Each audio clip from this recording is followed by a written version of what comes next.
Who among you can truly understand?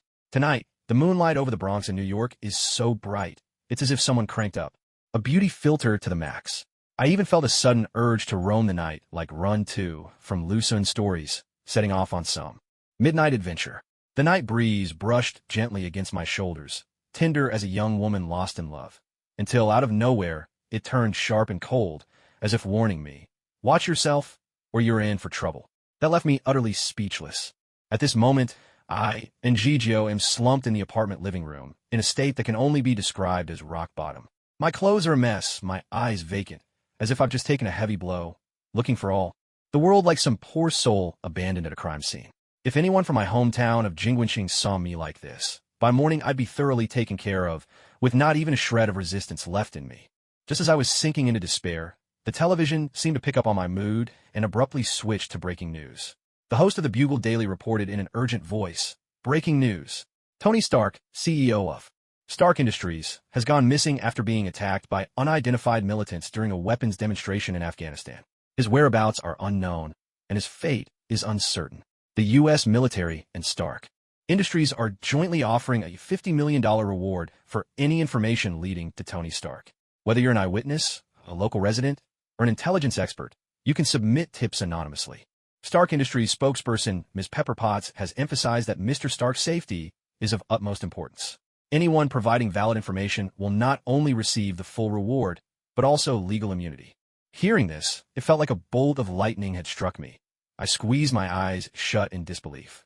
How did I end up crossing over into the Marvel Universe, and in New York of all places, a city where even aliens tread lightly? With the Chitauri army rampaging in the future and fierce battles between superheroes and villains, the level of destruction here makes you wonder how there are even any buildings left standing. My temper flared, and I couldn't help but curse out the driver of that red truck that sent me to this world, tracing my complaints back through his whole family line. If I'd been lucky, the police would have needed 3 hours and a shovel to scrape me off the road and piece together a bag of remains. If unlucky, even the crematorium would turn me away, saying it wasn't worth their trouble. After venting, I began to think about what the future might hold. The original owner of this body was just an ordinary international student, now a 12th grader at a midtown high school. No background, no special abilities. His parents left him here and went back to China, rarely calling or checking in. If it weren't for the monthly living expenses arriving on time, I'd suspect the original was the product of an affair with the guy next door. How can any parents be so utterly careless? It's beyond comprehension. Yet I was not completely lost to despair. I closed my eyes, let my consciousness sink into my mind, and there I found a glowing cluster of light that quickly enveloped me. Soon after, I saw my very own starter pack. Name, Ji Jioen. Character card, Dialect. Item cards, Blackcliff Slasher, Wings of Azure Gale, Sunsetia, ×10. Skill card, Favonius Swordsmanship. Character, Dialect. Constellation, Noctua. Profile, Dialect was born into the Ragnvinder family. At the age of 10, he received a vision of the pyro element, and by 14, he had become the youngest cavalry captain in the history of the Knights of Favonius. When he turned 18, his father used a delusion provided by the Fatui to protect him during a battle against the Black Dragon Ursa, but the power backfired and claimed his father's life. The Knights of Favonius covered up the truth, and, disillusioned, Dialect resigned and cast aside his vision. He journeyed alone across the 7 nations, investigating the Fatui's conspiracies. Eventually, he joined the underground intelligence network of the Northern Continent and returned to Mondstadt as the mysterious Dark Knight hero, secretly safeguarding the city. Weapon name, Blackcliff Slasher. Rarity, weapon type, Claymore. Base attack, 510. Substat bonus, crit damage plus 55.1%. Weapon skill, press the advantage. After defeating an enemy, attack increases by 24% for 30 seconds. Stacks up to 3 times, with each stack's duration calculated separately. Item, Wings of Azure Gale. Description, legend tells of a traveler who longed to feel the breeze in the wilderness. The wind spirit heard his wish and was finally permitted to set out from the eastern shore, crossing mountains and rivers until at last it met the traveler. Item, Sunsetia. Description, a delicious and common fruit found throughout Teyvat, shaped like the setting sun. Sweet and fragrant, it refreshes the spirit when eaten. Effect, heals minor injuries. Skill, Favonius Swordsmanship. Description, originating from the Rustin School. This is the signature art of Mondstadt's knightly culture. It embodies the pursuit of lightness, swiftness, and precision. And the creed of protection it upholds has deeply influenced the Knights of Favonius. While this starter pack may not be exceptionally rare, it at least gives me the basic means to survive. Most importantly, there's Dialek himself. No matter what people say about his clashes with the Fatui, whether he was said to have lost or to have once fought them single-handedly, one thing is certain. Among those blessed with visions, Dialek's strength is unquestionably among the highest. As long as I don't run into superpowered beings like Hulk, Thor, the Ancient One, or Sentinel, I still have hope of handling most situations in the Marvel Universe. Suddenly, I realized I had automatically assumed I needed to go up against the heroes. Why hadn't I considered dealing with the villains instead? That line of thinking was rather odd. I shook my head, pushing the thought aside, and turned my attention back to the system interface. There were primo gems and a gacha pool displayed, but there were no hints whatsoever about how to obtain those gems. To make matters worse, this cheat had no system sprite or AI assistant at all. It looked like I'd have to figure everything out on my own, step by step. Early morning, Central City High School. The mist had yet to lift, and raindrops quietly slipped off the oak leaves at the school gate. Gyeonji walked under a sleek, black umbrella, his silhouette cutting a calm figure through the damp dawn. He wore a crisp, white shirt, buttoned all the way up, with a deep gray knitted vest layered over it, accentuating his slim and upright frame. His black hair was slightly long, the tips still beaded with droplets of water. A few strands hung over his forehead, but they couldn't hide the curiosity in his eyes, try as he might to mask it. "Hey, you, the mute kid over there. Did you finish the homework I told you to do yesterday? You'd better give me a straight answer, or I swear I'll make you bawl for your mommy like a little girl. Ha ha ha." A chorus of laughter erupted from the crowd around him. A voice rang out from behind, a voice both familiar and unsettling, dripping with that signature mocking tone. The laughter burst forth in waves. It was Flash Thompson. In Gyeonji's memories, Flash had always been someone he feared. The original host was often bullied by him. Verbal abuse was routine, and sometimes even physical aggression. Yet, the original Gyeon had a timid nature and never dared to fight back. But the Gyeon standing here, now, had no intention of paying Flash any mind. Without breaking stride, he walked straight toward the school building. Seeing he was being ignored, Flash let out a shrill whistle, and, along with his group, blocked Gyeon's path. "What's this? The mute's got guts today? Or are you just playing dead?" As he spoke, Flash reached out, aiming to shove Gyeon's shoulder. Gyeon sidestepped, the tip of his umbrella pointing straight at Flash's throat. His expression was cold as he said, "A professional mage named Lu once said, 'Fools are people too, raised by their parents after all. So I tolerate fools, but only up to a point. You'd better value that.'" Flash pretended not to hear, exaggerating his movements as he bent down and cupped his ear, feigning confusion. "What was that? Didn't catch it. Say it again." Before Flash could finish, a voice called out from the edge of the crowd. "That's enough, Flash." The crowd parted, gathering in the newcomer as well. It was a slender boy with delicate features, holding a camera in his hands. Flash spun around, seized him by the collar, nearly lifting him off the ground, and sneered with a cold, toothy grin. "Well, if it isn't insignificant, Parker, what's the matter today? Did you take the wrong medicine? Or are you just itching to take a beating for him?" Peter Parker, though a bit nervous, still managed to muster up his courage and replied, "I'm just saying, maybe you should." Before he could finish his sentence, Flash suddenly, without any warning, swung his right fist straight at Peter's face. Just as the punch was about to land, the black handle of an umbrella deftly hooked around Flash's wrist, halting his fist in midair with just the right amount of force. Ji Jinan's grip on the umbrella was steady and composed, as if he were holding a conductor's baton rather than just an umbrella. His voice was calm, but carried an unmistakable warning. "Body language is a form of communication. I'll give you that. But I'd advise you to use it sparingly. After all, it's an art. And, as it happens, I know a thing or two about art." Flash looked at him, his face a mask of confusion. He shot Ji Jinan a sideways glare, then after a moment's silence, muttered, "What are you even talking about?"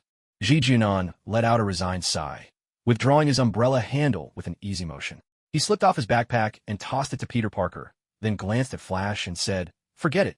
Go ahead, just use your fists." The way Ji Jinan held his umbrella was unique, his thumb pressed into a groove on the handle, making it seem as if he were ready to launch an attack at any moment, or perhaps extend a courteous greeting. Seeing the resigned look on Ji Jinan's face, as if he were gently indulging a wayward child, Flash was finally pushed over the edge. His face went crimson with rage, and he swung his right fist at Ji Jinan's face with all his might. With a sharp rush of air, Flash's punch whipped past, stirring the fringe of hair on Ji Junon's forehead. Ji Junon simply shifted to the side, his movements controlled and precise, allowing Flash's fist to skim just past the tip of his nose. Almost at the same instant, Ji Junon flicked his wrist, and the black umbrella, like a dragon in flight, swept upward in a slanted arc, landing a crisp strike on the inside of Flash's wrist. Flash cried out in pain, his entire right arm instantly going limp. Ji Junon gave him no time to recover.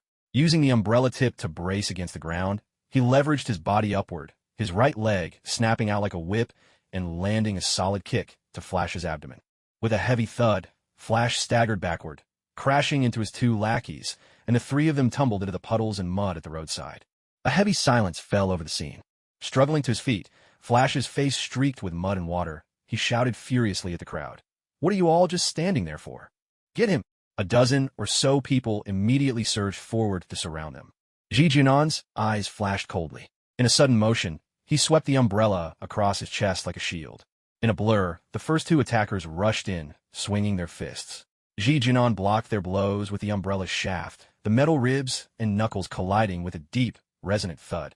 He instinctively stepped back half a pace, then suddenly spun around.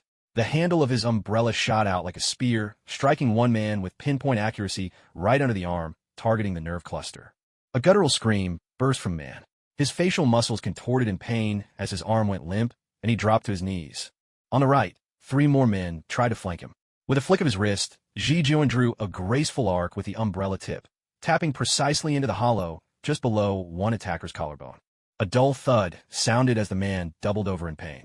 Seizing the moment, Junon drove his knee upward, slamming the attacker straight into the arms of his companion. A sharp smack echoed as they stumbled. Taking advantage of the chaos, Flash darted in for a sneak attack from behind. But it was as if Ji Junon could sense danger even. Without looking, he suddenly ducked low, thrusting the umbrella handle backward from beneath his arm, striking Flash hard in the knee. A howl of anguish escaped Flash as he collapsed to one knee. Junon's movements were fluid and precise. The black umbrella in his hand transformed into a versatile weapon. Sometimes it jabbed forward like a long sword, sometimes it swept sideways like a short staff. The metal tip flashed with a cold gleam under the sunlight. His white shirt remained crisp and immaculate, save for a slight smudge on the cuff from the scuffle. At last, three men charged him at once. In that instant, Junon abruptly tossed his umbrella into the air. All three reflexively glanced upward. A series of heavy thuds resounded. Junon lunged forward in a blur. A knife-edged chop caught one man in the side of the neck. At the same time, he snatched the falling umbrella. Mid-air, its tip driving forcefully into a second man's throat, while his right leg swept out, knocking the third attacker to the ground. For a moment, time itself seemed to freeze. A chorus of groans filled the air as more than a dozen men writhed in pain on the ground. Only Ji Junon remained standing, perfectly straight, the tip of his black umbrella unwaveringly pointed to the last man left upright, Flash. "Apologize, then leave," said Junon, his voice gentle yet commanding. Flash, as if a great weight had been lifted, stammered an apology before hastily gathering his companions and beating a disorganized retreat.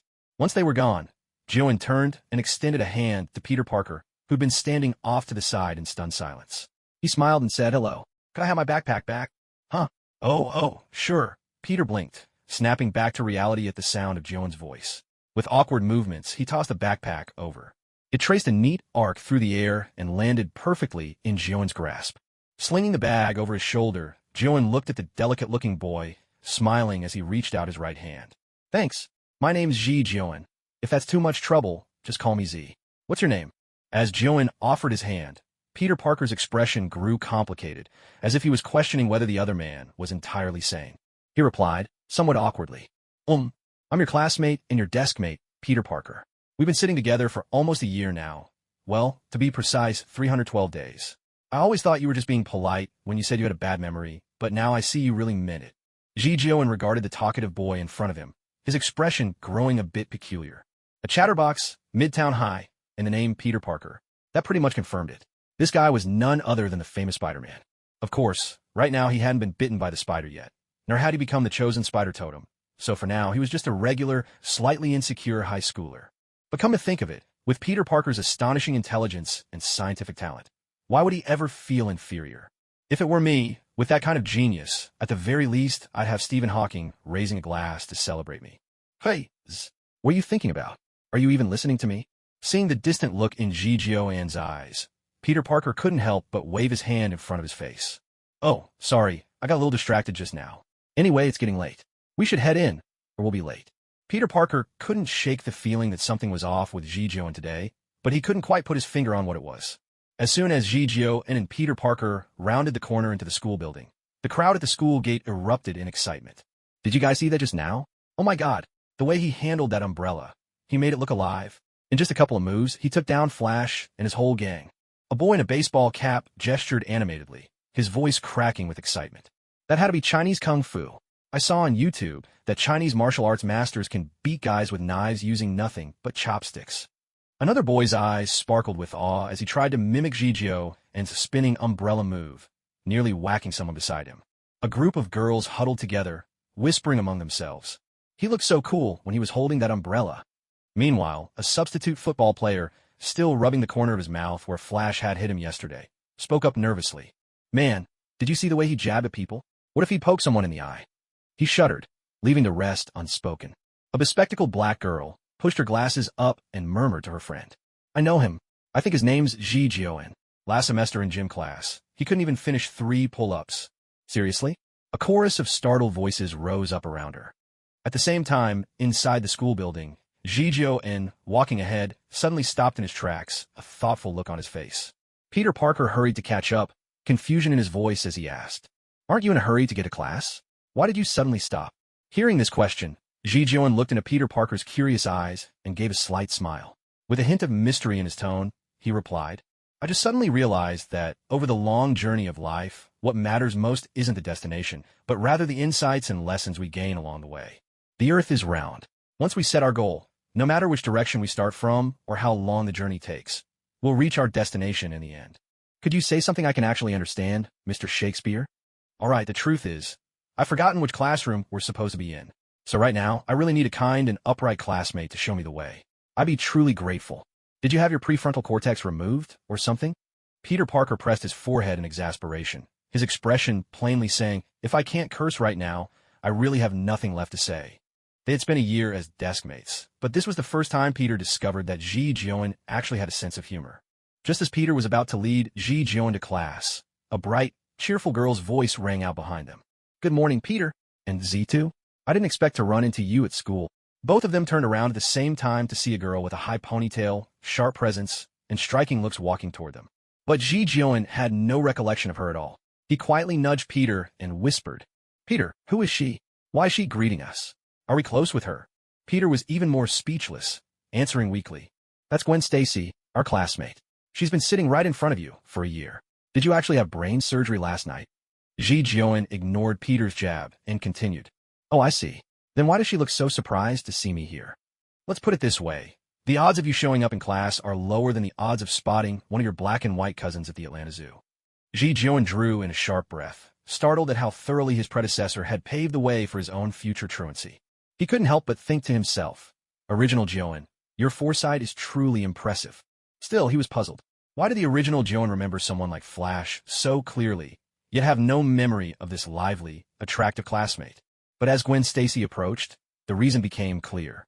She zipped up her jacket as she walked over, the zipper sliding up smoothly without the slightest hitch. As for her figure, well, if you stuffed 2 soybeans in a Peter Parker shirt, they'd probably be more noticeable than anything Gwen had to offer. Gwen Stacy narrowed her eyes suddenly, her tone tinged with suspicion as she said, I get the feeling someone is talking behind my back, and it's all completely baseless.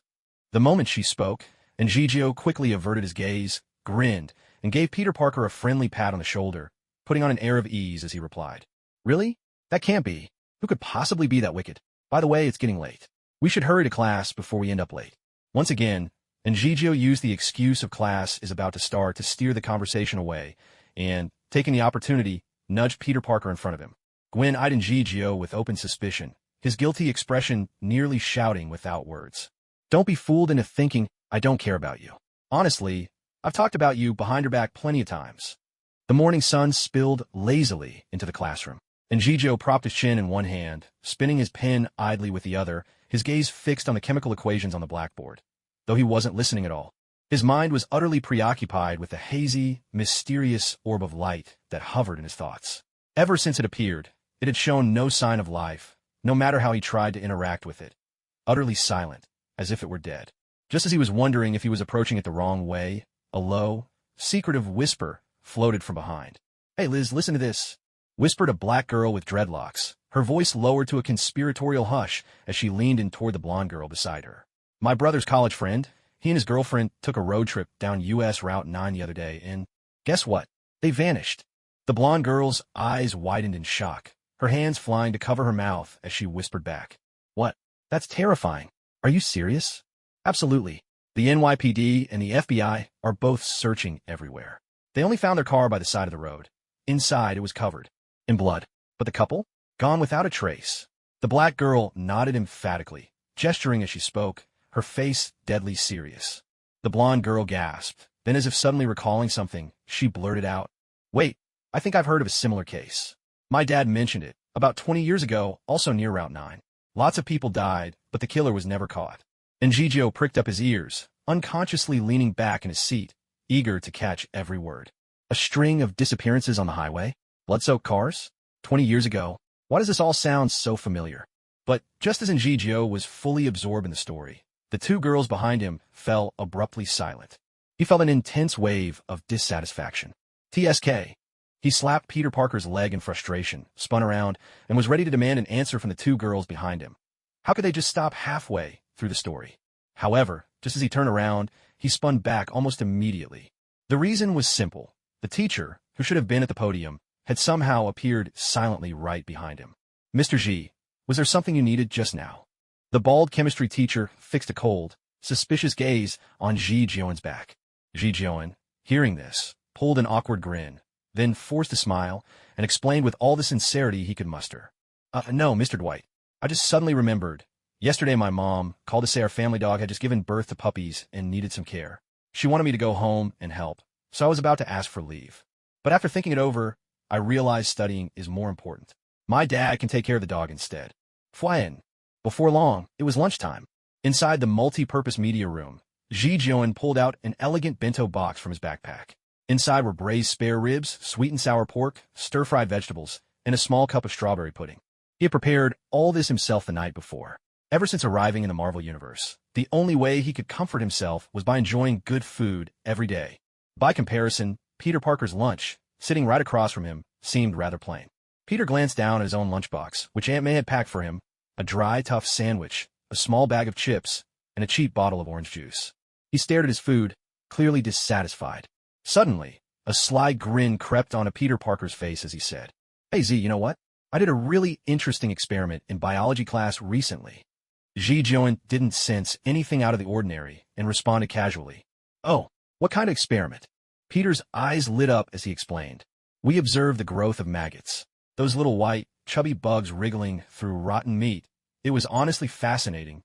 Oh, and Mr. Prissy even asked me to help test a new type of artificial gastric juice. The smell was absolutely indescribable." After hearing Peter's vivid description, Ji Jion's expression grew complicated in an instant. Peter took a bite of the sandwich, then looked at the suddenly silent Ji Jion and grinned. "Hey Z, how come you stopped eating? Already full?" Ji Jion put down his bento, shot Peter a sidelong glance, and asked, "Peter, have you ever heard of an Icelandic dish called fermented shark, Karl?" Peter had just taken a sip of juice. He shook his head honestly and replied, No, never. Why do you ask?"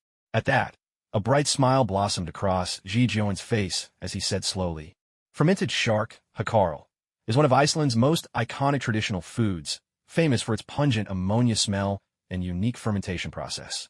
Traditionally, shark meat is buried in sand or gravel pits, covered with rocks and weighted down, allowing it to ferment for 3 to 6 months. During this time, microbes break down the harmful substances in the meat, making it safe to eat.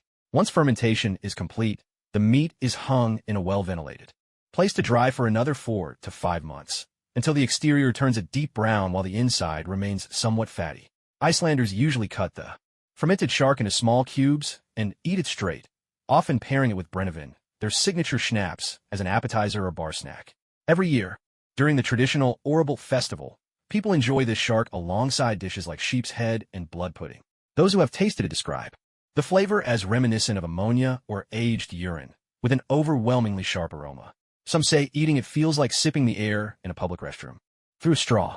You have to chew it slowly, but it's best to swallow quickly, or else the taste will linger in your mouth for a long, long time.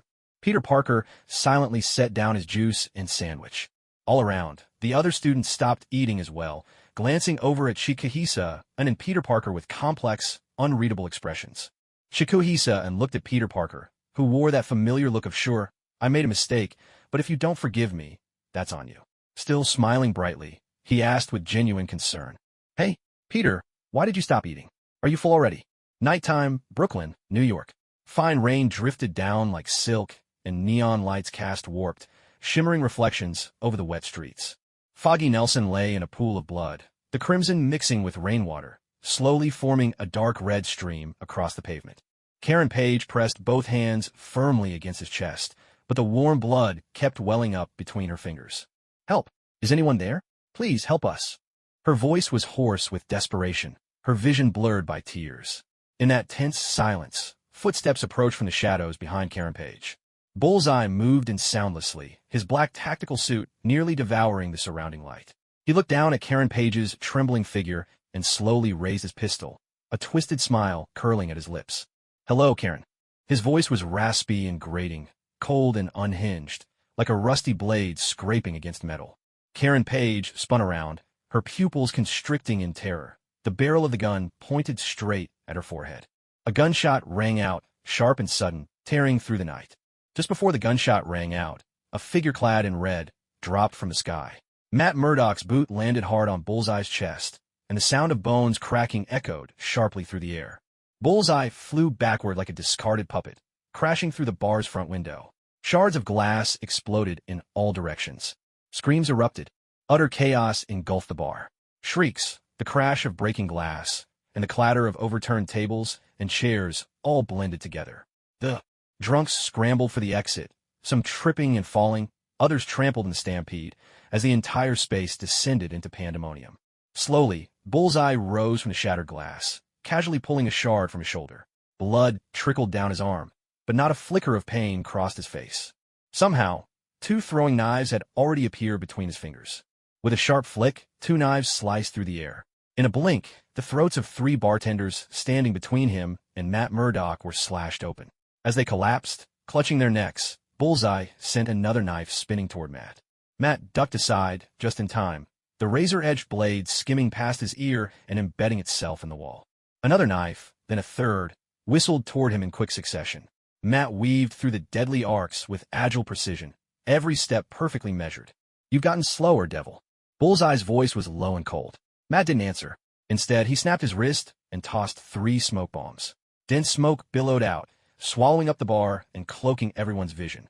In the next instant, Matt Murdock slipped soundlessly behind Bullseye and slammed his elbow toward the back of his neck. Bullseye, as if sensing the attack, ducked low and lashed out with a dagger at Matt's ribs. Steel clashed on steel, a rapid flurry of metallic impacts as Matt's batons deflected the blade. The two locked in fierce combat within the swirling smoke, every blow igniting a shower of sparks. Outside the bar, Foggy Nelson's breathing grew weaker and weaker. Karen Page's hands were stained crimson, yet she dared not let go. Hold on, Foggy. Please just hang on, ambulance. Her tears fell on Foggy Nelson's pale face. The ambulance will be 12 more minutes. A stranger's voice cut in. Karen looked up, startled, to see a striking man with red hair, pulled back in a high ponytail, standing beside her. His trench coat remained perfectly dry despite the rain, as if shielded by an invisible barrier. He placed a golden fruit on Foggy Nelson's chest. The fruit radiated a gentle warmth, its delicate patterns shimmering softly. Make him eat this, or he won't last until help arrives. With no time to hesitate, Karen Page pried open her friend's lips and pressed the fruit into his mouth, desperate to keep him alive. The fruit melted swiftly in Foggy Nelson's mouth, its golden juice trickling down the corner of his lips. No sooner had he swallowed than the bleeding from his wounds visibly slowed, and his chest began to gently rise and fall. Though his face remained ashen, his breathing finally steadied. Karen Page looked up with delight, wanting to thank the mysterious red-haired man. But by then, he had already slipped into the bar behind her. As he closed the door, he deliberately flipped the sign from open to closed for business. Inside, the bar was thick with a mingled scent of blood and alcohol. Matt Murdock was half kneeling on the floor, 3 throwing knives deeply embedded in his thigh, ribs, and right shoulder. Blood dripped steadily from his crimson suit, gathering in a dark, winding trail across the floor. Bullseye was in no better shape. His left arm bent at an unnatural angle, several ribs clearly broken, fresh blood seeping continuously from the corner of his mouth. "You're even tougher than I thought," Bullseye rasped, his voice gravelly. He advanced slowly, the heels of his boots grinding shards of broken glass beneath his feet. Matt Murdock didn't answer, only gasped for breath, each inhale rough and urgent. Without warning, Bullseye attacked. A throwing knife plunged into Murdock's shoulder, its blade twisting and tearing through muscle, the sound thick and brutal. Murdock grunted in pain, veins standing out on his forehead, but his right hand moved in a flash, yanking a dagger from his own side. The blade drove straight through Bullseye's forearm, its tip emerging from the other side. The two men locked together, blood dripping from their overlapping weapons to the floor below. A thunderous crash split the air. Dialek entered the bar without a word to spare. In a blur, his leg whipped out in a powerful arc, striking Matt Murdock square in the chest, and sending him flying out the door to land heavily in the rain beside Foggy Nelson. Bullseye seized the moment to retreat, his left hand reaching for another blade at his waist. But Dialek moved with astonishing speed. He seized Bullseye's wounded arm in one hand, yanking free the dagger embedded in it. In the instant, Bullseye cried out in pain. The blade struck home, piercing Bullseye's throat with unerring precision. Blood erupted in a crimson fountain, splashing across the bottles behind the bar. Bullseye staggered back, both hands clutching his spurting throat, his eyes wide with disbelief. With a dull, final thud, he collapsed in a fit of spasms, soon falling still and silent. Dialek flicked the blood from his hand and turned to leave. Out in the rain, Matt Murdock was dragging himself toward Foggy Nelson, leaving a long, red smear behind him on the wet ground. Dialek stepped over Bullseye's body, pushed open the shattered glass door, and flipped the sign on the door back to open for business.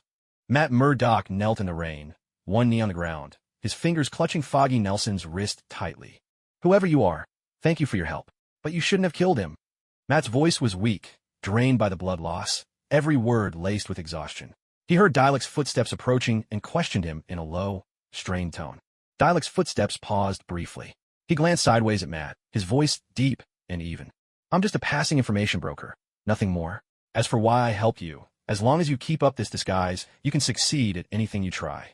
Matt Murdock frowned slightly, picking up on the impatience in Dialek's tone. But Dialek didn't give him the chance to press further. He continued, "One more thing. You'd better redesign your helmet. Make the eyes stand out more. That way, your enemies won't immediately realize you can't see." Matt was stunned, unable to reply before Dialek's figure vanished into the curtain of rain. Night had fallen, and moonlight spilled across Highway US 9, the road stretching endlessly ahead. On either side, the trees whispered in the wind, and every now and then, the calls of insects broke the silence. Not far away, Trish and her younger brother Dolly sat slumped beside the burning wreckage of a car.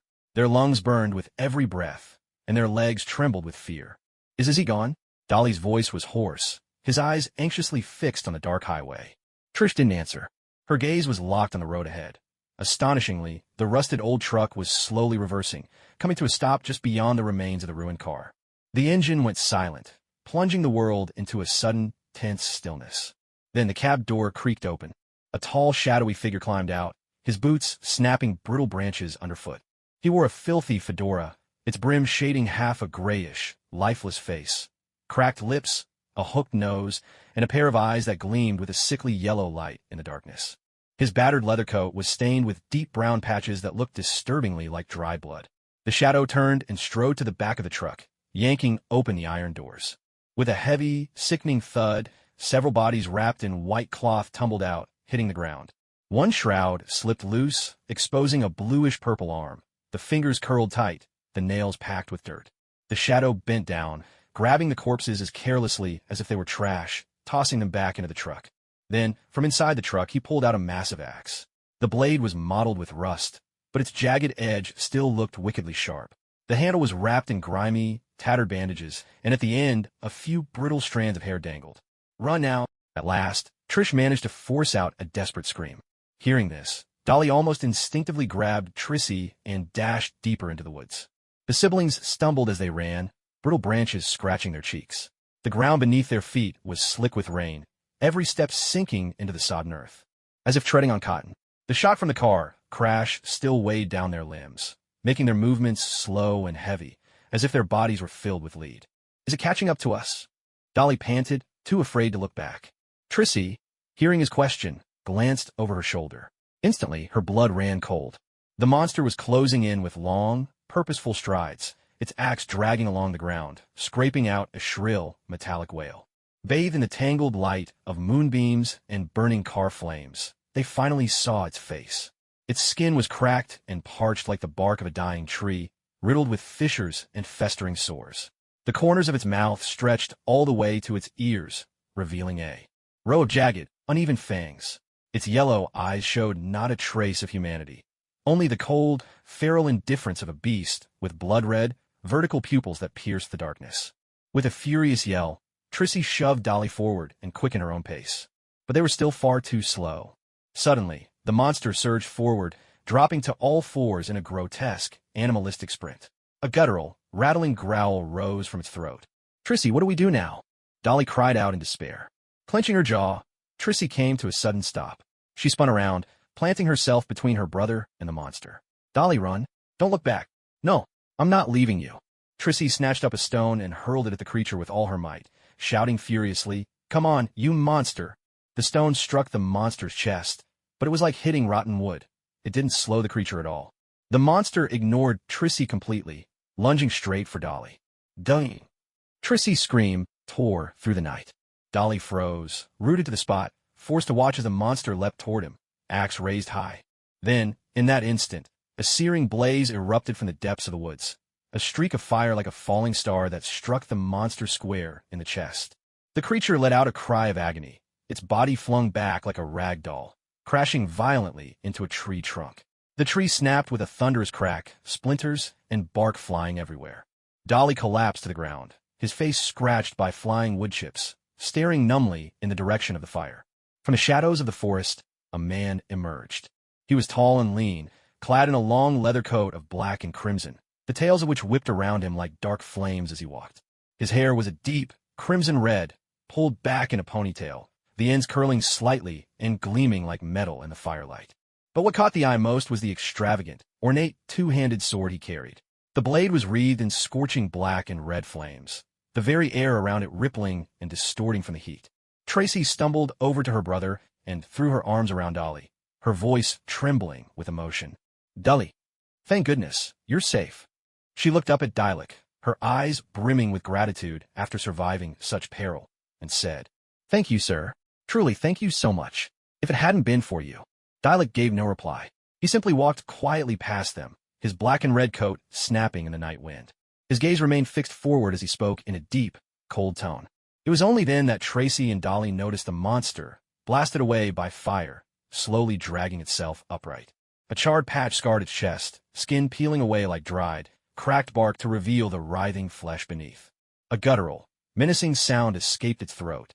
The creature glared at Dialek, anger and fear intertwined in its yellow, slit-pupiled eyes.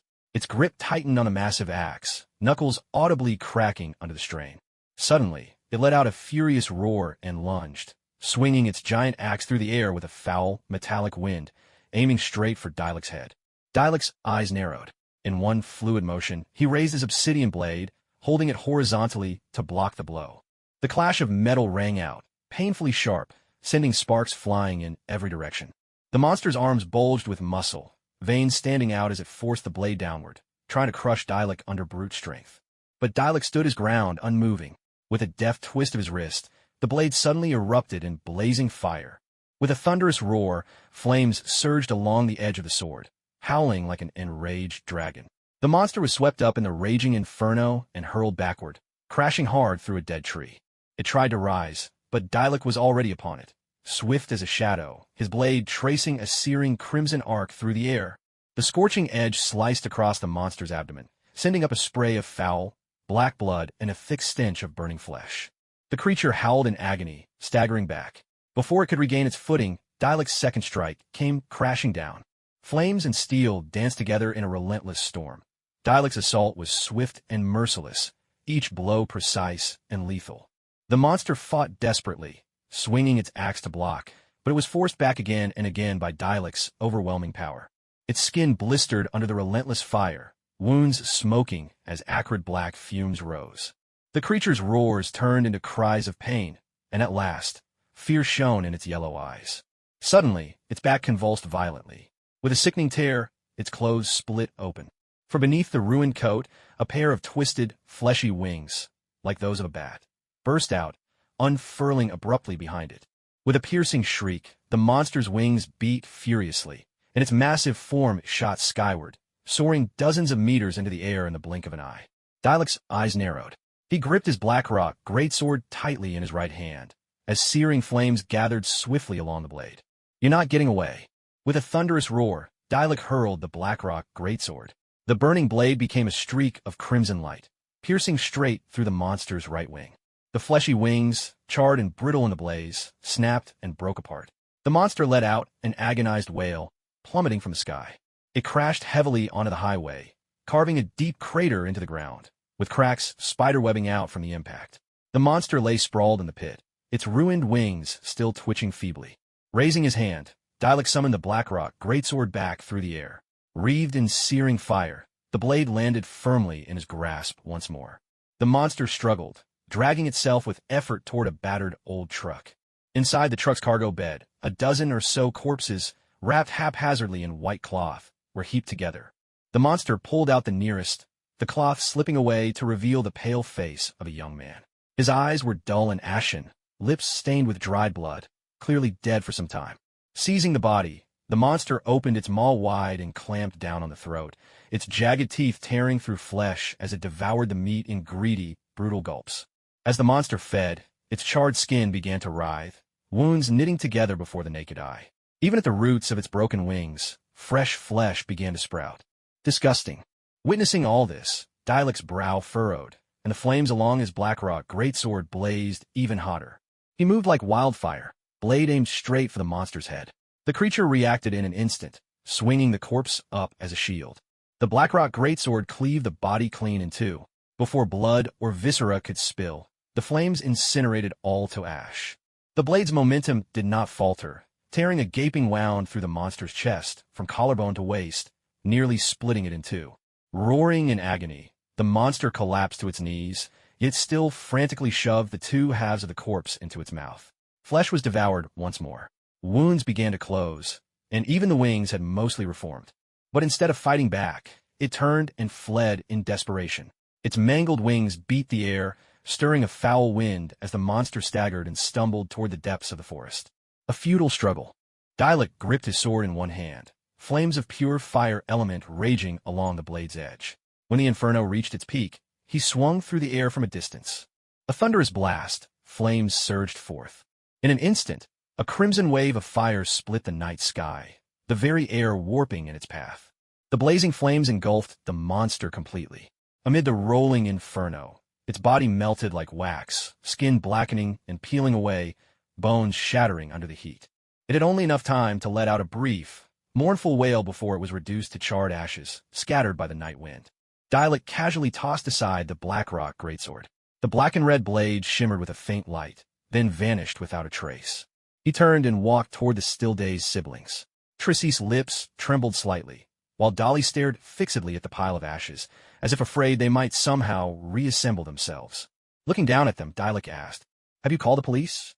My phone's broken," Dolly stammered, pointing to the smoldering wreck of a car in the distance. Hearing this, Dialek frowned, then glanced at the truck parked by the roadside and said, "There are plenty of bodies in that truck. You should be able to find a phone on one of them. Or you could just drive the truck away." As he spoke, he tossed him a set of keys. Trissy caught the keys, which felt cold and sticky in her hand, as if they were coated in old blood. Suppressing her revulsion and clinging to a shred of hope, she looked at Dialek and asked, "Won't you come with us?" Dialek was already turning away, disappearing into the thick shadows, the hem of his coat brushing past the last flicker of firelight. Before she could finish her sentence, his figure had completely melted into the depths of the woods, as if he had never been there at all. Clutching the blood-stained truck keys, Trissy stood by the roadside with Dolly, the two of them wavering in indecision. Should they search the corpses for a phone? The very thought made their stomachs churn. Should they drive away in that truck full of bodies? Just approaching it filled them with dread. Maybe we could try hitching a ride? Dolly suggested in a whisper, his gaze flitting nervously toward the far end of the road. No sooner had the words left his mouth than headlights lit up in the distance. A convoy of 5 black SUVs was approaching, their beams cutting a bright ribbon through the night. Trissy and Dolly exchanged a glance, then dashed to the roadside, waving frantically and shouting at the top of their lungs. "Help! Please help us!" Before they could reach the center of the road, the convoy had already slowed and come to a precise halt just a dozen meters away. With a synchronized click, the SUV doors swung open. A group of tactical operatives in matching black combat gear jumped out, weapons raised, scanning the surroundings with sharp vigilance. Trissy and Dolly froze where they stood, their hopes swiftly replaced by anxiety and unease. These people were clearly not ordinary police officers. At that moment, a middle-aged man stepped out of the lead SUV. Dressed in a black suit, he had a tall, upright posture and an air of scholarly grace. His receding hairline gave him more the look of a university professor than a soldier. He raised a hand, signaling his team to lower their weapons, then walked toward the siblings, reaching into his inner pocket to produce a badge. "Hello, I'm Special Agent John McCain with the FBI. May I ask what happened here?" His voice was deep and gentle, putting everyone at ease almost instantly. At the mention of FBI, the tension that had gripped Tracy and Dolly finally began to melt away. Tracy was so overwhelmed with relief, she was on the verge of tears. Gesturing animatedly, she began to recount everything that had happened that night. We were attacked by some kind of monster. It was driving that truck, trying to ram us off the road, and it wanted to kill us. At this, John McCain's brow furrowed slightly, but his expression remained calm as he pressed them for more details. Once the siblings had finished their account, John McCain nodded, having pieced together a clear picture of the night's events. He said, "Thank you both for your cooperation. I'll arrange for a car to take you home right away. Also, I have to remind you that tonight's incident involves national security. Please don't share any details with anyone until the case is officially made public." With that, he beckoned to a team member and instructed, "Take them to the nearest police station and make sure a doctor checks them out." The siblings exchanged a glance and nodded obediently. All they wanted was to forget everything that had happened tonight as soon as possible. Once the SUV carrying them disappeared down the road, the smile on McCain's face vanished in an instant. He strode quickly over to the truck, where 2 agents had already flung open the cargo doors. Flashlights cut through the darkness, revealing several bodies inside, each one wrapped in a shroud of white cloth. McCain's expression grew even darker. Without hesitation, he pulled out his phone and dialed an unlisted number. When a call connected, he spoke only one sentence. "Boss, it's me, Coulson." Meanwhile, under the cover of night, Ji Jioin clambered awkwardly back into his own home through the window, shivering uncontrollably. The way he struggled with the windowsill made it seem as though he was locked in a battle with it. "Honestly, if I'd known it'd be this cold, I would have worn an extra pair of pants before going out." He grumbled as he shut the window, then scrambled across the room like a fugitive making a desperate escape, heading straight for the radiator. The heater sputtered to life with a low, steady hum, gradually filling the room with warmth. Ji Jioin tucked his hands into his sleeves and squatted right beside the radiator, closing his eyes as he sank his awareness into the glowing orb in his mind. Primal stones, 20. Seeing he had only 20 primal stones left, Ji Jioin was nonetheless brimming with excitement. It was proof that these stones could indeed be earned by accomplishing certain things. While the exact mechanism was still unclear, at least he now had a rough idea of how it worked. As long as he kept experimenting and learning, he was confident he'd eventually discover a clear pattern. But for now, Ji Jioin immediately began rubbing his hands together, muttering softly to himself, "Haha, come on out, Rex Lapis." Without hesitation, he tossed in 20 primo gems. There was a swift, whooshing sound, and a bright blue sky with drifting white clouds flashed before Ji Jioin's eyes. A system notification popped up. Item obtained. Sunset Tia ×1, Slingshot ×1. Weapon name, Slingshot. Rarity. Weapon type, Bow. Base attack, 354. Substat bonus, crit rate plus 31.2%. Weapon skill, Slingshot. If a normal or charged shot hits the target within 0.3 seconds of being fired, damage is increased by 60%. Otherwise, damage is reduced by 10%. Weapon description, it's basically just a bow. Someone once tried to invent the ultimate slingshot, but in the end, they just ended up making a bow. Ji Jioin grumbled helplessly. "Lu Wei, why do you always ruin my luck?" The next morning, sunlight streamed through the windows of Zhongqing High School's classroom, casting golden beams over the desks. Ji Jioin sat there, looking thoroughly dejected as he gnawed on a golden piece of fruit. Running late, running late. Just then, Peter Parker burst into the classroom, backpack slung over his shoulder, hurrying in. His eyes were immediately drawn to the fruit Ji-Jeon was eating. Hey, Z, what kind of fruit is that? It smells amazing. Peter had barely sat down before the aroma caught his attention, and he couldn't help but ask curiously. Sunsetia. I suppose you could call it a specialty from my hometown, Ji-Jeon replied, biting into it again, his tone tinged with frustration. Peter Parker blinked and pressed on. Is it good? It tastes pretty decent. Then why do you look like you're chewing on something awful? Ji-Jeon took a deep breath, raised what little was left of the fruit, and said with a pained expression, because this fruit cost me half my savings. Peter nearly leapt out of his chair, exclaiming in disbelief, What? Just this one? Is it studded with gold or diamonds or something? Heh, why else do you think I'd be making that face? Ji-Jeon replied, half mocking himself. Time slipped by, and soon the class break arrived. Peter Parker pulled out his laptop, fingers gliding quickly across the trackpad. Ji-Jeon leaned over for a look, discovering Peter was browsing news sites. Two headlines stood out prominently on the screen. The first read, US 9 highway disappearance case solved. Suspect arrested.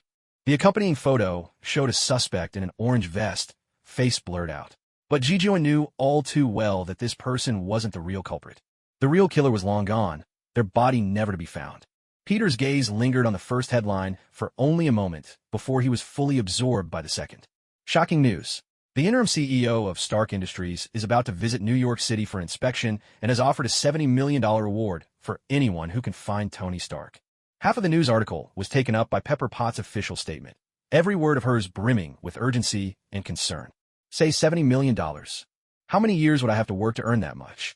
Peter Parker couldn't help but raise his voice, drawing curious glances from his classmates. Hearing his question, Ji-Jeon tilted her head, counted on her fingers for a moment, and replied, Well, the average annual salary for an American industrial worker is about $30,000 to $50,000. Let's go with $40,000 a year. If you neither eat nor drink, take no breaks, and spend nothing, you'd still need around 1,750 years to save up $70 million. Of course, you could always try your luck with the lottery. Maybe you'll hit the jackpot someday. But unless your ancestor's tomb suddenly starts belching smoke, no, spewing flames, you'd need a miracle to win. Other than that, every other get-rich-quick scheme is pretty much forbidden under the U.S. Constitution. Or maybe you're considering a big score? Peter Parker looked at Ji-Jeon in resignation, his expression saying, Nice to know you, though I guess I'll just have to live with reality. Their conversation caught the attention of Gwen Stacy in the front row. She turned around with a bright grin and chimed in. Did I hear someone mention a big score? Now, this is getting interesting. Carry on. I'm all ears, especially since my dad hasn't had a promotion in ages. Peter's face turned scarlet as he rushed to explain. I'm not. Don't get the wrong idea. Oh, please. Peter, the more you protest, the more suspicious you sound. Come on, spill it. What's your story? Ji teased. Z, give a rest. Peter replied, exasperated. Meanwhile, in the director's office at SHIELD headquarters in Washington, D.C., Nick Fury was poring over an open file on his desk, deep in thought, his single eye sharp with contemplation. The earliest victims in the US 9 highway serial killings dated all the way back to the early 19th century. Strangely, though, the bodies had been preserved eerily well, as if time itself had come to a standstill around them. According to SHLD's experts in the occult, the killer was a monster known as the Creeper, an ancient predator that awakened once every 23 years and hunted for 23 days. It fed on humans, healing its wounds by devouring their organs and limbs, and could even sprout bat-like wings. Its truck was piled high with corpses wrapped in white sheets, like some grotesque collection. Yet what troubled Fury most was the mysterious red-haired man who had appeared, then vanished, without a trace. Red hair, a blazing greatsword, instantly reducing monsters to ashes. Fury muttered under his breath, his fingers tapping lightly on the desk. Such power was far beyond what an ordinary human could possess. Was this person a mutant? An alien? Or perhaps some undocumented anomaly? After a moment's thought, he picked up the encrypted phone and dialed the director of the New York branch. This is Nick Fury. I need you to keep an eye out for a red-haired man with the ability to control fire. He may be carrying a large bladed weapon. If you spot him, do not engage. Report directly to me. Yes, at any time. Night had settled over Long Island, quiet and heavy, with the faint sound of waves drifting in from afar. Pepper Potts, utterly spent, pushed open the villa door. The sharp tap of her heels echoed across the floor. In the darkness, she reached out, running her hand along the wall in search of the light switch. Days filled with military meetings and negotiations, compounded by endless hours on the road, had left her completely exhausted. And above all, there was that one man, missing for more than 2 months, who lingered constantly in her thoughts, day and night. The moment the living room lights flickered to life, Pepper's eyes narrowed in shock. A man was sitting on the sofa. He wore a dark red leather coat, its hem cascading like smoldering embers. His long crimson hair was pulled high into a ponytail, catching the light with a metallic sheen. His features were sharp, and his blazing red eyes glowed like burning coals as he watched her in utter silence. Pepper's heart skipped a beat, but years of professional experience allowed her to quickly suppress her shock. She didn't scream or retreat in panic. Instead, she lifted her chin slightly, her voice calm and sharp as she asked, "Who are you? Why are you here?" Dialek raised an eyebrow, apparently surprised by her composure. He stood, his coat swaying soundlessly with the motion. Stopping in front of Pepper, he introduced himself with measured simplicity. Dialek Ragngvinder, an intelligence broker. Pepper's gaze swept over his attire and a massive greatsword resting against the sofa, its blade etched with dark red patterns that shimmered like embers frozen in time. Such a flamboyant style. Not at all what you'd expect from an intelligence broker. A cosplayer, perhaps. But her mind was already in overdrive. Anyone capable of slipping past the exterior surveillance, evading the police, and breaking through Tony's security system was no ordinary individual. Dialek went on. "I saw the bounty notice published by Stark Industries in the papers and on the news, so I came to see you." At his words, Pepper's eyes sparkled with sudden hope, the fatigue lifting from her features. She strode forward, not even bothering to set her briefcase down, and pressed him urgently. "Do you know where Tony is? Where is he? Is he still alive?" Her voice carried an unmasked urgency, her fingers instinctively tightening around the handle of her bag. But Dialek simply shook his head and replied, "I'm sorry, but I don't know Mr. Tony Stark's exact whereabouts." Like a balloon deflating, Pepper Potts' hope was punctured, and her shoulders drooped. "But I do know someone who should be very well informed about Mr. Stark's situation." A glimmer of hope returned to Pepper's face. She quickly regained her composure, and her professional instincts took over as she asked in a serious tone, "So, Mr. Dialek, what kind of compensation do you want?" Even as she spoke, she was rapidly calculating the available funds in her mind and considering whether she needed to apply to the board for a temporary increase in the reward. Dialek raised a single finger. Pepper Potts breathed a sigh of relief and immediately reached into her briefcase, taking out a uniquely designed silver key. Its surface shimmered with a steely gray sheen, and the handle was inlaid with intricate electronic components, glinting coldly under the lights. "This is the key to a private vault at IBV Bank. Inside, there's about $3 million in cash. If you could tell me who knows Tony's whereabouts, the key is yours. Should this lead help me find Tony, I'll pay the remaining $7 million in a single installment." She placed the key on the coffee table and slid it toward Dialek. Dialek silently withdrew his hand, swallowing the $1 million he'd almost blurted out. Yet, he didn't reach for the key right away. Instead, he fixed his gaze on Pepper's eyes and suddenly said, "You don't seem at all worried that this might be a trap." Pepper Potts glanced around, a hint of resignation in her voice as she replied, "The security in this community is top tier. The villa safety system was designed by Tony himself. Even an unauthorized mosquito wouldn't make it inside. But you not only got past the perimeter, you did it without setting off a single alarm. That alone proves your credentials as an information broker." She paused, then added, "As for being swindled, losing $3 million isn't the end of the world for me." Dialek was silent for a moment, his voice low as he continued. "In the mountains of Afghanistan, there's an extremist group called the 10 Rings. Despite being a recent formation, they've grown at a staggering pace. From what I know there, weapons, funding, and intelligence network all have close ties to Stark Industries. In other words, the 10 Rings would never have risen so quickly without support from Stark." "That's impossible," Pepper Potts blurted out, her fingers unconsciously tightening around the sofa armrest. "Tony has always fought against terrorism. He'd never do something like that. And I'm his assistant. I would know if he ever tried to go behind my back. I'm not talking about Tony Stark. Please calm down, Ms. Potts." "Then who are you talking about?" "Obadiah Stane." This time, before Pepper could object, Dialek pressed on. "He's always wanted to seize control of Stark Industries, but he's never been willing to risk his own neck. So, he never moved against Tony directly. When Tony planned his trip to Afghanistan to demonstrate new weapons to the military, Obadiah leaked his itinerary to the 10 Rings, giving them the perfect chance to eliminate Tony." As he spoke, Dialek stepped forward, the hem of his coat brushing across the cold stone floor. He continued, "But the 10 Rings leader realized Tony's true value. Instead of killing him, they imprisoned him in a mountain cave in Afghanistan, forcing him to build the Jericho missile. As Dialek recounted the story, Pepperpot's breathing grew rapid. Images of Obadiah's recent strange behavior flashed through her mind. His frequent secret meetings with high-ranking military officials, his repeated delays of board discussions about searching for Tony. Seeing Pepper lapse into deep thought, Dialek crossed his arms and reminded her once more. As the figure pulling strings from behind, I believe Obadiah Stane should know where the Ten Commandments gang is hiding. Even if he doesn't know the exact location, he must have some way to get in touch with them. In short, keep an eye on Obadiah's movements, and you're bound to discover something. I wonder, does my answer satisfy you, Ms. Potts? At this, Pepper Potts' expression grew grave.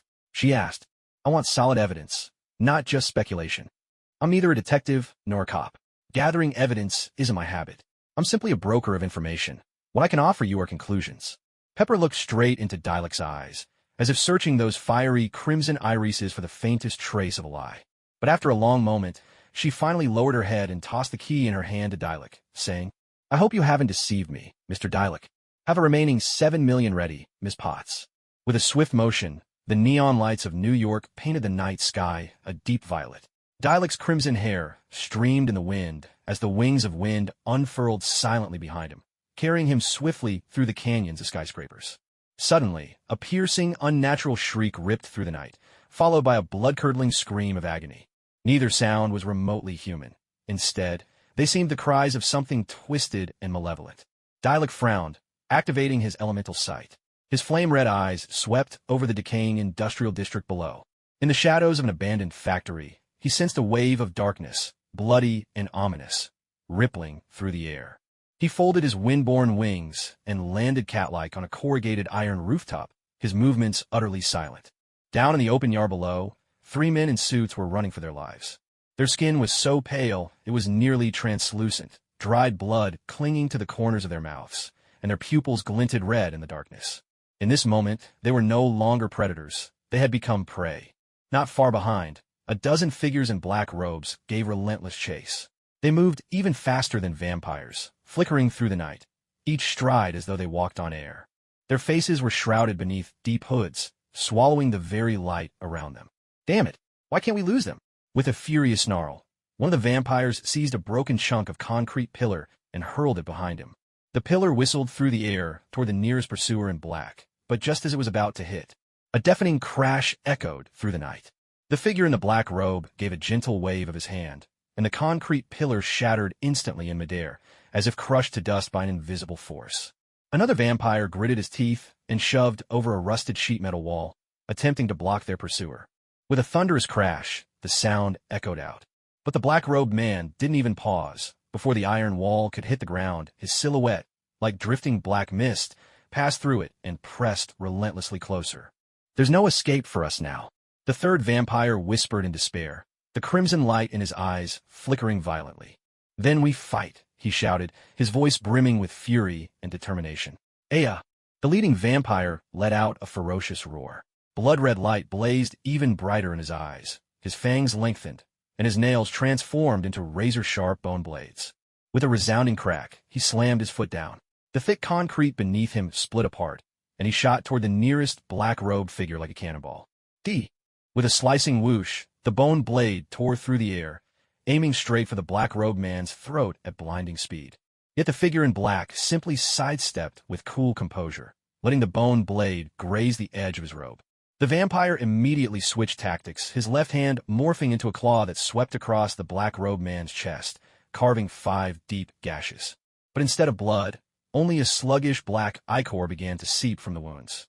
The vampire's pupils contracted sharply, but before he could react, the black-robed man's counterattack had already begun.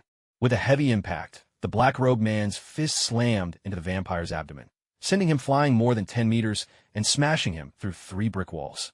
Amid the chaos of shattered masonry, the vampire coughed up a torrent of blood, yet a twisted grin spread across his face. Slowly, he pushed himself upright, his wounds knitting closed with unnatural speed before the onlooker's eyes. Is that all you've got? He flicked his tongue, licking the blood from the corner of his mouth, then charged forward once more.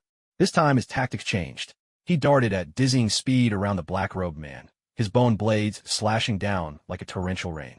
The black-robed man's cloak was shredded to tatters, revealing beneath it a blue-gray skin, hard and unyielding as stone. At last, the vampire found an opening. With a swift sweep of his leg, he struck the black-robed man's knee. As his opponent staggered, the vampire crossed his arms and swung both bone blades at the black-robed man's neck. This fight ends now. A sudden, soft snap sounded. The black-robed man raised his hand in a flash, catching the vampire's wrist with unerring precision. The vampire's eyes widened in shock. No matter how much strength he summoned, he could not move forward another inch. The black-robed man slowly lifted his head, an eerie, guttural chuckle echoing from beneath his hood. The vampire struggled frantically, but the man's grip was like an iron vice, utterly unyielding. No, impossible. A sickening squelch followed. Suddenly, a barbed, petal-shaped proboscis shot out from beneath the hood of the black-robed figure. Like the snapping jaws of a monstrous carnivorous flower, it sprang open and engulfed the vampire's entire face in an instant. A muffled, strangled scream rang out, stifled by the foul, blood-soaked flesh. The vampire's limbs convulsed violently as he struggled desperately, raking shallow scratches across the black-robed figure. But it was all in vain.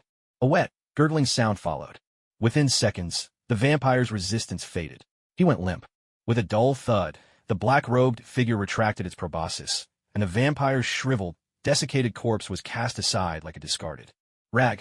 The body was hideously emaciated, as if every drop of blood and scrap of muscle had been sucked out, leaving nothing but a ghastly husk. A terrible wail of despair erupted from the other two vampires as they witnessed their leader's gruesome fate. No, don't!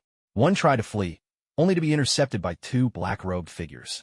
Their proboscises darted out, plunging into his neck and draining the very life from his body in an instant. The last surviving vampire collapsed to his knees, raising trembling hands in supplication. Please, spare me. I know where the Vampire Elder Council is hiding. I could take you there, But the black-robed figure gave him no chance. The barbed proboscis pierced ruthlessly through his chest, pinning him to the ground until he, too, withered into a dried-up corpse. The three bodies were tossed aside without a second thought. The dozen or so black-robed figures stood silently, motionless, as if the carnage just now had been nothing more than a trivial chore. Dialek stood quietly atop the rooftop, his gaze cold as he watched the scene unfold below. These black-robed figures were neither vampires nor ordinary humans. Their strength, speed, and grotesque method of feeding were all far beyond the realm of human understanding. It was hard not to recall the Reapers from Blade 2. Suddenly, the foremost black-robed figure slowly raised its head. Though its face was concealed in shadow, Dialek could feel the weight of its gaze upon him, as if the darkness itself stared directly into his soul. One after another, the second, the third, and then all of the black-robed figures turned in unison to face him. They made no sound, no unnecessary movement, but Dialek could sense with chilling clarity that every one of them was now watching him. They had known he was there all along. The night wind felt utterly still. The air itself seemed to freeze. Dialek tightened his grip on the black-cliff slasher, flames flickering along the blade, restless, ready to ignite. Whoosh, whoosh, whoosh. The night wind howled, and the corrugated iron roof of the abandoned factory gleamed coldly under the moonlight. Dialek stood on high ground, his crimson hair whipped by the wind, those fiery red eyes gazing coldly at the robed figures below. Those bizarre creatures stood motionless, the darkness beneath their hoods as fathomless as an abyss, staring silently back at him. Time seemed to freeze. Suddenly, all the dark-robed figures turned in unison, as if preparing to leave. But Dialek's fingers had already tightened imperceptibly around the hilt of his black-cliff blade. They're not leaving. A thunderous blast erupted. Sure enough, in the very next instant, a nearly soundless rush of air sliced out from the shadows behind Dialek. He spun around in a flash, black-cliff blade instantly in hand, and a searing blaze erupted from its edge like a furious dragon's roar. A deafening crash followed. The flaming blade struck true, cleaving into a shadowy assailant lunging from the darkness. It was one of the robed figures who had been lying in wait, its claws mere inches from the back of Dialek's neck before that blow drove it back with brute force. The keen blade sank deep into its chest, and the scorching flames instantly seared shut the wound, vaporizing the blood before it could spill. The smell of burnt flesh filled the air. A guttural scream tore from the creature's lips as it staggered back, clutching its wound. Its hood slid off, revealing its true face. Dusky blue-black skin, a smooth, hairless skull, sunken eye sockets, and, most grotesque, a jagged split running across its jaw. So, it is you after all? Dialek let out a cold snort, and the black-red flames coiling around his blade surged even fiercer. At that moment, the rest of the retreating robed figures whirled around, launching themselves at him with terrifying speed. Their movements were swift as phantoms, a dozen shadowy forms weaving and flickering in the moonlight, shutting off every escape route. But Dialek was just as fast. With a thunderous leap, he swept his blackcliff blade in a wide arc. A wave of fire unfurled like a crescent moon, forcing back the nearest reapers. One of them failed to dodge. The flames devoured it, its shriek piercing the night as it was reduced to a blackened husk, crashing to the ground. Another reaper darted in from the side, its mouth parts snapping out like a viper's strike, aiming straight for Dialek's throat. Dialek twisted aside, his left hand seizing the slimy appendage. Fire surged along his arm and consumed it to ash in an instant. The reaper howled in agony as it staggered away, but Dialek was relentless. He pressed the attack, driving his blade through its chest and pinning it to the corrugated iron wall behind. Another thunderous blast resounded. Flames erupted with a thunderous roar, and the reaper's body disintegrated in the searing heat, leaving behind nothing but a heap of blackened ash. The battle raged on with increasing ferocity. Amid the encirclement of reapers, Dialek's figure darted and weaved, every swing of his blade accompanied by fierce bursts of fire. He made clever use of the factory's layout, at times vaulting onto containers for leverage, at others rolling into the shadows before launching a sudden counterattack. The reapers moved swiftly, but Dialek's combat experience was unrivaled. With each clash, he found their weaknesses with unerring precision. One reaper attempted a surprise dive from above, but Dialek had already anticipated the move. With a swift, inverted strike, he severed its legs mid-air. It fell with a guttural scream, but before it hit the ground, Dialek's second slash cleaved its head in two. Seizing the chaos, another reaper lunged from behind, claws aimed straight for Dialek's back. Without even turning, Dialek's blackrock blade spun in his hand like a living thing, tracing a perfect arc through the air, shearing the reaper's arm clean off at the shoulder. Before it could react, Dialek spun and delivered a powerful kick, sending it hurtling dozens of meters away, smashing through a brick wall. A wave of fire surged after it, engulfing the creature completely. The entire fight had lasted less than 5 minutes. Of the dozen or so reapers that had attacked, only 2 remained. Those last 2 stood amid the ruins, their sunken eyes fixed on Dialek. The cracks at their jaws trembled, perhaps with fear, perhaps with fury. Dialek flicked the ash from his blade. Black and crimson flames still danced along its length. "Now it's your turn," he said. The 2 reapers exchanged a glance, then nodded. Suddenly, one let out a fierce roar and charged straight at Dialek, while the other turned and fled without hesitation. The charging reaper lashed out wildly with its claws, its maw snapping like a whip, clearly intent on sacrificing itself to hold Dialek back. Its attacks were reckless, a desperate last stand. Sparks flew with every parry as Dialek muttered to himself, "You are brave, but you'll die all the same." After only 3 exchanges, Dialek exploited an opening. His blade sliced through the creature's maw, then swept back in a horizontal arc. The reaper's head flew skyward as its headless body staggered a few steps before crashing to the ground. Meanwhile, the final reaper had already reached the edge of the factory district, on the verge of vanishing into the night. Dialek narrowed his eyes, the flames on his blackrock blade suddenly gathering into a fierce, focused blaze. He hurled the blackrock greatsword with sudden force, its flames streaking through the night like a meteor. A thunderous explosion erupted. Yet, his move fell just short. The blackrock greatsword plunged deep into the ground behind the reaper, unleashing a fiery blast that hurled the creature off its feet. But it scrambled up almost immediately, ignoring the charred wound across its back, leaped over the wall, and vanished into the darkness. Staring into the endless night, Dialek made no move to pursue. With a sharp gesture, the blackrock greatsword flew back into his hand, its flames gradually dying away. The night wind swept through, leaving only scorched wreckage scattered across the abandoned factory grounds. At the same time, the blinding firelight and deafening explosions jolted awake the residents living near the old industrial district. Someone drew back their curtains, only to see thick smoke rising above the distant factory buildings, tongues of orange fire licking hungrily at the darkness. Heavens above, hasn't that old factory been deserted for over a decade? Could it be that leftover chemicals finally exploded? A bleary-eyed middle-aged man muttered to himself, a troubling suspicion dawning in his mind. His wife, hearing this, immediately grabbed her phone and dialed 911 with trembling fingers. As soon as the call connected, she spoke rapidly. "Hello, NYPD? There's been an explosion in the old industrial park in Brooklyn. The flames are huge, and there might be a risk of chemical leakage. Meanwhile, the owner of a convenience store on the street was frantically speaking into his own phone. Yes, it's that old factory complex. I saw several fireballs shoot into the sky myself. This is no ordinary fire. Dialek left the scene, and about 10 minutes later, several NYPD patrol cars arrived. Blinding police lights flickered, and piercing sirens tore through the night. Jefferson, the first officer on the scene, stepped out of his car and immediately caught the acrid scent of burning in the air. Pressing his radio to his shoulder, he called, "Dispatch, we have confirmed extensive burn marks at the scene. Requesting fire department support, and please notify the National Response Center. We may be facing a hazardous material situation." Before long, fire trucks and hazmat teams arrived as well, their powerful 97,000 lumen floodlights turning the entire factory complex as bright as day. But when the officers pressed deeper into their investigation, the horrific sight before them stopped them in their tracks.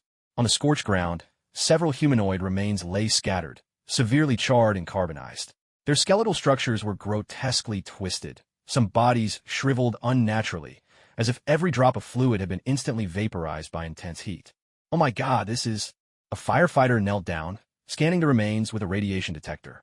His brow furrowed, but seeing the readings, he finally allowed himself a sigh of relief. Phew, thank goodness. There's no residual radiation, but the scorch marks left by the intense heat don't match the usual signs of an explosion. Hearing this, the chief pulled out his phone, dialed a number, and then spoke in a low, grave voice. "Headquarters, this is the Brooklyn abandoned factory site. We need an FBI special team on this case. The situation here is far beyond a typical arson incident."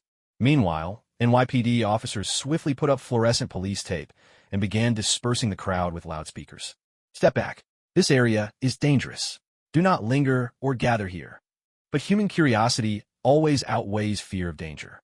Even knowing the risks, local residents gathered in small groups just outside the cordon, holding up their phones to film, while a chorus of speculation rippled through the crowd. "I heard they found human bones in the blast. Could be the gangs around here hiding bodies?" "Nonsense. I just saw what the firefighters carried out, and it didn't look human at all." "You're the one talking nonsense. Everything was covered up. How could you possibly see anything?" A technician in a hazmat suit hurried past, his expression grim behind the face shield. Pinned to his chest was an NRC-7 badge, and in his hands was a portable radiation detector. The fluctuating numbers on its screen made his brow furrow deeper. By now, the hazardous materials team, 6 members in total, were fully suited up in level of protective gear. Led by their captain, Mark Redfield, they advanced into the heart of the site. The moment they crossed the charred boundary of the plant, everyone's radio crackled with a collective gasp. "Jesus above," a team member murmured under his breath. The ground at the epicenter of the incident was etched with radiating cracks. The cement at the center fused into glass, while 7 or 8 charred remains lay scattered around. The most chilling part was that, although these remains resembled human skeletons, their proportions were disturbingly off. The tibias of these bodies were far too long, the tips of their finger bones hooked, and some of the jawbones had split into 4 distinct sections. Every one of these traits pointed to the same conclusion. These were not human, nor any known living creature on Earth. Sampling team, prioritize collecting biological tissue samples. Record the radiation level of each one. Redfield squatted down, carefully picking up a charred bone fragment with titanium tongs. Suddenly, Aisha, one of the team members, shouted in excitement from beneath a corrugated iron wall 20 meters away. "Sir, there's a relatively intact specimen here." At her words, the team quickly gathered around. Following Aisha's gaze, they saw a bluish-black torso, missing its head and both feet, lying on its back amid the debris. Its chest cavity was pierced by something sharp, and the edges of the wound had crystallized, while the skin was covered in a scaly, fish-like keratin layer. But the strangest thing was, its abdomen was still twitching slightly. "It's still alive." Faced with such a grotesque sight, Elsa instinctively stumbled half a step back. "No, it's probably just residual nerve reflexes." As he spoke, Redfield pressed his communicator and said, "Command Center, requesting dispatch of a biological containment team, code Alpine. We need a vacuum-sealed stretcher and a liquid nitrogen cryo chamber." 3 hours later, inside a hastily erected testing tent, Redfield removed his mask and handed a tablet to the NYPD's on-scene commander. Test results. 1. No traces of conventional explosives, TNT/RDX negative. 2. No signs of hazardous chemical leakage, VOC less than 0.1 ppm. 3. Detected unknown energy radiation, wavelength 0.3 nanometers, similar to beta particles, but lacking a decay curve. 4. Radiation level, 450 μsV/H at 15 meters from the epicenter, equivalent to a CT scan dose. This is no ordinary incident. The energy release is highly directional, central temperature exceeding 1000 degrees Celsius, but drops to room temperature just 5 meters away. Damn it, this completely defies the laws of thermodynamics. Redfield pointed to the concentric ripples on the thermal imaging scan.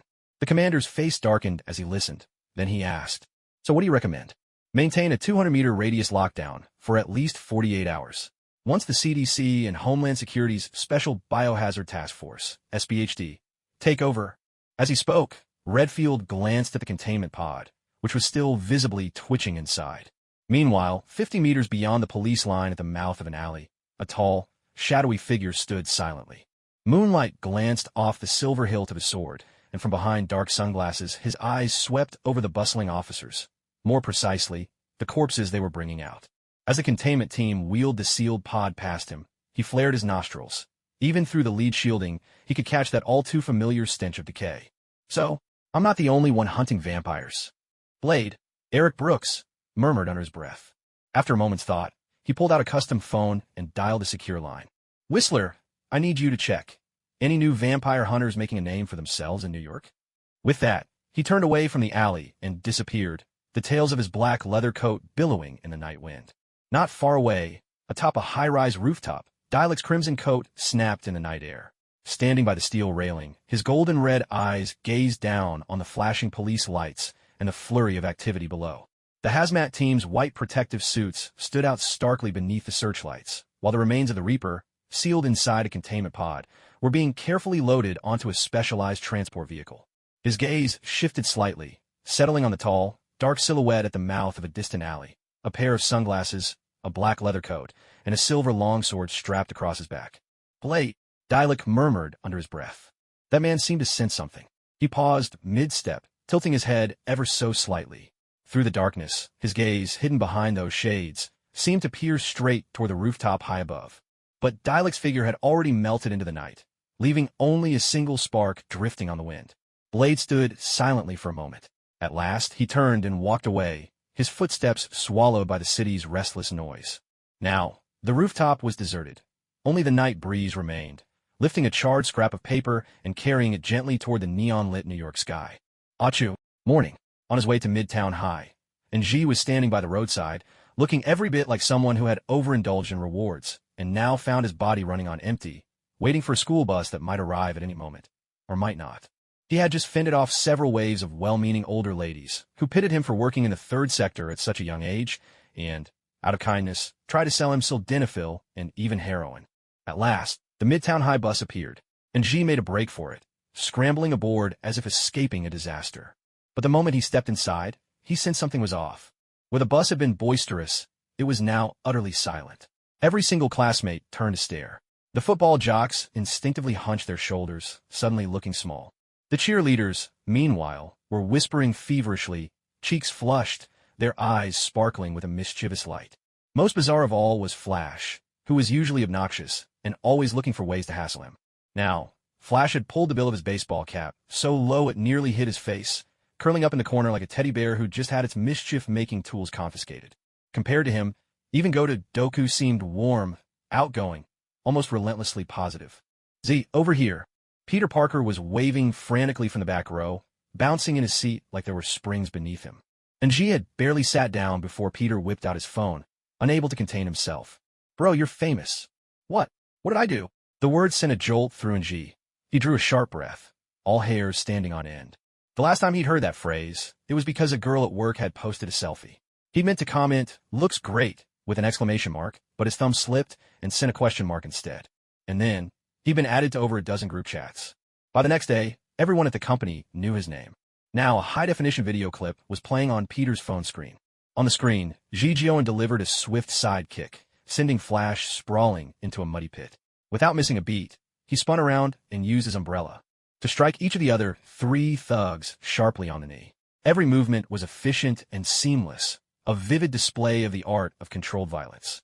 After watching the video, Peter Parker was so excited he could barely contain himself.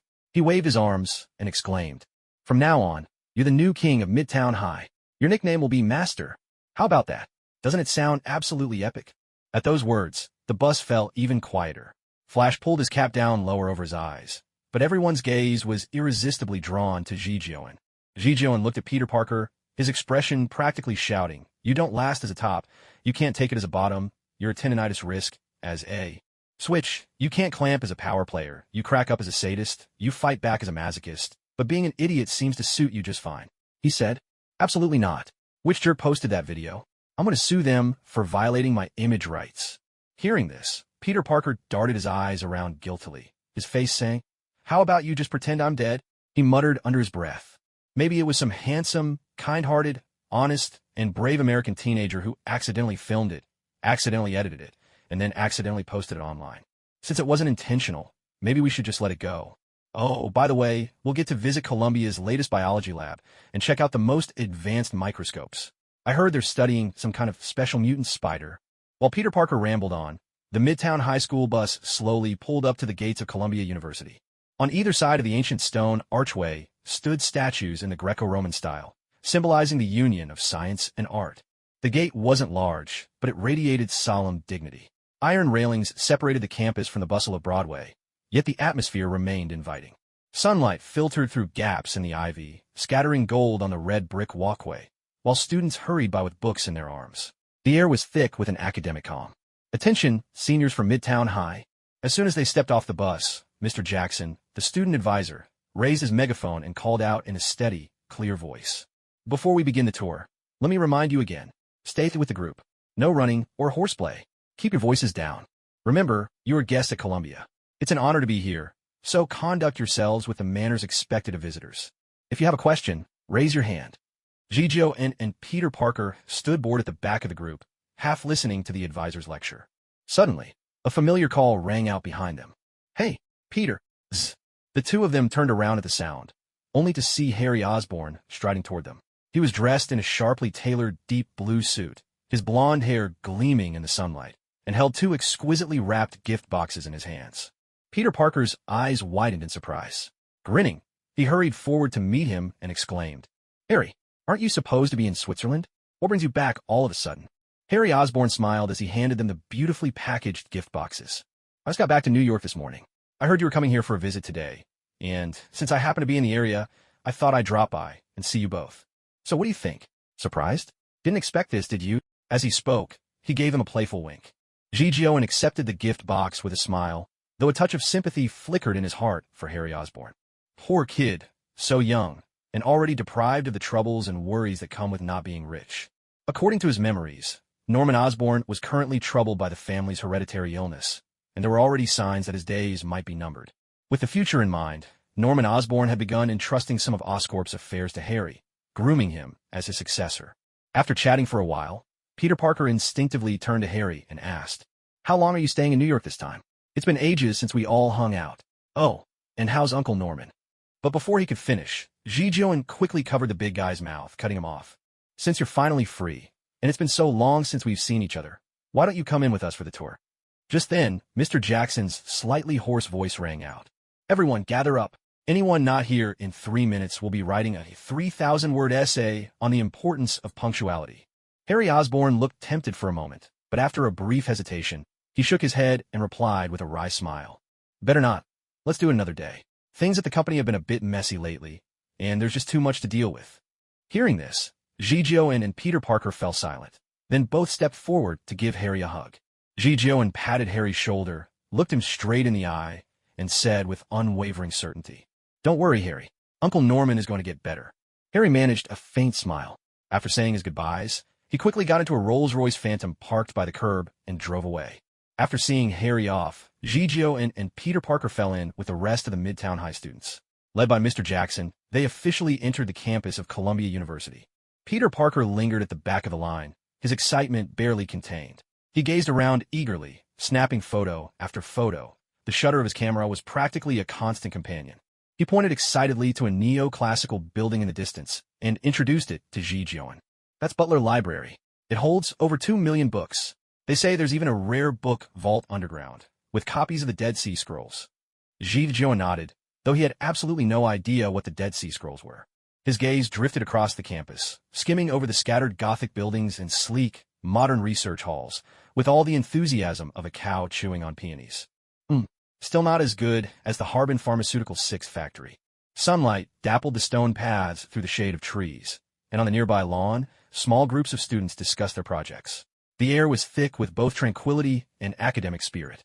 Their student advisor, Mr. Jackson, led them through several venerable old classroom buildings until they finally stopped in front of a silver-gray modern structure, the Columbia University Bioscience Research Center. This is the main stop on today's tour. Please keep quiet and don't touch any of the equipment.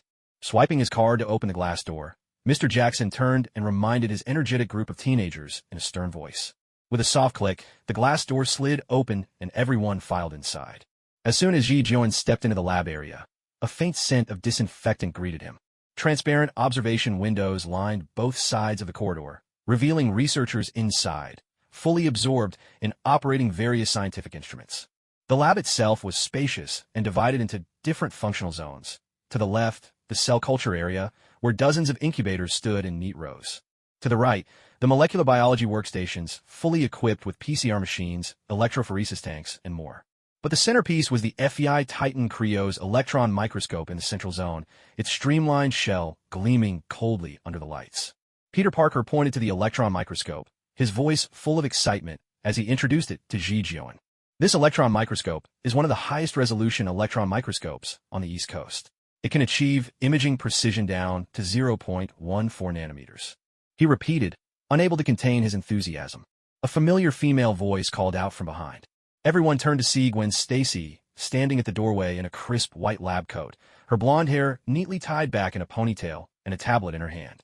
The moment Peter Parker saw Gwen Stacy, his eyes lit up in surprise and delight. "Gwen, what are you doing here?" Gwen Stacy gave a gentle smile to Ji Jion and Peter Parker and replied, "I enrolled in Columbia's pre-college program last semester. I'm now Professor Connor's research assistant." She quickly realized she might have said too much, cleared her throat, then gestured for everyone to follow as she introduced. "Today, I'll be showing you around our lab's latest research, gene-edited spiders." Gwen led the group deeper into the lab, into the arthropod research section. 15 climate-controlled incubators stood in a row at the top a specially designed workbench, with each box housing a vividly colored spider. These are CRISPR-Cas9 gene-edited European garden spiders, Araneus diadematus. Using gene-editing technology, we've enhanced their silk protein gene expression, making their silk more than 3 times as strong as standard Kevlar fibers. Gwen Stacy pointed to one spider with bright red markings on its back, sharing her expertise with the group. Then, she brought up a set of data on her tablet and projected it onto the screen, elaborating. In theory, this silk could be used to manufacture lightweight bulletproof vests, or as surgical sutures. It naturally biodegrades in the human body and doesn't trigger rejection. Peter Parker leaned in closer to examine the containers, nearly pressing his face against the glass, his eyes fixated with fascination on a spider with blue-black stripes. He asked, "And what about this blue-black one? Does it have any unique features?" "That's a variant with fluorescent protein markers, mainly used to track the transmission of neurotoxins. But it's highly venomous, so you'd better not get too close," Gwen Stacy explained. Hearing this, Peter Parker instantly sprang back 5 meters, casting a look of utter distaste at the spider. As the presentation wrapped up, Gwen Stacy announced the start of a free exploration period. No sooner had she spoken than Peter eagerly sidled up to her, peppering her with questions in rapid-fire succession. How do you solve the problem of mass-producing spider silk? Could gene editing cause behavioral changes in the spiders? What happens if you introduce these genes into mammalian cells? With a raised eyebrow and a knowing smile, Gwen Stacy looked at him as if she'd found a kindred spirit and praised. "Looks like you really know your stuff." As she spoke, she turned on a microscope display. "At present, we're experimenting with transgenic goats to express spider silk proteins in their mammary glands, but the yield is still too low. Of course, there are other approaches." Amid the lively exchange, Ji Jion quietly moved to the end of the group, his gaze drawn to the incubator tucked away in the corner. Inside, a spider jet black from head to toe, its abdomen marked by eerie blue-purple patterns, sat beneath the lights, its 8 eyes gleaming with a metallic sheen. Unlike the docile specimens, this one was vibrating its web at a dizzying speed, almost as if it were having a seizure. "It seems you must be the singularity where all stories begin," Ji Jion murmured, his eyes burning with intensity as he stared at it. If, after crossing over, he hadn't gained that mysterious orb in his mind. He would have chosen, without hesitation, to come here and let the mutant spider bite him. Although, because of the whole spider totem business, there was a high chance he might just end up dead. This was the Marvel Universe. After all, ordinary people could die at any moment, no matter what they did. Rather than go out for some mysterious reason, he might as well take a gamble and try his luck. Excuse me, why aren't there any spiders in this box? Suddenly, a girl with glasses pointed to the incubator in front of her and called out in Gwen Stacy's direction.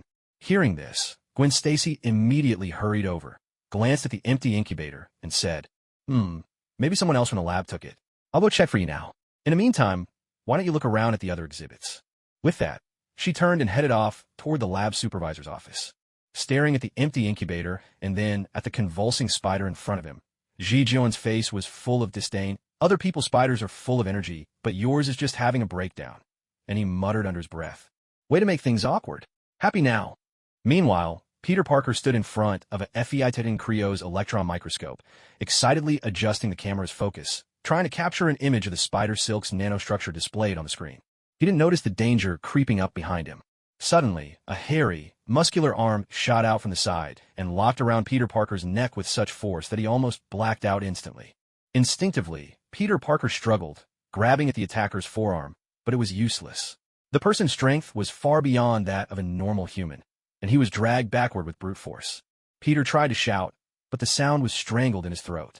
His struggle caused a minor commotion, but the football team members following behind quickly closed ranks, forming a wall to block everyone else's view. Even so, Peter Parker's sudden disappearance didn't attract much attention from the rest of the people in the lab. A few seconds later, Peter Parker was roughly dragged into a nearby washroom, his back crashing hard against the tiled wall. He doubled over, coughing violently, and finally got a clear look at his attacker, Flash Thompson. Flash grabbed Peter by the collar and hoisted him off the ground. His already less than pleasant face was now twisted with rage, veins bulging at his temples. His voice was tight with fury, loaded with threat as he demanded, "It was you, wasn't it? That video on YouTube?" Peter's feet dangled in the air, his breath coming in short gasps, eyes darting as he tried to protest. What video? I have no idea what you're talking about. Stop pretending you don't know. I'm talking about that video, the one where I got beaten up in front of 3 million people. Because of that damn video, the whole school's laughing at me. As he spoke, Flash shoved Peter Parker against the wall again, fury blazing in his eyes. Peter felt the sharp pain in his back and saw the murderous look in Flash's eyes. He swallowed hard and tried to explain, his voice trembling. I just posted it without thinking. I never expected it to blow up. But that answer only made things worse. Flash's pupils narrowed to slits, his other fist clenching tight. He roared with rage. Without thinking? You ruined my reputation. Just because you weren't thinking? Let me show you what happens when I act without thinking. He raised his fist, ready to strike Peter square in the face. Peter was completely pinned, unable to fight back. He braced himself for the inevitable blow. Just then, a calm voice sounded from the bathroom doorway. Put him down, and I'll pretend I didn't see anything. But if you so much as touch him again, you'll have to pick one of these two things and take a bite. Your choice. Hearing that familiar voice, Flash froze in place. He slowly turned his head and saw Shoku standing in the doorway. In his left hand was a toilet plunger, and in his right a wet mop. Somehow, he radiated an aura that was quiet yet deeply intimidating. Do I need to repeat myself? Shokuin's voice was soft, but left no room for argument. Flash's muscles tensed, but after a moment, he reluctantly let go of Peter's collar. Peter slid down to the floor, coughing and clutching his throat. This is between me and Parker. It's got nothing to do with you, Flash said stiffly, deliberately avoiding Shokuin's gaze. Shokuin didn't answer. Instead, he looked at Peter and said, You go on ahead. I'd like to have a word with him alone. Peter struggled to his feet. He glanced at the relaxed Shokuin, then at Flash, who stood there rigid and on edge. The air was thick with uneasy silence. Only the slow drip of the faucet broke it, echoing through the room. I'll be just outside. If anything happens, I'll call for help right away, Peter said quickly as he passed Shokuin. Shokuin gave the barest nod. With the soft click of the bathroom door closing, only Shokuin, Flash, and Flash's buddies remained in the room. Looking at the group before him, Shokuin spoke in a clear, steady voice. Listen up. I'm the one who embarrassed you. If you have a problem, take it up with me. But if I catch you giving Peter Parker any more trouble, I swear to him, I'll shove this thing right up your rear end. As he spoke, he brandished the toilet plunger in his hand, his gaze sharp as a blade, sweeping across everyone present. Flash's fists clenched and unclenched, his face flickering between anger and uncertainty. Jijoin ignored his expression, turned, and headed toward the door. However, just as his fingertips were 3 inches from the doorknob, the boy in the baseball jacket on his right suddenly sprang into action. Weighing over 200 pounds, the burly figure lunged forward with a rush of wind, his fist aimed straight at Jijoin's temple. If this punch landed, it would be enough to knock out, or even shock, an ordinary person on the spot. Thud! Jijoin's left arm blocked like an iron bar, the muffled impact of forearm meeting fist echoing through the bathroom. Before the boy in the baseball jacket could recover from the jolt of pain, everything went black in front of his eyes. Smack! The reeking rubber plunger slammed down over his entire face, its powerful suction and foul stench making it nearly impossible to breathe. Without pause, a heavy side kick crashed into his ribs. Crack! A clear fracture sounded, a sharp, chilling snap. The boy flew across the room like a rag doll, smashing through 2 stall doors before coming to a halt. A guttural scream escaped him as splinters scattered, curling on the floor in agony. That strike was like the starting pistol. Damn it, I'm going all out. Flash's roar reverberated around the bathroom walls, making the air tremble. The other 5 hulking figures charged at once, their combined weight making the floor tremble underfoot. Jijoin stepped back half a pace, wielding the mop handle like a spear and thrusting it forward. Thud! The tip struck the gut of the first to rush in, making his eyes bulge wide as he doubled over. Before the vomit he retched had even hit the ground, an uppercut slammed into his chin. Bang! His head crashed against the tiled wall with a wince-inducing crack. Swish! Suddenly, a sharp wind sliced in from the left. Jijoin ducked low, dodging a flying punch, and swung the toilet plunger in his hand. With a sickening squelch, the grimy, brown-stained rubber cup suctioned onto the attacker's cheek. Jijoin yanked hard, throwing the boy off balance. He stumbled forward right into his companion's rising knee. Wham! In an instant, blood sprayed from his nose across the mirror, a blooming crimson flower. Whoosh! Flash seized the opening and launched a sneak attack from behind. His enormous fist, big as a casserole pot, swung down with a rush of air, aiming for Jijoin's back with enough force to shatter wood. But Jijoin moved as if he had eyes in the back of his head, twisting aside at the last second. Flash's punch grazed his shirt and slammed full force into a metal pipe. Ark! The pipe buckled with a groan, and there was a worrying crack from the bones in Flash's fingers. But before he could even cry out in pain, Jinan had grabbed his wrist and, with a swift over-the-shoulder throw, slammed him hard onto the floor. Boom!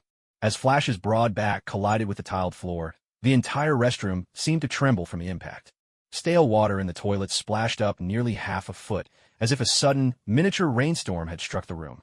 3 minutes later, the restroom was filled with the sounds of pain and chaos. Stall doors hung broken. The mirror was veined with cracks like a spider's web, and 6 football team members lay scattered across the floor, groaning in every possible position. Flash was flat on his back, chest heaving, his right knuckles battered and bloody. Jinan stood on the only clean tile, his breathing as steady as if nothing had happened. He bent down, picked up the snapped mop handle, and tossed it casually into a nearby trash can. Straightening his slightly rumpled collar, he spoke in a tone as calm as discussing the weather. Remember this, Pain. As long as you keep forgetting your lessons, you'd better get used to it. With that, he pushed open the restroom door. Peter Parker was pacing outside, clearly anxious. The moment he saw Jinan emerge, Peter's eyes widened. Then he let out a long breath of relief. Phew, thank goodness you finally came out. Where's Flash? I thought I heard. Jinan raised a hand to cut him off, pulling a pack of tissues from his pocket to wipe his hands, and replied, "Oh, they're fine. We just had a very productive conversation. After stating our positions, we exchanged views and had a constructive discussion on some key issues. Through a multi-angle, wide-ranging, and in-depth exploration, we reached a consensus, both in thought and in action, on several critical points." Peter listened to Junan's tongue-twisting explanation, nodding in confusion. But as the restroom door swung shut behind them, he caught a glimpse of the carnage inside. If he ever believed Junan's words again, he'd be a fool. What kind of fool? He'd figure that out later.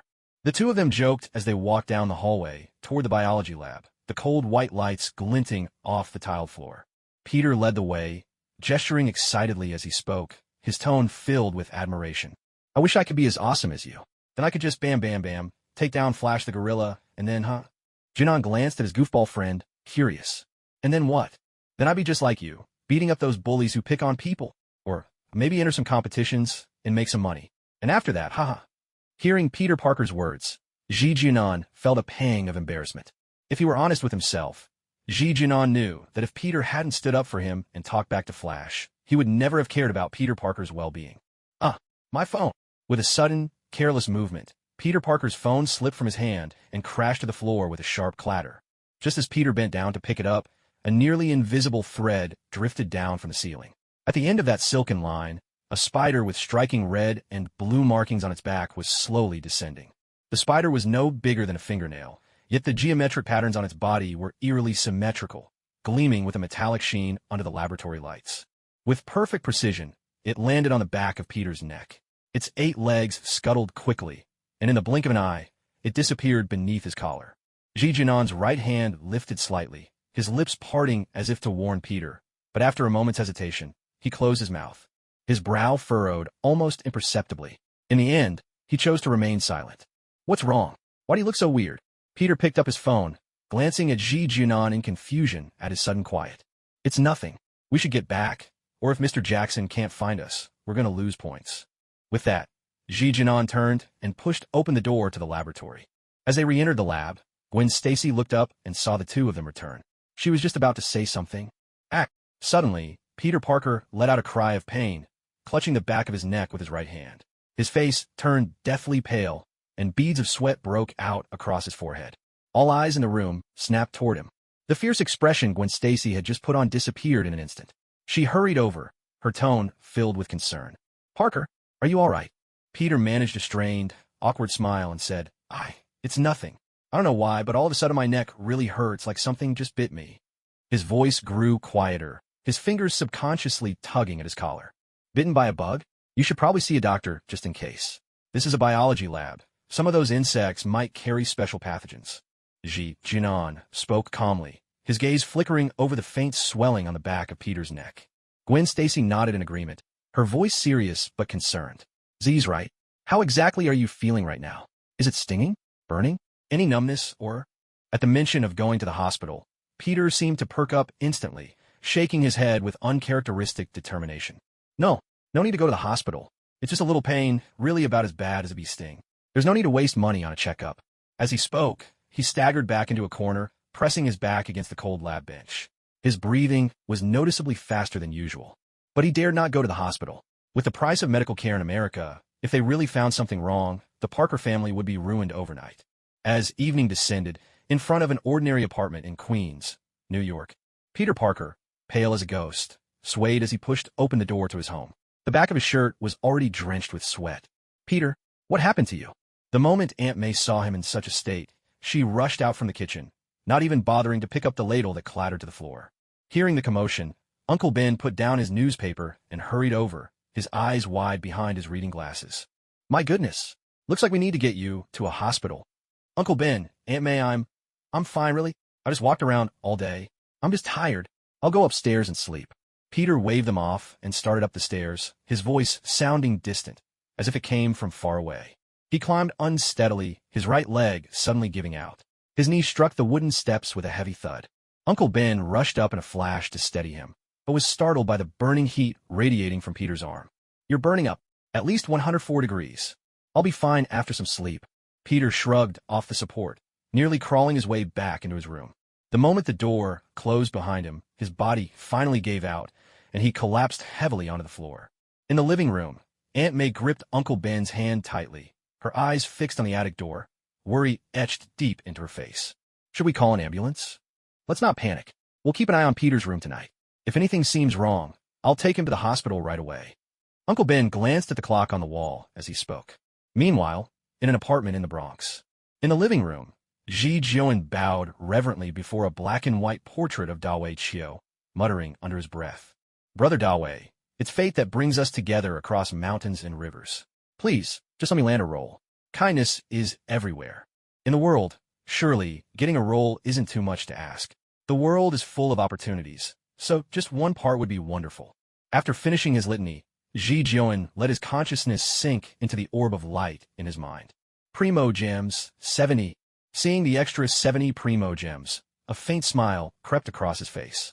They were a reward from last night, after he tipped off Pepper Potts about Obadiah Stane's conspiracy, which had triggered a refresh from the light sphere. This led Ji Jian to a new hypothesis. The acquisition of primo gems seemed to be directly proportional to the degree of influence he exerted on the timeline. Whether positive influence yielded more rewards than negative, or vice versa, that was something experiments down the line would have to determine. But that wasn't important right now. The most crucial thing at this very moment was drawing cards. Ji Jion drew in a deep breath, threw all 70 precious primo gems into the pool, and shut his eyes tightly. With a crisp whoosh, the sound effect of the draw filled Ji Jion's ears. Only after quite some time did he muster the courage to crack open his eyes and look at the results. Sweet flower times 5, character card times 1, item, card times 1. Item, sweet flower. Description, a plant with a rich fragrance, whose scent can guide you to it even in the dark. Its taste is exceptionally sweet, making it a popular ingredient for sugar production. Effect, none. Character card, Fiscal. Constellation, Corvus. Description, Fiscal, whose full name is Fiscal von Luftschloss-Narfadort. Real name Amy. She was born in Mondstadt. Her parents were busy adventurers who traveled far and wide, leaving Fiscal lonely from a young age and immersed in the fantasy novels of the library. She was especially fond of Prinzessin Fiscal's nocturnal tales, gradually identifying herself with the princess in the story, forging a uniquely Chinibu personality.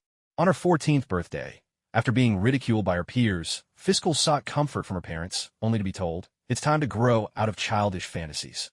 Devastated, she hid away in the library, where she unexpectedly obtained an electro-vision and summoned the Night Raven Oz, full name, Osvaldo von Hrafnavines, thus truly becoming the Prinzessin der Veritelum.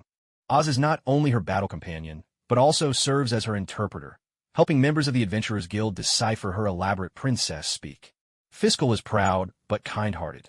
Though her words may sound grandiose, she deeply yearns for understanding and companionship. She detests sweet madam, a dish made with sweet flowers and whole chicken, because the sight of the trussed-up chicken reminds her of the painful rejection she experienced on her 14th birthday. Within the Adventurers Guild, she leverages Oz's reconnaissance abilities to excel as an investigator and has befriended Bennett, the Traveler, and others. Interestingly, the adventurers privately circulate a fiscal dictionary to help translate her Chinibu declarations. For example, "O servant bearing the title of judgment" actually means, "Let me look into it, I'll get back to you soon." Item, Can Knowledge. Description, Can Knowledge is a unique knowledge storage technology from Sumeru, a derivative of the Akasha system created by the previous Dendro Archon, the Greater Lord Rukkhadevata. In Sumeru, knowledge is considered a vital resource and is strictly regulated by the academia, though black market merchants, such as Dory, still sell rare canned knowledge at exorbitant prices. Canned knowledge encompasses all sorts of specialized or combat skills, allowing the user to acquire them instantly without the need for study. However, prolonged reliance on canned knowledge will weaken one's ability for independent thought and may even lead to cognitive rigidity. That way, bro. From now on, I'll call you Dad, and you'll call me Little Brother. Let's each play our own part. Looking at the character portrait of little Amy, Ji Jion performed a deep, formal bow of respect before Daikyu's picture right then and there. As one of the 4 great newbie gods in his early days, Ji Jion was practically raised by Fiscal, Xiangling, Xingqiu, and Bennett.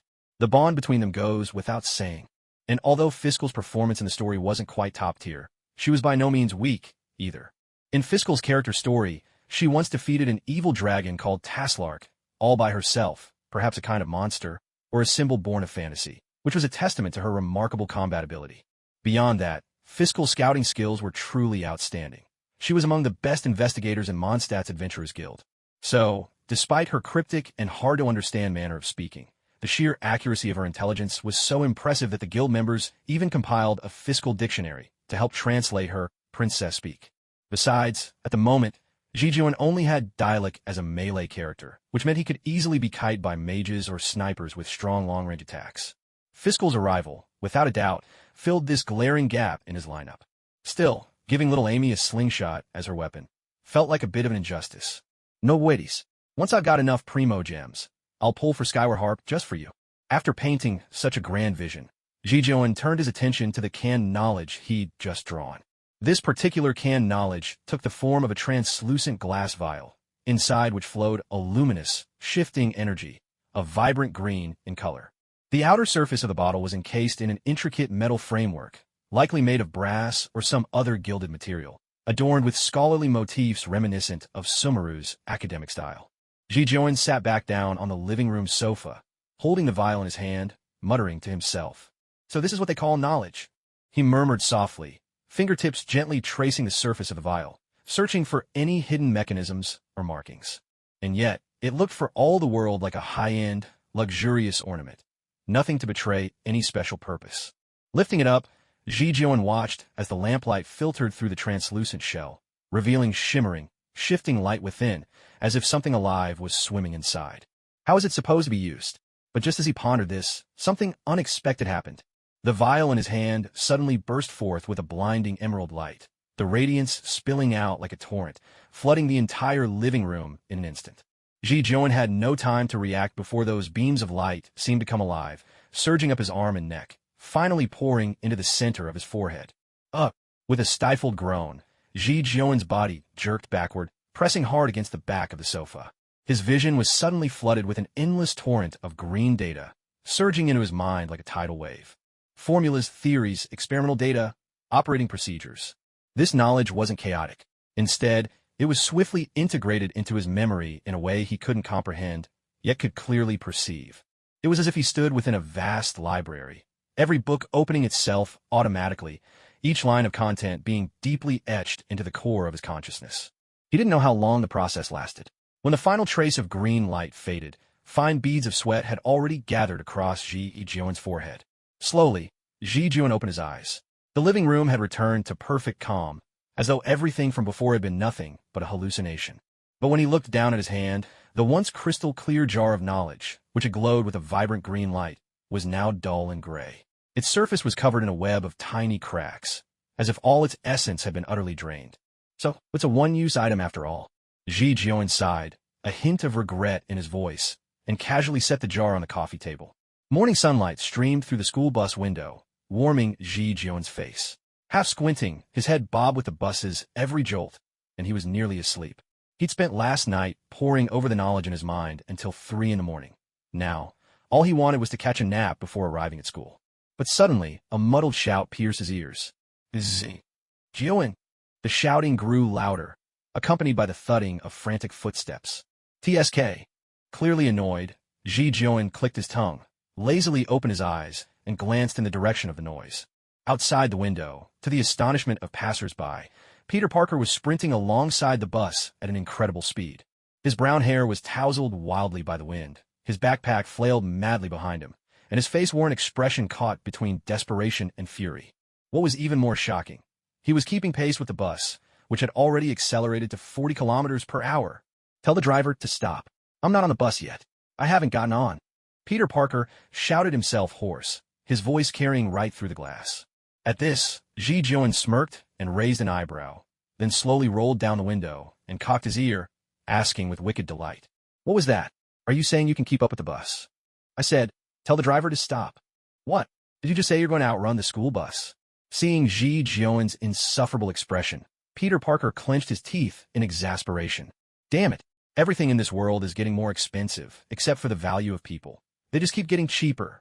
At that moment, hearing the conversation between the two, the students on the school bus who were eager for some drama all squeezed up to the windows, staring wide-eyed in shock at the scene unfolding outside.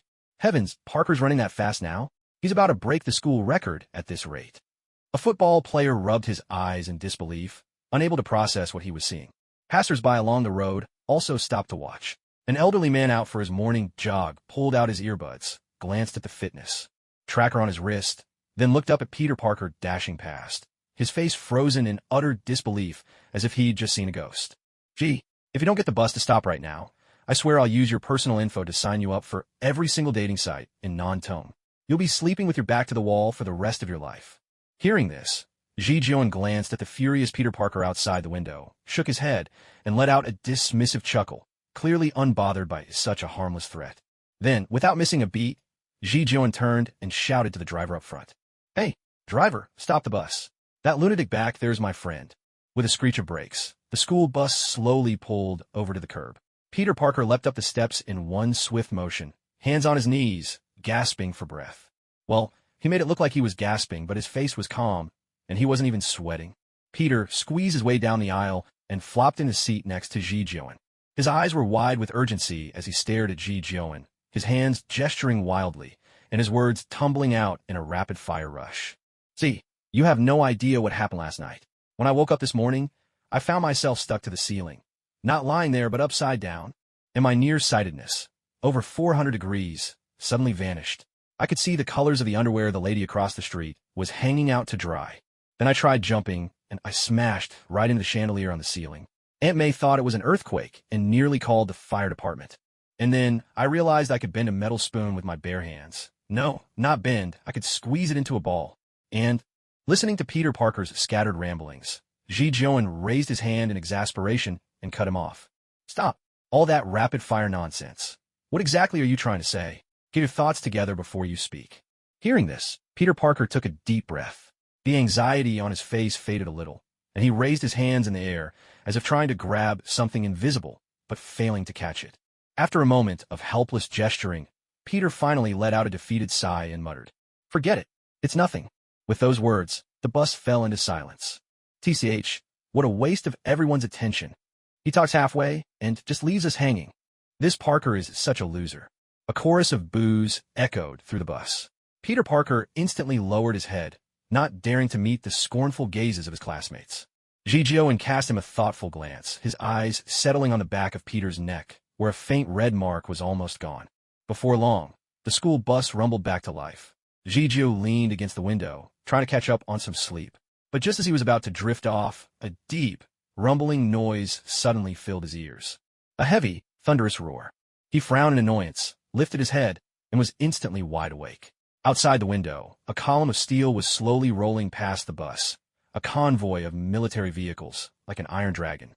At the front, 3M 1151 enhanced Humvees led the way, each sporting an M2 heavy machine gun mounted on the roof. Their jungle camouflage gleamed coldly under the sunlight. Close behind came 4 M1126 Stryker armored vehicles. Their massive, 8-wheeled bodies crushed the pavement, leaving deep, unmistakable tire marks.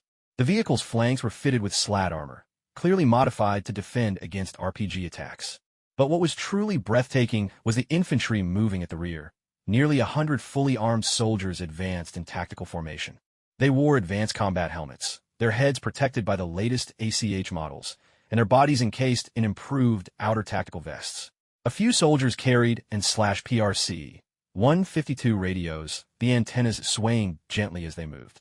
Holy crap! The students on the bus sat in stunned silence. Pedestrians along the street pulled out their phones to film, their exclamations rising one after another.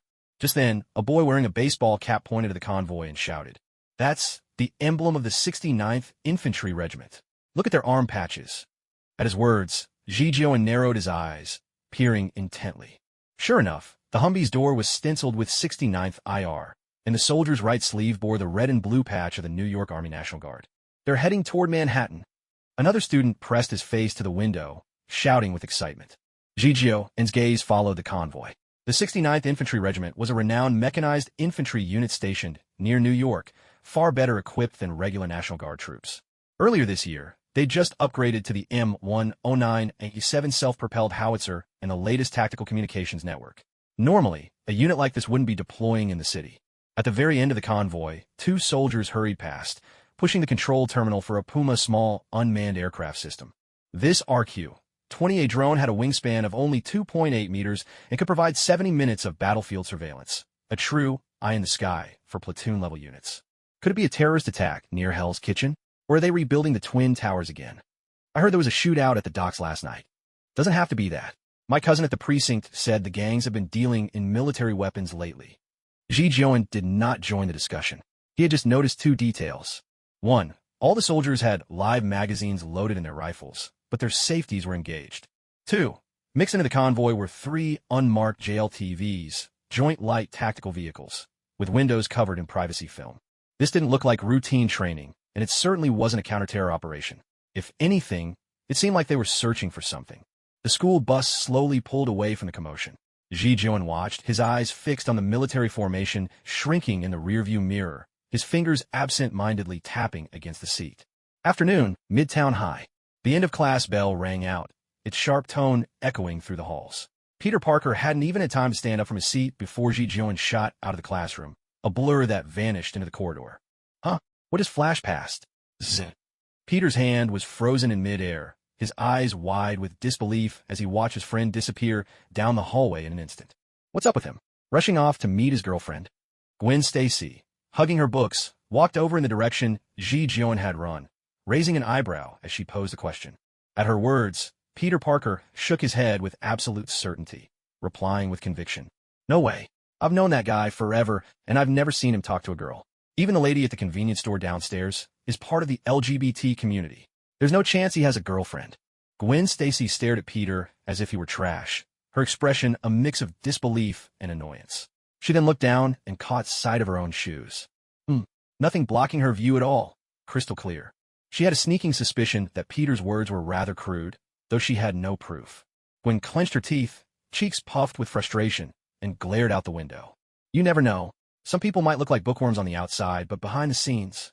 Peter followed her gaze just in time to catch Ji Jeon vaulting nimbly over the school fence, drawing a chorus of surprised gasps from the students nearby. Seeing the admiration in Gwen's eyes, from Peter's perspective, Peter's heart sank. That rascal Ji Jeon is making a move on Gwen. Looks like I can't let him stick around.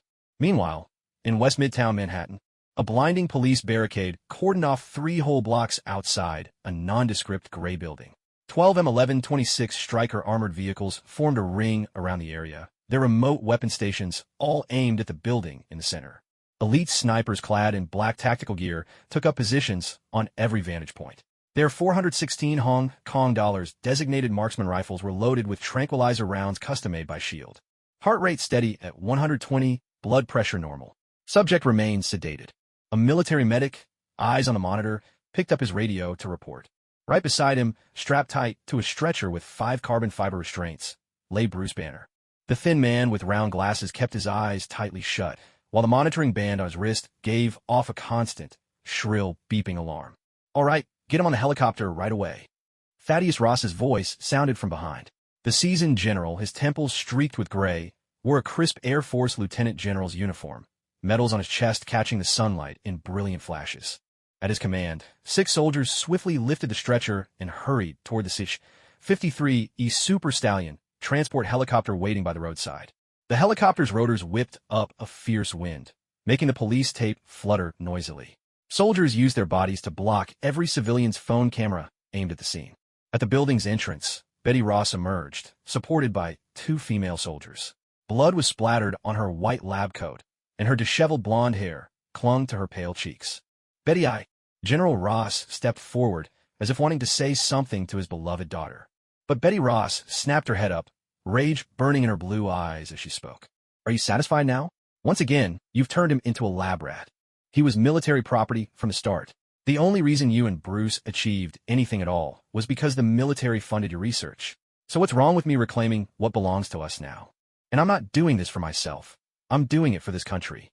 To keep the Hulk, that terrifying monster, from ever hurting innocent people again.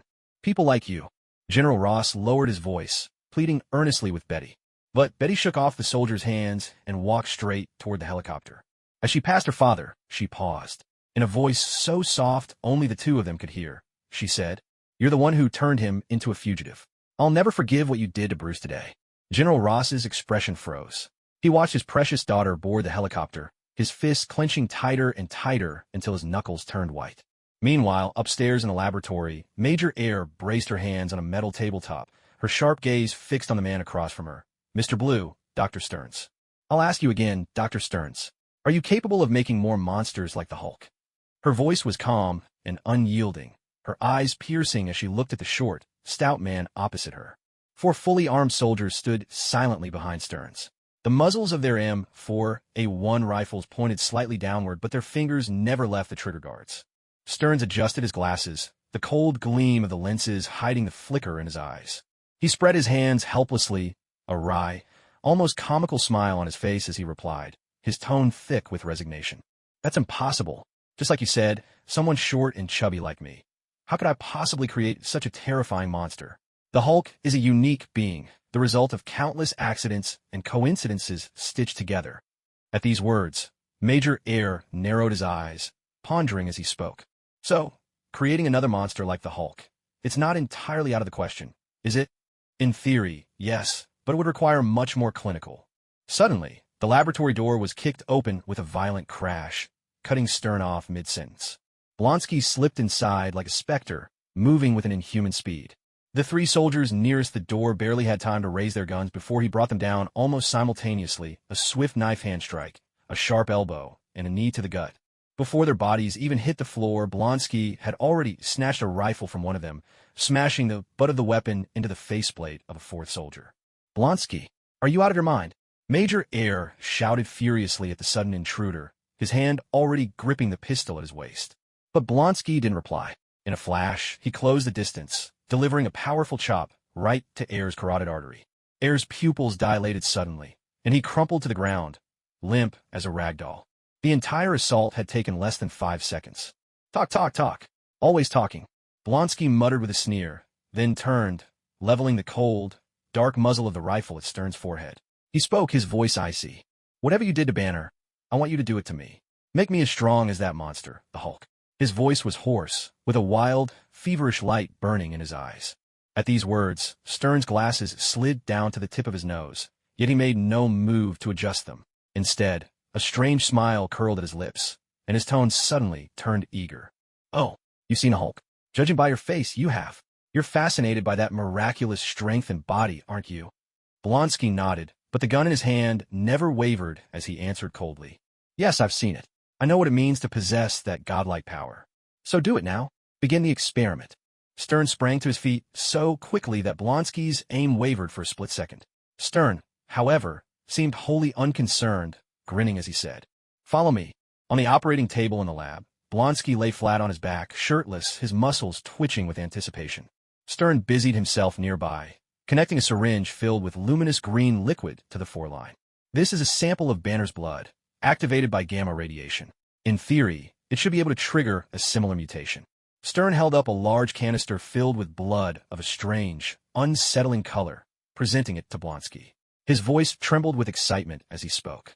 As he talked, he plunged a specially designed needle into Blonsky's jugular vein, slowly injecting the red-green liquid. "Ah!"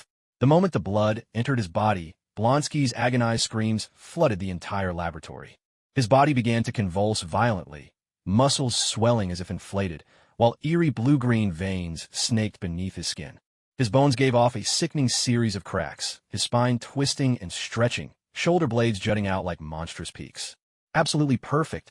Your cell activity has exceeded the expected value by 300%. Stern took several steps back, eyes wide and breath coming in sharp bursts, his words brimming with excitement. As the last drop of Hulk's blood entered his veins, Blonsky's body convulsed even more violently. A guttural, bubbling sound escaped him as his muscle fibers seemed to be torn apart and reassembled by some invisible force. A layer of grayish-blue keratin quickly formed on his skin, and his spine erupted into a row of jagged bone spines. His jaw jutted forward, teeth sharpening into shark-like fangs, while his muddy yellow pupils shrank into vertical slits deep within sunken sockets. With a vicious rip, his bulging form, now nearly 4 meters tall, burst through his combat suit, his bare chest revealing reptilian-like scales, each muscle bulging like sculpted granite. With a thunderous roar that shook the air, Blonsky, or rather, Abomination, threw back his head and howled, the sound deafening.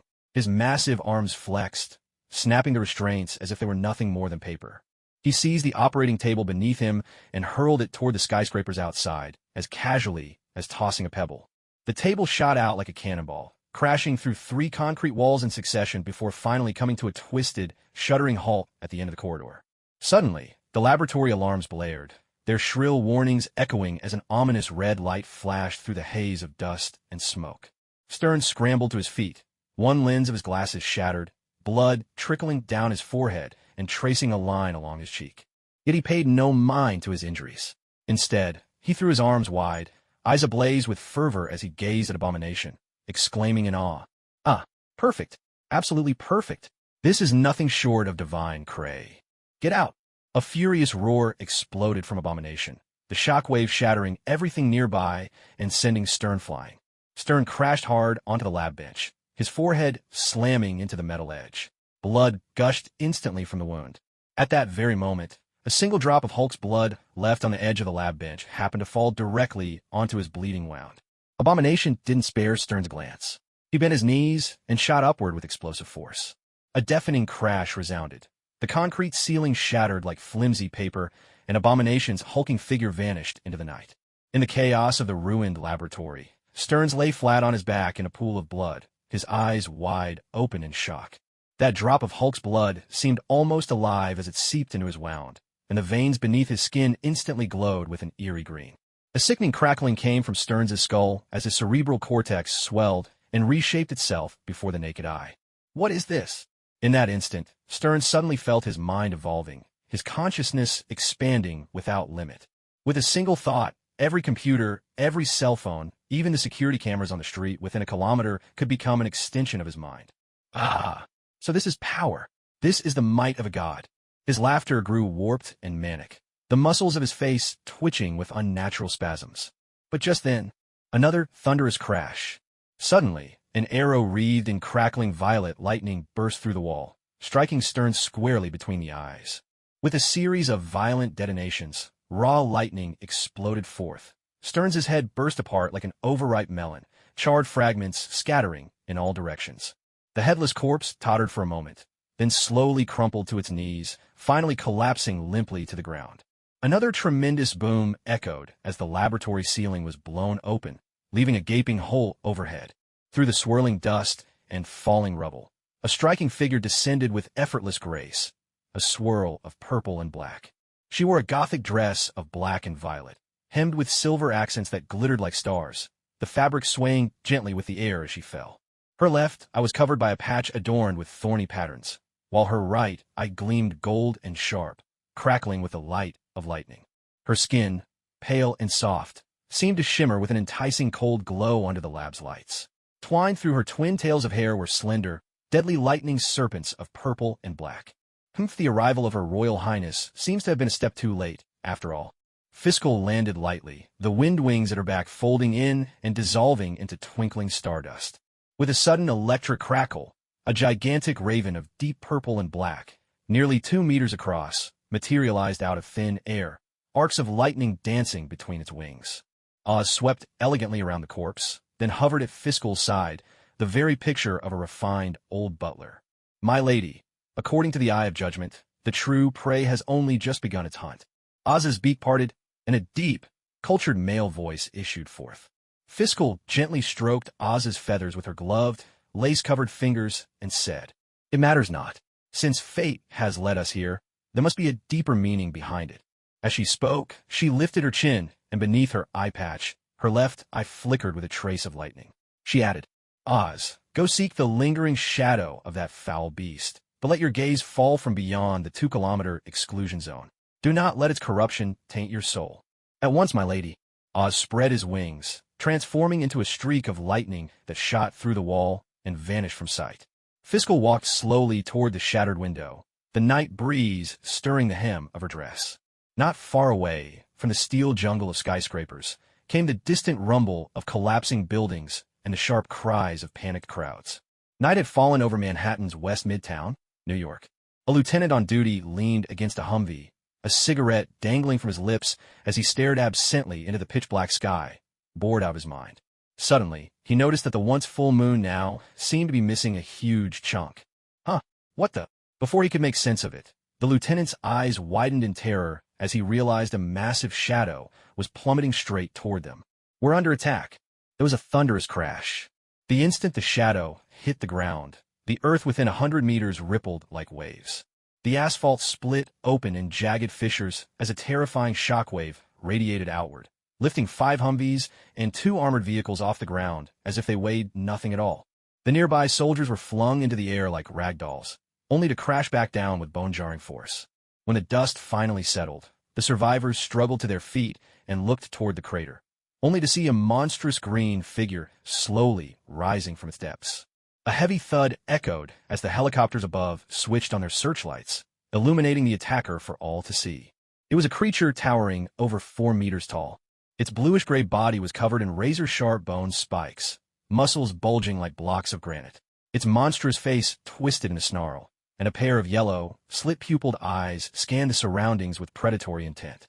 "It's the Hulk! Open fire! Open fire!" Gunfire erupted in a frenzied barrage. A sergeant, the moment he caught sight of the monster, screamed and raised his rifle, unleashing a hail of bullets. In an instant, dozens of M4A1S and more than a dozen M2 HB machine guns roared, pouring a storm of hot lead onto Abomination's hulking form. The bullets slammed into him with tremendous force, sparks flying in every direction, yet not even a scratch was left on his skin. With a furious roar, Abomination charged into the crowd, moving so fast he seemed to blur. The first soldier didn't even have time to scream. In a flash, he was obliterated, reduced to a gruesome cloud of blood and flesh. Abomination's arm, bristling with bone spurs, swept across the street.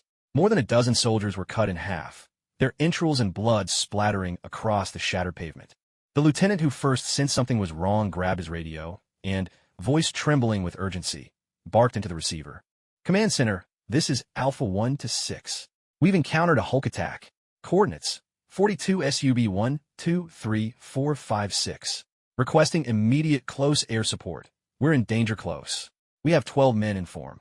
Before he could finish, a massive hand smashed through the Humvee's armored roof, clamped down on his head, and crushed it as easily as squeezing a grape. Thick, red and white fluids oozed between the fingers, and with a careless flick, Abomination hurled the headless corpse at an oncoming armored vehicle. The body exploded against the bulletproof glass in a spray of blood. As the driver's view was obscured, Abomination had already leapt onto the rooftop. With a shriek of tearing metal, he plunged his hands into the armor plating and ripped the entire top off, just as if he were peeling a can. The soldiers inside had no time to react before they were all crushed into pulp. Not far away, a JLTV tactical vehicle was accelerating away, its tires screeching across the pavement as it fled. Inside, the radio operator's face was ashen, his fingers trembling as he worked the terminal. "Command, this is Charlie 7. We're under attack by an unknown creature, possibly the fugitive Hulk. Transmitting live video now." The feed uploaded directly to General Ross's helicopter. On screen, Abomination was hoisting a battered military Humvee above his head and hurling it 100 meters, as if he were tossing a shot put. The explosions that followed lit up his twisted, grinning face, like a demon crawling out of hell. General Ross turned and glanced at Bruce Dog Dongshi Banner, who was holding his precious daughter tightly. His tone was grave as he ordered, "This isn't the Hulk, soldier. Take care of yourself. Evacuate immediately." Before he could finish, a scream erupted from the other end of the radio. The transmission cut off abruptly. Inside the Stallion transport helicopter, Bruce Banner stared at the tablet's last frozen frame, his face ashen and grim. This creature, though as massive and green-skinned as the Hulk, was covered head to toe in bone armor and jagged spurs, its visage twisted and monstrous. Banner turned to General Ross, the fury in his eyes barely contained, his voice cold as ice. "You restarted the experiment, didn't you?" A bead of cold sweat formed on Ross's brow, but his reply was steady and unyielding. "The military has nothing to do with this. After your accident, all related experiments were terminated. On the contrary, this hideous monster looks just like your kind. Are you sure this isn't your doing?" But at that moment, the helicopter lurched violently, and the pilot shouted, "Sir, the monster is moving rapidly toward Times Square." Meanwhile, Abomination was leaping swiftly between the skyscrapers, closing in on the bustling city streets. Every step left shattered footprints on the buildings, and a trail of blood stretched for hundreds of meters behind him. Bruce Banner took a deep breath, unbuckled his seatbelt, and spoke to the pilot. "Fly over it, then open the hatch." At his words, General Ross's face changed instantly. He grabbed Banner and barked, "You want to turn into the Hulk in Manhattan? Are you insane? Down there is the densest part of New York. That's exactly why we need the Hulk. Either drop me in now to stop it, or we'll sit here and watch that monster slaughter half of Manhattan, and you can reconsider afterward." Banner's gaze was steady and calm as he spoke. But Betty Ross wouldn't have it. She clung tightly to Bruce's arm and declared resolutely, "No, I won't allow it. Never mind whether the Hulk can even beat that ugly monster down there. You just took the inhibitor. No one knows if you can even transform. If you fall from this height, you'll die. I won't let you risk your life." As she spoke, Betty looked at Bruce with unwavering eyes, her expression a mix of admiration for his noble words and a hint of disbelief at his otherworldly resolve. "Don't worry, I know what I'm doing." The cabin fell silent, the only sounds the thunder of the engine and the distant rumble of explosions. Betty slowly released her grip, but her face was twisted with anguish and inner turmoil. She didn't want her boyfriend to risk his life, but she couldn't bear to see the people of Manhattan perish either.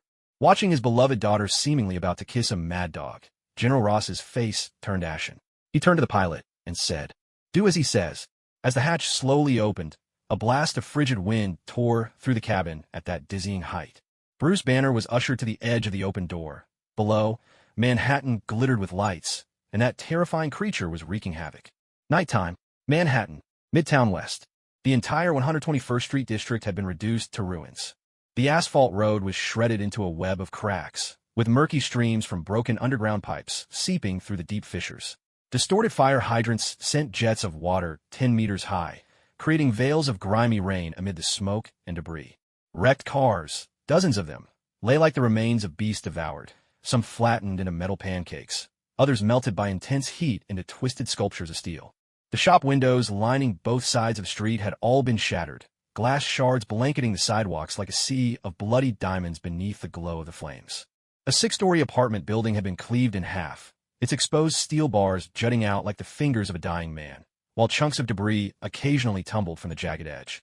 The air was thick with the acrid stench of scorched rubber, the metallic tang of blood, and the sharp, suffocating odor of leaking natural gas. Abomination crouched with a twisted grin, and in an instant, the ground gave way beneath him, a web of cracks spreading out for dozens of meters. With a thunderous crash, he launched himself upward, his massive frame rocketing toward a distant skyscraper like a cannonball.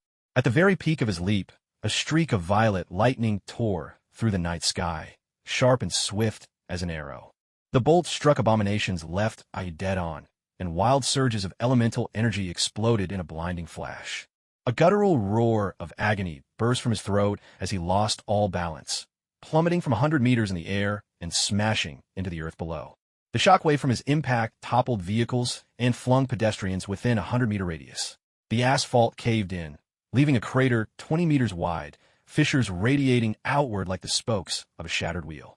A dozen citizens, unable to escape in time, were hurled through the air like rag dolls, slamming into walls and street lamps. Whether they lived or died, no one could say. Amid the swirling dust and rubble, Abomination began to rise. A charred, blackened scar marred his left eye, but the wound was already closing, knitting itself together before the naked eye. "Come out, worms!" he bellowed, his roar shaking the very air. The shockwave shattered the glass facades of nearby buildings. He seized a police car and hurled it toward the crowded intersection as if tossing a pebble. The vehicle was about to crush a police officer who was guiding civilians to safety when a barrage of lightning-tipped arrows streaked in from every direction, ripping the police car apart in midair. The arrows, wrapped in blinding violet electricity, struck Abomination's joints, throat, and temple with unerring precision.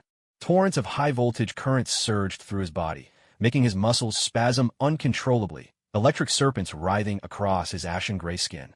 Howling in torment, Abomination collapsed to his knees, but the pain only drove him deeper into a frenzy. He smashed his fists into the ground, unleashing a shockwave that tore up every inch of asphalt within 50 meters. Shards of rock blasted outward like bullets, punching through storefronts and car doors alike. "I've found you," he snarled, suddenly whipping his head around. His yellow, slit-pupiled eyes fixed on the rooftop of a distant building. With a powerful kick, he prepared to leap, but a pillar of violet lightning, as thick as a barrel, crashed down from the heavens, striking him squarely and leaving his crown scorched and blackened. Abomination shook his head, the fury in his eyes almost taking on a tangible form. His gaze locked onto a nearby tanker truck, and a cruel grin curled at the corner of his mouth. "All of you just die." He charged towards the tanker, his massive hand tearing through the metal shell with ease before hoisting it high above his head, just as he was about to hurl the entire vehicle at the office building. "In the name of judgment." A clear, ringing female voice echoed across the night sky. Oz spread her thunderous wings, nearly 10 meters wide, and hovered above Abomination's head. Lightning flickered in Oz's eyes as her wings beat with sudden force. A colossal pillar of purple lightning, more than 5 meters wide, crashed down from the heavens, instantly engulfing both Abomination and the tanker truck. The overloaded lightning element reacted violently with the flammable gasoline, and a roaring explosion of fire shot skyward, the shockwave shattering every pane of glass in the surrounding buildings. In the searing, dazzling brilliance, thunder and fire interwove into a vortex of destruction, the reinforced concrete ground beneath melting into a molten, lava-like flow.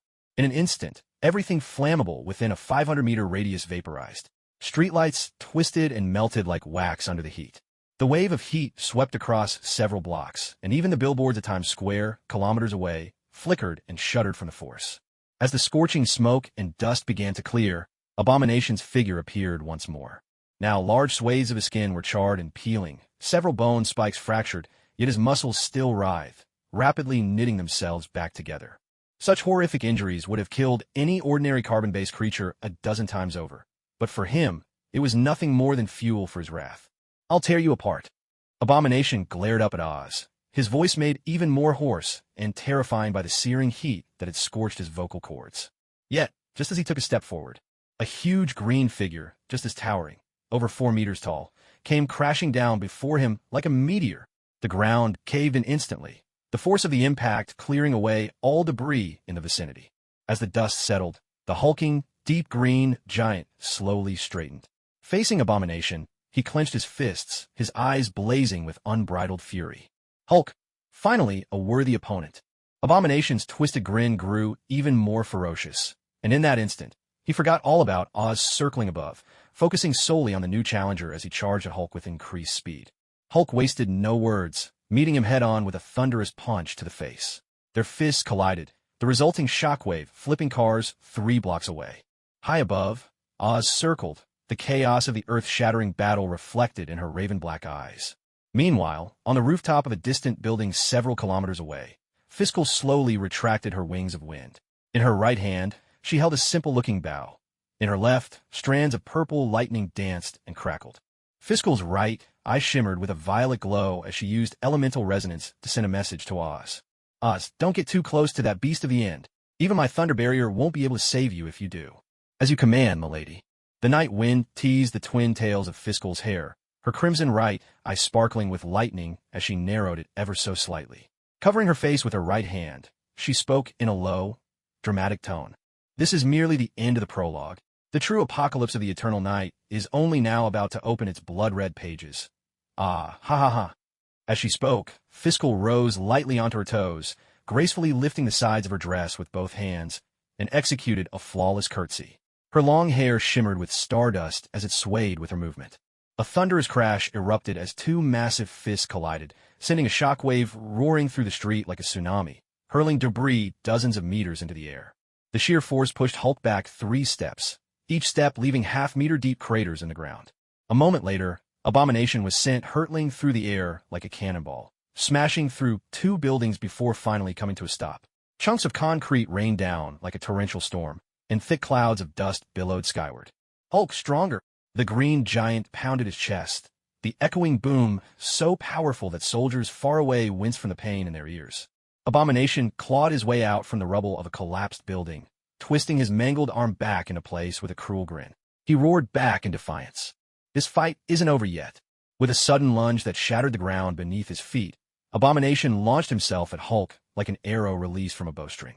Another deafening impact followed as the 2 monsters crashed together, rolling and grappling across dozens of meters.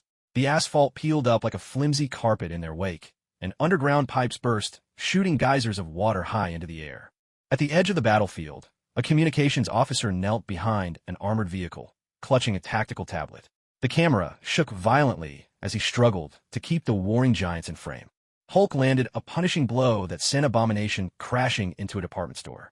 The entire building collapsed in a cloud of dust and debris. Aboard a transport helicopter, Betty Ross and Thaddeus Ross stared grimly at the live feed, streaming the chaos below. Abomination's destructive power had far surpassed their expectations, and Hulk now seemed to be the only force capable of holding him at bay. General Ross paused in thought, then pressed his communicator and spoke with steely resolve. "All units, listen up. Concentrate your fire on the ugly one. Give Hulk an opening. Repeat, priority is to suppress the ugly target." The moment the order went out, the tide of battle shifted. Machine gunners atop armored vehicles, who had been keeping Hulk at bay, swung their turrets toward Abomination. Snipers swapped in specialized magazines, and Apache helicopters began to flank from the sides. "Target locked. Open fire." At the commander's command, a dozen M182 main battle tanks unleashed their cannons in unison. A volley of thunderous blasts echoed across the battlefield. Amidst the thunderous roar of the 120mm smoothbore cannon, an armor-piercing shell streaked through the air in a blazing arc, striking Abomination squarely in the back. A series of earth-shattering explosions engulfed Abomination in a fiery blaze. Though the shells couldn't pierce his hide, the force of the blast staggered him several steps. The Hulk seized the moment. With a mighty uppercut, he drove his fist into Abomination's jaw, sending the brute hurtling into the air. A deafening impact echoed. Sniper in position. From a rooftop, the Barrett M82A1S fired in unison. .50 caliber armor-piercing incendiary rounds were trained on Abomination's eyes and the vulnerable joints between his plates. The bullets couldn't deal a fatal blow, but they were enough to disrupt Abomination's movements. Meanwhile, an AH-64 Apache helicopter circled 1,000 meters above. The pilot's calm voice came through the comms. Reporting in, Hellfire missiles primed and ready, awaiting confirmation for clear airspace. Enraged by the relentless barrage, Abomination let out a furious bellow. He grabbed half a city bus and hurled it with all his might toward the armed helicopter. But the Hulk intercepted in midair. The two titans' colossal strength collided, and the bus was torn in half like a piece of paper. As another wave of artillery fire rained down, pinning Abomination so thoroughly that he could barely lift his head, atop a clock tower 2 kilometers away, Fiskal stood poised, her right eye crackling with lightning. She drew her longbow to its fullest, an arrow wreathed in blinding violet electricity, and called out in a ringing voice. "As you wish, my lady." Os kinderstund instantly. In a flash, he transformed into a streak of lightning that darted across the battlefield, scattering countless tiny lightning sigils with each beat of his wings. Arrows of light zipped through the sky. Fiskal released the bowstring, and the electrified arrow split mid-flight into dozens of bolts, each homing in on the marks Oz had left behind. A thunderous crash followed. Lightning caged Abomination, trapping him and shattering his hope of escaping the relentless attacks from the American forces. The Hulk wasted no time. He charged in, seized Abomination's shoulders, and slammed his forehead into Abomination's face. The crack of breaking bone was unmistakable. Abomination's nose flattened. Yet with a savage swipe, he tore open the Hulk's chest, driving his bones spurs deep. Dark green blood splattered the ruins, sizzling and smoking as it ate through the debris. But the pain only stoked Hulk's fury. His muscles swelled, surging with rage. He grabbed Abomination by the head, swung him like a rag doll, just as he once did to Loki, and smashed him into the ground again and again. The pounding impact sent tremors through the earth. While Abomination reeled, dazed and battered, Hulk's arms, mightier than steel, snaked around his foe's neck from behind. Every muscle on Hulk's frame bulged, veins standing out like coiled dragons. His crushing grip made Abomination's neck vertebrae creak and groan under the pressure. Yet, confronted by death, even a mindless Abomination was thrown into a frenzy. His eyes were bloodshot, bone spurs erupted all over his body, and his muscles swelled visibly by the second. Incredibly, it seemed he was on the verge of breaking free from Hulk's chokehold. A harsh, splintering sound echoed as the ground beneath the two monsters cracked open, sending rocks and dust flying. Abomination roared, his bulging arms straining as he slowly pried Hulk's grip apart. Manifest, nightfall illusion. At that moment, a cold, clear voice rang out over the chaos of battle. Fiskal's silhouette flashed onto the scene like a specter, diving from above. Her gothic black and purple dress whipped in the furious wind. Her right eye blazed with piercing lightning as her longbow drew to a perfect arc, the arrow wreathed in a torrent of thunder, aimed straight at the gaping maw of Abomination. With a deafening roar, the arrow shot forth, plunging the battlefield into shadow for a heartbeat. In the next instant, bolts of violet lightning rained down from the heavens, crashing onto Abomination like divine judgment. The terrifying current and elemental fury surged through his open jaws, rampaging through his organs. A guttural, agonized scream ripped from Abomination as his massive body convulsed violently, lightning flickering beneath his skin, his eyes vaporizing in the unbearable heat. No, this can't be. His bellow was abruptly cut short. With the relentless surge of lightning, his body swelled to the breaking point. And then, with an earth-shattering explosion, Abomination's form burst apart, charred fragments pelting the battlefield like a torrential storm. The shockwave tore through the entire block, flinging Hulk dozens of meters through the air until he crashed into the ruins of a shattered building. Fiskal landed gracefully amidst the blackened rubble, her dark dress settling around her. One hand on her hip, the other brushing her eye patch, she declared over the remains of her vanquished foe.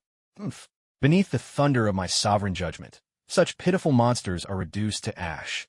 This is but a trifling feat for an envoy of the Evernight netherworld.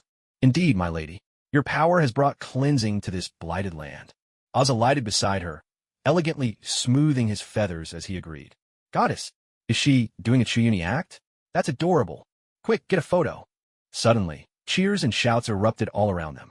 As the dust cleared, Fiscal realized that the surviving soldiers and citizens nearby were peering out, all raising their phones to catch her in the frame. Fiscal froze, her ears turning bright red. She stammered in embarrassment. You ignorant fools dare to. Os. Let's go. Panicking, she grabbed the raven's talons.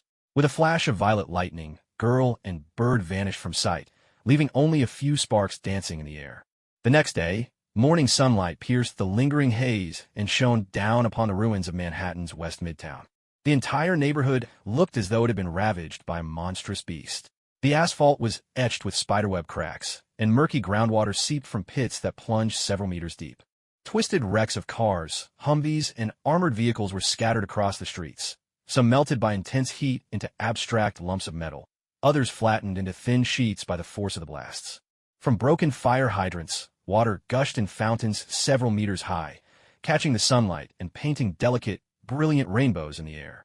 Hundreds of rescue workers moved swiftly through the ruins, their orange uniforms standing out starkly against the ashen backdrop. Over here, there are signs of life. A firefighter knelt before a collapsed apartment building, clutching a life detector, his voice hoarse as he called out. Heavy machinery pivoted immediately, carefully clearing away the rubble.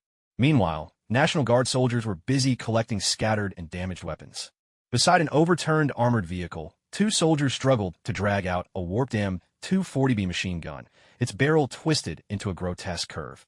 Another team gathered bone shards that had shattered and flown off during the battle with the abomination.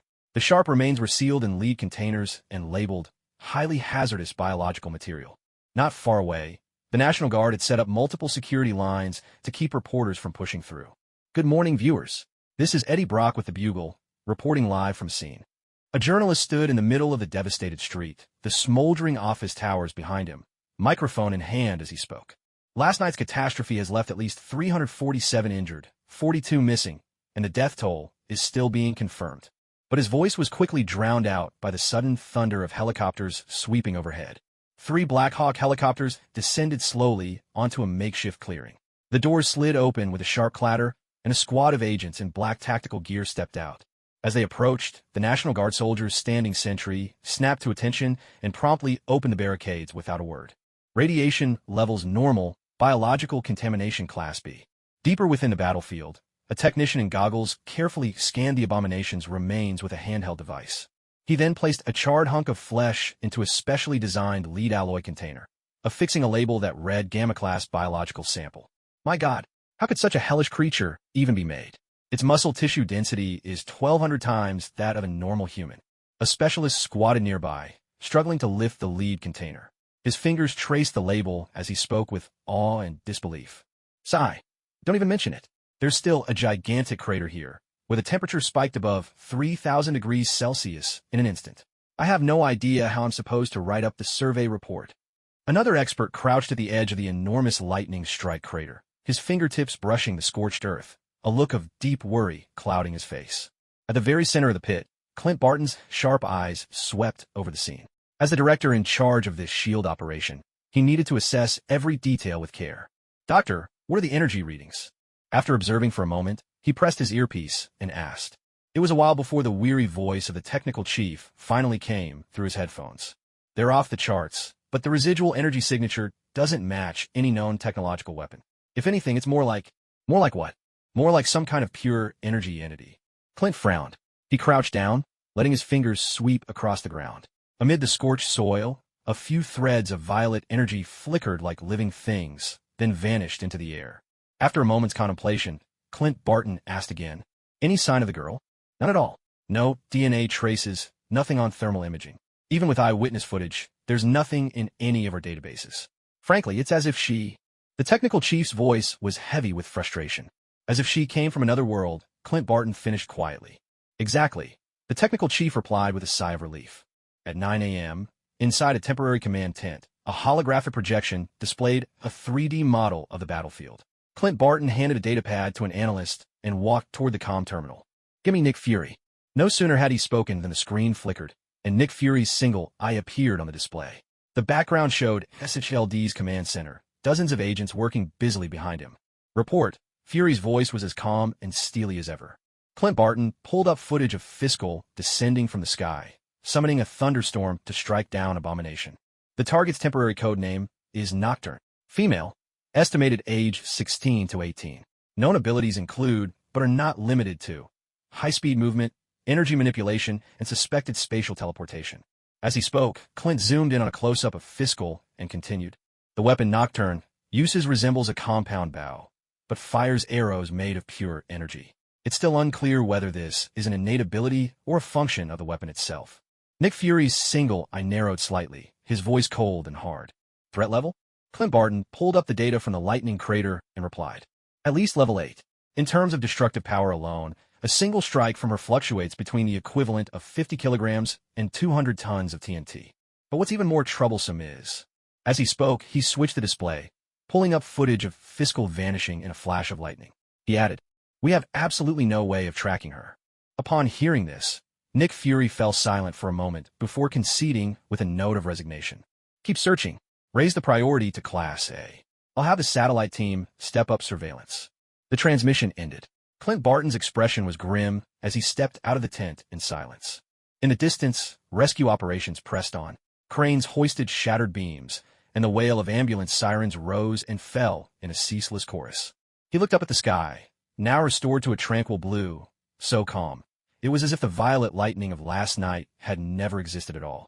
A few blocks away, NYPD officers were busy maintaining order. "Stop, NYPD." Four officers pursued a young black man whose overstuffed backpack bounced as he darted away. He vaulted nimbly over a toppled wall, only to be tackled midair by a detective lying in wait. "Let me go. I found those. They were just lying there. Nobody was watching them. You lapdog for the rich can't arrest me. You're discriminating against black people. Black Lives Matter. I'm LGBT." The young man struggled and shouted, his backpack spilling expensive watches and jewelry onto the ground. The detective paid his protests no mind, efficiently cuffing him with a curt, impatient command.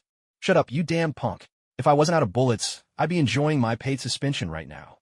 Beside the squad car, more than a dozen robbery suspects, hands cuffed, squatted in a row. Some protested loudly. Others hung their heads in defeat, while a tattooed, white man spat contemptuously at a nearby officer. "Take them all in. Let the prosecutor deal with the headache." The overweight police captain wiped sweat from his brow and waved his hand irritably. As the sun climbed higher, the cleanup gained momentum. Bulldozers pushed debris to the curb. Water trucks washed bloodstains from the battered streets. Though wounds still scarred the city, its heartbeat was slowly returning. On the third day after the disaster, the Manhattan Abomination attack still dominated front pages across America. The New York Times ran an in-depth piece titled, "Hulk Returns, Disaster or Redemption," detailing the course of the battle. Yet, in the end, they devoted an entire page to a high-resolution photo of Fiscal.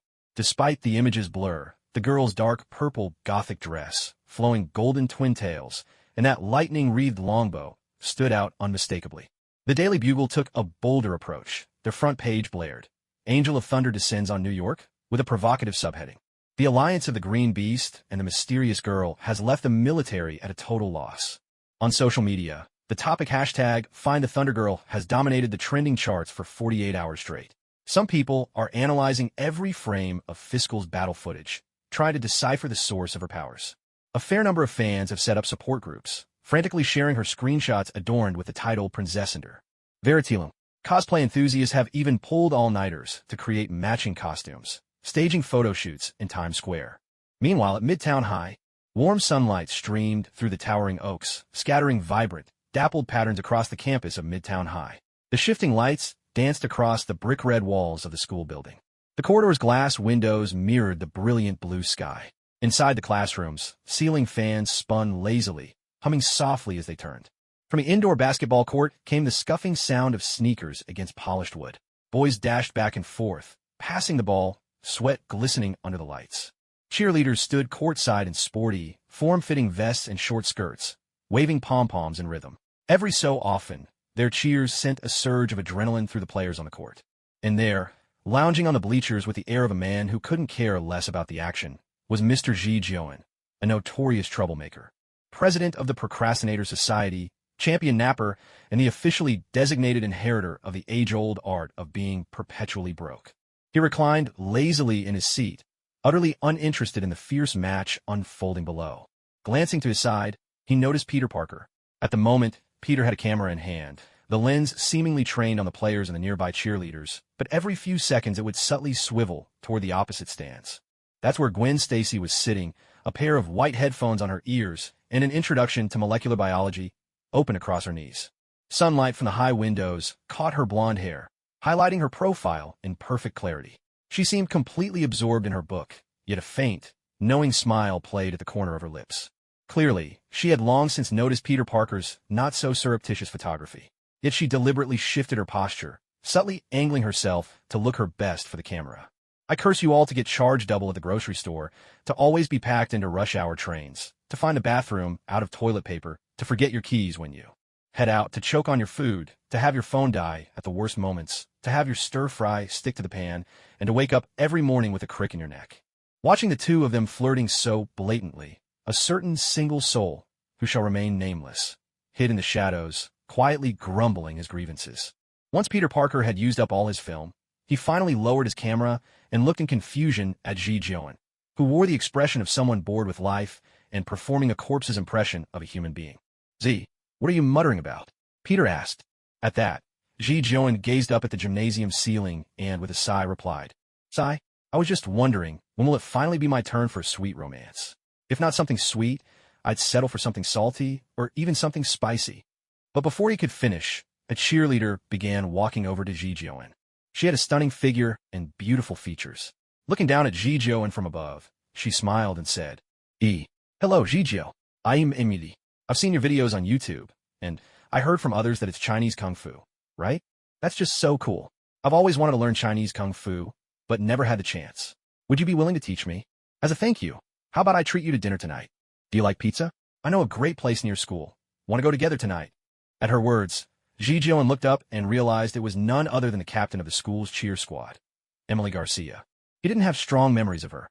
All he knew was that thanks to her striking figure and sweet looks, she was wildly popular among the guys at Midtown High. Even just now, while Emily was dancing nearby, the players on the court kept sneaking glances her way. Looking at the expectant smile on her face, Ji Joan, however, didn't show the slightest hint of excitement. Instead, he gave her a slow once-over and replied lazily, "Sorry, as much as I'd like a free meal, you've been fooled. That video was fake. There's no such thing as Chinese Kung Fu. Look at me. Small build, can't lift, can't carry, one hit, and I'm done for. Don't even think about me beating Flash in a brawl like in the video. The truth is, with a single punch, I could have Flash on his knees, begging me for mercy. If you're really looking for self-defense, I'd suggest you just buy yourself a handgun to keep on you. The American way. Always reliable." As he spoke, Ji Joan gave her a completely expressionless thumbs up, as if he were starring in a commercial. "Huh?" Emily froze, her face clearly saying, "Are you even listening to yourself? What I mean is, I don't know Kung Fu, so I can't teach you. Goodbye." Ji Joan repeated himself, his tone as casual as if he were discussing the weather. Peter Parker, standing by, stared wide-eyed, nearly dropping his camera in shock. Emily's eyes instantly filled with tears, and she turned to run off. Several cheerleaders immediately clustered around to comfort her, shooting Ji Joan angry looks. Feeling the weight of those furious stares, Peter Parker instinctively edged a few steps away from Ji Joan, lowering his voice and whispering, "Are you okay? Weren't you just saying you wanted a sweet romance? It practically fell into your lap. And that's Emily from the cheerleading squad we're talking about. Every guy in the school wants to ask her out, and you actually turned her down? Be honest with me. Are you having some kind of problem? I know a men's clinic over in Brooklyn, and a friend of mine says the doctors there are top-notch. If there's something you're embarrassed to talk about." Before he could finish, Ji Joan waved his hand dismissively, looking helpless as he said, "Can't you wish me well for once? Count yourself lucky. I didn't go around telling people you might be sterile. I'm already saving your pride here. You should learn to be grateful. Anyway, stop trying to change the subject. Tell me, why did you turn Emily down?" Hearing this, Ji Joan rubbed his chin with a strange expression and replied, "How should I put this? I guess you could call it a bit of a mental hang-up. I'm not really into girls who have chaotic personal lives. And Emily, well, as far as I know, her romantic history is enough to fill a whole trilogy. Honestly, even a history of America might not be that thick. Besides, just because she saw a short video on YouTube, she suddenly runs over to give me special attention. No matter how I look at it, something feels off. I really suspect this is someone's prank." Just as Ji Joan was chatting casually with Peter Parker, An orange blur suddenly whooshed in from the direction of the basketball court. Ji Jion glanced up, just in time to see a basketball rocketing straight for his face, so fast the wind ruffled his bangs. In the split second before the ball smashed into his nose, Peter Parker's hand shot out like lightning, catching the ball solidly in his palm, less than 4 inches from Ji Jion's face. The ball spun a few times in his hand before coming to a stop. For a heartbeat, the entire basketball court fell silent. Every eye turned to the bleachers. "Hey nerd, throw the ball back. Or don't you even have the strength for that?" A chorus of laughter erupted, echoing through the gym. Down on the court, a guy Ji Jion didn't recognize stood with his hands on his hips, grinning as he shouted. Behind him, his teammates burst into a harsh, mocking laughter. Seeing their unapologetic faces, Peter Parker's fingers tightened on the ball, so hard it creaked beneath his grip, his knuckles whitening in anger as he spat out. They did that on purpose. No doubt about it. With that, Peter, fuming, started to head down with the ball, ready to confront them. But just then, Gwen Stacy jogged over and pressed a hand to Peter's shoulder, saying, "Peter, don't be impulsive. There are more of them, and they're clearly looking to cause trouble. If you rush in, you'll just get the worst of it." Ji Jion nodded at Peter Parker as well, signaling him to heed Gwen Stacy's advice. Then, with a calm air, he gently took the basketball from Peter's hands and weighed it lightly in his palm. His gaze swept across the court. The tall boy stood outside the three-point line, beaming with smug satisfaction. Several of his teammates were mimicking Ji Jion's earlier, nearly disastrous moment, their antics making the whole thing look rather ridiculous and laughable. Emily and the cheerleaders were huddled behind the crowd, eyes shining with excitement as they watched the scene unfold. Suddenly, realization dawned on Ji Jion. He clicked his tongue in exasperation and let out a helpless sigh, muttering to himself, "Sigh, no matter the species, mating season always seems to bring out the worst in them." Ji Jion rose to his feet, balancing the basketball in one hand. His voice wasn't loud, but it rang out clear and true, reaching everyone present as he spoke. "To be honest, I once saw a saying in the restroom back home that perfectly captures your shooting skills. If you pee outside the bowl, it means you're weak. If you can't even hit the bowl, it means you're short. Not everyone has the courage to face up to their own flaws and shortcomings. Yet here you are, making a public spectacle of it for all to see. You truly are warriors. I'm genuinely proud of you. You should give yourselves a round of applause." As he finished, Ji Jion offered a gentle smile and gave a big thumbs up. A heartbeat of silence fell over the court, and then laughter erupted, rolling across the gym in waves. The cheerleaders exchanged startled looks. A few couldn't help but clap their hands over their mouths, stifling giggles. The players' grins froze, faces burning as they glanced around in embarrassment, wishing they could disappear on the spot. "Shut up. Give the ball back." The tall boy in the center of the court roared, his voice tinged with fury and humiliation. "No problem, but I've never played basketball before, so you'd better be ready." Without so much as a running start, Ji Jion stood his ground, lifted the ball with one hand, and launched it into the air. With a crisp whoosh, the basketball traced a perfect arc across the gym, sailing over the entire court before everyone's astonished eyes. In that instant, it was as if time itself froze. The ball bounced a few times on the hardwood, then rolled to a stop right at the tall boy's feet. The cheerleaders' pom-poms tumbled to the floor. Emily clasped her hands over her mouth, her eyes wide with disbelief. Up in the bleachers, the students shot to their feet in unison. Someone even rubbed their eyes, wondering if they were seeing things. The entire gym fell silent, so quiet you could hear the faint hum of the air conditioning and even the sound of breathing. Every eye was fixed on the net, still swaying 28 meters away. At the edge of the court, the gym teacher's tactics board slipped from his hand and hit the ground with a sharp thud. Staring at the hoop, his lips trembled as he counted the distance, his voice rough and incredulous as he muttered, 28 meters one-handed. How was that even possible? Off in a corner, a student filming the game fumbled his phone, which slipped from his grasp. The screen froze on the very moment the basketball sailed through the net. Ji Jion glanced at the scoreboard, which hadn't budged an inch. Disappointed, he shook his head and grumbled under his breath. "TSK, I thought I'd at least get a three-pointer. Turns out this thing's scored by hand after all." With that, Ji Jion turned and headed for the exit, tossing a casual wave over his shoulder as he spoke in an almost indifferent tone. "This is the first and last warning. If it happens again, I'll use his head as the next basketball." Peter Parker and Gwen Stacy exchanged a quick look, then hurried to pack up their things and ran after him.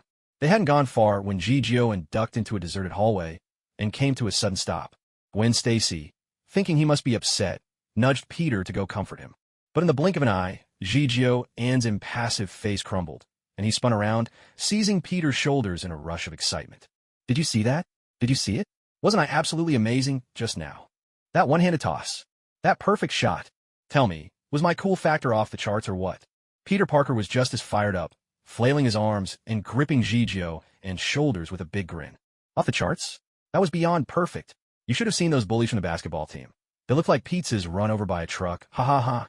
It's a shame I ran out of film, or I'd have shot you a whole set of high-def action photos.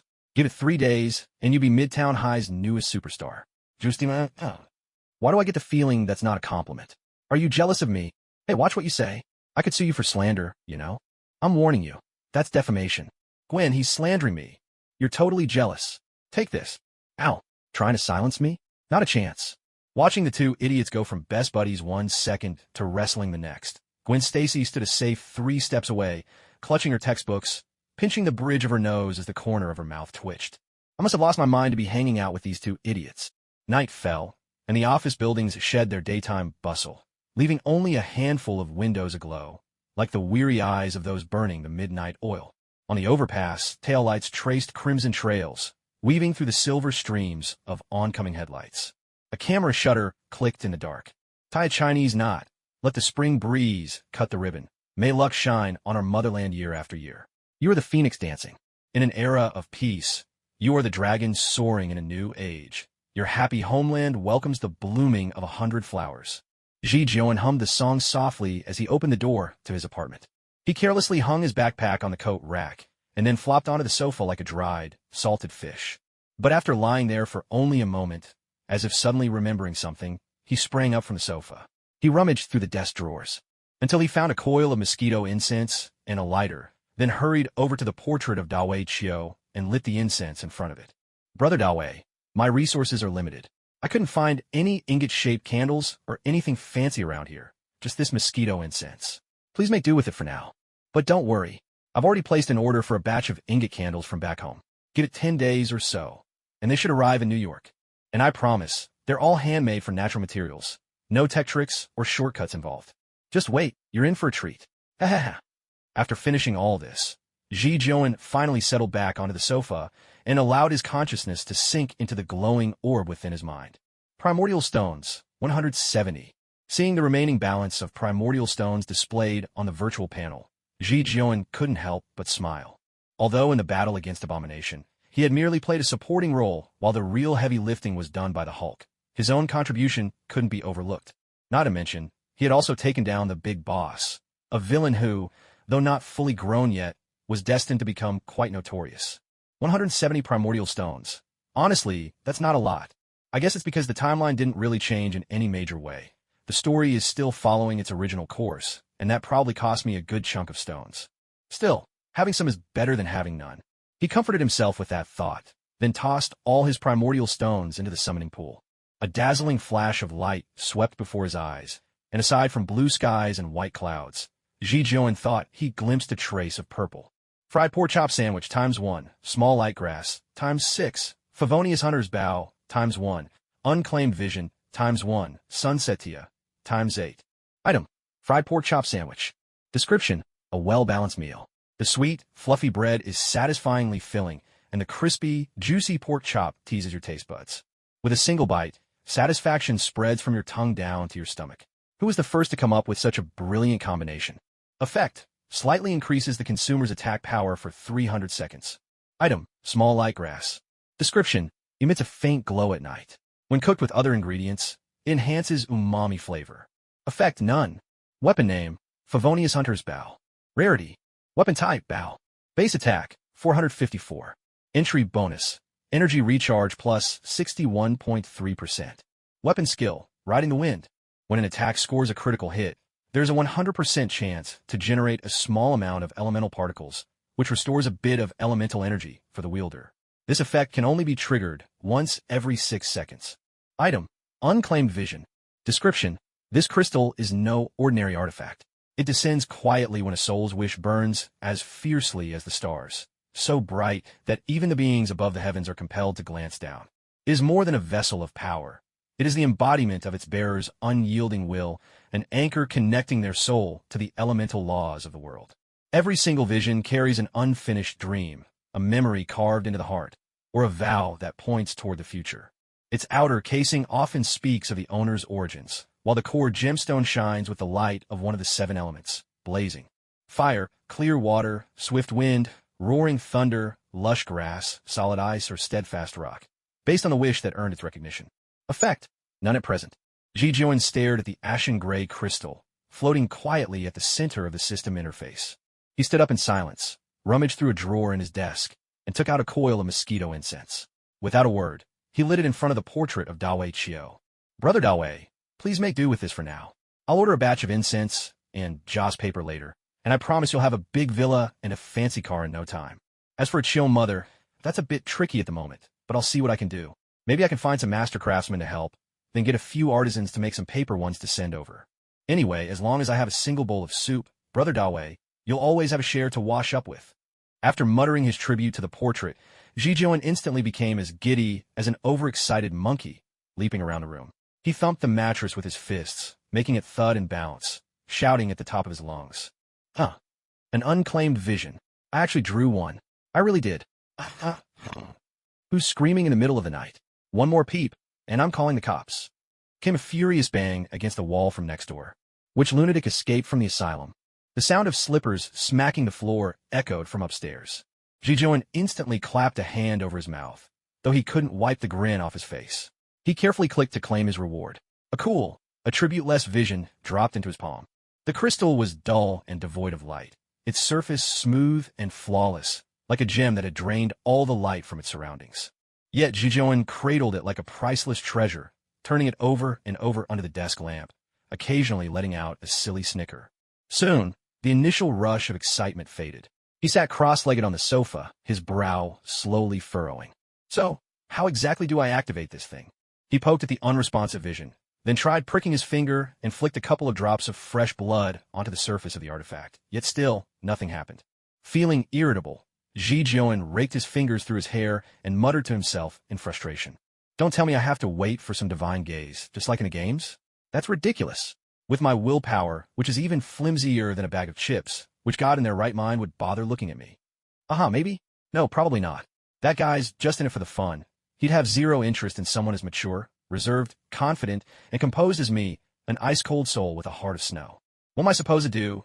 Throw myself off a cliff and gamble with my life? Forget it, forget it, forget it. Who needs this so-called vision anyway?" The moment that reckless idea surfaced, Ji Jion immediately quashed it. He fiddled with the artifact until 3 in the morning, but the vision remained completely inert. With a sigh, he could only find a sturdy string, thread it through the crystal, and hang it around his neck. The cold stone pressed against his skin, helping him calm down a little. One step at a time, he rubbed the vision thoughtfully, turned off the light, and lay down. Even lying in bed, he couldn't resist reaching through his pajamas to touch the pendant resting on his chest. Morning arrived, and New York was bathed in a gentle golden sunlight. Glass facades of skyscrapers gleamed in the dawn, traffic steadily thickened on the streets, and the steam from coffee shops condensed into wisps of white mist in the chilly air. Standing before the apartment window, Ji Jion yawned. He drew the heavy curtains closed and turned toward the kitchen. The TV in the living room was on, with the morning news anchor reporting the weather in a polished, professional tone. We interrupt with breaking news. Tony Stark, head of Stark Industries, was rescued last night and has safely returned to New York. Hearing this, Ji Jion paused, then quickly shut off the stove and dashed into the living room to catch the news on TV. On the screen, Tony Stark appeared in a wrinkled suit, his left hand bandaged, being helped down from a transport plane by Colonel Rhodes. Though his face was pale, he still wore that signature, irreverent smirk. Most eye-catching was the arc reactor in his chest, glowing like an LED light. Just then, a pair of F-22 Raptors roared overhead in formation, trailing long contrails across the sunrise. The newscaster's solemn, measured voice continued off-screen. "Mr. Stark has announced he will hold a press conference this afternoon at 2:30 to reveal major decisions regarding the future of Stark Industries." Frowning, Ji Jion took out his phone and checked the time, discovering that Tony Stark's rescue had happened much earlier than in the original storyline. That being the case, it seemed telling Pepper Potts about Obadiah Stane earlier had proven useful after all. Soon enough, another news report on the television confirmed Ji Jion's suspicion. In other news, Obadiah Stane, a longtime executive at Stark Industries, was arrested last night by the RIS Special Task Force on multiple charges, including financial fraud and tax evasion. So far, no further details have been released. No sooner had the anchor finished speaking than the screen switched to an upscale Manhattan apartment, where Obadiah Stane, still in pajamas, was being escorted out of the elevator by agents, a few loose threads from his nightcap still clinging to his bald head. Next, the broadcast cut to Pepper Potts at a press conference. She stood before the Stark Industries logo, dressed in a deep blue tailored suit, poised and professional under the barrage of camera flashes. Her tone was composed and courteous as she addressed the audience. First of all, on behalf of everyone at Stark Industries, I would like to express our heartfelt relief at the safe return of Mr. Tony Stark. During Mr. Stane's ongoing investigation by RIS, the board has agreed that I will serve as acting CEO of Stark Industries. In this new role, I will... She paused momentarily, her gaze sweeping over the assembled reporters before continuing, her voice clear and resolute. We are fully cooperating with the authorities in their investigation. Stark Industries has always adhered to principled, lawful business practices, and any violations of company policy will not be tolerated. As for the future direction of Stark Industries, Mr. Stark will address everyone personally later this afternoon. But I can promise you this. Stark Industries will remain committed to technological innovation and to contributing to global security. When asked about the specific charges against Obadiah, she responded appropriately. The investigation is still ongoing. We respect the judicial process and are unable to share further details at this time. Dividing line, Washington, SHIELD headquarters. Phil Coulson rubbed his tired eyes and rapped his knuckles gently against the oak door of the director's office. Nick Fury's voice came through the gap in the door. Hearing this, Coulson entered, placing a thick stack of documents on the desk as he spoke. Director, here are the latest updates on Obadiah Stane. Please take a look. Nick Fury picked up the top file, his single eye scanning the cover as he asked. Has he started talking? Not yet, but it shouldn't be long. We've already confirmed financial transactions between him and the Ten Rings organization, including 3 encrypted transfers totaling $48 million. For now, Obadiah continues to deny any involvement with terrorists, insisting those were just consulting fees. As for the Stark Industries weapons, he claims to know nothing about them. The interrogation team is arranging some guest room service for him. Based on my experience, he'll crack within half an hour at most. Coulson glanced at his watch and spoke with absolute confidence. What about the situation in Afghanistan? Coulson pulled up a satellite image on his tablet, then handed it over to Nick Fury. The intelligence has already been relayed to the military. The 10th Mountain Division has locked down the valley where Stark was found, and they're conducting a thorough search of the surrounding caves. As soon as there's any progress, our field agent stationed in Afghanistan will report immediately.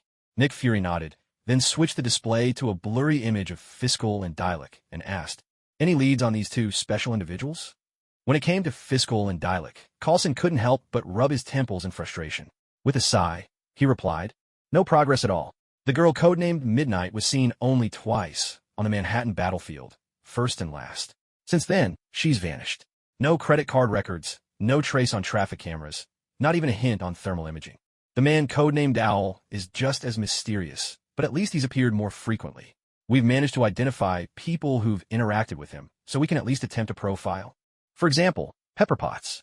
According to her, it was Owl who provided the critical evidence that linked Obadiah to the 10 Rings and the illegal arms trade. What's more, there's still a $7 million payment outstanding between them. Pepper promised to pay once the intelligence was verified. If he wants that money, he's bound to show up again. Keep a close watch on Pepper Potts. Report to me the moment anything happens. We're already monitoring all physical points of contact related to Stark Industries, from safe houses to private jets, even the coffee shop Ms. Potts frequents. The moment we spot anything, I'll update you immediately. Nick Fury nodded again, then stood up and walked to the holographic display. Gazing at the image of Dialek, he asked, has the expert team finished their assessment of Owl? At this, Coulson deftly pulled a file from the stack on the table and handed it to Fury. It's finished. Here's a summary of their findings. Based on footage from a US 9 highway incident and the Reaper case at the abandoned New York factory, Owl is capable of punching through 30 millimeters of homogeneous steel with his bare hands. His movement speed exceeds 200 kilometers per hour, and the flames he controls burn hotter than 3,000 degrees Celsius. In addition, the massive sword he wields is made of an unknown material, but its hardness and toughness surpass vibranium. All things considered, the expert's preliminary assessment is that Owl alone has the combat strength of an armored brigade and the potential for urban destruction rates as S-class. As for the possibility of recruiting him, the expert panel has given a probability of 2.7%. Hearing this final figure, Nick Fury's eyebrows shot up in surprise. That low? At his words, Coulson gave a wry smile and replied helplessly. The psychology team believes he feels absolutely no sense of belonging to the current social system. The behavioral patterns he shows during intelligence exchanges are more akin to... No, he's more like a tourist just passing through. Nighttime, New York. Long Island's night was tranquil and profound, with the sound of distant waves faintly drifting in. Stock Industries' private villa perched on the edge of a cliff, its massive floor-to-ceiling windows overlooking the sea, where moonlight scattered in a shimmering silver trail. In the living room, Pepper Potts glanced for the third time at the antique clock above the fireplace. 2:17 a.m. Tony Stark had locked himself away in the basement laboratory for a solid 48 hours. Absent-mindedly, she traced the rim of her mug. The tea had long gone cold, reflecting the dark circles under her eyes. Beside her sat James Rhodes, his rumpled military uniform clearly unchanged for days. Unable to hold back any longer, he spoke, his voice tinged with exhaustion. He still won't come out? The military has given a final ultimatum, noon tomorrow. If Tony doesn't show himself by then and explain the shutdown of the weapons division, they'll begin sanctioned procedures against Stark Industries. He loosened his collar, his knuckles tapping out a restless rhythm against his knee. Pepper Potts shook her head, a strand of blonde hair slipping loose from her tidy bun. She sighed. Jarvis says Tony is working and refuses to be disturbed. As she spoke, Pepper rubbed her temples and turned to look toward the basement. The alloy security door still glowed with a glaring red light. Hearing this, Rhodey let out a heavy sigh, his fingers drumming anew on the armrest of the couch. 3 weeks earlier, Tony Stark had miraculously survived captivity in a terrorist cave in Afghanistan. His first act upon returning was to publicly announce the shutdown of Stark Industries' weapons division. The decision hit like a bomb, instantly destroying both the company's stock price and the military's trust. The board of directors were on the verge of losing their minds, and Obadiah Stane, the man Tony had regarded as a father, had betrayed him, compounding the disaster. That's it. I'm getting the spare key. After a moment's thought, Pepper Potts abruptly stood up, her expression resolute. The teacup landed on the glass coffee table with a crisp, sharp clink. Yet just as she turned, she froze as if struck by lightning. Standing 3 feet away was a handsome red-haired man with a high ponytail, the hem of his black and crimson coat still swaying slightly. "Yeah!" Crackling. A piercing scream shattered the silence, erupting so suddenly it was almost explosive. Pepper Potts staggered backward, stumbling into the coffee table, sending porcelain cups thudding dully onto the carpet. With the reflexes of a trained soldier, Rhodey sprang to his feet. Almost instinctively, he pulled Pepper behind him and drew his M9 pistol from his belt. The sharp, metallic click of the safety being released rang out crisply in the quiet of the night. "Don't move!" Rhodey barked the order, his voice cold and commanding. The muzzle of his pistol was trained squarely at the intruder's forehead, his finger poised on the trigger, ready to fire at a moment's notice. In the dim light, the uninvited guest's features gradually came into focus. Tall and lean, draped in a black and crimson trench coat. The stranger's fiery red hair was pulled into a sharp ponytail that swayed slightly in the night breeze drifting through the window. "Wait, Rhodey, wait." Now recovering from her initial shock, Pepper Potts quickly stepped forward and grabbed Rhodey's wrist, her words tumbling out in a rush. "Don't overreact, Rhodey. It's him. He's the informant who told me about Obadiah's connection with the 10 Rings, the one who suggested I start investigating Tony's disappearance from this angle. Good evening, Mr. Dylick. Are you here to collect the rest of your payment?" Rhodey didn't lower his gun right away. He could feel the hairs standing up on the back of his neck. The man before him radiated an almost tangible sense of threat, like standing in front of a predator who only appeared to be sleeping. What bothered him even more was that the villa's security system hadn't raised so much as a whisper of alarm. Not even Jarvis had reacted. Dylick, on the other hand, seemed entirely unfazed by the weapon aimed at him. With a gloved hand, he calmly pushed the barrel aside, then gave a curt, expressionless nod. "Yes, I saw the news." Pepper stepped completely out from behind Rhodey, taking deep breaths to steady her racing heart. Her face wore a look that said, "Your sudden appearances are enough to give me gray hairs for years," as she sighed in exasperation. "Mr. Dylick, you really know how to make an entrance. Next time, could you give us a heads up? Or at least ring the doorbell?" At her words, Dylick crossed his arms, showing no trace of apology. His tone was as composed as ever. "Oh, is there something wrong with my way of arriving?" By now, Rhodey had holstered his pistol, eyeing Dylick's unruffled demeanor with a mixture of resignation and disbelief. "Of course there's something wrong. Buddy, is this how all you informants show up at people's homes? And what, may I ask, is the proper way for an informant to make an entrance? The proper way for an informant to arrive is not to arrive at all. Times two. Watching the two of them at a loss for words, Dialek explained with perfect composure. The world of intelligence is largely made up of swindlers, gamblers, addicts, and traitors. Most of these identities simply cannot operate openly and normally in a law-abiding society. So for the sake of personal safety, intelligence brokers rarely show their faces. Pepper Potts opened her mouth, but found herself at a loss for words. She took a deep breath and retrieved a small metal object from the inner pocket of her suit jacket, a key engraved with the IBV Bank logo. As agreed, this is the final payment. In a private vault at IBV Bank, you'll find $7 million in cash. The code is 1029. With that, she handed the key to Dialek. Dialek accepted the key with the smoothness of someone receiving a glass of fine wine. He didn't bother to check its authenticity, simply slid it into the pocket of his trench coat and remarked, "You're more trustworthy than most of my clients. As a reward for your honesty, I'm offering you a complimentary service." Though he had already holstered his gun, Rhodes' wariness toward Dialek had not faded. He asked bluntly, "What kind of service?" For the first time, Dialek's gaze sharpened with focus. He looked toward the elevator that led to the basement, his voice clear and composed. "Either a piece of intelligence Miss Potts desires, or, at a critical moment, I will intervene and protect someone of her choosing. Make your choice, Miss Potts." Upon hearing this, Pepper Potts considered for a moment.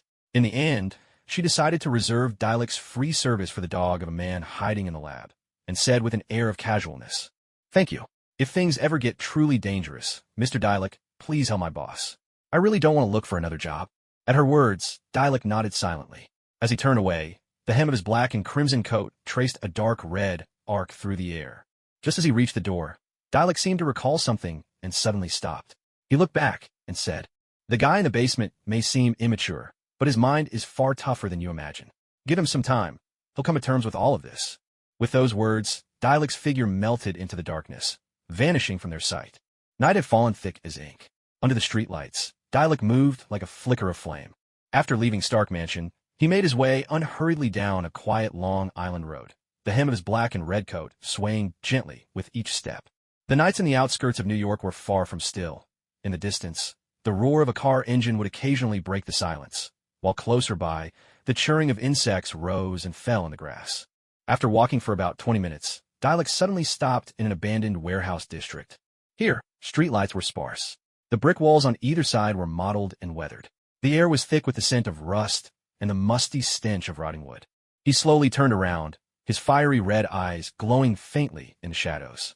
"There's no one else here. No need to skulk in the dark any longer." Dialek's voice was quiet, yet in the empty alleyway, it rang out with crystal clarity. No sooner had he finished speaking than several dark figures flickered across the rooftops of the residential buildings on either side, each more than 20 meters high. With the harsh hiss of ropes being lowered, 12 fully armed soldiers rappelled down in tactical formation. When they landed, the soles of their combat boots barely made sound.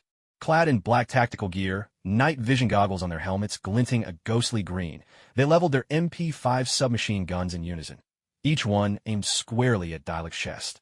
A deep, mechanical buzzing swept through the night sky, reminiscent of a swarm of bees. 12 quadcopter drones swept in from all directions, the moonlight gleaming coldly off the miniguns mounted beneath their bellies. The drones hovered in a flawless tactical formation, 10 meters from the ground, their laser sights stitching a deadly net of red dots across the front of Dialek's long coat. Dialek didn't so much as twitch an eyebrow. His gaze swept over his surroundings, finally settling at the end of the alley. There, a convoy of 5 black Chevrolet Suburbans thundered into view. The tires crunching over broken gravel sounded especially jarring in the silence. With a screech, the convoy halted 10 meters from Dialek.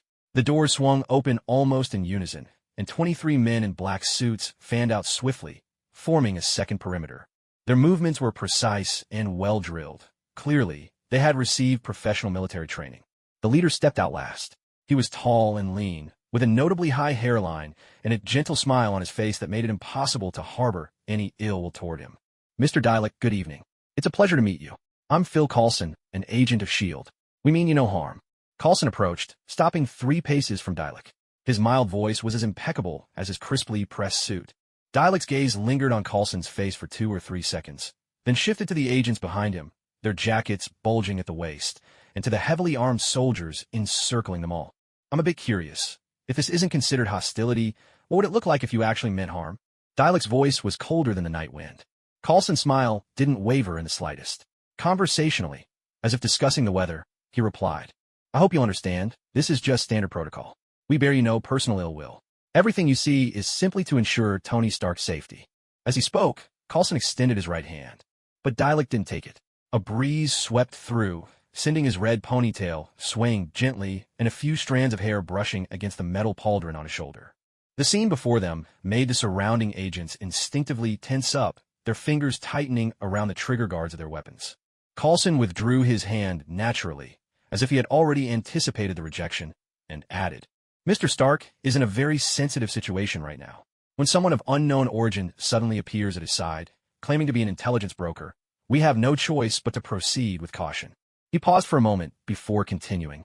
Besides, you and I both know that these weapons pose no real threat to you. Isn't that right, Mr. Dialect?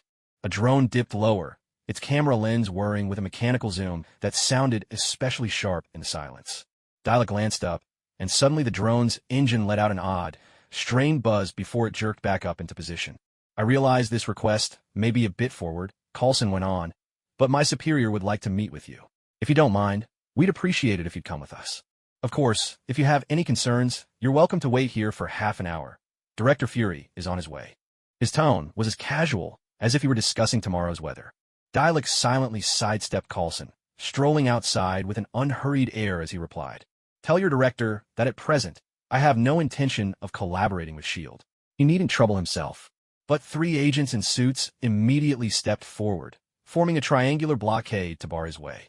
One of them placed his right hand at his waist and raised his left to signal a warning. Sir, I must ask you to go. His words were cut short. Dialect moved with lightning speed, almost leaving an afterimage. His red hair flashed as he stepped forward, his right hand chopping down on the nearest agent's wrist. There was a sharp crack, and the agent's pistol flew from his grip, caught deftly by Dialect's left hand in midair. The second agent barely managed to draw his sidearm before a jolt of pain shot through his wrist. Dialect's boot had struck his radius with precise force. Meanwhile, the captured M1911 spun between Dialect's fingers, the butt of the gun slamming hard into the temple of the third agent. The entire exchange took less than 2 seconds. As the first agent knelt, clutching his wrist in pain, his two companions had already collapsed, unconscious. The components of 3 handguns scattered across the ground like petals in the wind. A soldier shouted, Nobody move. Coulson's order rang out almost at the same time. But it was too late. 2 drones in the sky had already pulled their triggers. Gunfire thundered, tearing through the air. Yet when the 7.62mm bullets reached within half a meter of Dialect, they veered off course in a bizarre arc, burying themselves deep in the brick wall behind him. Dialect's figure suddenly blurred. His leap seemed to defy the laws of physics, like a crimson leaf swept up by a wild gale. In the blink of an eye, he appeared before a drone. With a swift motion, his right hand traced a dark red arc through the air. Instantly, the military drone, worth tens of thousands of dollars, was sliced cleanly in two, sparks bursting like a shower of fireworks. Cease fire. Everyone fall back. Coulson's voice, raised to an unusual pitch, cut through the chaos. The remaining soldiers retreated with disciplined efficiency, though 2 of them, driven by instinct, raised their guns and took aim. Landing lightly, Dialect didn't pause. His right hand swept behind him, and a great sword of ominous dark red materialized, its blade wreathed in sinister black flames. With a powerful swing, a wave of fire swept low across the ground. The weapons of the last 2 soldiers melted instantly, reduced to molten metal. The searing heat warped the air, yet not a single person was harmed. Suddenly, all the drones lost power at once, crashing to the ground like birds shot from the sky. In the narrow street, only the harsh gasps of the soldiers and the crackle of shorting circuits remained. Dialect calmly straightened his slightly disheveled collar and fixed his gaze on Coulson's pale face. It seems your men don't always follow your orders. Coulson swallowed hard, but quickly regained his composure. He offered his thanks. Thank you for showing restraint. This is the first time they've ever faced an opponent like you. They meant no harm. It was just instinct. Dialect gave no reply to his explanation. He turned and strode deeper into the alley, the crisp echo of his boots striking the pavement ringing out in the silence. This time, everyone stepped aside without hesitation, no one daring to try and stop him. Night pressed down, cold wind swirling scraps of paper along the street corner. Dialect's figure had already melted into the shadows. Coulson stood where he was, drawing a deep breath as his mind quickly regained its clarity. He surveyed the scene. Agents sprawled on the ground, ruined drones, and weapon fragments scattered everywhere. His brow creased slightly. Clean this up immediately. Erase all traces of the fight, recover the wreckage, and make sure nothing is left behind. Coulson's order was low but firm, brooking no argument. At his words, the agents sprang into action, some helping the injured, others gathering weapon fragments, while a few swept the area with portable scanners to ensure no traceable electronic signals remained. Coulson made his way over to the three agents who had briefly engaged Dialek. One clutching a dislocated wrist, the other two just regaining consciousness, rubbing their temples and looking pale. "Did you manage to plant the tracker?" Coulson asked in a measured tone. The three exchanged glances. One of them nodded and replied, "Execution proceeded as planned, sir. During our encounter with the target, just now, the micro-tracker was attached to the inside of his trench coat. In theory, it shouldn't be detected." Coulson gave a slight nod, his gaze sharp and cold as he said, "Excellent. Good work, all of you." He then turned to the other two agents standing by the drone control terminal. His eyes narrowed, his voice cold as steel. "Disarm those two." The two agents' expressions changed at once.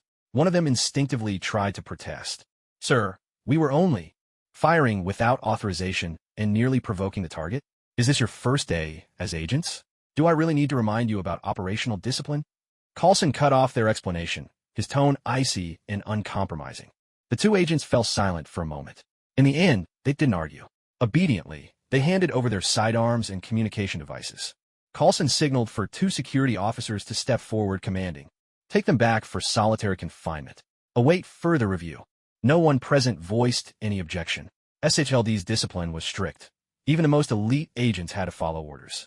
As the two drone operators were escorted away, they offered no resistance. Their faces were grim, their eyes flickering with suppressed emotion. 10 minutes later, the scene had been cleaned up. 5 black SUVs pulled away, blending into the shadows of New York's night.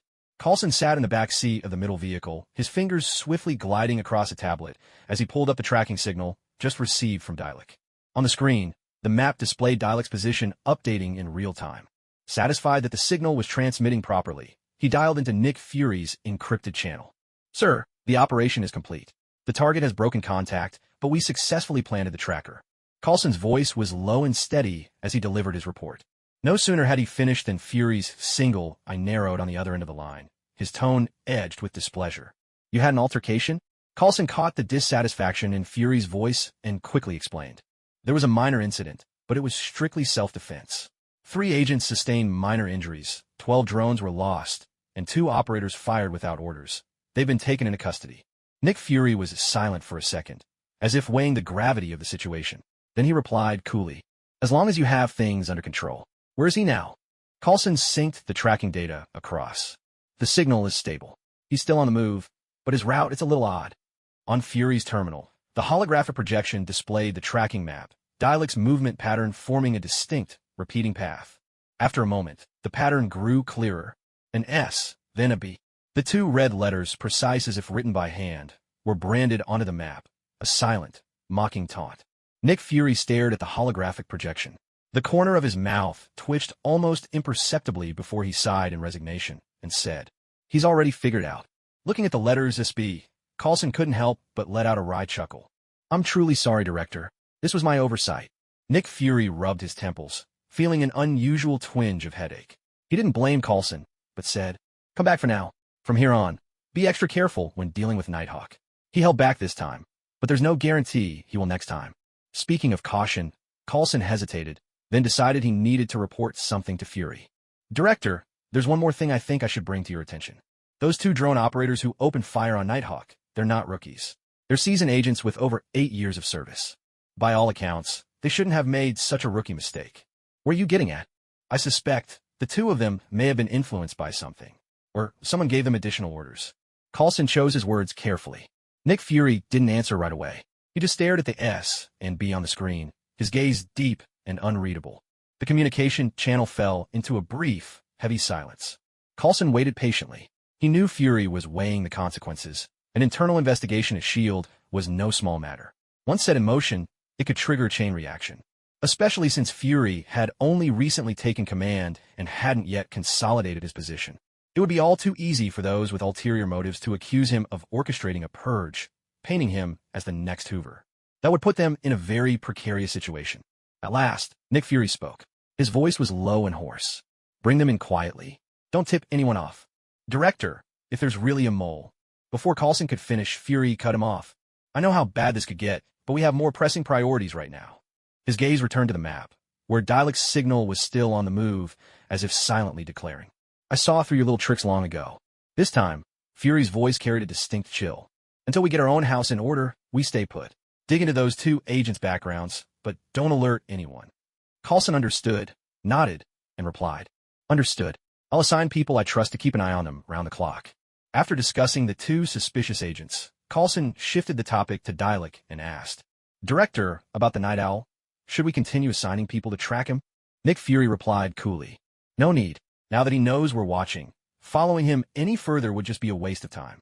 Pull back all field agents for now. Let's focus our efforts on the Obadiah situation. Yes, Director. The communication ended. Coulson set down the terminal and gazed out the window, watching the blur of city lights speeding past. He knew tonight's confrontation was only the beginning. And as for Dialec, it was clear he was even more dangerous and cunning than they had imagined. The next day, Midtown High School, New York. Morning sunlight slanted across the entrance to Midtown High, where students wandered in by twos and threes, filling the air with laughter and the hum of conversation. Ugh, hey. And G rubbed his tired eyes, stifling a yawn as he shuffled through the school gate. Last night, in order to shake off SHLD's tail, he'd taken a long detour and only got home after 3 in the morning. Now he was groggy, his clothes disheveled, looking the very picture of laziness. But the moment he stepped onto campus, it was as if someone had pressed the mute button on the crowd. The lively chatter dropped to a hush, replaced by a chorus of whispered speculation. Hey, that's him, right? The guy from yesterday. I heard from the basketball team. He made a shot from 30 meters away with one hand. The coach is going crazy looking for him right now. Sure, keep it down. He's looking over here. And G frowned, glancing around. Some of the boys eyed him with a mix of awe and wariness, while the girls stole furtive glances, whispering in small groups. What's going on? This is weird, he muttered under his breath, but he didn't dwell on it and kept heading toward the classroom building. He'd barely taken a few steps when someone called out from behind. Hey, wait up. Turning around, and G saw Peter Parker jogging over, his backpack bouncing behind him like a clumsy husky. Morning, whoa. You look terrible, Z. Did you party a little too hard last night? Z, take it from me. Sure, you're young and full of energy now, so even if you overdo it, you'll bounce back. But when you get older and things start leaking and creaking, you'll really regret. Save it, man. Peter Parker, still out of breath, stopped in his tracks, seeing in G's face, pale as if he'd just crawled out of a grave to catch some sun. He was genuinely startled. And with that, a string of wild and inappropriate comments started tumbling out of his mouth. In a fit of anger, Ji Joon swung a slap at Peter Parker, but Peter ducked just in time and the blow missed.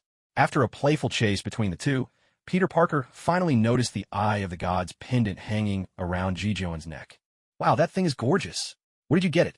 I want one too, to get to a good friend. Peter's eyes lit up. He reached out as if to touch it, then hesitated and pulled his hand back, clearly quite taken with the pendant. Ji Joon glanced down at the Eye of the Gods, the corner of his mouth twitching with exasperation. He sighed and replied, This isn't something you can just buy with money. Peter looked at him in disbelief, studying the pendant that, for all its beauty, didn't seem much different from an ordinary glass bead. You can't buy it? Isn't it just made of glass? And if it can't be bought, then how did you get yours? Ji Joon yawned lazily and lied without batting an eye. Well, that's a long story. I got it after a lot of hard work and a bit of luck. I snatched it from a gang called me Huyo. A gang. Peter's eyes went wide, his voice shooting up an octave, drawing curious glances from a few nearby students. Ji Joon shot him a look, a smile tugging at his lips that he struggled to suppress. Still, he lowered his voice and continued. That's right. Their boss is a guy called Dodge, stingy and sly as they come, and a real master at messing with people using odds and probabilities. I had a trade. Let's see, 2 coils of mosquito incense and a handful of little pink stones to get my hands on this. Peter stared, utterly dumbfounded, mouth hanging open for a good while. Seeing his expression, Ji Joon couldn't help but laugh. He waved a hand dismissively and said, All right, enough with the questions. We'll be late for class. With that, he turned and walked away, leaving Peter standing there, still trying to piece together how gangs, probabilities, and mosquito incense could possibly fit together. It was clearly beyond his comprehension. Around noon, the sun was shining gently, and a cool breeze rustled beneath the shade of the trees. Ji Joon leaned against an old oak, eyes closed, resting. Beside him, Peter Parker sat with a copy of Advanced Biology open in his hands. Though his gaze wandered, his mind clearly elsewhere. After a moment's hesitation, Peter finally spoke up. "If you got something to say, just say it. No need to hold it in."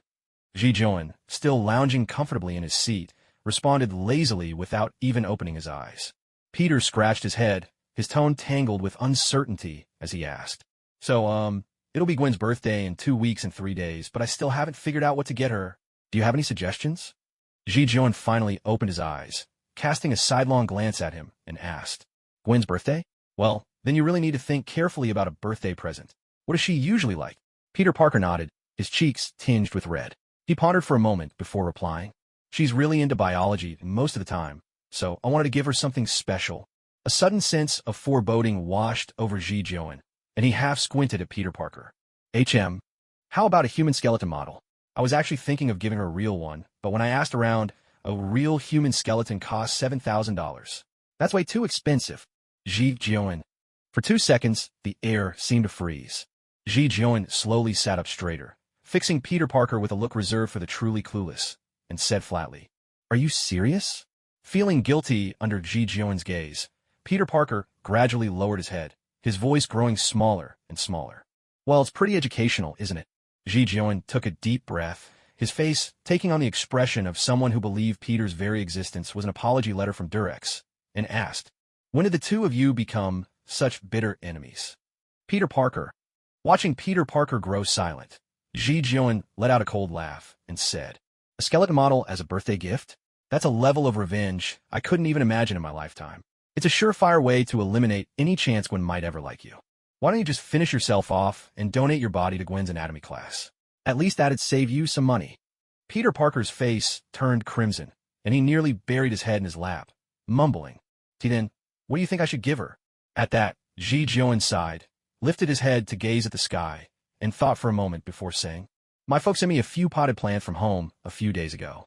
The varieties are a bit unusual, but they're really striking to look at." Peter Parker blinked in surprise. "Yeah, 2 of them are actually pretty nice. The flowers are quite unique. If you can't think of anything else, just come by my place this weekend and pick one up." Ji Joan said this in a matter-of-fact tone. Peter Parker's eyes instantly lit up. He looked at Ji Joan in delight and asked, "Really? What kind of flowers are they?" "You'll see when you get here." Peter Parker nodded excitedly, but then hesitated, a note of worry in his voice as he asked, They're not some sort of dangerous species, are they?" Ji Joan shot him a look and replied dryly, "Even if they are, they're still safer than a human skeleton." Peter Parker. In the afternoon, the last rays of the setting sun painted the sky with a warm golden glow, and the red brick walls of the academic building looked especially gentle in the slanting light. The oak trees by the playground swayed gently in the breeze, their leaves rustling softly and casting dappled, vibrant patterns of light and shadow across the ground. Small groups of students strolled along the tree-lined path, their laughter and footsteps blending into a lively harmony.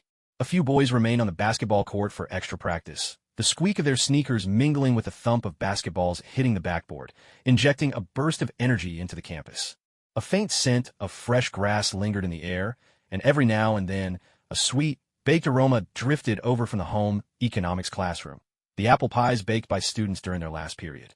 Ji Joan sauntered lazily, swinging his school bag, with Peter Parker and Gwen Stacy walking on either side of him. The three were deep in conversation about their respective spring break plans. "Seriously, Z," Gwen Stacy blinked and looked at Ji Joan with curiosity. "With your talent, isn't it a pity not to play basketball?" Hearing this, Ji Joan stifled a yawn, waved his hand dismissively, and replied, "Forget it. I have zero interest in basketball. Not only would I have to wear overalls and dance, I'd also have to spend 2.5 years practicing singing, dancing, and rapping. That's just too much to ask." Peter Parker was completely baffled and was about to ask what on earth basketball had to do with overalls. Suddenly, Gwen Stacy stopped in her tracks, her gaze cutting across the crowd in surprise. "Is that Harry?" Following her eyes, Ji Joan and Peter Parker looked up. Parked by the roadside outside the school gate was a gleaming black Rolls-Royce Phantom. Leaning against it stood a handsome, blonde-haired boy in a perfectly tailored deep blue suit, beaming as he waved at them. "Hey, guys, long time no see." Harry Osborn's voice carried clearly above the noisy crowd. "Harry, what are you doing here?" Peter Parker's eyes lit up instantly. Without a second thought, he dashed over and pulled his friend into a tight hug.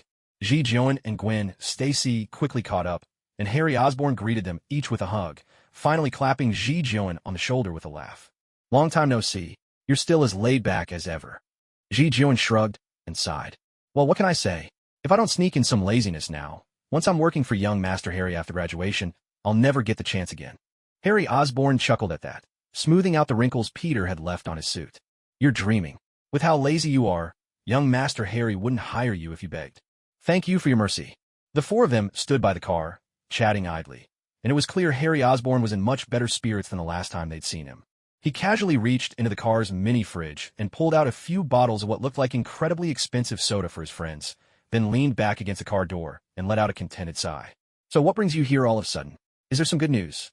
Ji Jeon took the soda, twisted off the cap, and raised an eyebrow in curiosity. At that, Harry Osborn smiled, his eyes lighting up with a brightness they hadn't seen in a long time, and his tone was noticeably lighter as he replied. You're as sharp as ever, Z. There really is some good news lately. Dr. Connors, who leads our biomedical division, has made a breakthrough. You mean, Uncle Norman's illness, does that mean? Peter Parker caught on immediately, his voice brimming with excitement. Harry had mentioned before that he'd hired Dr. Connors, the renowned biology professor from Empire State University, to spearhead the research into unlocking the genetic mystery behind the Osborn family illness. Now that there was progress, it meant there was finally hope for a cure for the hereditary disease plaguing both Harry and his father. Harry nodded with a smile, though it faded just a little as he continued. We've only managed to keep it under control for now. The new inhibitor we developed can't cure our family's condition yet, but it does suppress the disease and keeps our bodies from deteriorating any further. But at least for the time being, my father is just like any other healthy person. He's come out of retirement to take charge of Oscorp again, which means I can finally catch my breath. Gwen Stacy beamed at him, sincere happiness in her voice. That's wonderful. Congratulations, Harry. Ji Jeon lifted his soda bottle, clinking it lightly against Harry's, and said with a laugh, that really is great news. Finally, we won't have to see you with that worried look all the time. Harry chuckled, shaking his head, clearly feeling more energized as his tone grew even more cheerful. Well, as a reward, how about I invite you all to go on vacation with me? Vacation, the three of them echoed in disbelief. Seeing their skepticism, Harry reached into the inside pocket of his suit and produced 4 tickets embossed in gold, shimmering luxuriously in the sunlight. He introduced them with a flourish. These are tickets for the Argo luxury cruise, 5 days and 4 nights in the Caribbean. Vanguard Tech gifted them to us after the recent signing ceremony for our partnership. I've been exhausted lately, so I thought I'd take a break, but going alone would just be too boring. Since they gave us several tickets, why not all go together? We're almost on holiday, anyway. Peter Parker eyed the tickets suspiciously, his eyes going wide as he asked, Whoa, these look super expensive. How much does one of these cost? At his question, Harry tilted his head, thought for a moment, and then replied breezily, It's probably just a regular cruise ship, shouldn't be too expensive. Besides, that Argo cruise actually belongs to a subsidiary of Pioneer Tech, so that's why they could give it out as a gift. Gwen Stacy flipped the ticket in her hand, considering, I doubt this ticket is cheap. It says the ship has an underwater viewing cabin and a helipad. Ordinary cruise ships don't have these kinds of features. At that, Harry Osborn blinked, then waved his hand dismissively and said, Who cares how much it costs? It's a freebie anyway, and I can only use one myself. If you guys don't come, the others would just go to waste. Come on, join me for a little fun. Ji Jeon snapped his fingers, unconcerned. The cruise set sail pretty much right when our break starts, so I don't see a problem. I'll shamelessly accept, then. Thanks, young Master Harry. Gwen Stacy nodded as well, smiling. It's not every day you get a free trip, so I'll take you up on it. Thanks, Harry. All three turned their eyes in unison to Peter Parker. Peter held his ticket, his throat dry, his face hesitant. I need to check with Uncle Ben and Aunt May first. Harry Osborn, having anticipated this, pulled an Oscorp employee badge from his pocket and slipped it into Peter's hand, grinning. See, I came prepared. Tell Uncle Ben and Aunt May this is an Oscorp-sponsored program for outstanding students, with a formal invitation and everything. If they still don't agree, just have them call me. I promise I'll talk them around. You really thought of everything, huh? By evening, the Bronx was shrouded in a fiery, orange dusk. In the distance, smokestacks at the refinery exhaled their final wisps of white smoke into the fading light. On the streets, workers hurried home, their elongated shadows stretching across the asphalt, mingling with rusted fire hydrants and crooked newsstands to form a patchwork of broken, twisted silhouettes. When Ji Jeon pushed open his front door, the house was cloaked in dimness. He flipped the switch on the wall, and a warm yellow light instantly filled the living room. He let out a long breath, tossed his backpack onto the sofa, and headed straight for the TV, pressing the power button. The screen flickered to life, the news anchor reporting on the day's stock market trends. Watching the news every day, without fail, was a habit Gigio had developed since coming to this world. It was his way of making sure he never missed any event that might shape the fate of this place. After turning on the TV, he moved toward the shrine in the corner of the living room, took a coil of mosquito incense from his desk drawer, and lit it with a lighter. In just a few moments, a faint scent of sandalwood permeated the air. He fixed his gaze on the portrait of Dawei Chio in the shrine for a couple of seconds, then gently pressed his palms together, murmuring softly, "Brother Dawei, enjoy your meal. Sorry you'll have to make do for another couple of days. The cargo ship will be docking soon. Don't worry. Once the shipment arrives, even if I set off the smoke alarm, I'll make sure you get a proper feast." With his little prayer finished, Ji Jion turned and headed to the kitchen. There was half a bottle of orange juice left in the fridge. He poured himself a glass. The cold, sweet liquid slid down his throat, easing the fatigue of the long day. Back on the sofa, he sipped his juice while absent-mindedly listening to the news drifting from the television. The mayor of New York announced today that nighttime patrols in Manhattan will be stepped up to improve public safety. Stark Industries' stock price dropped another 3% today. Analysts attribute this to Tony Stark's misguided decision to shut down the weapons division. One mundane news story after another made Ji Jion's mind wander. He leaned back, tilting his head against the sofa, staring blankly at the ceiling. But just as he was considering switching the channel, a breaking news alert suddenly cut in. Urgent update. This morning, an F-22 fighter jet crashed at Edwards Air Force Base in California. At this moment, Air Force spokesman Lieutenant Colonel James Rhodes is holding a press conference. At the sound of this, Ji Jion's attention snapped back. He sat up straight, his eyes glued to the screen. The broadcast switched to the press conference. James Rhodes, crisp and impeccable in his uniform, stood solemnly at the microphone. Facing the cluster of reporters, he spoke with calm authority. At 9:47 this morning, an F-22 Raptor crashed in an uninhabited area northwest of the base during a routine training mission due to a mechanical failure. Fortunately, the pilot ejected in time and is in good condition. No one was injured. Reporters immediately raised their hands with questions. James Rhodes continued. The specific cause of the accident is still under investigation. Preliminary findings suggest a possible anomaly in the flight control system. The Air Force will conduct a thorough inspection of all aircraft of this model to ensure such incidents do not happen again. Ji Jion narrowed his eyes, unconsciously running his fingers along the rim of his glass. F-22 mechanical failure? He repeated Rhodes's words under his breath, scenes from films flickering through his mind. By the timeline, Tony Stark should have just finished testing the Mark II suit, and the military clearly hadn't received any word about the Iron Man armor yet. How did this happen so early? Ji Jion let out a sudden sigh and tipped back the rest of his orange juice in one gulp. The night in the Mojave Desert was silent and desolate, broken only by the faint whisper of cold wind stirring the grains of sand.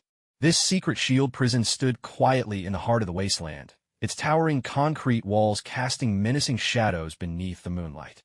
The searchlight atop the watchtower swept slowly across the landscape as the guards, rifles at the ready, patrolled with vigilant eyes. "HM? What's that?" Suddenly, the searchlight froze on a spot. Something seemed to be moving on the sand. Before the guard on the tower could react, several dark figures sprang from the shadows like phantoms, and the muffled pops of silenced pistols echoed in quick succession. The guards toppled instantly, blood trickling down the metal staircase. This squad of black-clad operatives moved with ruthless efficiency and flawless coordination. Clad in black tactical gear and night vision goggles, their movements were crisp and precise, like a finely tuned machine built for killing. Within just 30 seconds, every guard post around the prison, hidden and exposed alike, had been wiped out, bodies sprawled in pools of blood, the silence unbroken by even a single alarm.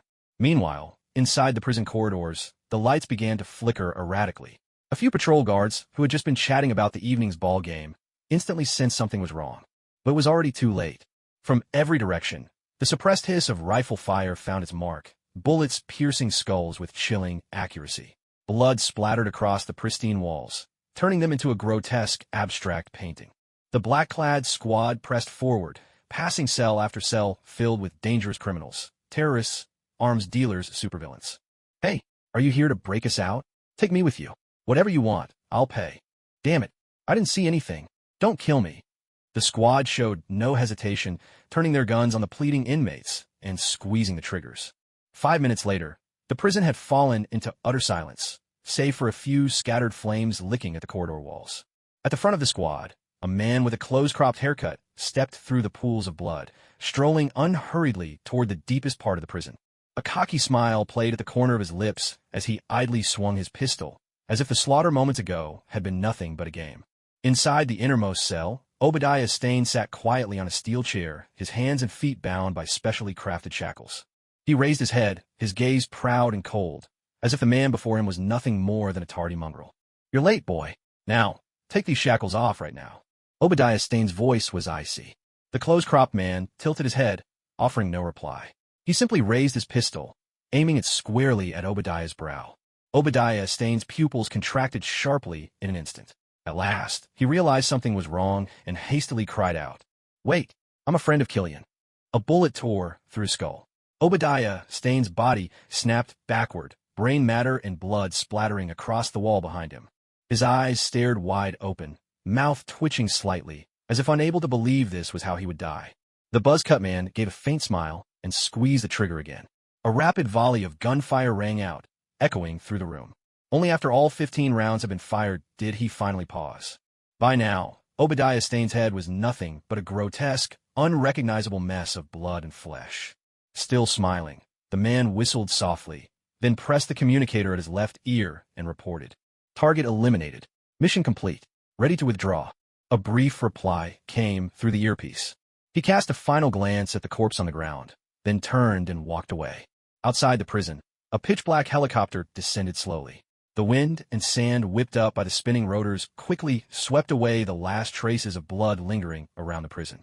A week later, 5 o'clock in the afternoon. In New York Harbor, the afternoon sun scattered golden shards across the water, while the salty breeze carried the sound of foghorns sweeping over the docks. As Ji Jioen pushed open the taxi door, the sharp tap of his leather shoes rang out crisply on the asphalt. He squinted against the light, quickly spotting a splash of bright color amid the bustling crowd. Gwen Stacy. She stood by the boarding gate in a beige dress, the warm golden sunlight threading through her blonde hair, casting a gentle radiance over her that made her seem positively luminous. Over here." Gwen Stacy rose up on tiptoe and waved, her skirt flaring in a graceful wave with emotion. Beside her, Harry Osborn wore a pale, gray linen jacket, busily filming a panoramic shot of the harbor with his phone. The two of them looked every bit the golden couple, drawing the eyes and attention of everyone nearby simply by standing there. Against such a scene, Peter Parker seemed a little out of place. The poor guy was loaded down with backpacks and suitcases, his flushed face barely visible peeking through the straps of a canvas bag. "Hey, Peter, are you moving your whole house with you? We're only traveling for a few days. What's with all the luggage? Anyone who knows you would think you're just going on a trip, but someone else might think you're setting up a stall on the ship. Want me to call a crane for you?" Ji Jioen strolled over, deftly relieving Peter Parker of a teetering backpack, which revealed the end of a diving mask poking out. At this, Peter Parker could only look helpless, explaining with a plaintive sigh, "It's not like I wanted to bring all this stuff. Aunt May and Uncle Ben packed it all for me. What could I do? Honestly, I'm at my wit's end here." Harry Osborn burst out laughing and stuffed another bottle of sunscreen into Peter's arms, adding, "It's fine. Since you brought it, so be it. Who knows, if something unexpected happens on the ship, we might actually need it. Anyway, let's not talk about that now. Here you go. Vouchers for shopping on the ship, courtesy of Vanguard Technologies. No reason not to use them." He turned to Ji Jioen, his blue eyes glinting behind his sunglasses, and asked with some confusion, "Z, is that little backpack all you're bringing?" Ji Jioen looked at Harry Osborn, who seemed to jinx things the moment he opened his mouth, and his expression grew complicated. He suddenly felt a twinge of regret about agreeing to this trip. "I checked the travel guide before leaving home. This cruise ship's facilities and services are top-notch.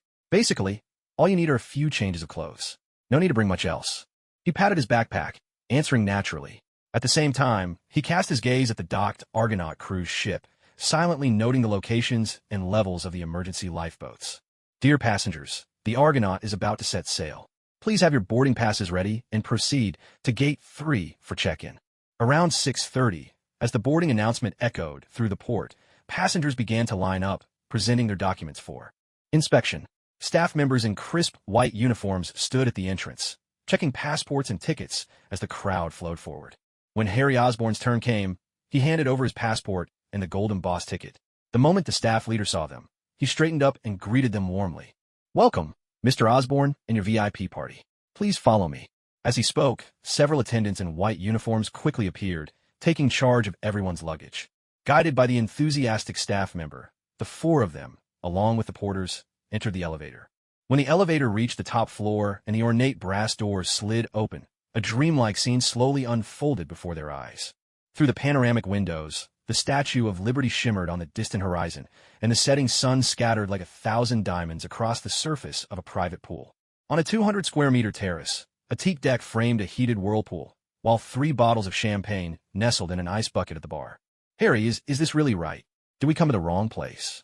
Peter Parker's voice shot up an octave. He was standing in front of an intelligent control panel, where options like Starry Sky projection mode and undersea view window blinked invitingly. At Peter's words, Harry Osborne looked a little puzzled.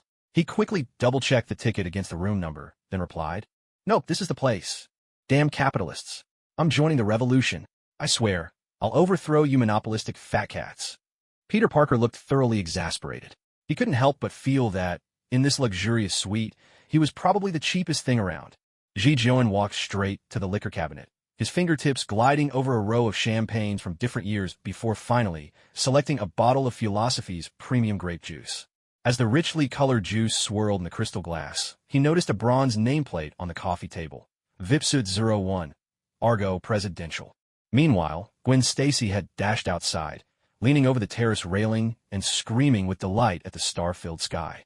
At that moment, as the massive ship sliced through the sea, countless glowing jellyfish appeared in the waves stirred up by the stern's propellers, blooming like a sudden display of blue fireworks. While humans reveled in celebration, deep within the Cayman Trench, 10,000 feet below, something awoke and opened eyes that existed in no biological record. The eternal darkness of the Cayman Trench was shattered. Unnatural streams of bubbles seeped from a fissure, and then the entire seabed began to tremble. Half-buried whale bones and shipwrecks suddenly collapsed, as though gnawed away by an invisible giant maw.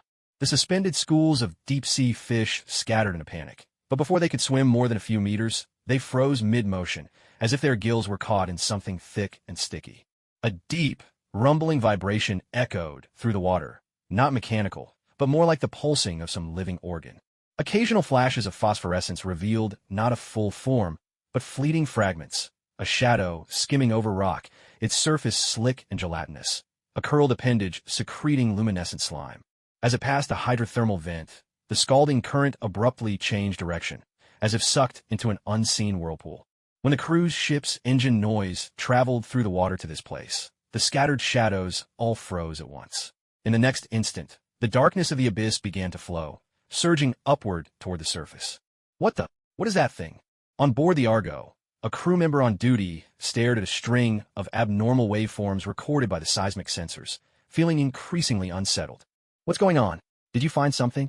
Hearing his voice, an older crew member glanced over, curiosity piqued. "Oh, it's nothing. The screen just flickered for a moment, but it's back to normal now." "All right then, just keep an eye on the equipment."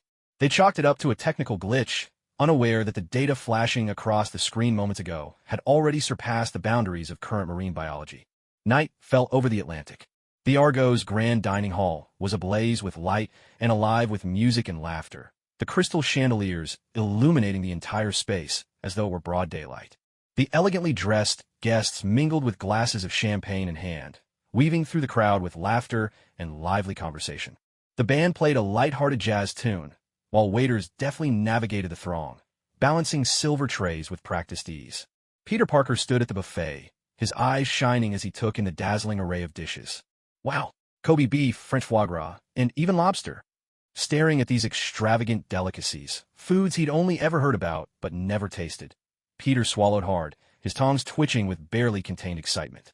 Gwen Stacy stood nearby, gracefully placing a few slices of Spanish ham and a small dish of Greek olives on her plate. She also picked up some exotic tropical fruits she'd never seen before, their vibrant colors glowing enticingly under the lights. Harry Osborne, on the other hand, casually helped himself to some smoked salmon and asparagus.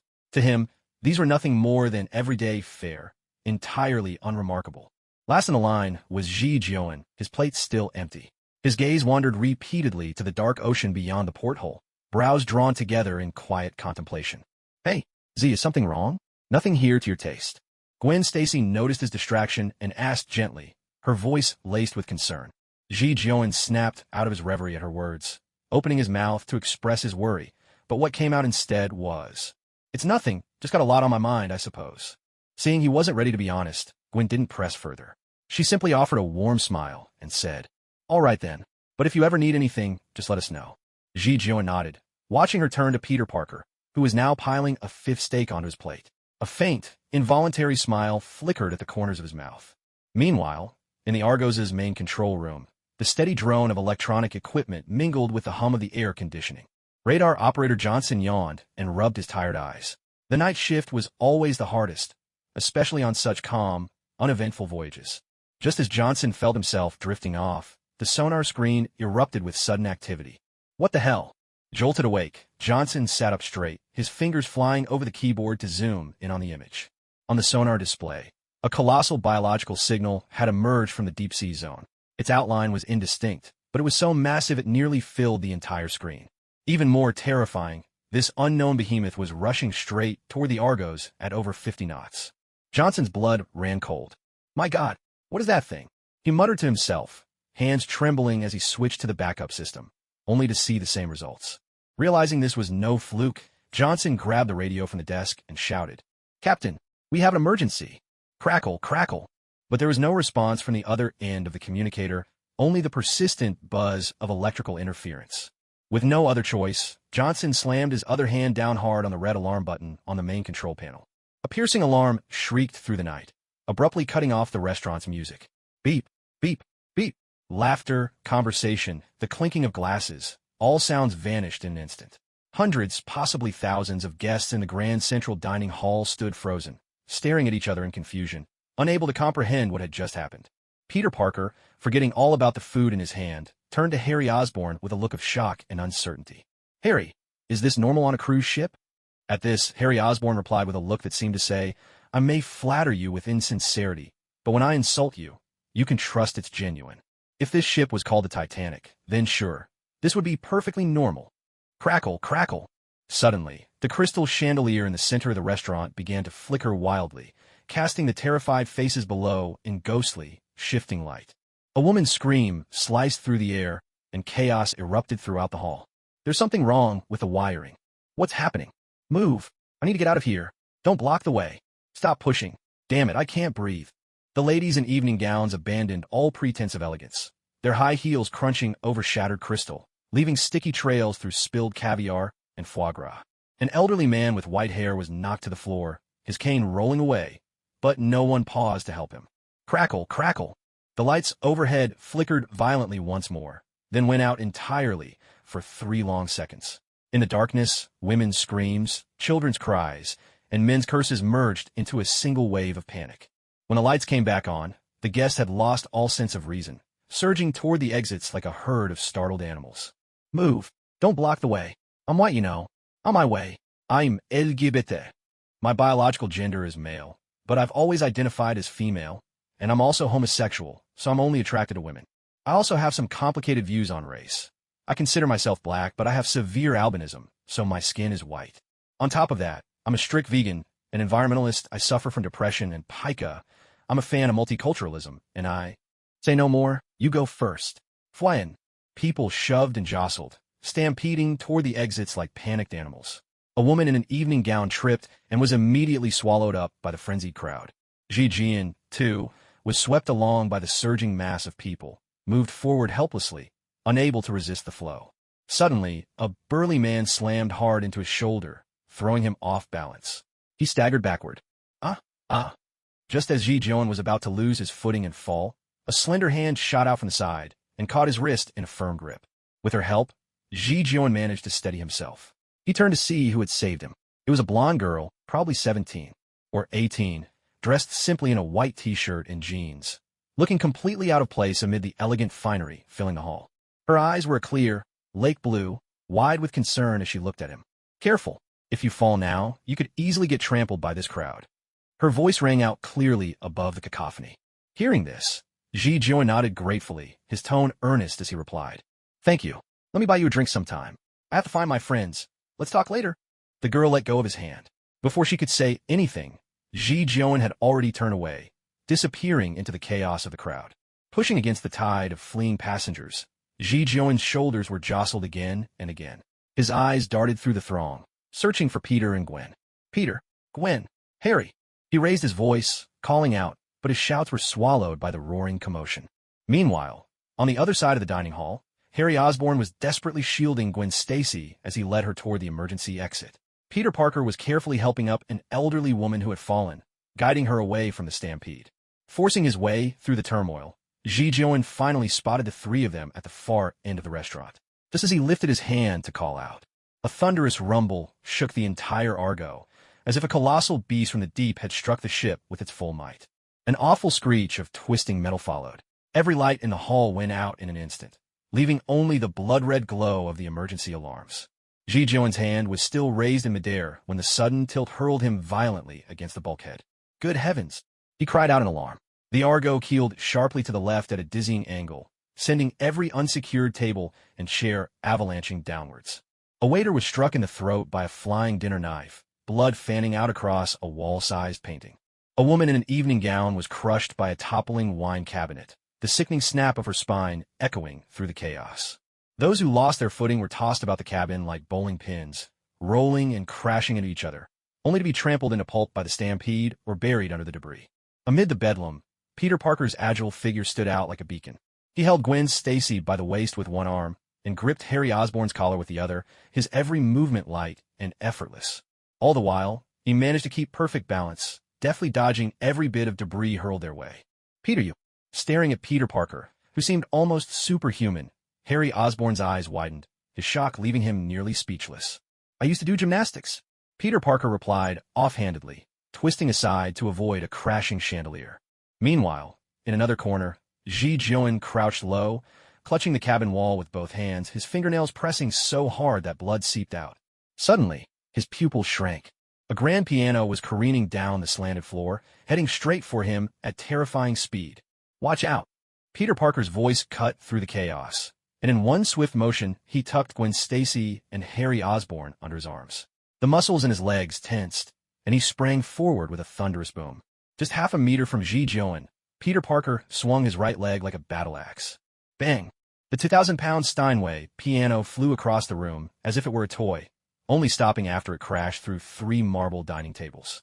Amid a spray of splintered wood, Gwen Stacy stared wide-eyed, her lips trembling. Harry Osborn was frozen with disbelief, his gaze fixed on the smoke still wafting from Peter's pant leg. Peter, you just... If you have questions, save them for later. This ship is sinking. We need to get to the 12th deck and find a lifeboat. Before Harry could finish, Ji Jion abruptly cut him off, grabbing the 3 still in shock and herding them toward the exit. As he turned, he flashed a silent gesture behind his back, signaling Peter Parker to keep quiet. Peter understood at once, nodding quickly and feigning a stumble as he said, Yes, let's get out of here first. When the ship finally stopped shaking, the grand dining hall had become a scene from hell. The emergency lights painted the blood-soaked floor the color of thick sauce, while severed limbs and viscera draped over overturned serving carts. A few survivors crawled toward the exit, wailing. One man, dragging a leg with bone exposed, left a horrifying, winding trail across the bloody floor. Those trapped beneath heavy debris groaned with voices like broken bellows, their cries soon falling silent. Oh my God! Gwen Stacy covered her mouth, while Harry Osborn bent over, retching. Ji Jion was about to urge them onward when, out of the corner of his eye, he caught a glimpse of familiar golden hair. The girl who had helped him earlier was lying on her back among the wreckage of the dessert table, her left leg bent unnaturally, blood from a gash on her forehead staining half her face. Wait for me a moment. Ji Jion stepped over a corpse with a collapsed chest and knelt beside the girl, fingers pressing gently to her carotid artery. Thankfully, her pulse was strong, her left fibula was broken, but she was alive. As Ji Jion slapped her cheeks, the blonde girl suddenly opened her eyes and instinctively swung her fist. Easy, it's me. Can you stand up? Ji Jion easily caught her wrist, his face full of concern as he asked. The girl's pupils rapidly focused. A sharp pain made her gasp, but she swallowed the scream and forced herself to ask. Did the ship hit something? Most likely, which means we need to hurry and find a lifeboat. If we waste any more time, we might go down with this ship. Ji Jion tore a tablecloth and quickly wrapped it around her bleeding calf, then, with a strong heave, lifted her onto his back. The girl bit her lower lip and nodded. Her body was trembling, but her eyes, surprisingly, were clear and calm. In a voice as soft as a whisper, she said, "Thank you. My name's Kate. And you are?" "I'm Lei Feng." With Kate on his back, Ji Jian hurried down the chaotic corridor, flanked by Peter Parker and the others. Kate's arms gripped tightly around his neck, her injured left leg swaying slightly with every step, but she clenched her teeth and didn't make a sound. The elevator's just ahead. Harry Osborn pointed toward a nearby indicator light, hope rising in his voice. Suddenly, Kate's body went rigid. Her fingers dug into Ji Jian's shoulder, and with her other hand trembling, she pointed to the starboard porthole and cried out in alarm. Look over there. What is that?" At her words, everyone turned their heads in the direction she pointed, though their feet didn't slow. But out the porthole, there was nothing, only silent, inky darkness and a scattering of dim, lonely stars. Gwen Stacy glanced at Kate, a puzzled expression on her face as she asked, "What are we supposed to see?" "There's nothing out there." Kate rubbed her eyes, staring at the calm, black sea outside, her face clouded with confusion as she murmured, I could have sworn I saw a huge shadow, something like an octopus's tentacle, but not quite. Maybe I'm just nervous, seeing things. I'm sorry." With that, Harry Osborn let out a relieved breath and patted her shoulder, saying, "Don't worry, it's totally normal to see things in a situation like this." His words were cut short by a blood-curdling scream that tore through the corridor. Then came a second scream, then a third, agonized howls, desperate cries for help, and a sickening, wet, ripping sound that sent chills down their spines. These noises didn't sound human. They were more like the gnashing and gulping of some giant creature, mixed with the brittle snap of bones and the slick spray of fluids. Everyone's blood ran cold in an instant. Peter Parker was the first to react. He grabbed Gwen Stacy's hand, shouting, "Run! Something's coming toward us." Ji Jian could feel Kate trembling on his back, but he had no time to comfort her. His steps were swift as he raced after Peter Parker, heading toward the elevator less than 100 meters ahead. But the screams behind them grew ever closer, as if that thing was devouring the survivors who had fled down the corridor, and now, it was finally their turn. A sudden, ear-splitting screech of tearing metal froze everyone in their tracks. In the next moment, they saw the walls on either side of the passage bulge inward, the thick steel plates twisting and warping like so much tin foil, with blinding sparks bursting from the seams. "It's coming. The monster's here," Kate shrieked, her sharp nails digging painfully into Ji Jian's shoulder. He bared his teeth against the pain, but dared not stop. Peter Parker lunged for the elevator, smashing his fist onto the call button. The display blinked. The elevator was still on the 5th floor. It would be a moment before it arrived. Just then, the corridor walls finally gave way. Amid a spray of metal shards, a colossal, blue-gray creature, reeking of rot, burst through. On the left, a second serpent-like monster tore through the steel, flinging viscous slime across the floor in a revolting cascade.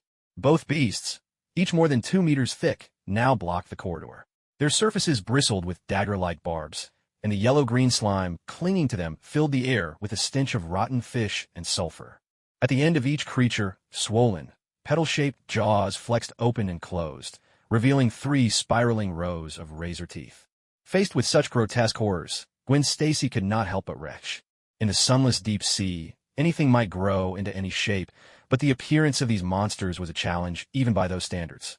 Suddenly, the 2 creatures began to convulse, their terrifying mouths stretching wide. With a wet, crashing sound, dozens of human bones were vomited forth, striking the walls before tumbling to the floor. The bones were coated in half-digested pink flesh, and clumps of greasy tissue dripped down like melting wax. A skull rolled to a stop at Harry Osborn's feet, a scrap of retina still clinging to its empty socket. Gwen Stacy and Kate's screams echoed through the confined space, a chorus of terror. Harry Osborn's eyes were wide with shock as he staggered back, his body trembling until he slammed into the elevator doors. Peter Parker summoned his courage, silently stepping in front of the others, muscles tensed beneath his clothes. But the monsters gave them no chance to breathe. With a sudden, slicing rush, the first monster let out a guttural roar, then bared its grotesque, revolting maw and charged straight at them. Peter Parker reacted in a flash, shoving Gwen Stacy out of harm's way. The monster lunged and missed, smashing into the fire cabinet behind them, shattering it to pieces. Peter's feet had barely touched the ground when another monster came crashing down like a battering ram. With a deafening crash, he rolled aside at lightning speed. The spot where he'd just been standing exploded into splinters and debris rained down. Come on, you ugly brute. Evolution sure went easy on you. Must have known you couldn't stand your own reflection, so it didn't even bother to give you eyes. But honestly, your stench and looks are even more offensive than your mouth. Peter spat out some of the monster's sticky slime, a look of utter disgust on his face. His mouth ran on unstoppable. Suddenly, another monster lashed at him from the side in a blur. Peter ducked and arched backward, just barely dodging as a tentacle whipped past his hair, the foul wind scraping painfully across his cheek. Before the creature could recover, Peter struck back. With a sharp snap, he whipped a kick into the middle of the tentacle, the impact thudding through muscle and barbs. The monster recoiled in pain, but Peter seized the opportunity, grabbing hold of a jagged bone spur and flipping himself up onto the creature's back. The barbs tore into his palm, blood running down his arm, but he just grinned through the pain and, with another grimace, declared, "This is officially the grossest thing I've ever done." The monster thrashed wildly, trying to shake him off, but Peter clamped his legs around it and rained down punches on its slime-coated hide. Take that, and that, and that. Each blow landed with explosive force. The monster's gray-blue skin caved in and split open, oozing foul-smelling, dark green fluid. A piercing, high-pitched shriek erupted from the monster. More of its kind crashed down from above. Peter tensed his core, flipping through the air just in time to dodge a deadly strike. The instant he landed, he pushed off the wall, springing into a flying knee that smashed into the edge of the monster's maw. There was a sharp crack as 3 fangs snapped clean off. Enraged, even more monsters snaked toward him, intertwining like giant pythons in a deadly onslaught. Peter's pupils narrowed. He'd been driven into a corner. There was nowhere left to dodge. In the nick of time, he dropped into a crouch, hands braced on the floor, and launched himself upward with spring-loaded legs. With a thunderous collision, 2 monsters slammed into each other midair, flesh rippling from the impact. Peter seized the moment, diving through the narrow gap. As his back hit the wall, he kicked off, spinning into a roundhouse that sent a tentacle crashing into the bulkhead. The steel wall buckled, and the monster let out a bone-rattling wail. A furious roar shook the air. At that moment, on the other side, another monster let out a furious roar as it lunged at Kate, who was clinging to Ji Junan's back. As its jaws snapped open, a foul, acidic wind blasted forth. With lightning reflexes, Ji Junan twisted aside, snatching up a gleaming fire axe from the floor as he moved. In the same motion, he swung the axe down with all his might at the oncoming creature. The sharp edge struck its target, and the instant it made contact, there was an explosive clash of metal, ringing out like steel against steel. That powerful blow, for all its force, seemed to have hardly fazed the monster. If it did any real harm at all, it was barely worth mentioning. Even so, Ji Junan's attack had infuriated the creature. It went berserk, charging at him with renewed fury. "Peter, get them out of here," Ji Junan shouted, narrowly dodging another attack. With all his strength, he tossed Kate from his back toward Harry Osborn, who, despite the terror frozen on his face, stood his ground protectively in front of Gwen Stacy. "You know where the lifeboat is. Take them and get out. I'll hold these disgusting things off." But Peter Parker shook his head, insisting that he should be the one to cover their retreat.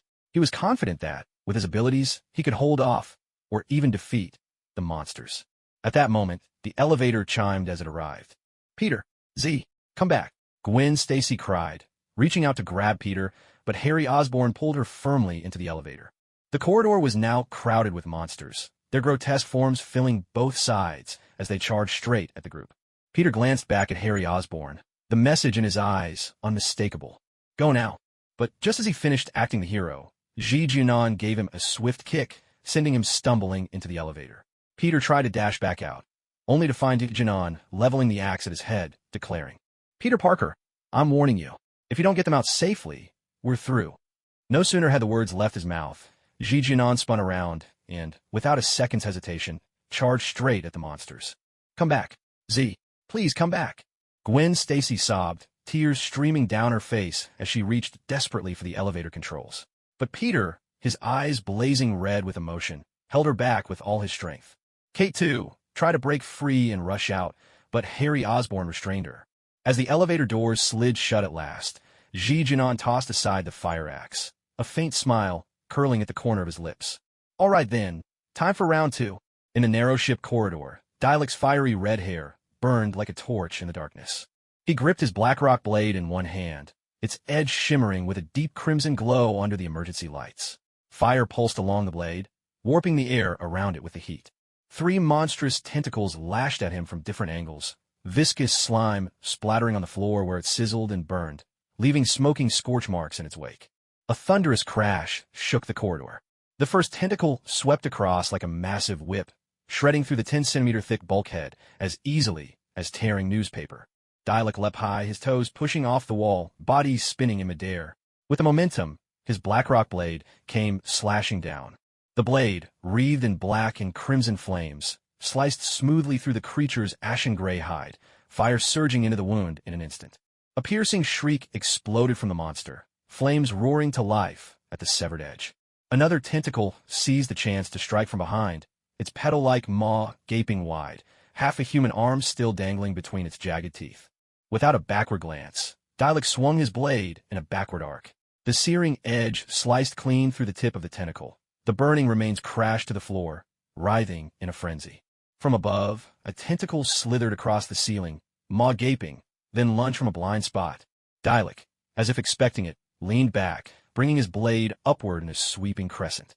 The tentacle was split nearly in two, its length spilling forth undigested human remains in a torrential downpour. Those poor souls still clung to the faintest spark of awareness, their exposed nerves and organs twitching in the open air, faces disfigured and riddled with wounds, grimacing in silent agony. A flicker of sorrow crossed Dialek's eyes.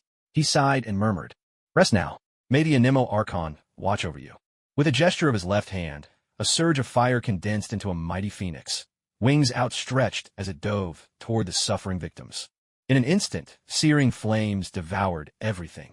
The corridor blazed like daylight, shrieking monsters recoiling into the darkness, leaving behind only scorched walls and drifting ash. Meanwhile, on the other side, inside the elevator, the emergency lights flickered. Harry Osborn slammed his fist against the metal wall, his knuckles smeared with blood. "I should have stayed. I shouldn't have left Z behind." His voice was hoarse, his eyes rimmed with red. Gwen Stacy curled up in the corner, tears streaming silently down her cheeks. Peter Parker pressed his lips into a thin line, while Kate stared fixedly at the floor indicator. The elevator had only reached the 7th floor. Suddenly, a tremendous screech of tearing metal echoed from above, and the entire elevator shook violently. "They're back! Those monsters! Hold on!" Peter Parker shouted, slamming the emergency stop button. A blaring, nerve-rattling alarm filled the cabin, and the elevator lurched to a halt, then began to plummet. Without hesitation, Peter leapt up, kicking hard at the elevator doors. With a thunderous crash, the alloy doors crumpled like paper, hurtling out like cannonballs and embedding themselves deep into the bulkhead dozens of meters away. The 4 inside the elevator were left utterly stunned. "Stop daydreaming. Get out now." Peter Parker yanked Gwen Stacy to her feet and shouted back at the others. The moment they stepped out of the elevator, a suffocating stench of blood and decay hit them like a wall. The entire corridor looked as though it had been thrown into a meat grinder, blood spattered in radiating patterns across the walls, cables hung from the ceiling like drooping intestines, and here and there black strands that might have been human hair dangled ominously. Broken bones, clumps of fat, and half-dissolved organs were piled so thickly underfoot it was like walking on a grisly carpet. Every step produced a sickening, squelching crunch that made their teeth ache and stomachs churn. Gwen Stacy's face went pale as she doubled over, gagging. Kate forced herself to ignore the nausea twisting her gut, her gaze scanning the hellish scene. Then she froze, pointing to a corner and shouting, "There's a gun over there!" Not far away, beside the body of someone still clad in a crew uniform, a silver M1911 pistol lay on the ground. Harry Osborn dashed over, snatching it up and checking the weapon with practiced ease. The magazine was fully loaded with 15 rounds, and he found 2 spare magazines on the corpse. "Harry, do you know how to use that?" Peter Parker asked anxiously. Harry Osborn racked the slide to chamber a round, his eyes cold. "I've been training with firearms since I was 10. Using this isn't any harder than wielding a spoon." After a quick discussion, the group agreed that only Harry had received anything close to professional firearms training, so the pistol naturally stayed with him. "The elevator's not safe anymore. Looks like we'll have to take the stairs to the 12th floor, Peter said, wiping sweat from his brow, resignation in his voice. No one objected. The 4 pressed on through the blood-soaked corridor, every step squishing atop sticky, mangled flesh. Peter led the way, gripping a steel pipe, while Harry brought up the rear with the pistol, keeping Gwen and Kate safely between them. As soon as they rounded the corner, a chill swept down Peter's spine, his instincts screaming, "Look out!" He yanked the others back with sudden force. With a thunderous crash, the ceiling burst open and a tentacle as thick as a barrel came slamming down, flinging slime in every direction. Harry raised the pistol and fired instantly, bullets bursting on the monster's hide with splashes of green fluid. But the creature only twitched, completely unharmed, and if anything, now fully enraged, its gaping maw lunged straight for Harry. Peter tightened his grip on the steel pipe, muscles tensed, and swung with all his might. A perfect home run, smashing the tentacle from the side. With a deafening clang, the pipe bent, and the monster was sent flying, crashing through half a wall. But before they could catch their breath, the ceiling above them cracked open with a harsh, splintering sound, and 3 more tentacles dropped down, sealing off any hope of escape. "Hurry, get out of here. I'll cover the rear." Peter Parker grabbed another steel pipe, twirling it deftly in his palm, and shouted without looking back. "What are you talking about? If we die together." Harry Osborn raised his gun and aimed it at the monster before them, his voice taut with panic and anger. Peter Parker didn't reply. Instead, he spun around suddenly and kicked Harry Osborn into the adjacent corridor. He quickly shoved the bewildered Gwen Stacy and Kate inside as well, then slammed the fire door shut and locked it behind them. Harry Osborn pounded on the door in a frenzy, but the reinforced metal didn't budge an inch. "Peter, you bastard! Open the door!" Through the glass window, Harry could see Peter Parker give them a thumbs up with his back turned. Then, 3 tentacles lashed out almost simultaneously. Peter Parker flipped backward, launching the steel pipe like a spear. It pinned one of the tentacles to the wall. The other 2 came from the sides, trying to catch him in pincer. Peter ducked low and slid beneath them as their tips collided above his head, splattering caustic slime that scorched his hair. "Come on, you ugly freaks." Peter Parker wiped the blood from his cheek and beckoned the monsters forward with a crooked finger. A piercing screech rang out as the provoked creatures responded, and even more tentacles slithered out from the darkness. In the staircase, Peter Parker's figure became a blur under the dim glow of the emergency lights. A thunderous crash echoed as the steel pipe, slicing through the air, slammed down on another tentacle. The ashen gray hide caved in and burst, spraying foul-smelling yellow-green fluid. Peter twisted away instantly as the massive tentacle recoiled in pain, thrashing wildly and smashing the nearby fire cabinet to pieces. Shards of glass scattered in every direction, but Peter was already airborne, twisting mid-leap as he delivered a powerful roundhouse kick to another attacking tentacle. A bone-rattling crack split the air as the tentacle was sent flying several meters, its steel-piercing maw shattered. The monster let out a shrill, furious screech as its remaining tentacles pounded the ground in a frenzy, making the entire stairwell tremble. Peter Parker landed, gasping for breath, sweat soaking through his tattered shirt. He muttered under his breath, "You creatures are all so hideous. How do you even manage to breed this many? Don't you find it disgusting when you do that?" As if enraged by his taunt, 6 tentacles struck from all directions at once. Peter's pupils contracted as his spider sense blared an urgent warning. With a sharp whoosh, the first tentacle lunged like a spear straight for his face. Peter jerked his head aside, the fangs grazing his cheek and leaving a fresh cut. A barrage of blows followed as the second tentacle swept across, monstrous strength demolishing everything in its path. Peter sprang straight up and clung upside down to the bulkhead. Peter Parker twisted midair, and the steel pipe, like a spear, plunged down with deadly precision. The nearly 4-foot-long pipe pierced straight through the writhing tentacle. There was a sickening, wet sound as it went through. Before Peter Parker could even touch the ground, another tentacle lunged at him from behind. But it was as if he had eyes in the back of his head. He planted one hand on the floor, kicked up into a handstand, and his legs shot out like coiled springs. A thunderous impact followed as the tentacle was launched backward, recoiling from the blow. Peter seized the moment, executing a flawless backflip to land steadily, and with a swift motion, he wrenched the steel pipe free, spinning in his palm like a showy baton. "Looks like you guys aren't so." Peter's words were cut short as from the shadows, a tentacle suddenly shot out like a giant python, coiling around his right ankle. A terrifying force yanked at him. Peter was swung into the air like a human hammer, arcing through space before being slammed brutally against the wall of the cabin. The crash echoed through the chamber as the steel wall caved inward, leaving a human-shaped dent. Spiderweb cracks radiated from the center. Peter was embedded in the twisted metal, coughing up a mouthful of blood. Pain exploded through him. Peter felt as if he'd just been blindsided by a semi-truck. His chest and left arm throbbed with a sharp, piercing agony. Something was definitely dislocated, maybe even broken. He spat out the blood in his mouth and managed a pained, breathless groan. Ugh. Sure, maybe I shouldn't have insulted you guys, but come on, don't tell me you don't enjoy it, even a little, when you're getting yelled at.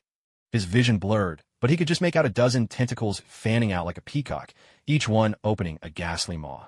Ropes of slime dripped from row upon row of needle-like teeth. Hey, seriously, maybe this is a little much, but before you eat me, could you at least brush your teeth first? I mean, flames engulf. Suddenly, a cold, clear voice rang out from the lower staircase. In the next instant, Peter felt as if the entire world had been set ablaze with searing, scarlet light. A deafening roar filled the air as a black and red firebird, its wings spanning over 30 feet, burst upward in a torrent of heat. Where it flew, the air itself seemed to warp and crackle. With a blistering rush, the nearest tentacles were vaporized in an instant, not even leaving behind ash. Those farther away convulsed violently in the unbearable heat, their surfaces charring and peeling away to reveal scorched, blackened muscle beneath. The blazing bird tore through the upper decks of the cruise ship as if they were paper, finally exploding into a dazzling shower of fire in the night sky. Peter stared, stupefied, his lips trembling in speechless disbelief. He wore the expression of someone who steps out for a smoke on a balcony, only to have the wind steal half of it, and the more he thinks about it, the more exasperated he becomes, until he's left fuming at the wind itself. He looked up at the gaping hole above, the afterimage of that apocalyptic fire still seared into his eyes. That was no technology nor mutation. It was something far older, far more elemental, a power as ancient and pure as the world itself. Can you move? Suddenly, a cool male voice at his ear jerked him back to reality. At the stairwell's landing, a red-haired man stepped down the charred stairs. The hem of his black and red coat still flickered with tiny flames, and the great sword in his hand radiated a suffocating heat. Peter Parker jolted, sprang free from the dented wall panel, and landed steadily, answering nervously. Of course I can. Hey, are you a passenger on the Argo too? I don't think I've seen you before. Was that flaming bird just now you're doing? Once he was sure the danger had passed, Peter couldn't help but pepper the stranger with questions, his curiosity bubbling over.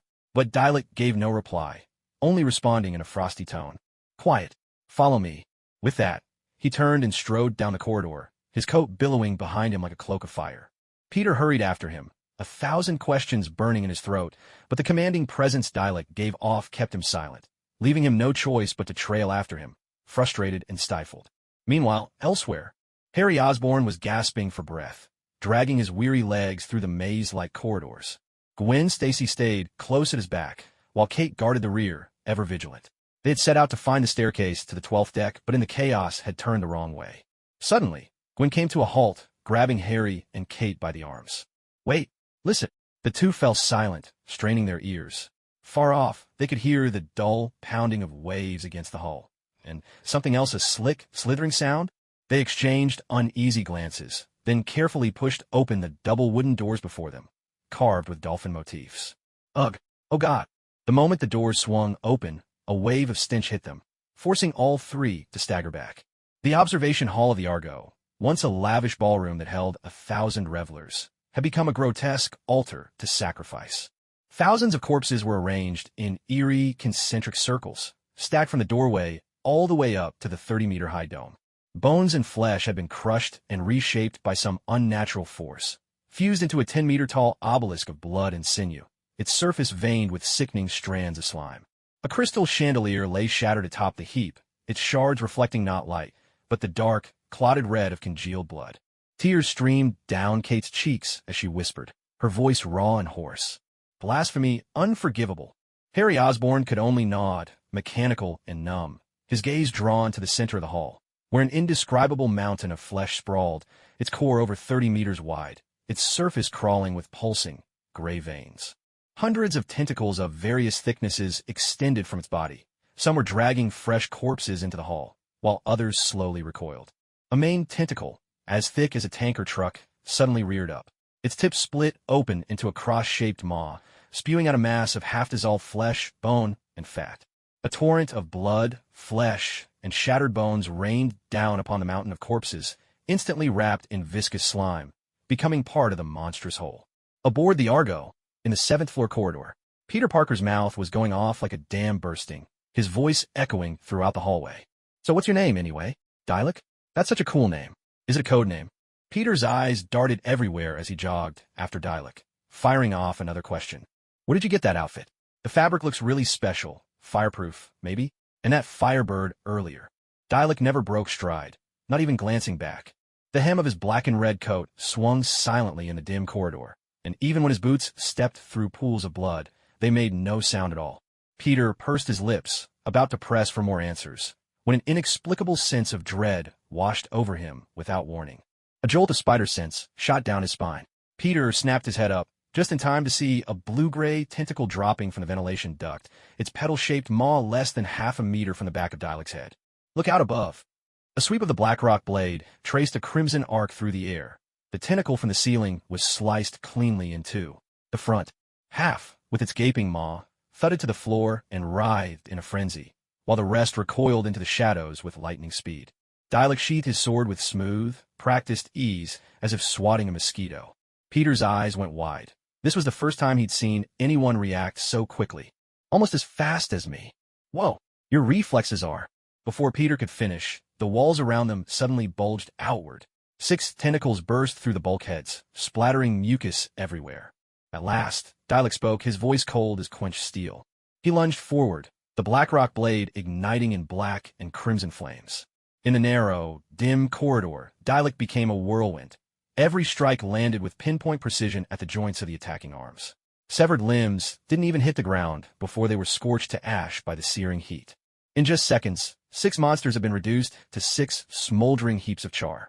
Peter let out a small huff, quietly lowering the steel pipe he'd just picked up, muttering under his breath.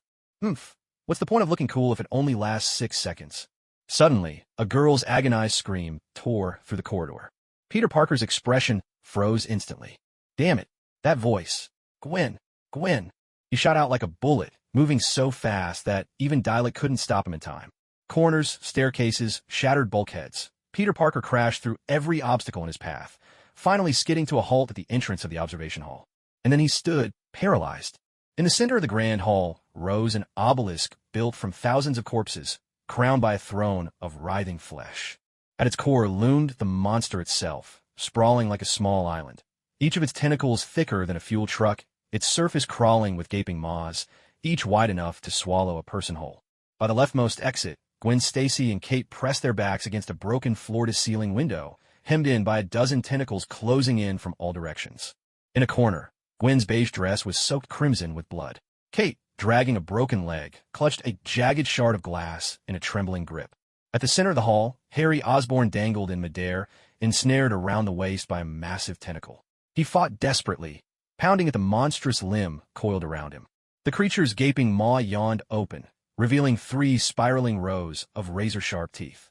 Peter Parker's mind went blank. Save Gwen? Or save Harry? Cold sweat streamed down Peter's forehead as he calculated distances, timing, chances of success, each plan shadowed by the specter of a friend's death. Leave those 2 girls to me. Suddenly, Dialek's voice called out from behind. Before Peter could turn, a wave of scorching air swept past his side. A sharp, rushing sound cut through the chaos as Dialek, his crimson-black coat snapping like a banner in the blood-soaked hall, shot toward Harry Osborn like an arrow loose from a bow.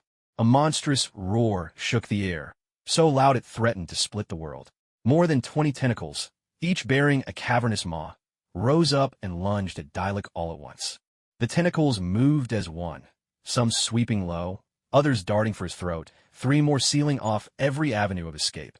This wasn't a beast's wild hunt, but a calculated, tactical ambush. Dialek's eyes flashed with resolve. He let out a fierce battle cry. His great blade swept out in a horizontal arc, unleashing a surge of elemental fire that sliced clean through the first 5 tentacles to strike. He sprang atop a falling severed limb, vaulting into the air, spinning as he went. The arc of his blade left a perfect ring of fire in its wake. A series of thunderous explosions followed, blasting the encircling tentacles into a rain of burning flesh. Dialek dashed through the fiery wreckage, boots hammering a zigzag path up the vertical bulkhead, somehow threading a course through every deadly trap. The monster bellowed again, its fury shaking the chamber. The monster was utterly enraged. It abandoned its attempt to devour Harry Osborn, pulling all its tentacles back to defend its main body. A colossal tentacle, nearly 3 meters thick, suddenly erupted from the pool of blood, its gaping mouth at the tip spraying a jet of high-pressure slime. Dialect burst forward with a sudden acceleration. He twisted midair, changing direction in the blink of an eye. The hem of his black and red coat brushed against the slime, leaving an unsightly stain. Yet for this small price, Dialect gained the perfect angle for his assault. A thunderous crash resounded. His obsidian blade, wreathed in black and scarlet flames, came down with overwhelming force, cleaving straight through the tentacle that had Harry Osborn ensnared. A sickening hiss and wet splatter followed. The several-meter-thick wall of flesh was sliced open in an instant. The green blood that should have gushed out was vaporized by the searing heat. Harry Osborn fell with the severed limb, but before he could hit the ground, Dialect caught him one-handed. "Find somewhere safe to hide," Dialect instructed. With a swift motion, he tossed Harry to the edge of the battlefield. His left hand gripped the obsidian blade, pointing it at the heart of the monster. At the tip of the sword, a brilliant fireball blazed, dazzling as the sun itself. Sensing the dreadful power gathering on the blade, the monster recoiled. It let out a shrill, frustrated shriek. All its forging tentacles snapped back at once, and its massive, slick body began dragging itself toward the shattered floor-to-ceiling windows. It absorbed the mounds of corpses piled around it, their flesh and bone fueling its desperate attempt to flee. A glint of ice flashed in Dialect's eyes. The obsidian blade erupted with raging black and red fire as he shot forward like an arrow loose from a bow, closing in on the retreating beast. The monster unleashed an earth-shaking roar. Dozens of tentacles lashed out at once, striking from every direction like giant pythons ready to crush their prey. But Dialect moved with lightning speed, his blade slicing through the air in scorching arcs, severing the first 3 tentacles that came at him right at their base. Aquamarine ichor sprayed across the deck, but more tentacles closed in, sealing off every escape route. The piles of corpses on the ground became the greatest obstacle. Dialect's boot came down on a rib cage, shattering it. His movement slowed for just a fraction of a second, and in that instant, an opening appeared.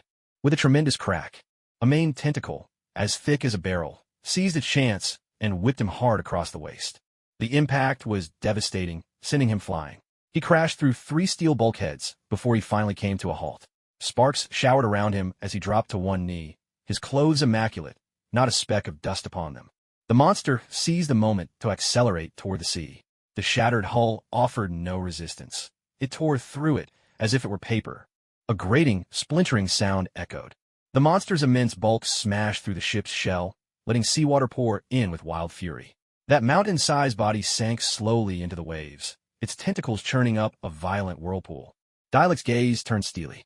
With a single step, he leapt to the ruptured edge of the ship. The sea breeze whispered through his red hair as the flames on his obsidian blade flared dramatically, sending great clouds of white mist billowing up as seawater vaporized. Trying to escape? Not that easily. As he spoke, he gripped the hilt of his blade with both hands. Blazing fire elements surged wildly along the edge, distorting the air with their intense heat. Sensing the imminent danger, the monster flailed in desperation, trying to dive deeper into the ocean. But it was already too late. Dawn approaches. With a powerful slash, Dialect brought his sword down. The flames along the blade instantly transformed into a phoenix of fire, its wingspans stretching dozens of meters wide. A clear, piercing cry rang out, echoing across the sea as the fire phoenix unfurled its crimson wings, soaring overhead. Wherever it passed, the surface of the water boiled, and clouds of steam rose high into the night sky. Even before the phoenix made contact, the monstrous creature's body, smeared with human grease, burst into roaring flames with a deafening explosion. A heart-rending, guttural howl tore from the monster as thousands of its tentacles thrashed violently, sending towering waves crashing over the sea. But its struggle was futile. With a thunderous roar, the fire phoenix struck the monster squarely on the back. Blinding light shot skyward, turning night into day. The searing heat vaporized the creature's flesh in an instant, the shockwave burning through to its very organs and bones. Within seconds, the colossal creature was reduced to a blazing inferno, a mountain-sized fireball upon the sea. The ocean glowed red beneath the flames. Amid the swirling mist, countless charred fragments of tentacles rained down. Dialect sheathed his sword and turned away without a word. Behind him, the last remains of the monster slowly sank into the depths, leaving only drifting ash on the surface, a silent testament to its existence. Meanwhile, elsewhere, inside the observation hall, Peter Parker was gasping for breath, the metal pipe in his hands bent and misshapen.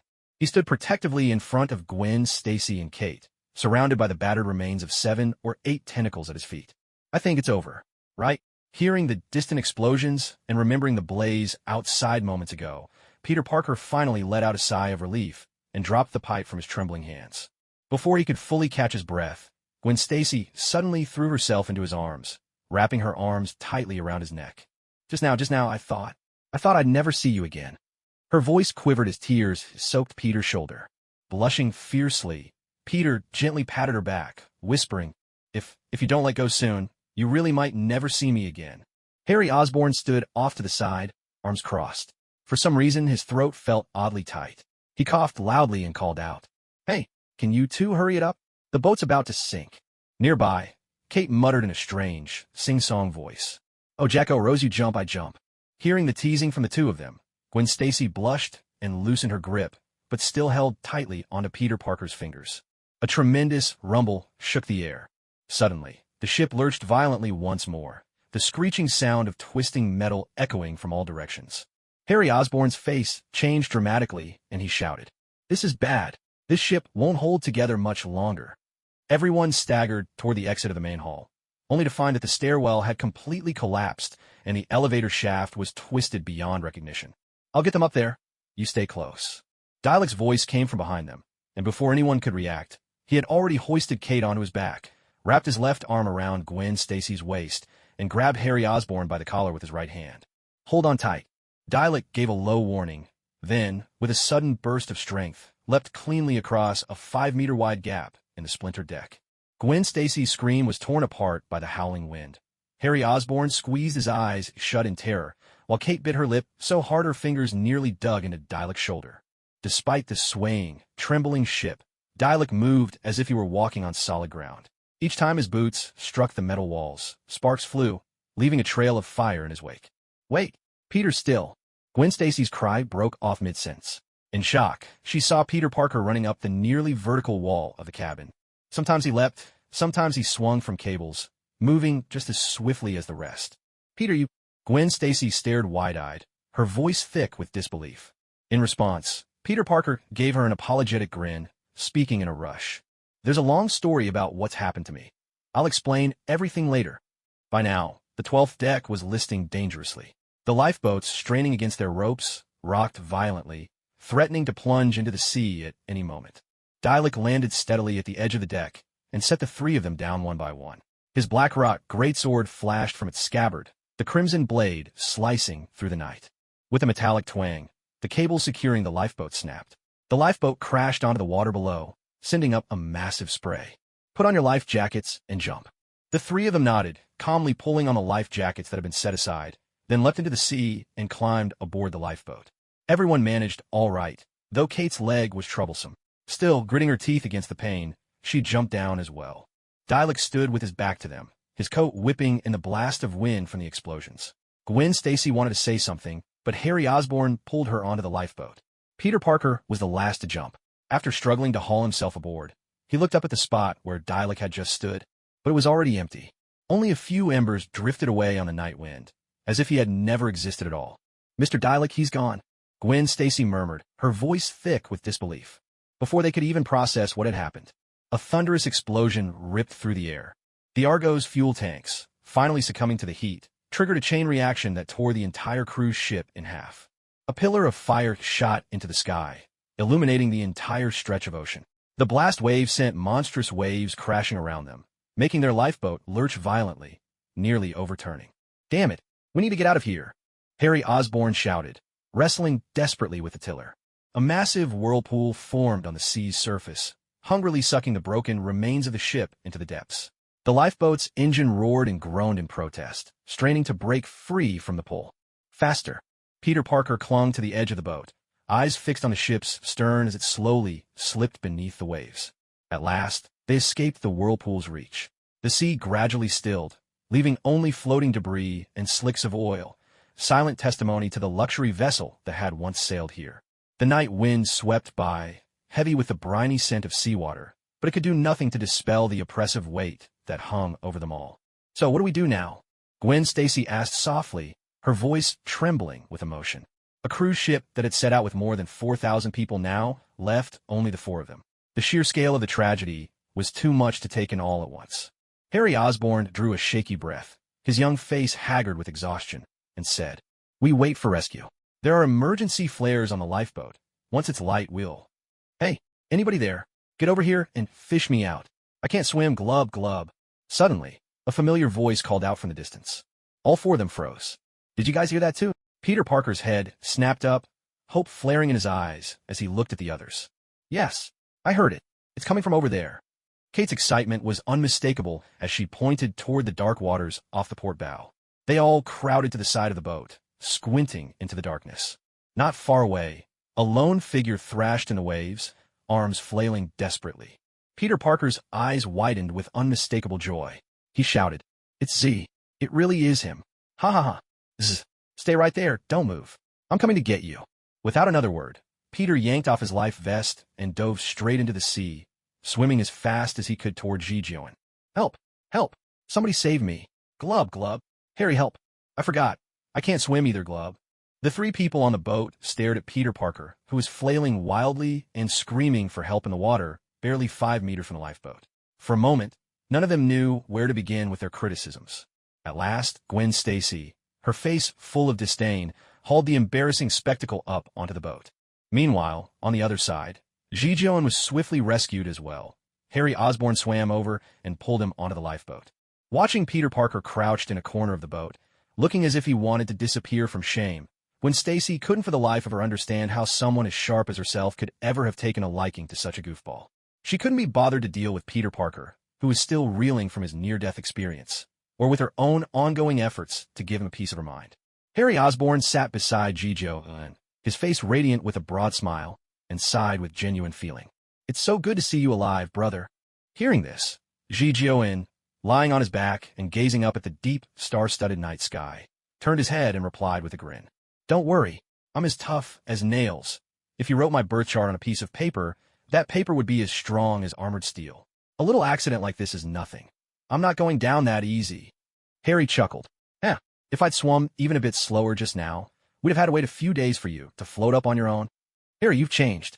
You're no longer the brave kid who, after just a month of learning Brazilian capoeira, challenged your rival to a fight, missed a 360-degree spinning kick, twisted your back, then lay on the ground pretending to be hurt until you got 38 grand out of him. You're not the honest kid who studied Latin dance for a month, noticed nothing had changed down there, and started suspecting the dance teacher was a fraud. Nor the clever kid who took Taekwondo for a week, only to realize the coach didn't know Taekwondo at all. He just liked kicking kids for fun. You're not. Shut up. Any further, and that's just rude. Flushing with embarrassment and irritation, Harry Osborn rushed forward to clamp his hand over Ji-Joan's mouth, hurriedly steering the conversation elsewhere. "Anyway, I'm really curious. How did you escape from those terrifying monsters? And how did you survive the whirlpool when the ship went down, especially since you can't even swim?" Ji-Joan wasn't fazed at all. He replied with the story he'd long prepared. "Well, that's a long story. When those monsters surrounded me, I honestly thought I was done for. Then, out of nowhere, this red-haired guy shows up. Not only did he wipe out all the monsters, he even carried me to the top deck of the cruise ship. But after dropping me off at the top, he just vanished, as mysteriously as he'd appeared. Then just as the ship was sinking, he popped up again out of thin air and tossed me into the sea, far from the whirlpool. You know the rest?" "Oh, right." As they spoke, Ji-Joan seemed to recall something important. Reaching into his jacket pocket, he pulled out a golden, glimmering fruit and handed it to Kate, whose face was pale. "This is called a sunset fruit. It's a specialty from my hometown. Eating it is great for healing wounds," he said. At that moment, Kate was wincing, her fingers pressing near the wound on her left leg. Blood had already soaked through the makeshift bandage. She looked at the sunset fruit Ji-Joan offered, accepting it carefully, but she hesitated. "Thank you. Is this fruit really that miraculous?" she asked. Just then, as Peter Parker was dodging blows, he stole a glance at the fruit, and his eyes widened in astonishment. "Wait a second. That fruit, isn't it the one you spent half your savings on?" he exclaimed. The words startled Kate. Her hand trembled, and she nearly dropped the fruit into the sea. Regaining her grip, she tried to hand the sunset fruit back to Ji-Joan in a hurry. What? Half your savings? That's way too precious. I can't possibly." Ji-Joan made no move to take it back. He waved his hand, his tone calm. "Don't worry about money right now. In your condition, if the wound gets infected and festers, your life could be in real danger." Looking at the swollen, inflamed wound on Kate's leg, Gwen Stacy gently held her hand and urged her. Z's right. You're in bad shape. If that wound gets infected, it really could kill you. Harry Osborn and Peter Parker also chimed in, echoing their concern. After a moment's hesitation, Kate finally took a bite. The flesh of the fruit melted in her mouth, its sweetness tinged with a hint of tartness, and a wave of warmth swept from her throat through her entire body. Once she finished the whole sunset fruit, Kate's eyes suddenly widened. Instinctively, she reached for her injured left leg. The burning pain was fading rapidly, and the bleeding had stopped. With trembling hands, she untied the bandage. Her deep, open wound was closing up before their very eyes. This is unbelievable. Peter Parker's jaw dropped. As a biology enthusiast, Gwen Stacy carefully touched Kate's calf, her voice filled with awe. Incredible. Harry Osborn picked up the pit that had fallen to the floor and examined it under the moonlight, curiosity in his voice. How much for a gallon of these? I think I'll take 50 tons to start. Ji Jiun leaned against the side of the boat, gazing at the sea where the horizon was beginning to lighten. His tone was casual. Just a little something from home. Nothing worth making a fuss about. The night breeze drifted across the lifeboat, and at last, a sense of ease began to settle over them. Kate flexed her newly healed leg, wonder shining in her eyes. The next morning, out on the Atlantic, morning light poured over the sea like molten gold, turning the waves into moving amber. A thin sea mist floated in the distance like a veil, gradually dissipated by the rising sun, while the sea breeze swept over the lifeboat, carrying the briny, damp scent of the ocean. Bathed in the warm sunlight, Harry Osborn slowly sat up from the cabin, his mind hazy as he glanced around in confusion. As his gaze refocused, he suddenly shook Peter Parker beside him and called out in a hoarse voice. Hey, wake up, Peter. Zzz, Gwen, Kate, wake up quick. There's a ship coming. At his words, everyone snapped awake in an instant. Harry Osborn, hands trembling, fumbled for the signal flare at the bottom of the lifeboat, aimed it at the paling sky, and pulled the trigger. A sharp whistle, then a loud bang. With a burst of sound, the red flare streaked through the dawn, leaving a dazzling trail. 20 minutes later, 3 speedboats sliced through the waves toward them. Ji Jiun recounted their ordeal in detail, and the sailors aboard the speedboat stared wide-eyed at the 5 survivors in the lifeboat, exclaiming in disbelief. My God, the Argo sank? You're the last survivors. This is huge. I have to report this immediately. Once they understood what had happened, the sailors on the speedboat promptly radioed the captain of the cargo ship Pacific Dawn. Calling the captain, we've located 5 survivors from the Argo, all with minor injuries, none life-threatening. Major maritime disaster confirmed ahead on our route. Requesting urgente instruction. Inside the cargo ship's bridge, Captain Robert Hayes grabbed the radio, trying to steady his shock as he replied. Copy that. Initiate international convention for the safety of life at sea emergency response plan immediately. Attention all crew. Shut down the main engines and hold position. Chief Officer, send a Mayday distress signal to the U.S. Coast Guard Command Center right now. As alarms blared throughout the ship, the cargo vessel's engines were swiftly powered down and the massive hull came to a gradual halt on the sea. The second officer efficiently worked the communications equipment, speaking as calmly and clearly as possible. Boston Command Center, this is MV Pacific Dawn, position north latitude 32 degrees 15 minutes, west longitude 64 degrees 45 minutes. We have found 5 survivors from the cruise ship Argo. Requesting immediate medical assistance. Requesting immediate medical assistance. On deck, the crew had already begun rescue preparations in accordance with SALAS protocols. The medical team carried first aid kits and stretchers to the helicopter landing pad, while the chief engineer supervised the launching of additional lifeboats for emergency standby. Get the helicopter ready for takeoff. Standard humanitarian rescue procedures. Make sure to record all survivor statements. The captain fixed his gaze on the approaching Coast Guard signal on the radar and issued his orders in a calm, steady voice. An hour later, the U.S. Coast Guard patrol ship surged through the waves like a colossal beast of steel. Inside the interview room, the Coast Guard recorder's pen scratched across the paper. When he heard Ji Jiun mention an attack by a giant sea creature, the pen suddenly froze in place. Are you sure this wasn't just a mass hallucination caused by the shipwreck? Hearing this, Ji Jiun lifted his eyelids and looked at him, his face expressionless as he replied. The wreck of the Argo is lying right there on the seabed, along with the remains of that monster. If you want to know the truth, just send a submersible down and see for yourself. Don't worry, we will. But for now, please sign this statement, would you? You're a lucky man. After the questioning, Ji Jiun sat at the prow of the patrol ship, gazing at the suddenly churning surface of the sea. Over the Atlantic, 3 Seahawk helicopters tore through the clouds like metal falcons, their rotors churning the air and carving white scars across the water. 12 Coast Guard speedboats suddenly burst out from the waves, their bows slicing the surf into crystal-like spray that sparkled in the morning light. They circled the last known coordinates of the Argos, sinking like a school of sharks drawn by blood, casting a 3-nautical-mile-wide security net. Several research vessels unfurled their sonar arrays like peacocks displaying their feathers, while the massive magnetic cranes of the salvage ships dipped into the water. Even the National Oceanic Administration's research craft switched on their biohazard warning lights. Above this patch of ocean, now transformed into a battlefield, a Hercules HC-130 transport plane marked USCG dropped dozens of sonar buoys into the sea. "Care for a cup of coffee?" Harry Osborn's voice came from behind. He sat down beside Ji Joan, handing him a steaming cup of coffee. Ji Joan thanked him, accepting the paper cup. The rising steam blurred his features. Harry Osborn's expression was grave. He absent-mindedly traced the rim of his cup with his finger and spoke in a low voice. "To be honest, even now, it all feels so unreal, like waking from a nightmare. If you and Peter hadn't made it out alive, I could never have forgiven myself." "Don't say such nonsense. None of this was your fault, was it? Look, we're all safe now. No point in worrying about things that didn't happen." Ji Joan glanced toward Peter Parker, who was on deck covering Gwen Stacy with a blanket, only to be sent flying by one of her well-aimed kicks. His tone was light, trying to offer reassurance. But silence gradually settled between them, thickening in the salty air. The sound of waves crashing against the hull suddenly grew loud. Harry Osborn's eyes were fixed on a helicopter landing in the distance. Suddenly, he spoke. "See, do you think if I had power like Dialect back then, maybe you all wouldn't have had to risk your lives? Maybe we could have even saved more people, instead of hiding behind you with Gwen and the others, like some coward." At these words, Ji Jinan immediately turned to look at him, a bead of cold sweat unconsciously sliding down his forehead as he tried to reason with him. "Harry, it was just an accident.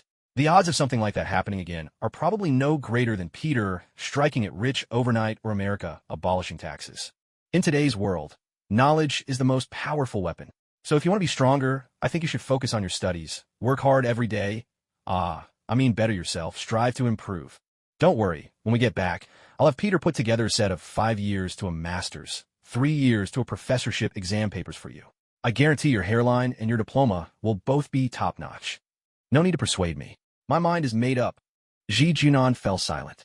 Harry Osborn drew a deep breath, then lowered his voice and said, "Don't worry, I'm not going to do anything foolish.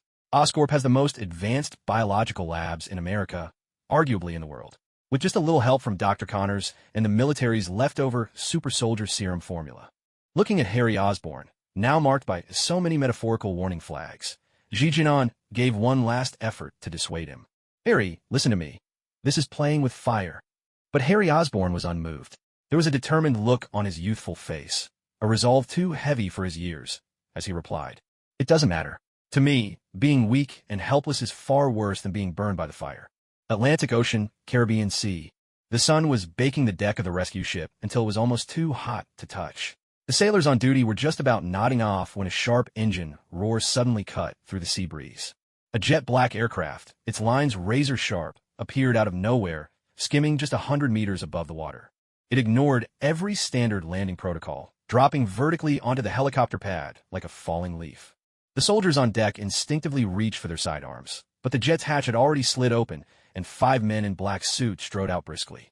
The tall, thin man at the front flashed a badge, its metal gleaming coldly in the sunlight, and said, "Easy, soldiers. Shield, on official business. Take me to your captain now." The young duty officer took the ID, gave it a quick glance, and his pupils shrank with surprise. He swallowed hard and nodded stiffly. "Of course. Please come with me. Sorry, everyone. Our superior needs to ask you a few questions personally. Please cooperate." In the temporary rest lounge, Gigio and Peter Parker and the others were sound asleep on their beds when, all of a sudden, 2 heavily armed Coast Guard officers woke them up. Harry Osborn rubbed his eyes, bewildered, and asked, "Another round of questioning? Didn't we just finish giving our statements?" But no one answered him. Gigio and the others were separated, each escorted by soldiers into a windowless cabin of their own. On the table in front of Gigio sat a box of freshly baked donuts and a glass of iced coffee. Without a hint of anxiety, Gigio reached for a donut and started eating, but after just half of it, he couldn't stomach any more. It was absurdly sweet.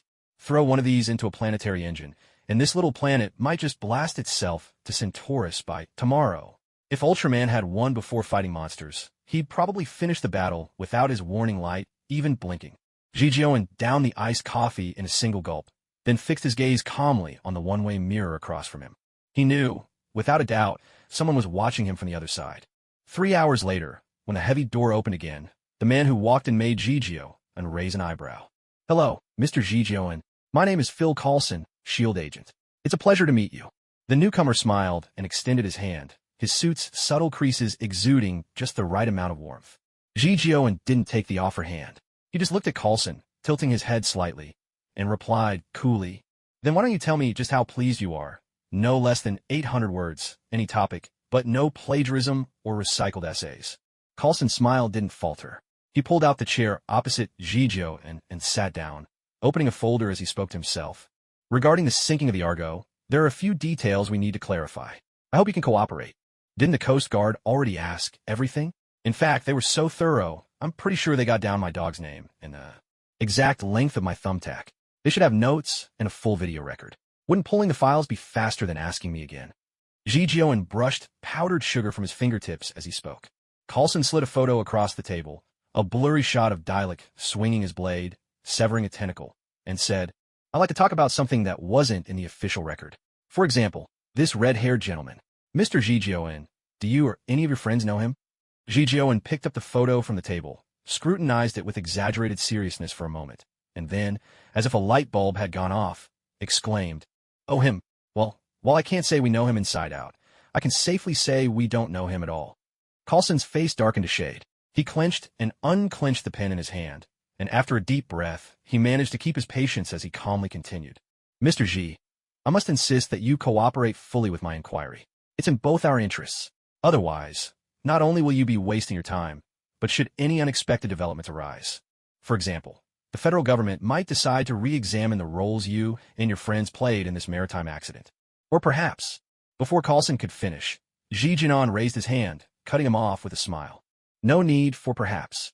I've heard about the methods of you American agents, but let me be frank, none of that will work on me. I'm a Chinese citizen.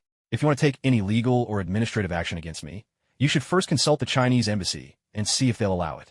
As for launching a media campaign to condemn me morally or accuse me of any wrongdoing, to be blunt, public criticism from Americans is, to me, the highest form of praise. Of course, you certainly have ways to make someone disappear without a trace. But let's set that aside for now. Consider just one thing. My close friend next door is none other than Harry Osborn, heir to Osborn Industries. Do you really think you can deal with him? If I were to vanish, just imagine, with Osborn Industries' influence in the military, how many of your so-called SHIELD agents would have to join me in oblivion?" Coulson fell silent.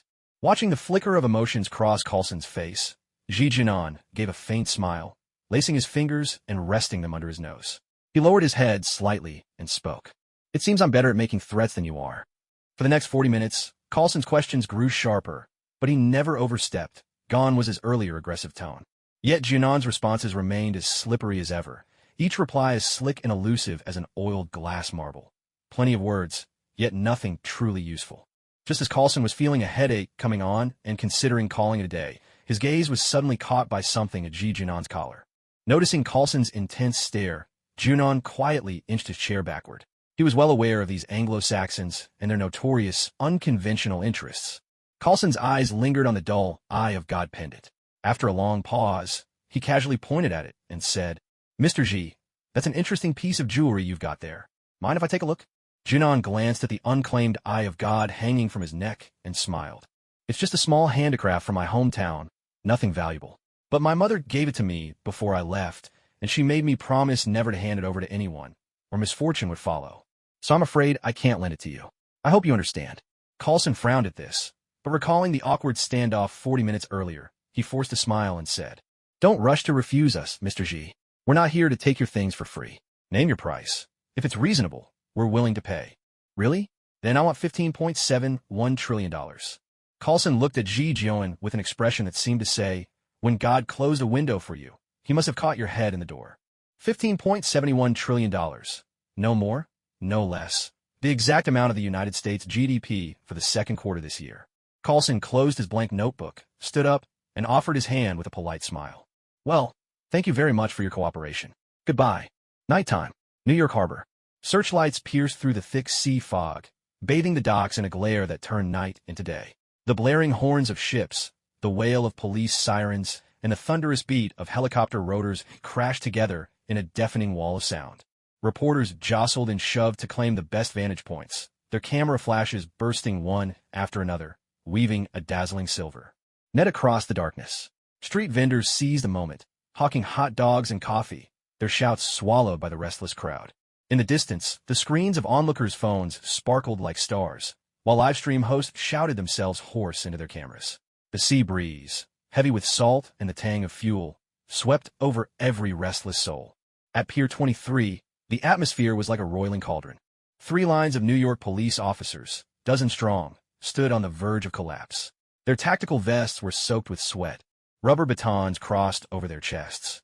Yet nothing could stem the surging tide of reporters and the families of those lost on the Argo. Atop the CNN broadcast van, a cameraman tracked the rescue ship's gangway with a long lens. A Daily News reporter, climbing over a colleague's shoulders to push forward, nearly jabbed a police officer in the face with her recorder. "Back up. Everyone get back."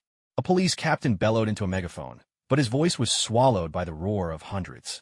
Camera operators fought and shoved for a clear shot, tripods clattering sharply to the ground. Further back, citizens holding "Welcome Home" banners were being ushered away by security, balloons drifting up into the night sky. Ji Jeon had just set foot on the gangway when, in an instant, blinding flashes exploded before his eyes like a storm of lightning, shutters firing off in rapid bursts like the rattle of machine guns. He squinted, spotting a New York Times reporter shoving a microphone toward his lips. "Sir, as a survivor of the Argo cruise ship tragedy, can you describe? Clear the way. Medical corridor."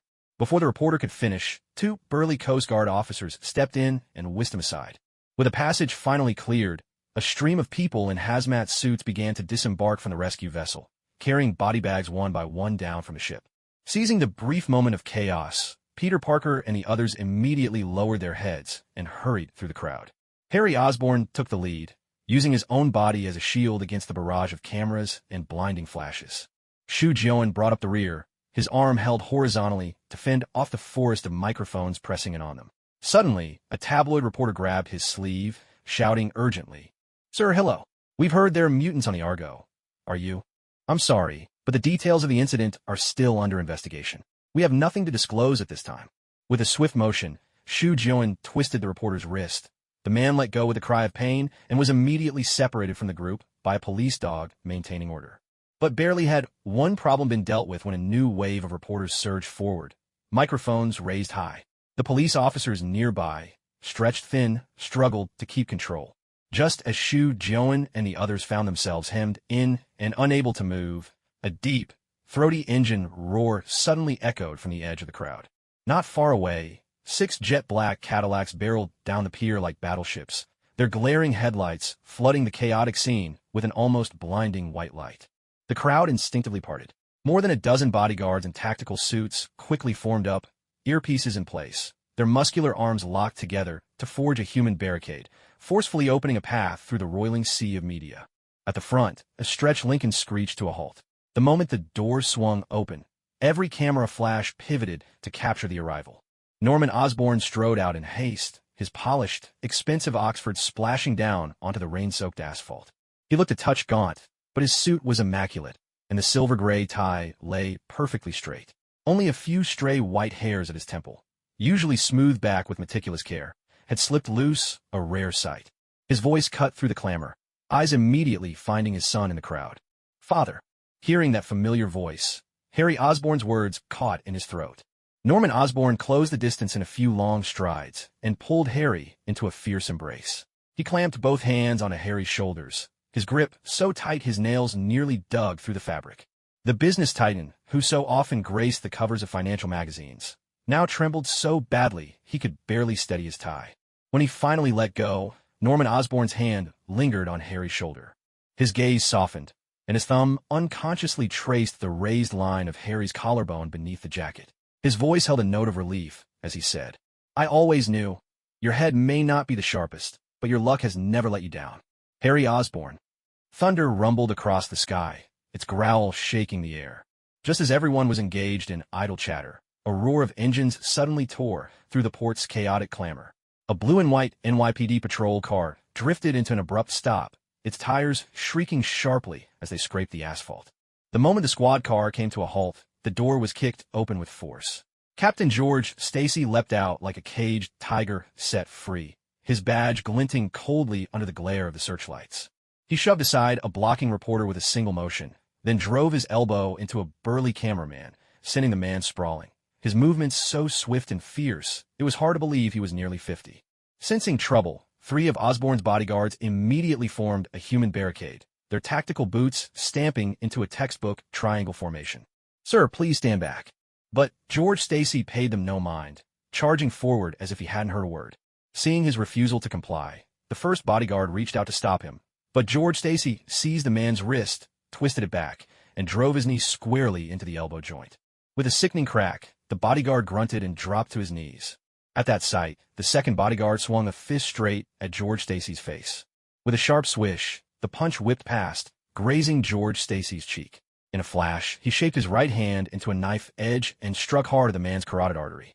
Just that single blow, and the 2-meter-tall brute crumpled like a marionette with its strings cut.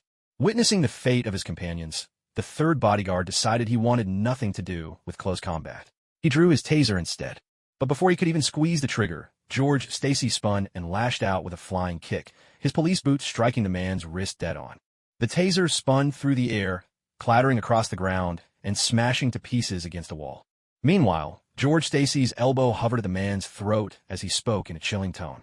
"Before you try anything, let me remind you, the throat is the most vulnerable part of the human body, home to the trachea, carotid arteries, and cervical vertebrae. A heavy blow can cause soft tissue trauma, leading to pain, swelling, and hoarseness. The cartilage is easily damaged, which can affect your ability to breathe, and in severe cases, it can mean suffocation and death. So think carefully, is whatever Norman Osborn's paying you really worth your life?" The bodyguard froze, cold sweat soaking through his shirt. For someone like him, who coasted through life by doing the bare minimum and staying out of trouble, even putting on a show of diligence was a stretch. Give up his life? For what he made in a month? By now, the commotion had finally drawn the attention of Chick Ewan, Peter Parker, Gwen Stacy, and the others. Gwen Stacy turned around, and the instant she caught sight of that figure barreling through the crowd, her pupils shrank to pinpoints. "Dad, Dad, Daddy." At first, she wasn't entirely sure, so her voice came out soft. But as the person drew closer and looked more and more familiar, she immediately broke into a loud shout. The head of security had already pressed down on his radio, calling out, "Section B needs backup. The target appears dangerous." But before the security chief could finish, Norman Osborn raised his hand to stop him right away and said, "That's Captain Stacy. Let him through." Hearing Gwen's voice, George Stacy instantly let go of the guard. The fierce, wolfish aura he had just moments ago vanished in a heartbeat, leaving only a red-eyed, aging father. "Gwen, my girl." He turned and opened his arms wide, and his daughter crashed into his embrace. George Stacy's strong arms squeezed her so tightly she could barely breathe. His fingers trembled as he stroked her golden hair, as if making sure this wasn't just a dream. "It's all right, sweetheart, it's all right." When he finally released her and cupped her face in his hands to look her over, this man, known throughout the NYPD for his iron will, suddenly buckled at the knees and dropped heavily to the ground. "God bless. God bless." He pressed his forehead to the back of Gwen's hand, his voice breaking into a soft, shaky prayer. Seeing this, Norman Osborn quietly shook his head and waved his hand, and all the guards immediately stepped back. The sea breeze tossed George Stacy's loosened tie, which still bore an old coffee stain he hadn't had time to clean, a sign that things had not been easy for him lately. After a long while, George Stacy finally managed to calm his tangled thoughts. He lifted his head and looked over at Norman Osborn, who stood not far away. The moment their eyes met, the two fathers exchanged a silent look of mutual understanding. Night had fallen, and the hustle and bustle of the New York harbor was fading away, leaving only a few scattered street lamps swaying in the night breeze. "It's getting late. Let me give you all a ride home," Harry Osborn said, opening the door of his Lincoln and gesturing to Peter Parker and Kate. Gwen Stacy had already climbed into her father's old Ford patrol car. She leaned out of the rolled-down window, waving to her friends with a bright smile. "See you all at school tomorrow." Peter Parker scratched his head, a little embarrassed, and glanced at Ji Jioen. He asked, "Z, why don't you come along too?" Ji Jioen shook his head, sticking his hands in his pockets. The night wind tousled the hair on his forehead as he smiled and replied, "I'll pass. I've been cooped up on that boat for days, unable to go anywhere. All I want now is to take a walk and stretch my legs." Hearing this, Norman Osborn gave him a thoughtful glance. He didn't say much more, but simply pulled an ivory-colored business card from his pocket and spoke kindly.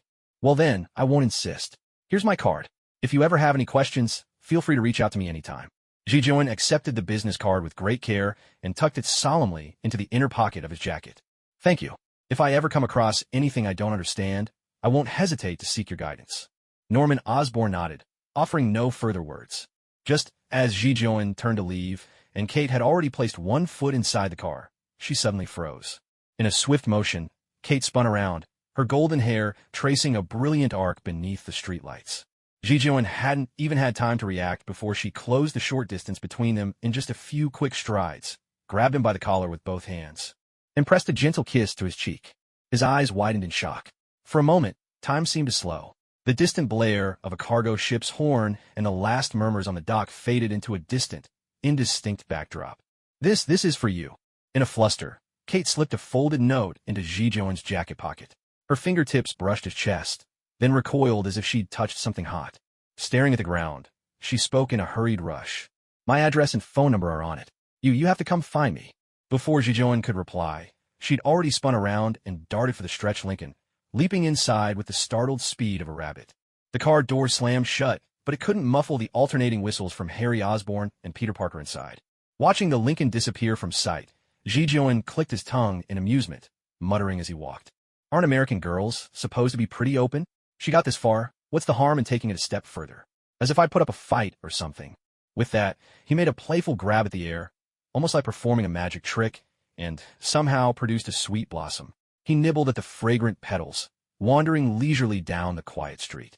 The night air was cool, the street lamps cast a dim glow, and the only sound that echoed down the block was the rhythm of his footsteps.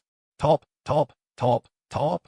Suddenly, a sudden burst of gunfire shattered the stillness from several blocks away, followed by the clang of metal and angry shouts.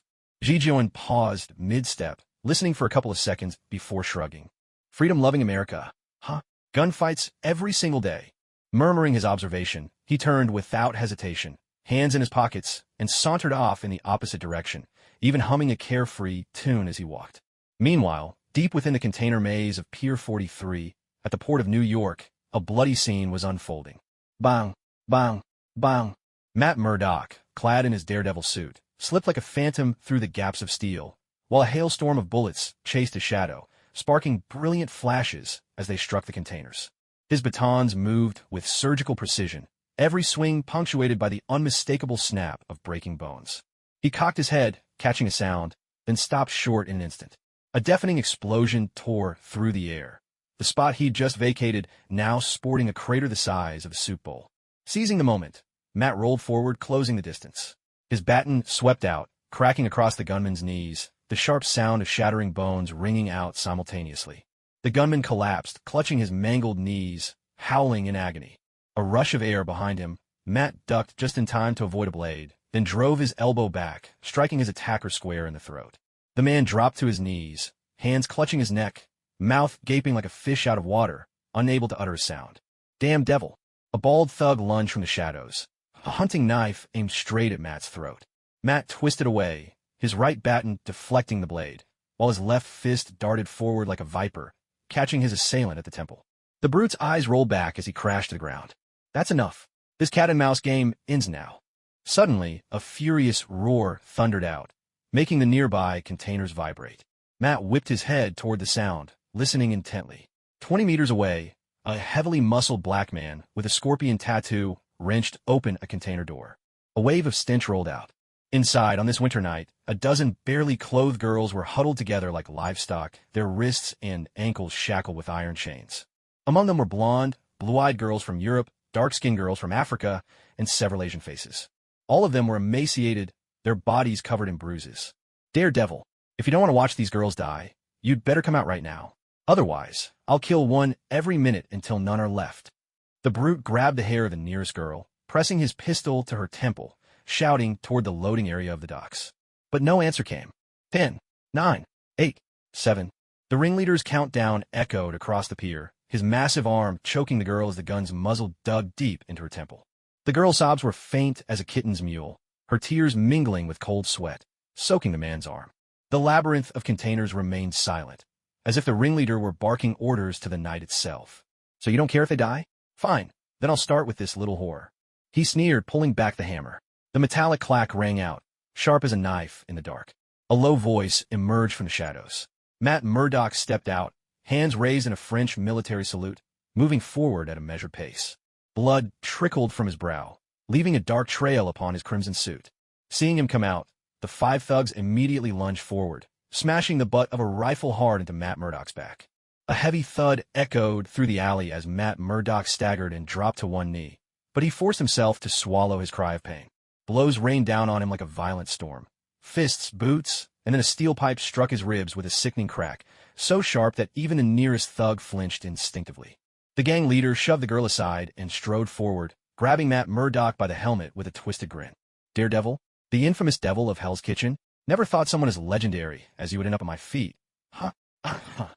His arrogance was palpable. He slapped Matt Murdock across the face with a resounding smack, the force of it slicing through the air. Blood trickled from the corner of Matt Murdock's mouth, but his expression remained eerily calm. The leader, provoked by this silence, pressed his pistol roughly against Matt Murdock's brow. Still putting on a show? Go to hell. But at that very moment, just as fate hung by a thread, an arrow wreathed in crackling violet lightning tore through the stillness of the night, screaming down from above. It plunged through the leader's right eye, and a wild surge of electricity exploded his skull in a shower of bone and brain. Bits of brain matter and skull sprayed across the nearby shipping containers, where arcs of purple electricity still danced and sizzled over the headless corpse. For a moment, time itself seemed to freeze. Then, like the scythe of death itself, a dozen thunder arrows whistled through the night, each one striking a gunman squarely between the eyes. Heads burst one after another, like watermelons struck by a hammer, crackling with electric discharge, and the air filled with the uncanny scent of burning flesh. One thug, frozen in place with a machete raised, could only stare as his comrades' heads erupted right before his eyes. When the warm spray of blood hit his face, he finally let out a raw, inhuman shriek. "Yeah!" The surviving thugs dropped their weapons and fled in panic, one tripping and scrambling away on all fours into the darkness, another smashing headfirst into a shipping container, blood streaming down his forehead as he ran. Matt Murdock rolled forward, his billy club slipping silently into his hand. His senses swept over the ground, taking in the headless bodies still twitching where they had fallen. Each corpse smoked where the arrows had struck, the edges of their wounds crystallized in a way that defied reason. In the distance, the muffled sobs of the girls carried through the night. Matt Murdock tightened his grip on the club, tilting his head to listen toward the source of the lightning-charged arrows, every muscle taut with anticipation. Somewhere in that shadowy darkness, something was radiating a presence so ominous it made his skin crawl. A terrified thug bolted into the maze of the shipping container yard, hoping the tangled layout would help him evade those uncanny, violet-tipped arrows. He had just rounded a corner. Matt Murdock's shout rang out from behind. Instinctively, the thug glanced back, his pupils shrinking in fear. With a sharp whoosh and a sickening thud, an arrow wreathed in crackling purple lightning tore through the air, piercing his chest in an instant. He looked down to see a gaping, bowl-sized hole in his chest, the edges charred and blackened in a way that defied nature. There was no blood, only the acrid stench of burnt flesh. His mouth opened, as if to speak, but all he could do was collapse to his knees, finally pitching forward with a heavy thump. Not far away, another fleeing thug heard the commotion and was gripped by terror, panic driving him to sprint even faster. Another arrow sang through the night, streaking straight for his back. "Get down!" Matt Murdock bellowed, hurling his baton as he did. The baton spun through the air, colliding with the incoming arrow. A blinding violet flash erupted, the blast wave making the nearby containers vibrate and hum. The specially crafted alloy baton was obliterated on impact, but the arrow was deflected, slamming deep into the ground. Purple lightning danced across the asphalt, burning it with a web of jagged cracks. The thug lay prone, trembling all over. He had barely begun to lift his head when a pair of long, elegant legs, clad in white silk stockings, appeared before his eyes. His gaze drifted upward. A gothic dress of lavender and white, a lavish lace eye patch over her left eye, and 2 purple bows perched atop her head. In the girl's hand, a longbow still crackled with lingering violet electricity, the bowstring thrumming gently. Wretched insect! How dare you raise your eyes to the Prinzessin der Vertilm? Fiskell lifted her chin ever so slightly, her emerald right eye regarding the thug from on high as she spoke with regal disdain. The thug said nothing, but his eyes burned with fury as he drew a dagger from his belt and lunged at Fiskell with a savage cry. At your service, milady. With a snap of her fingers, a bolt of purple lightning shot from the raven, perched on her shoulder, piercing the thug's forehead in a heartbeat. The arrow's hiss was lost in the night as his face froze in a mask of terror and confusion, his body collapsing in slow motion. Oz folded his wings and returned to Fiskell's shoulder, turning to glance in Matt Murdock's direction. The night wind swept through, lifting Fiskell's golden hair, the ends sparkling with tiny, electric sparks.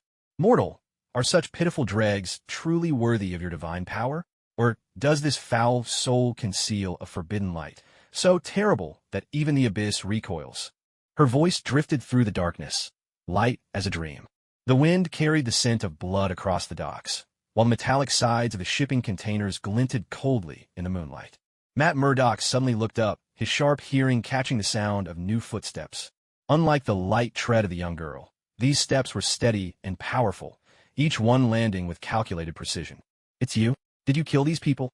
Dialek emerged from the shadows, the hem of his black and red coat swaying gently with his movement.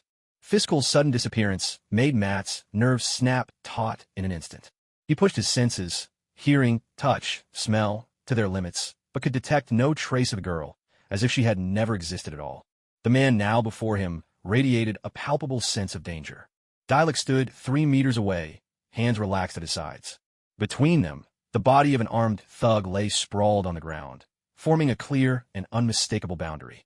Fiskell wants to know, why are you protecting these human traffickers? Dialek's voice was low and steady, each word cold as ice. Matt Murdock didn't answer right away. He tilted his head slightly, as if searching for something, and pressed on. Where did that girl just go? Dialek took a step forward, moonlight tracing the sharp lines of his face as he replied calmly. That's none of your concern. Answer my question. But Matt never got the answer he wanted. He lunged at Dialek, his remaining baton spinning in his grip, slicing through the air with a piercing whistle. His first strike shot toward Dialek's throat, swift as lightning. With a swift motion, Dialek leaned aside. The powerful baton barely missed his red hair. Matt instantly shifted tactics, flicking the end of his baton up toward Dialek's temple. A sharp, metallic clash rang out as Dialek, his great sword still sheathed on his back, blocked the blow with the armored bracer on his arm. Sparks flared in the night. The jarring impact numbed Matt's wrist, but he pressed on, his baton darting like a viper at Dialek's vulnerable points. The back of the knee, the ribs, the throat. Yet every strike was perfectly anticipated and deflected. After another failed attack, Dialek finally countered. His hand clamped around Matt's wrist with iron force, wrenching his arm and hurling the daredevil hard to the ground in a judo throw. Matt curled up and rolled as soon as he hit the ground, absorbing some of the force, but Dialek's boot was already coming down. With a thunderous blow, Dialek's kick sent Matt flying 5 meters, his back slamming into a shipping container, leaving a dent shaped like his body in the metal wall. The baton slipped from Matt's grip and clattered across the ground. Matt Murdock coughed up a mouthful of blood, yet once again struggled to his feet. His helmet and suit were torn in several places, but the sharpness in his demeanor remained undiminished. That's enough. That girl, Fisher, is safe now. So can we talk? Finally, Dialek spoke, his voice as cold as the winter frost. The night wind stirred the dust along the ground. A dozen corpses lay quietly not far away, silent witnesses to this uneven contest. Matt Murdock wiped the blood from the corner of his mouth, managed to stand a bit straighter, and said in a firm, low voice, "Every life deserves redemption. Everyone should have a second chance. Even a criminal was once a child of God." At these words, Dialek let out a cold laugh. Pointing a finger at the trembling girls huddled inside the shipping container, he spoke with a chilling tone. "Then go tell that to the girls who were kidnapped, trafficked across the world. Tell them those scum deserve a second chance. If you really have the courage to say that to their faces, maybe, just maybe, I could consider letting those monsters walk free." At that, Matt Murdock's fist clenched and loosened again. He struggled to defend himself, his voice rough. Violence can never truly cure the problem. When someone takes justice into their own hands and kills a criminal, a new criminal is born in that very act. What needs to be ended is crime itself, not the criminal. Suddenly, Dialek stepped forward, fixing his gaze on Matt Murdock as he spoke. "You're a lawyer. You should know this better than anyone. The formation of a black market chain isn't the work of one person or even a handful. It's the work of an entire syndicate. You throw them in prison, at most a month, maybe just a week. They'll be back in the streets, picking up where they left off, and everything returns to business as usual. And you get your hero's applause. The justice system gets another story to sell. But who really loses? That's right, the very victims who put you on that pedestal and called you a hero. Yet Matt Murdock did not flinch. He turned his head, his voice unwavering. But that's not a reason to abandon our principles. Have you ever considered what would happen if the roles were reversed? If someone else thought you deserved to die? How would you feel then? If everyone claims justice for themselves, all we'll have left is vigilante violence and tyranny. Dialogue closed and once more, his voice now laced with danger. Principles? When those girls are left to rot in a shipping container, what good are your principles to them? With a sudden motion, he yanked open the door to one of the containers. Inside, blood-stained handcuffs lay scattered, and a wave of deathly stench poured out, forcing Matt Murdock to stagger back several steps. Matt Murdock's breathing grew heavy, but he clung to his convictions and spoke. The law will deliver a fair judgment, and I will do everything in my power to ensure these criminals spend the rest of their lives behind bars, repenting for their crimes. For the victims, I will fight with all my strength to win justice for them and secure their lawful rights. Do you really believe what you're saying? All at once, the sea breeze turned fierce, scattering the last echoes of Dialec's words. The two men fell silent, while in the distance the wail of sirens grew steadily closer. At last, Matt Murdock spoke softly. I would rather save a sinner who might repent than mistakenly destroy a soul that could find goodness. Dialec looked at him deeply, then turned and walked into the darkness, leaving behind a single sentence. Let's hope you never have to see the corpses left by the demons you spared today. With that, his figure melted into the night, leaving Matt Murdock staring after him. Suddenly, Matt shouted after Dialec's fading silhouette. Then who will hold you so-called enforcers accountable? Dialec did not turn back. His voice drifted on the wind. The ones who can never speak again, the victims.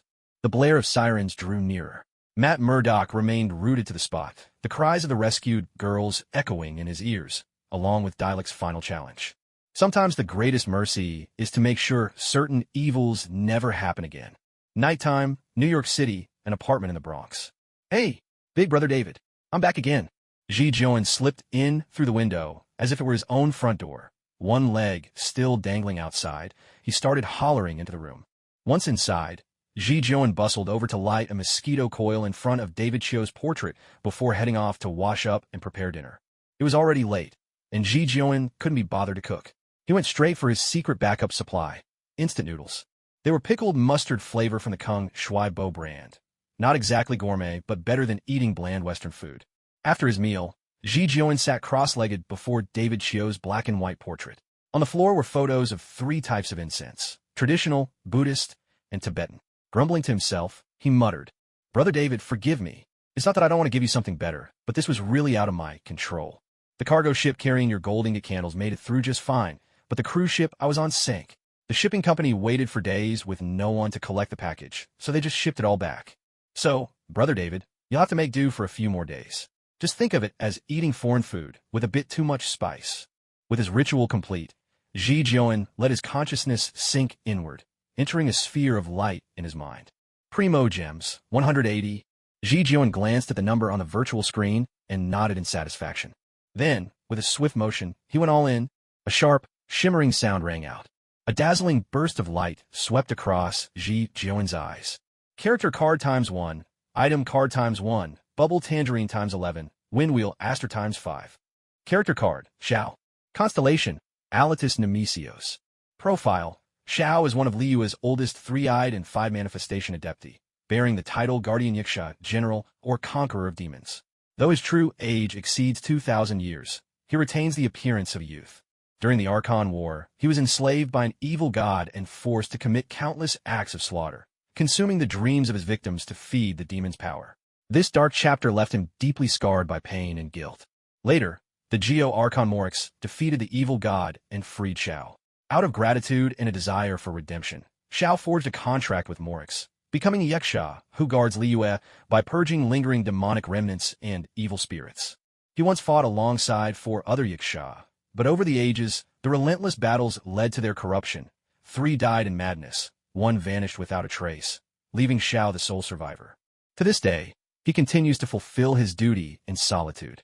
Whenever evil stirs in Liyue, he appears to vanquish it, though the price is constant torment from accumulated karmic debt.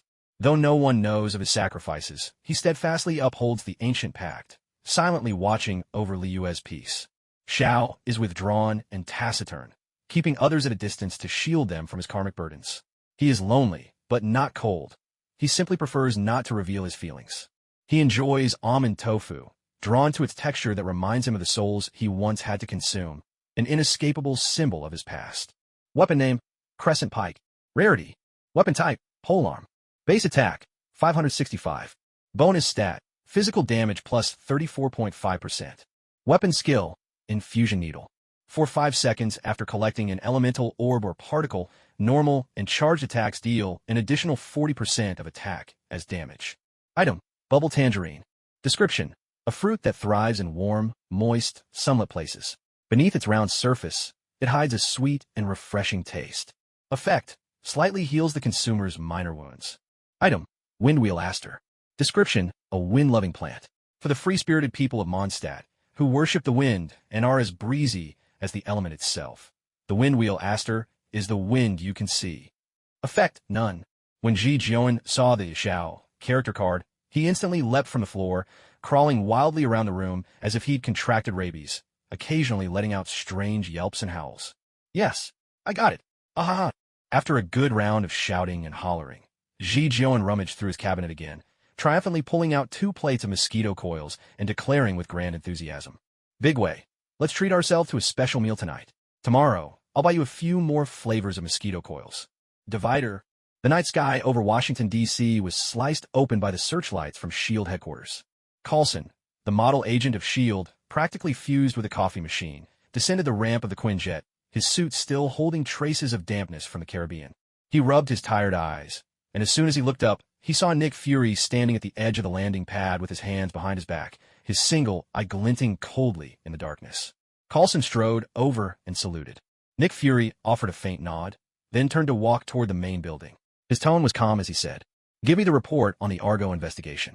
The two of them passed through 3 layers of security gates, their footsteps echoing down the empty corridor. Coulson immediately produced a tactical tablet and began his report. According to the salvage team's analysis of the wreckage, the Argo's port side suffered 23 punctures, irregular, jagged wounds, with high concentrations of protease residue at the edges. The VDR, the Voyage Data Recorder, captured sonar signals of a contact over 60 meters long in the half hour before the sinking. Satellite thermal imaging also revealed a 200-meter diameter cold anomaly in the area during that time frame. At these words, Nick Fury paused, then continued walking, asking, "What about eyewitness accounts?" Without missing a step, Coulson brought up 5 files on his tablet and replied. All 5 survivors described the creature as a cross between a giant octopus and an otter. Its tentacle tips ended in petal-like mouths, capable of digesting prey independently. Estimated weight is 500 tons, but the main body never fully surfaced. The true size could be even greater. And the NYU Marine Biology Lab confirmed the tissue samples contained unknown genetic sequences. The office door slid open automatically. Nick Fury took his seat in the command chair, fingers steepled beneath his chin, and asked once more, "What's its origin?" Coulson opened the final file and answered, "We're still investigating. But 3 months ago, Pioneer Tech filed a report with the International Maritime Organization for a project called the Deep Sea Gene Sampling Initiative. Their operation zone was the Cayman Trench, almost the exact location where the Argo went down." At this, Nick Fury narrowed his single eye and said, "A coincidence?" Coulson shook his head, expression grave. "I don't think so. The sampling ship, Explorer, logged collecting live specimens and conducting biological experiments at a depth of 7,500 meters in the trench. But 3 days later, they cut the mission short and returned early, citing equipment failure." A heavy silence settled over the office. Nick Fury's fingers tapped lightly on the tabletop, the rhythm ticking away like a countdown. After a moment, he spoke. "Don't alarm Vanguard Technologies just yet. Have Agent 13 approach their research team under the guise of a reporter from the Journal of Marine Biology. Focus on investigating Chief Biologist Maurice Wade's recent movements and experimental records. At the same time, instruct the Tech Division to forge a sampling request from the North Atlantic Fisheries Commission. I want the complete voyage data from all their deep-sea sampling vessels over the past 2 years, including any deleted black box records. Carlson quickly jotted down the orders and asked, "What if we uncover concrete evidence?" A cold glint flashed in Nick Fury's single eye as he replied without hesitation. "Activate the Abyss Protocol. Stand by the research sub Neptune, armed with thermonuclear torpedoes." The next morning, in an apartment in the Bronx. The sun is shining bright. The flowers smile at me. The little birds say good morning. "Hey, why are you carrying a bag of dynamite?" "I'm going to blow up the school. The teachers don't know. I pull the string and run away, boom. The school's gone just like that." Ji Joan hummed the twisted nursery rhyme as he prepared breakfast, his voice carrying the absurd tune. As usual, the television in the living room was switched on, tuned to the news channel. On the screen appeared Eddie Brock, whose face was part Jewish mob boss Alfie Solomons, part expert chiropractor Bane, and 93 parts pure Tom Hardy. On the evening of July 10th, local time, the luxury cruise ship Argo met with a mysterious accident near the Caribbean. The entire vessel sank in just 30 minutes. According to the Coast Guard, the ship disappeared after sending a Mayday distress signal. When rescue teams arrived, they found only scattered debris and a few lifeboats. Of the 4,200 passengers and crew, only 5 survived. The rest remain missing. Preliminary investigations indicate massive structural failure of the hull, though the cause is still unclear. Experts have ruled out weather and suspect an underwater collision. Insurers estimate losses at over $800 million, making this one of the most severe maritime disasters in recent years. The cause of the incident remains under investigation. In recent days, a mysterious armored warrior calling himself Iron Man has been sighted repeatedly in the Middle East, using extreme methods to strike terrorist strongholds. While his actions have severely weakened several extremist groups, his tactics are radical and often cause significant collateral damage. Anonymous Pentagon officials reveal that the suit's technology far surpasses current military standards, but refuse to confirm any connection to Stark Industries. Some international observers question his motives, suspecting he might be a private military contractor or an illegal armed force, using conflict zones to test experimental weapons. The United Nations has now called for an independent investigation into his activities. We interrupt our program with a special announcement. Stunt rider Johnny Blaze has declared that on February 18th, he will perform his Hellfire stunt show at Yankee Stadium in New York, where he plans to jump a modified motorcycle over 5 hovering Black Hawk helicopters. Johnny, already famous for his many dangerous feats, has been warned by the Federal Aviation Administration that this challenge is extremely hazardous. Tickets are already sold out, and it's expected that more than 50,000 spectators will fill the venue. The police have announced enhanced security measures to prevent any accidents. There wasn't much to say about the first piece of news. After all, Ji Joan himself was a survivor from that very ship. No one understood what had happened there better than he did. As for the insurance company's $800 million loss, given America's well-established legal system, its reputation for trustworthiness, its rigorous contract spirit, and its lofty social morals, Ji Joan was pretty optimistic that he wouldn't see a dime from the insurance company in his lifetime. If he would be a bit more conservative, he wouldn't be surprised if the Coast Guard sent a bill for the rescue operation to all 4 of them. As for Harry Osborne's share, even if the company dared to send a bill, the Marines probably wouldn't dare to collect. After all, he wasn't just a wealthy capitalist. He was also the second largest arms supplier to the U.S. military. Anyone who tried to take money from them would probably find themselves fighting Cybertron single-handedly, courtesy of the military brass. Now, the second piece of news. Perhaps because Obadiah Stane had been arrested, Tony Stark still hadn't uttered his legendary, "I am Iron Man" line. For now, he was still somewhere in the Middle East, making quite an impression on both the terrorists and the locals. It was the third headline that made Ji Joan feel something had changed. Johnny Blaze, once a motorcycle stunt performer, had made a pact with the demon Mephisto to save his adoptive father's life, only to be transformed into the Ghost Rider. By his calculations, Johnny Blaze should already possess the Ghost Rider's powers at this point, and the demon Blackheart would soon arrive on Earth. Although New York had the protection of the Kamar Taj Sanctum, the Ancient One had spent the past few decades contemplating death and might not be inclined to step in. Ji Joan sighed. When you can't rely on the big shots, it looks like you have to do your own homework. Maybe you should find out where that village called San Venganza was. Back at Midtown High, Ji Joan had barely sat down when Peter Parker sidled up, eyes full of youthful longing, bursting with excitement. "Z, did you see the news this morning?" At that, Ji Joan glanced at him, searched his memory, and ventured a guess. Was it the one about the Florida woman who stepped in cow dung, slipped, touched an exposed wire and got electrocuted, and then her sister, trying to show the news crew how it happened, touched the same wire and got zapped too? Although that's not the news I was talking about, please, you have to tell me which channel you saw it on. Don't make your brother beg. I'm pleading with you. Ji Jion curled his lips, looking at him with an expression that seemed to say, no one but Myanmar and I would ever bare their heart to you, and replied, let's not get sidetracked. What news were you trying to mention just now? Peter Parker's face lit up with delight upon hearing this, but a hint of worry lingered as he said, the Daily Bugle's morning report. According to the news, the 128th Argo sinking incident has had massive repercussions. The government has stepped in, and United Health Insurance is going to compensate every passenger and crew member. The total payout is over $800 million. Even when you divide it among more than 4,000 people, that's still 20 grand each. And you could do a lot with 20,000. I've always wanted to buy a car, but things have always been tied at home. So this time we'll have... Ji Jion looked at him as if to say, while others are drinking from the fountain of wisdom, you're just rinsing your mouth, and replied in exasperation. Are you out of your mind? You actually believe that? Last year, the rate of claim rejections across the U.S. insurance industry was 16%. But do you know what United Health Insurance's rejection rate is? It's 32%. That's double the industry average. If the payout were a bit smaller, maybe there'd be hope, but with a major disaster like the 128th Argo sinking, United Health is going to use every trick in the book to deny those claims. And even if you sue them and somehow win, that'll probably be decades from now. By then, forget about you. Who knows if your son will even be around? As he spoke, Peter Parker's aura visibly deflated, shrinking like a forlorn housewife, a worn-out husband, and a rebellious child all rolled into one. Ji Jion felt that Peter Parker alone could make up a textbook Chinese family. Evening settled over New York. Onion Village was shrouded in the last rays of the setting sun. A dilapidated church stood amid the desolate settlement, its stained glass mottled and awash in the colors of the twilight sky. Old Father Carlos Menendez knelt before the crucifix, his parched lips murmuring ancient Latin prayers in a voice both hoarse and resolute, as if locked in battle with an invisible force. Suddenly, a biting wind surged through the cracks in the church's shattered windows. The candle flames shuddered violently, then sputtered out.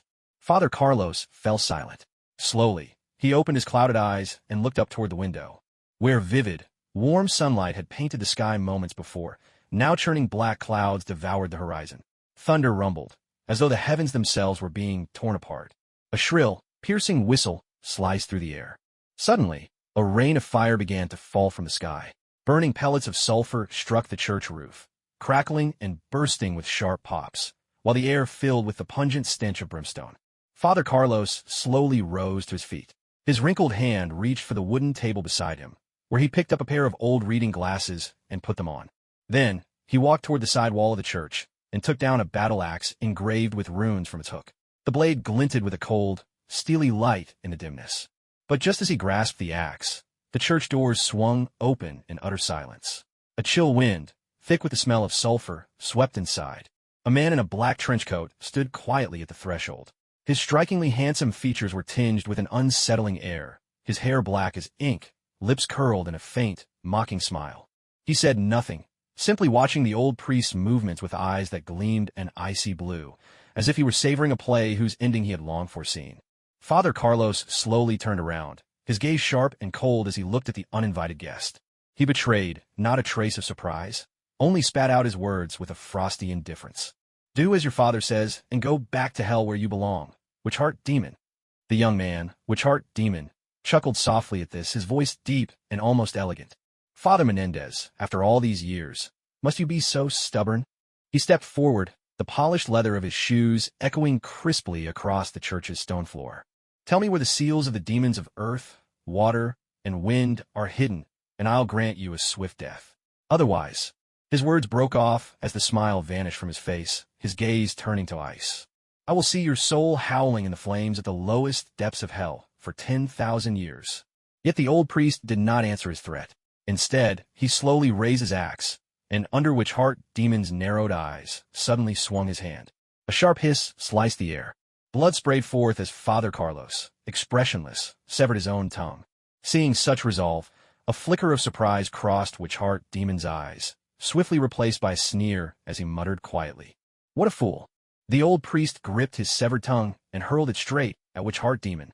It shot through the air, but when the bloody mass came within half a meter of the demon, it burst into ghostly blue flames, vanishing to ash in the blink of an eye. Witch-heart demon's eyes turned cold as ice. If you insist on dying, then so be it. With that, he raised his right hand, finger splayed. In an instant, An invisible force surged forth like a tidal wave, seizing Father Carlos and yanking him off his feet, dragging him forward through the air toward Witch-Heart Demon. However, instead of struggling, the old priest used the momentum to accelerate, gripping his battle axe tightly. In the instant he drew near, the old priest suddenly pushed off the ground, spinning with the force, and his battle axe swept out in a fierce arc, aiming straight for the demon's throat. The demon leaned back ever so slightly, and the edge of the axe barely grazed his chin. Father Carlos seized the opportunity to duck low and swung horizontally, smashing the handle of the axe toward the demon's knee. But the sorceress demon stepped back, and the heavy weapon crashed down on the chapel floor. A thunderous rumble shook the room as the wooden floor was instantly smashed through, leaving a jagged, shocking crevice in its wake. His strike having failed, the old priest twisted at the waist, gathering his strength, and brought the axe down again, this time aiming for the demon's side. A metallic clang rang through the church, reverberating off the walls. The axe blade struck the demon's coat, but it was as if it had hit an impenetrable barrier. The force of the impact sent a jolt through the old priest's hands, splitting the skin at his thumb and forefinger. Blood trickled down his wrist.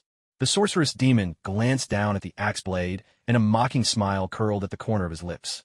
"Menendez, you're getting old." He reached out, and, with hardly any effort, pinched the blade and slowly pried the battle axe from the old priest's grasp. Father Carlos tried to pull it back, only to discover that, in the face of this demon, his strength was as insignificant as an ant's. The demon held the weapon in one hand, inspecting the runes engraved on its surface. His voice was low and soft. "Holy water? Salt? Ha! You really think such petty tricks can harm me?" Before he finished speaking, a wave of icy cold spread from his palm. Ghostly blue frost slithered across the blade, as if alive, and the rune's glow faded rapidly in the numbing chill. A brittle, crackling sound began to echo. The battle axe started to split and fracture, until finally, with a sharp snap, the blade shattered into a spray of glimmering ice shards, scattering across the floor. Father Carlos stumbled back, but the demon moved faster. In a single stride, his pallid hand clamped around the old priest's throat like an iron vice, lifting him slowly off the ground. "You're still so naive, Menendez. Do you really think that, just because you've lost your tongue, there's nothing I can do to you?" The demon's voice was gentle, yet cold enough to chill the soul. The old priest's breath grew more labored, but his eyes remained calm, even tinged with mockery. The demon let out a cold laugh, his fingers pressing in just a little tighter. A strained, choking gasp escaped the priest's lips.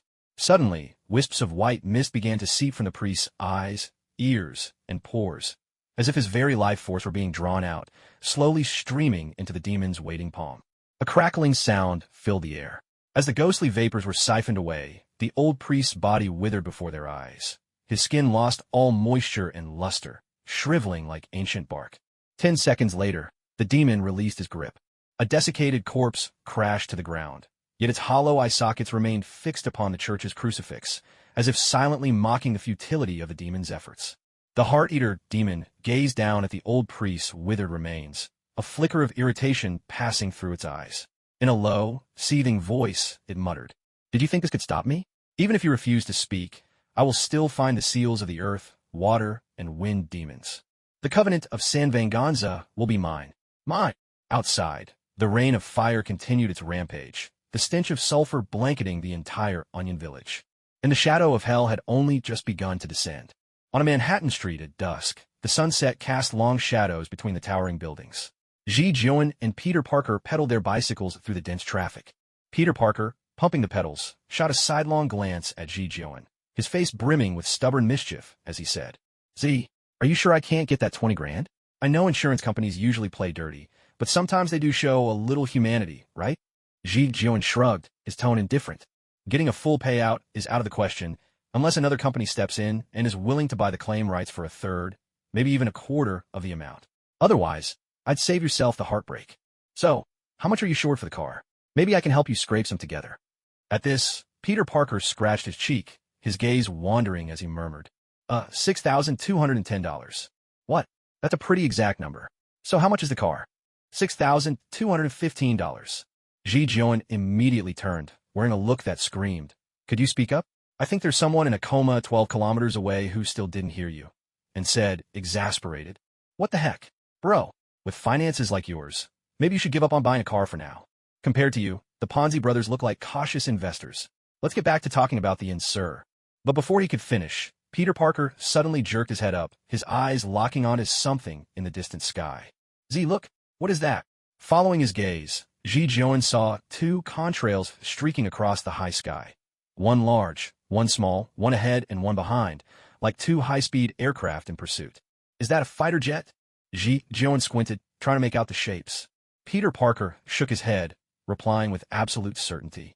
No, they're too small for that. Besides, no current drone can fly that high. Even as the words left his mouth, the larger contrail suddenly began to shudder violently. In the next instant, the flying object seemed to lose power, plunging rapidly downward. At the sight of this, Peter Parker's face changed dramatically. His spider sense erupted in a burst, and his mind raced to calculate the trajectory of the falling object. He muttered to himself, "At this angle with the wind and speed, no, this is bad. It's going to crash down right near us." Ji Jinan immediately scanned the area. The street was packed with people getting off work, cars jammed bumper to bumper, and the sidewalk cafes were filled to capacity. If that thing really crashed down here, the consequences would be unimaginable. We need to evacuate everyone. Peter Parker instinctively wanted to shout, urging the crowd to scatter. But Ji Jinan stopped him first, his gaze darting swiftly around before he suddenly said, "Peter, take off your jacket." "What? Here? Now?" Peter froze. He didn't understand, but obeyed without hesitation, quickly shrugging off his red and white plaid shirt. Ji Jinan took the shirt, pulled a black mask from his pocket and put it on, then arranged the plaid shirt over his head, leaving only his eyes visible. "Hey, what are you doing? Wait for my signal." Before Peter could finish, Ji Jinan was striding straight into the middle of the street. His movements were furtive, glancing around nervously. Anyone could tell at a glance he was up to something suspicious. Allahu Akbar. With countless bystanders watching in confusion, he reached the center of the road, shouted at the top of his lungs, then hurled his black backpack to the ground and broke into a sprint. Seeing this, Peter Parker instantly understood and shouted, "There's a bomb. Run." For a split second, the air on the street froze. People looked at the abandoned backpack, then at the frantic figure in the headscarf. "Ah! Help! There's a bomb. Arab, it's a terrorist attack." Screams exploded through the air as the crowd scattered like a wave. Coffee cups crashed to the pavement, briefcases were abandoned, and drivers stuck in traffic even leapt out of their cars and fled. Within seconds, the area within 500 meters of the backpack was completely cleared, leaving only a few empty cars and scattered belongings in its wake. Peter Parker stared in shock at the scene until Ji Jinan ran back to his side, yanked off the plaid shirt, and gasped out of breath. Phew! Good thing Manhattan has the World Trade Center as a reference, plus the Middle Eastern Brothers' reputation really helps. Otherwise, it'd be tough to get people running this fast. Maybe you should lay off the dark humor. Just as the two were catching their breath, a deafening roar ripped through the air. A tremendous explosion thundered. A massive shadow crashed down onto the center of the street like a meteorite, shattering the concrete on impact as spiderweb-like cracks spread outward in all directions. The terrifying force of the collision flipped over nearby parked cars, their alarms blaring sharply and echoing down the street, while shards of glass and metal rained down everywhere. Seeing this, Ji Jion immediately pulled Peter Parker behind a newsstand 200 meters away, both of them instinctively shrinking back as the shockwave's aftereffects swept over them. "This is way bigger than I imagined," Peter Parker muttered under his breath, his eyes locked on the dust-choked impact site in the distance. Ji Jion didn't reply. He simply crouched in the corner, eyes narrowed, trying to pierce the thick smoke and dust to see exactly what had fallen from the sky. Heavy, metallic footsteps echoed from the crater, each step sending a faint tremor through the ground. Then, a gigantic shadow more than 4 meters tall slowly climbed out of the pit. Its armor was thick and menacing, a massive weapon system mounted on its back, with a ghostly blue light glowing from its chest. "No way! Ironmonger!" Ji Jion uttered the name in astonishment, his brows knitting tightly together. Peter Parker drew in a sharp breath, exclaiming in shock, What on earth is that thing? It fell from that height, and it's still moving. What the heck is it made of? And what's powering it?" Before either of them could gather their thoughts, the sky above buzzed with the unstable whir of boosters. They looked up just in time to see a golden-red figure wobbling as it plummeted from the sky, crashing hard onto the sidewalk not far from the Ironmonger. With a bone-rattling crash, Iron Man hit the ground and skidded for dozens of meters before finally coming to a halt. The lights on his faceplate and chest flickered erratically, clearly showing he was badly damaged. Struggling, he propped himself up on one arm and looked ahead. The hulking ironmonger slowly turned to face him, jets of hot steam shooting from the gaps in its armor, the cold mechanical eyes beneath its helmet locking onto Iron Man. Tony Stark, Killian sends his regards. A low, distorted electronic voice blared from Ironmonger's loudspeaker, brimming with naked hostility. At that moment, the street fell utterly silent, broken only by the heavy, mechanical breathing of two war machines squaring off. Ironmonger's massive right arm let out a harsh hydraulic hiss as its missile pods snapped open, dozens of miniature rockets all locking onto Tony Stark at once. "Let's see how you handle this, Tony Stark." A cruel, taunting laugh came crackling through the loudspeaker. "Jarvis, full power, evasive maneuvers," Tony Stark shouted from inside the suit. Instantly, the Iron Man armor's thrusters roared to life, launching the golden-red figure into a dazzling display of agility as he dodged through the air. Boom, boom, boom. Missiles exploded one after another, erupting into massive fireballs along the street. The shockwaves shattered the windows of the surrounding buildings. Tony Stark pulled off an impressive barrel roll to dodge 3 of the missiles, but as he turned, a 4th one grazed the thruster on his right leg. A deafening blast erupted. The explosion's force sent him flying. Tony Stark tumbled through the air several times before crashing hard on the ground, skidding more than 10 meters before finally coming to a stop. A shrill alarm blared urgently inside his helmet, the HUD flashing damage warnings from multiple systems. "Sir, you have multiple contusions detected." "Cough, cough, yeah. I noticed that too." Tony Stark tried to push himself up, but a harsh screech of twisting metal sounded above his head. A car, blown skyward by the blast, was hurtling down straight at him. He instinctively rolled to the side, but he was a moment too slow. A heavy thud resounded. Tony cried out in pain. The car crashed down, pinning his left arm beneath its weight. His suit's joints groaned under the tremendous strain. "Jarvis, increase power to the left arm." "Sorry, sir. The left arm's hydraulic system is damaged. Output is down to 17%. Not far away, Peter Parker's eyes widened in alarm as he watched Tony Stark's dire situation from the corner of a building. "That's Iron Man, the same guy from the news, fighting terrorists in the Middle East." His fingers gripped the edge of the newsstand so tightly his knuckles turned white. Suddenly, Peter yanked off his jacket and pulled it over his head and face, declaring, "I have to help him." Zidjiuin quickly reached out to stop him, but Peter's instinctive strength pulled him off balance, and a sharp pop echoed from Zidjiu's shoulder. "Oh, calm down. You think your skull can take a missile hit or two? Can't you use that clever brain of yours for a second?" Zidjiu winced in pain, clutching his right arm with his left hand. With a swift push and pull, another sharp crack sounded, and he popped his shoulder back into place. Only then did Peter realize how rash he had been. He stopped at once, but insisted anxiously. Saw thee. I got carried away, but we can't just stand by and watch Iron Man get beaten up, can we?" Rubbing his sore shoulder, Zidjiu quickly surveyed the battlefield, then lowered his voice and said, "That big hunk of metal has all his attention on Iron Man right now.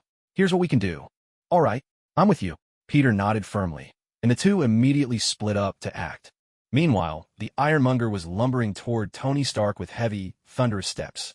Its massive mechanical arm reconfigured, revealing a spinning rotary cannon aimed squarely at Tony. "It's time to say goodbye to this world, Tony Stark." Tony Stark struggled, aiming his still mobile right hand at Ironmonger and shouted, "Jarvis, channel all remaining power to the repulsor." "Sir, energy levels are critically low. The blast is expected to cause only superficial damage." Suddenly, a chunk of concrete struck Ironmonger's right arm sensor with pinpoint accuracy, sparking a shower of light. Enraged, Ironmonger whipped his head around to see a young man, face wrapped in a checkered shirt, crouched atop a car. The young man shouted at him, "Hey, you big tinkin over there. Did you escape from scrapyard or something? Or are you just so ugly that nobody wants you? Take my advice. Don't get too down just because you're nothing but a pile of useless scrap. Good for nothing but being taken apart and recycled. Alive, you waste air. Dead, you waste space. But hey, at least you know your place. At least you're honest about what you are. You." Ironmonger's synthetic voice crackled and distorted with fury. He raised his right arm, missile launcher clicking ominously, but the damaged targeting system sent the missiles hopelessly off course. 3 miniature rockets whooshed away at odd angles, exploding into balls of fire across the street, not even grazing Peter Parker's coat. "Don't get discouraged, big guy. Take a breather. I know you can do better than that." Peter Parker sprang from the car roof, rolling nimbly out of the way just as Ironmonger switched machine gun mode. Bullets peppered the pavement, always a split second behind Peter's swift footsteps, sending chips of concrete flying into the air. Ironmonger, patience spent, stomped forward, his heavy metal foot cracking the asphalt beneath. I'm going to turn you into mincemeat, he bellowed, charging at Peter Parker.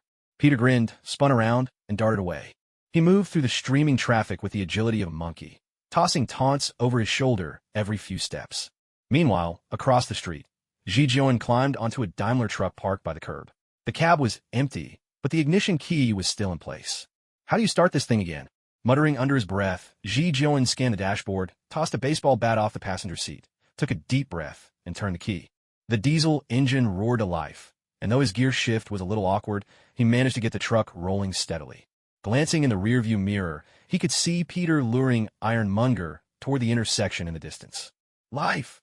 Can you let me off the hook just this once? In my next life, I just want to be a child who never grows up, someone who always has warmth and comfort, someone to rely on, no burdens weighing on my mind. With the innocence of a child, I could erase life's conflicts with a single, gentle touch, just like rubbing out mistakes with a soft eraser. A spoonful of sauce. Ji Jinan hummed a tune as he shifted the gear lever into top gear with his right hand. Up ahead at the intersection, Peter Parker made a sharp turn, causing Ironmonger to lurch forward a few extra steps from the momentum. At that moment, a deafening honk tore through the air as the Daimler truck burst forward like a wild stallion breaking free. In the final second, Ji Jinan gave the wheel a quick adjustment, and the right front of the truck slammed hard into Ironmonger's waist. Go talk to my insurance. A thunderous crash rang out as metal screeched and twisted. The truck, weighing more than 20 tons and barreling ahead at 80 miles per hour, sent Ironmonger flying over 10 meters down the street. But Ji Jinan didn't let up on the gas. He kept pushing, shoving Ironmonger all the way to the edge of a nearby building. Ironmonger was pinned tight against the concrete wall. The truck's cab had crumpled horribly, airbags bursting out, yet the engine still roared in defiance. Coughing through the pain and dizziness, Ji Jinan fought to keep his senses.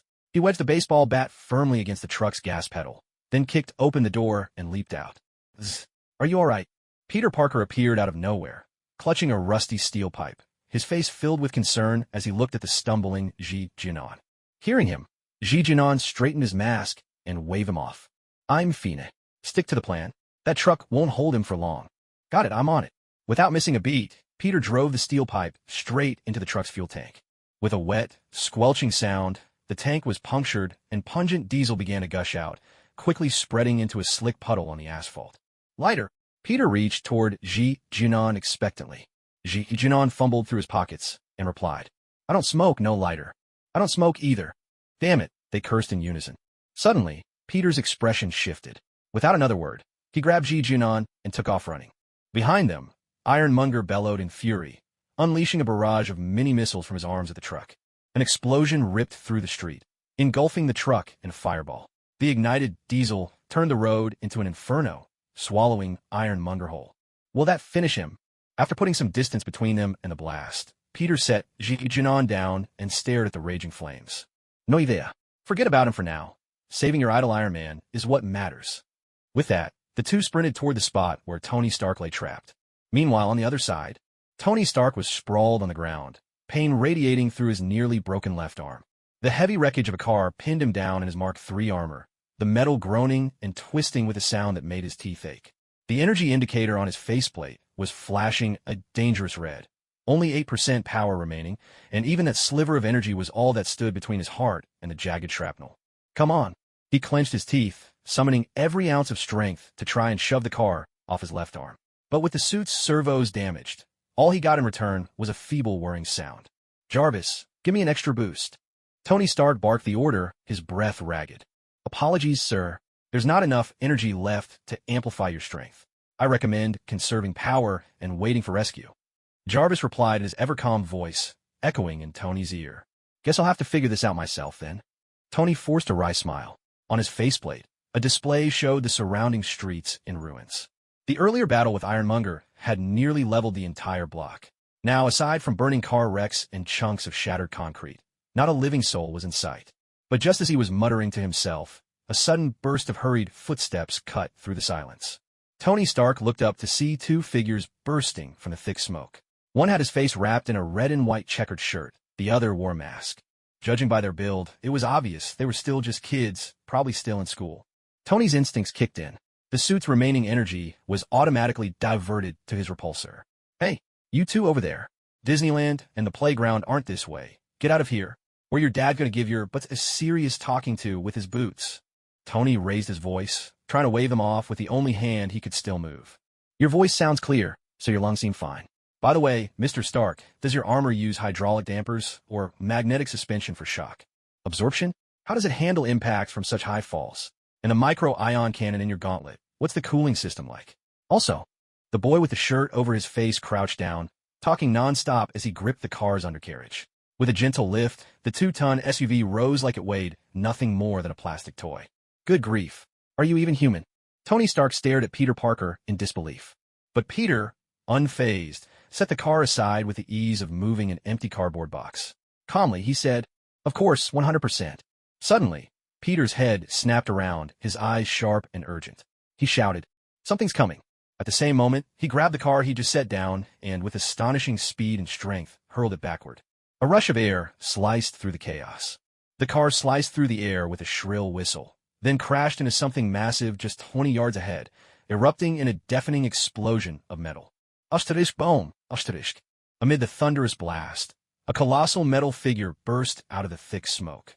The Ironmonger's outer armor was shattered, exposing the cockpit inside, where a square-faced man with a close-cropped head was revealed. But in this moment, he looked utterly monstrous. His skin glowed an unnatural red, muscles bulging and veins throbbing, like a demon clawing its way out of hell. "Tony Stark, did you really think it was over?" With a guttural roar, the buzz-cut man drove the battered Ironmonger forward, voice stripped of all humanity. Flames suddenly erupted from the Ironmonger's legs, propelling the 13-ton behemoth toward them at a terrifying speed. Cars and roadblocks along the way were smashed aside like toys, and the concrete cracked beneath its thunderous footsteps. Tony Stark's mind raced. In an instant, he spotted the exposed chest of the Ironmonger, where a hastily welded miniature arc reactor was still running. It was unstable, but provided enough power to keep the giant moving. Tony shouted, activating the last reserves of energy in his suit. The repulsor in his palm glowed blue, but the energy gauge had already dipped to a dangerous 5%. A sharp beam of blue-white energy sliced through the air, striking the Ironmonger's chest reactor dead on. No! A blinding white light erupted from the Ironmonger's chest, followed instantly by a devastating shockwave. Ji Jion felt an overwhelming force slam into him. If Peter Parker hadn't shielded him, he would have been blown away in an instant. It was impossible to say how much time passed before the ringing in his ears began to fade. Laboriously, Ji Jion lifted his head, only to see a circular patch of scorched earth 30 yards wide. The Ironmonger and its pilot had vanished without a trace, leaving only burning scraps of metal at the edges as proof that they had ever existed. As they gazed at the now-ruined street, the three of them finally breathed a sigh of relief. Tony Stark lowered his arm and turned, his eyes sweeping between Ji Jion and Peter Parker as he said, "Your help was, well, marginally useful, but next time you see something like this, remember to run the other way. Don't just rush in and try to play superhero." He tapped the arc reactor in his chest, producing a few crisp metallic clangs, and declared with pride, "After all, not everyone has this kind of high-tech Lucky Charm. Got it, Junior Scouts?" No sooner had he finished speaking than blue flames burst from his suit's thrusters. He staggered as he lifted off, wobbling a few feet above the ground before quickly regaining his balance. Watching Tony Stark's retreating figure, Peter Parker fell silent for a moment. Then he turned to defend Ji Jion, saying, "Actually, when he's not talking, the things he says aren't half bad. As long as you're happy." Night fell over the Bronx, at Ji Jion's home. The potted plants are right there on the windowsill. Pick whichever one you like, just take it. In the living room, Ji Jion lay sprawled on the sofa, looking every bit like someone paralyzed from the neck down. He spoke in a weak, lethargic voice. Hearing this, Peter Parker sat beside him, his face a picture of hesitation and unspoken words, as if he were playing the hopeless husband in some melodramatic romance from overseas. Ji Jion shot him a sidelong glance, his own face wearing the look of someone caught between too stubborn to live, too scared to die, and said, listlessly, "Go ahead, let me guess, you have a friend. And then what?" Peter's mouth twitched. After a long inner struggle, he finally steeled himself and blurted out, "So, do you think, given my family background, I might not be good enough for Gwen? That I can't give her the life she wants? Maybe even hold her back?" Without a moment's hesitation, Ji Jion answered with a deadpan expression, "Of course you'll hold her back. Look at you. If there's a background, you've only got a back. When it comes to looks, all you've got is an overcoat. Talk about education. You've got a medical record. And as for conversation, you're skilled at spitting. No way you can give Gwen the happiness she wants. But me, I'm different. Handsome, charming, young, rich, with a heart as pure as ice and snow, and refined to boot. But would never get the short end of the stick with me. Give me a week, and by next year, I'll guarantee Gwen is celebrating Mother's Day. I've even thought of names for our first child. If it's a boy, we'll call him Peter. If it's a girl, Parker. And the moment the child is born, I'll make you the godfather and let you baptize the kid. Peter, you'd give us your blessing, wouldn't you? As Ji Jion rattled on, Peter Parker's eyes widened in shock. His expression all but screamed. Have I been too polite? Am I letting you get away with this? Should I be doing something about it? Seeing Peter's stunned glare, Ji Jion met it head-on, refusing to back down. In the end, it was Peter, still lacking in worldly experience, untested by the trials of the local grapevine, who gave in first. Hanging his head, he muttered, on second thought, even if I don't hold Gwen back, there will always be some other jerk who will. If that's the case, I'd rather it be me. As he mentioned some other jerk, Peter couldn't help but glance at the man named Ji sitting beside him, silently hoping he'd get the hint. But, far from feeling any remorse, the aforementioned Mr. Ji smacked Peter Parker, the model citizen, on the back with a swagger, and declared with unabashed bravado, then stop messing around here. Hurry up, and pick your birthday present from the windowsill, and make your exit gracefully. Peter Parker grumbled as he got up from the couch and walked over to the windowsill. But as soon as he reached the window, Peter's eyes widened in astonishment. There, arranged on the iron stand, sat 3 potted plants, each more extraordinary than anything he'd ever seen. The first was a sweet blossom, its golden petals layered upon each other, giving off a faint, sugary fragrance. Tiny drops of nectar glistened at the heart of the flower, sparkling beneath the lamp's glow. The second was a pinwheel daisy. Its orange blossoms resembled spinning pinwheels, and their slender stems swayed gently in the air, as if they truly could catch the wind's path. The petals were light and soft, trembling delicately at the slightest touch, like bashful little sprites. The last was a little lantern grass. Its leaves were slender, topped with a plump bud softly radiating a luminous blue glow, gentle and visible even under the room's light. It looked just like a tiny night lamp, quiet and warm. Incredible, he murmured, reaching out to touch, yet hesitated for fear of damaging these wondrous creations.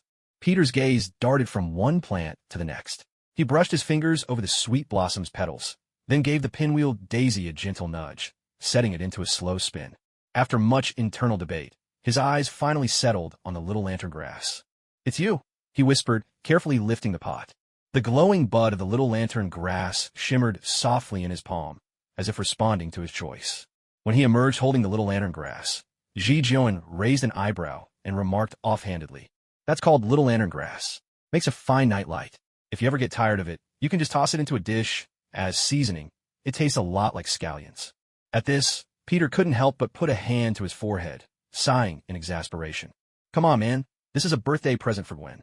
Can't you say something a little less practical? You make it sound like I picked it up from the grocery store's produce aisle." Ji Jion paused, cleared his throat, and then, with a solemn expression and a broadcaster's cadence, intoned, "As dusk falls and the wild awaken with starlight, little lantern grass, a night's poem gifted by nature. Its fragrance graces the table. Its glow brightens the lonely garden. A romantic badge for those who chase the light. Some lights are meant to be passed on, little lantern grass." With that, Ji Jion's face instantly slackened, as if those 2 lines had drained all his energy. Peter Parker pursed his lips and muttered, half complaining, "I knew it. All you Chinese people are Shakespeare, aren't you?" Ji Jion said nothing, simply pointed toward the door. Seeing this, Peter Parker rolled his eyes and turned to head for the door. Just before stepping out, he suddenly glanced back at Ji Jion, who was still sprawled on the sofa, and called out, "Thank you, Z. I think Gwen is really going to like this little lamp grass. If Gwen and I ever, well, then this will be the witness to our story." At these words, Ji Jion waved him off, clicking his tongue in resignation as he replied, "I know I'm probably asking for trouble here, but do you really have to keep reminding me about it? Listen, kid, no one gets to become a mom or find the right one without running into a few jerks along the way. If Gwen makes it through you, I'm sure she'll come out stronger." Instantly, Peter Parker puffed up with indignation, blurting out in frustration, "Can't you say something nice for once?" But in the face of Peter's outburst, Ji Jion remained perfectly serene, replying with a calm, almost teasing tone, "You want me to say something nice? Sure, just slap a wad of cash in my face, and I'll say whatever you want. Even people making wishes at a fountain know to toss in a couple of coins, right? But you come over, take something from my place to impress a girl, And you still want me to sweet-talk you? What's the deal? You think the turtles in the fountain won't jump out and bite you, and I won't either? I think I just heard him calling me home for dinner. He got to go. Bye. Night fell over Brooklyn, New York City. Streetlights cast circles of stark, pale light, like floating ghostly flames. Here and there, a few windows glowed in distant high-rises, piercing the darkness like the watchful eyes of caged beasts. A cold wind swept up newspapers and garbage bags from the sidewalk, rustling them with a dry, scraping sound, as if some unseen creature was creeping through the shadows. At this hour, the biker bar, usually rowdy and raucous, was smothered in an oppressive, suffocating silence. Dozens of bodies lay sprawled across the floor, limbs twisted, skin ashen and shriveled, faces frozen in grotesque contortions, as if their life force had been drained away in an instant by some unnatural power. Dim wall lamps flickered, throwing wavering shadows that turned the bar into a hall of hellish nightmares. Amidst the corpses stood Witchheart Demon, hands clasped behind his back. He wore a black priest's robe, his pale face striking and cold, with a faint, elusive smile tugging at his lips. A deep, guttural chant slipped from his mouth. The arcane syllables coalesced in the air as a tangible, inky mist, thick with the stench of decay. Veteris sanguinis vinculum, terrae, aquae, viniquus spiritus, claustrovestra frango, oblivionis inebris surgite. Thunder rumbled overhead. The bar's colorful floor began to tremble, and the glasses on the shelves vibrated with a low hum. Nunc surgite, et terra, aqua, ventus, servite in aeternum. As the incantation reached its climax, the warlock demon suddenly flung his arms wide, his voice rising sharply, slicing through the silence like a blade. Bang, bang, bang. The bottles on the shelves exploded one after another. Amber whiskey and blood-red wine poured out like living creatures, snaking together and flowing across the floor. At the same moment, the floor split open with a tremendous crack, damp earth surging up to mix with the spilled liquor. A chill whirlwind burst from nowhere, whipping up dust and shards of glass, swirling madly throughout the bar. Three elements, liquor, soil, and wind, began to twist and merge, gradually coalescing into three vague, human-like forms. Moments later, the figures solidified completely. The first was massive as a mountain, his skin cracked and earthen, with eyes glowing a murky yellow, the Earth Demon. The second was ever-shifting, his body composed of liquid in constant motion, his features blurred and indistinct, the Water Demon. And then, the most ethereal of all, a figure woven from mist, his form flickering between solid and vapor, the Wind Demon. The Warlock Demon slowly opened his eyes, crimson pupils gleaming in the dark. With a graceful bow, his voice gentle yet chilling to the core, he spoke. It's been a long time, my old friends. The three demons watched him warily. The Wind Demon spoke first, his voice carrying the icy howl of a winter gale. Warlock Demon, was it you who broke our seals? At this, the Warlock Demon smiled and nodded. Of course it was me. It seems that years of imprisonment haven't dulled your wits. Why did you free us? The Earth Demon's bass voice made the floor vibrate faintly. The Warlock Demon straightened his collar and cuffs with casual indifference, replying, I need your help to find something. The contract of San Venganza. The Wind Demon's form wavered before he responded. The contract of San Venganza? The legendary pact binding 1,000 evil souls? Isn't that your father Mephisto's property? The Warlock Demon lifted his gaze, his eyes cold as steel as he stared at the Wind Demon. What I set my sights on is mine. Mine. Right now, the contract is hidden in the graveyard of church somewhere in New York, though the exact location is still uncertain. But I need the power of that contract, and you must find it for me. Do you understand? At these words, the Earth Demon folded his arms, scoffing, and the ground trembled slightly as he spoke. Why should we help you? New York belongs to the Sorcerer Supreme. If he discovers us, you might walk away unscathed, being the Prince of Demons, but we'd be dead for sure. Wuxinmo let out a quiet laugh, pacing slowly as he spoke in a beguiling tone. Oh, so what you're saying is you'd rather go back and rot inside your prison? If I have the power to break your seal, don't doubt I can just as easily lock you away again. He raised his hand, his fingertips tracing the air as he continued. Just imagine, if I were to claim the power of the thousands of evil spirits bound by the Sancta Pact, would that insignificant Sorcerer Supreme even matter? Humanity would grovel at our feet, and you would rule this planet by my side. But the Water Demon was not so easily swayed. His body shimmered with ripples as he let out a scornful, mocking laugh and said, And why should we listen to you? You're just a demon prince, not even a lord of hell yet.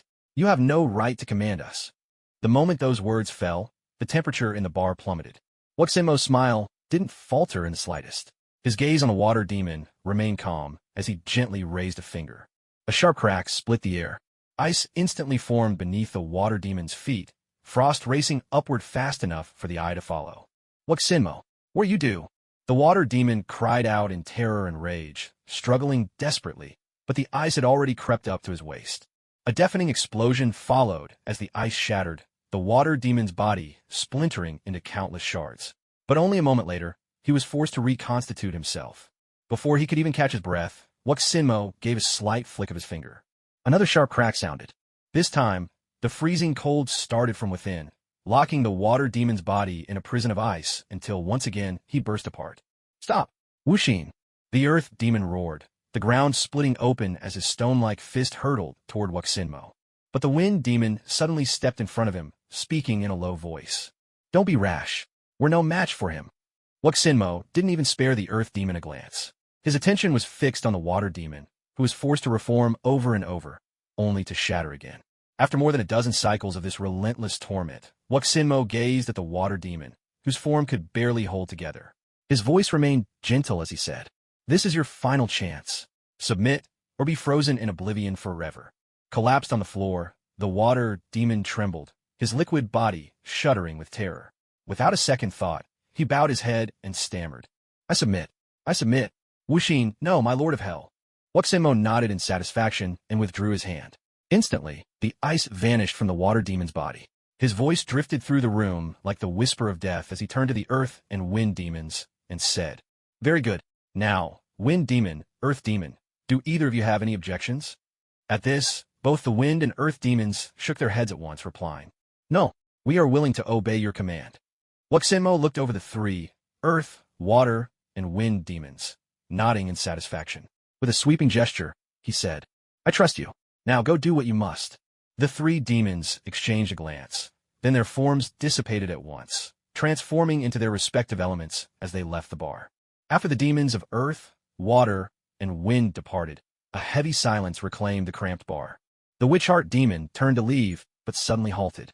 A chill, decayed yet strangely familiar pressure swept over him from behind, like countless icy hands crawling up his spine. Slowly, he turned his head. His pupils contracted sharply. At some unknown moment, a new figure had appeared in the shadows of the bar's corner. It was an elderly man with ashen-gray hair, lean and upright, dressed in a meticulously tailored black suit that lent him an air of scholarly refinement and noble reserve. He leaned on a crystal-topped cane shaped like a skull, his fingers tapping softly against the handle, producing a rhythmic, deliberate click. Under the dim, yellow light, his face appeared gentle, with even a hint of kindly, paternal warmth at the corners of his lips. The visitor was none other than Mephisto, Lord of Hell. The witch-heart demon's expression instantly darkened like storm clouds. Mephisto, supporting himself on the cane, strode forward with slow, deliberate grace. His voice was low and elegant, as if reciting some ancient verse. "My child, you should not be here." At these words, the witch-heart demon refused to yield. He stepped forward as well, locking eyes with Mephisto, and sneered. "So what? Did you come to drag me back? This is the mortal world, not your hell. What can you possibly do to me, father?" But Mephisto only shook his head and sighed. You remain as naive and foolish as ever, my demon prince. I am here to offer you a chance. Return to hell with me now, and I will forgive your little rebellion this time." His tone was light, as if the witch-heart demon's actions were nothing more than a child's prank. "Forgive me." The witch-heart demon's voice soared with fury, and the temperature in the bar plummeted. The last glass on the liquor shelf shattered with a sharp crack. "Spare me your nauseating pretense. I need no one's forgiveness. Once I claim the power of those thousands of evil souls bound by the San Venganza contract, who forgives whom between us will be a different matter entirely." Mephisto tilted his head slightly, a glimmer of both pity and coldness passing through his eyes. He stepped forward, his polished shoes crunching over the broken glass with a crisp, deliberate sound. "It seems you misunderstand your place. You are nothing more than an ornament, easily replaced at any moment. What I give you is yours. What I do not, you cannot take. The mortal world is not yours to defile." At this, the witch-heart demon let out a mocking laugh, ambition gleaming openly in his eyes. "Yet here I am, defiling it. What can you do about it, Mephisto? Unless you dare bring your true form into the mortal realm, perhaps then, Maybe then, I'd have reason to fear you. But do you dare? Do you dare to reveal your true form on the Sorcerer Supreme's turf? The smile faded from Mephisto's face, replaced by an unsettling, chilling calm. He lifted his cane gently and tapped it against the floor. With a deep, resonant thud, a strange energy rippled outward, making the entire bar quake as if struck by an earthquake. Cracks snaked across the walls, dust showered from the ceiling, and the shriveled corpses on the floor began to writhe, as if they were struggling to rise once more. An explosive roar echoed as the mindless one refused to be outdone. His black robes billowed despite the still air, while inky mist surged around him, within which countless twisted faces could be seen wailing in torment. The two opposing forces clashed fiercely in the cramped space, pressing against each other with invisible might. The bar counter collapsed with a crash. Liquor cabinets and nearby tables and chairs were crushed to splinters. The air between them warped and shimmered, as though reality itself might tear apart at any moment. Yet, just as the confrontation was about to escalate, Mephisto abruptly withdrew his aura, speaking with reluctant resignation. On Earth, I can't do anything to you for now, but my night is another matter entirely. The mindless one also reigned in his power.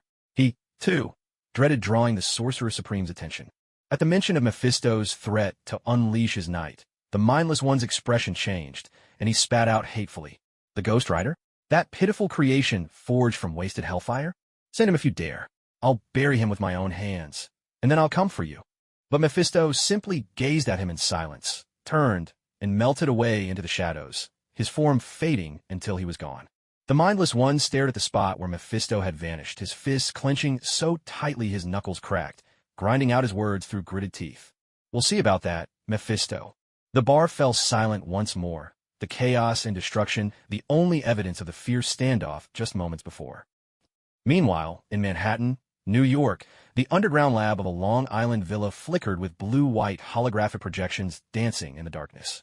Tony Stark stood at the workbench, his fingers nimbly manipulating the virtual interface as the Iron Man suit's design shifted and improved beneath his touch. Sir, I've finished compiling the background information on the two young people you asked about, came Jarvis's steady, clear voice. Tony paused, then waved a hand to close the holographic display, turning toward the main control console. All right, let's see what you've got. Pull it up. Two files appeared on the main screen. On the left, information on Engigio. A photo of a young man, handsome, stern-faced, yet unable to hide a certain goofy charm. The background was almost suspiciously clean. International student, excellent grades, no criminal record, and a virgin? Tony Stark glanced over the files, but his interest quickly faded. Arching an eyebrow, he remarked, I expected something a bit more entertaining. To his right was the file on Peter Parker. Tony's gaze lingered on the boy's photo. This teenager, who could flip a car with one hand, now looked shy and utterly ordinary in his ID photo. Student at Midtown High. GPA, 4.0. Two-time science fair champion. Orphaned, living with his aunt and uncle. Financial situation, tight. Tony read the information aloud in a low voice, scrolling through the file with his finger. When he reached the family background section, his brows knit together ever so slightly. There was nothing in the file to suggest that Peter Parker possessed any special abilities. Not even a hint in his physical education scores, which were unremarkable at best. Narrowing his eyes, Tony tapped his fingers thoughtfully on the desk. Jarvis, are you sure you didn't miss anything? Nothing was overlooked, sir. All public and non-public records have been thoroughly searched. There is no indication in Peter Parker's file of any abnormal physical capabilities or supernatural powers. Jarvis sounded absolutely certain, and Tony trusted his AI assistant's technical expertise. Tony stood, walked to the coffee machine, and poured himself a cup, staring pensively at the deep brown liquid swirling inside. He took a sip, his tone casual yet unmistakably serious. Keep an eye on these two, especially the boy named Peter Parker. I want real-time updates on his whereabouts, and a report on anything out of the ordinary. Would you like to activate satellite surveillance, sir? At this, Tony shook his head. Not for now. Start with social media, school cameras, and street surveillance. Morning in Brooklyn, New York. Joan squinted sleepily, pedaling his bike on autopilot. By April, New York's weather was already warming up, and sweat had soaked through the back of his school uniform shirt. Even so, Joan would rather suffer through the ride to school than take the bus. The reason was simple. As the days grew hotter, the boys and girls on the school bus wore less and less.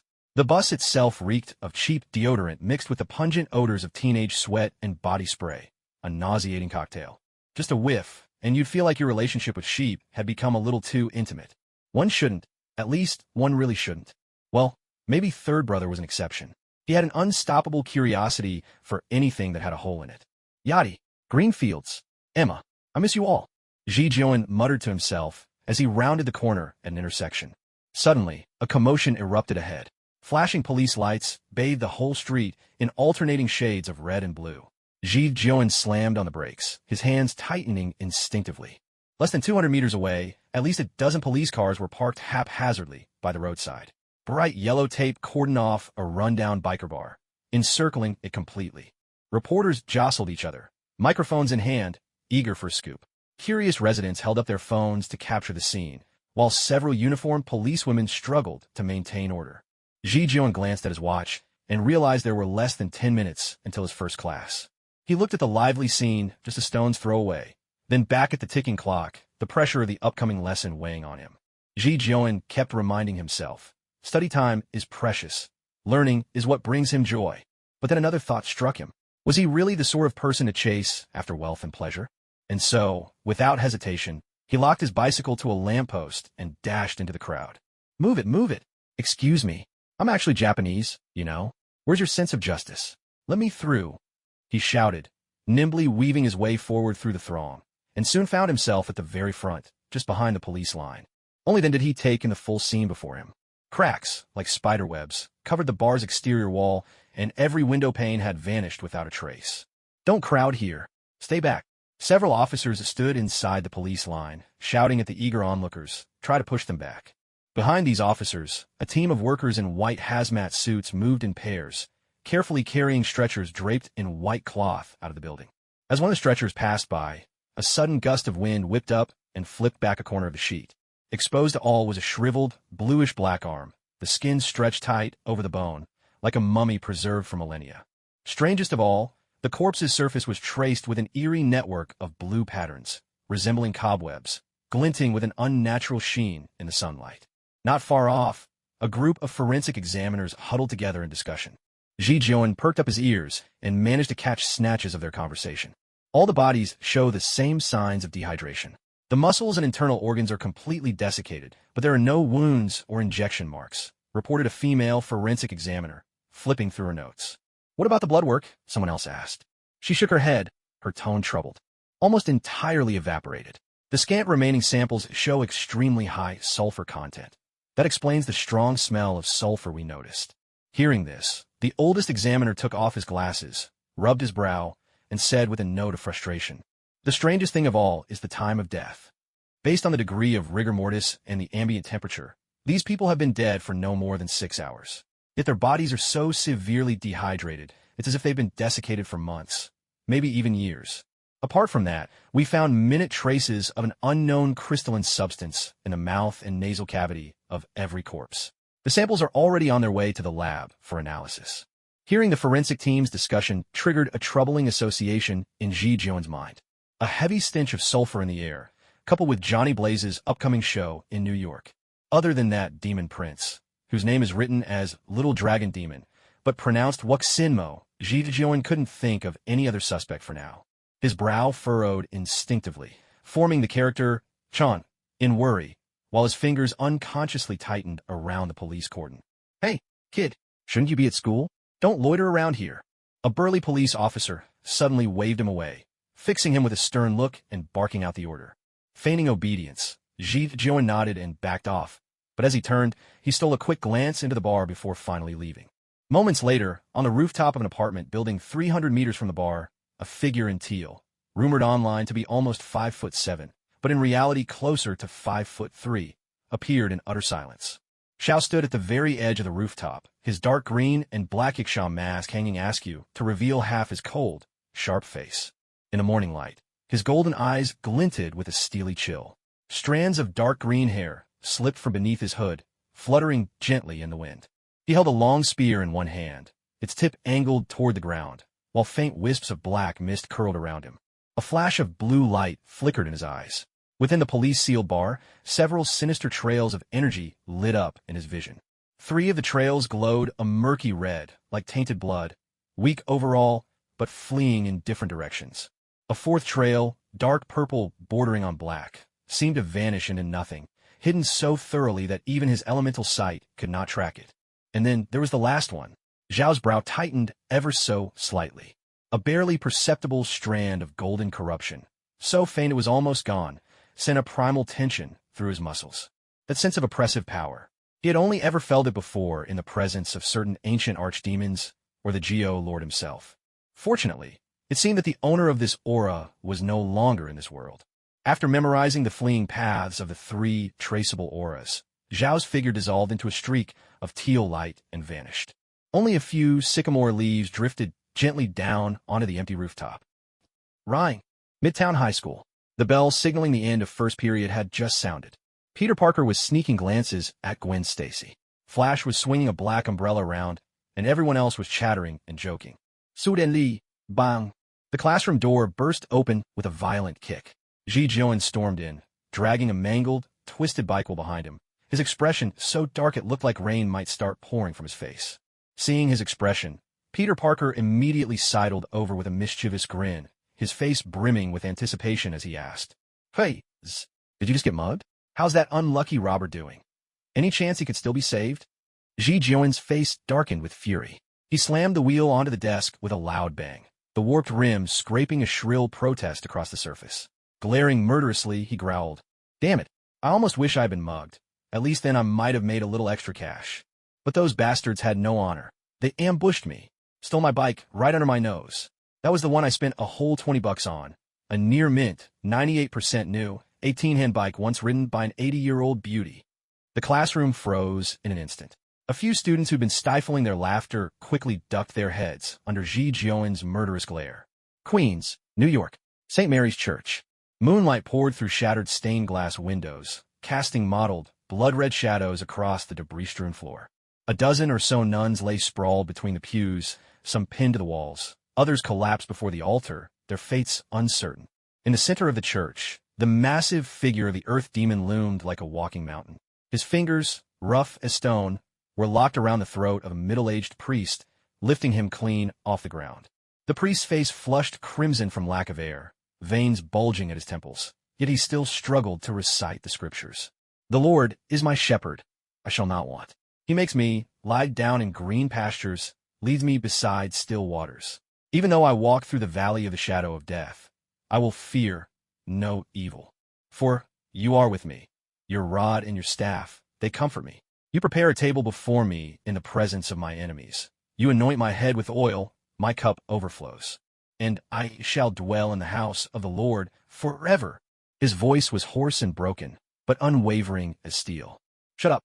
I said shut up. Your pitiful prayers make the devils sick." The priest's murmurs only agitated the Earth Demon, whose breath reeked of brimstone as he exhaled over the priest's face. His grip tightened, and the priest's throat issued a sickening crack, bones creaking under the pressure.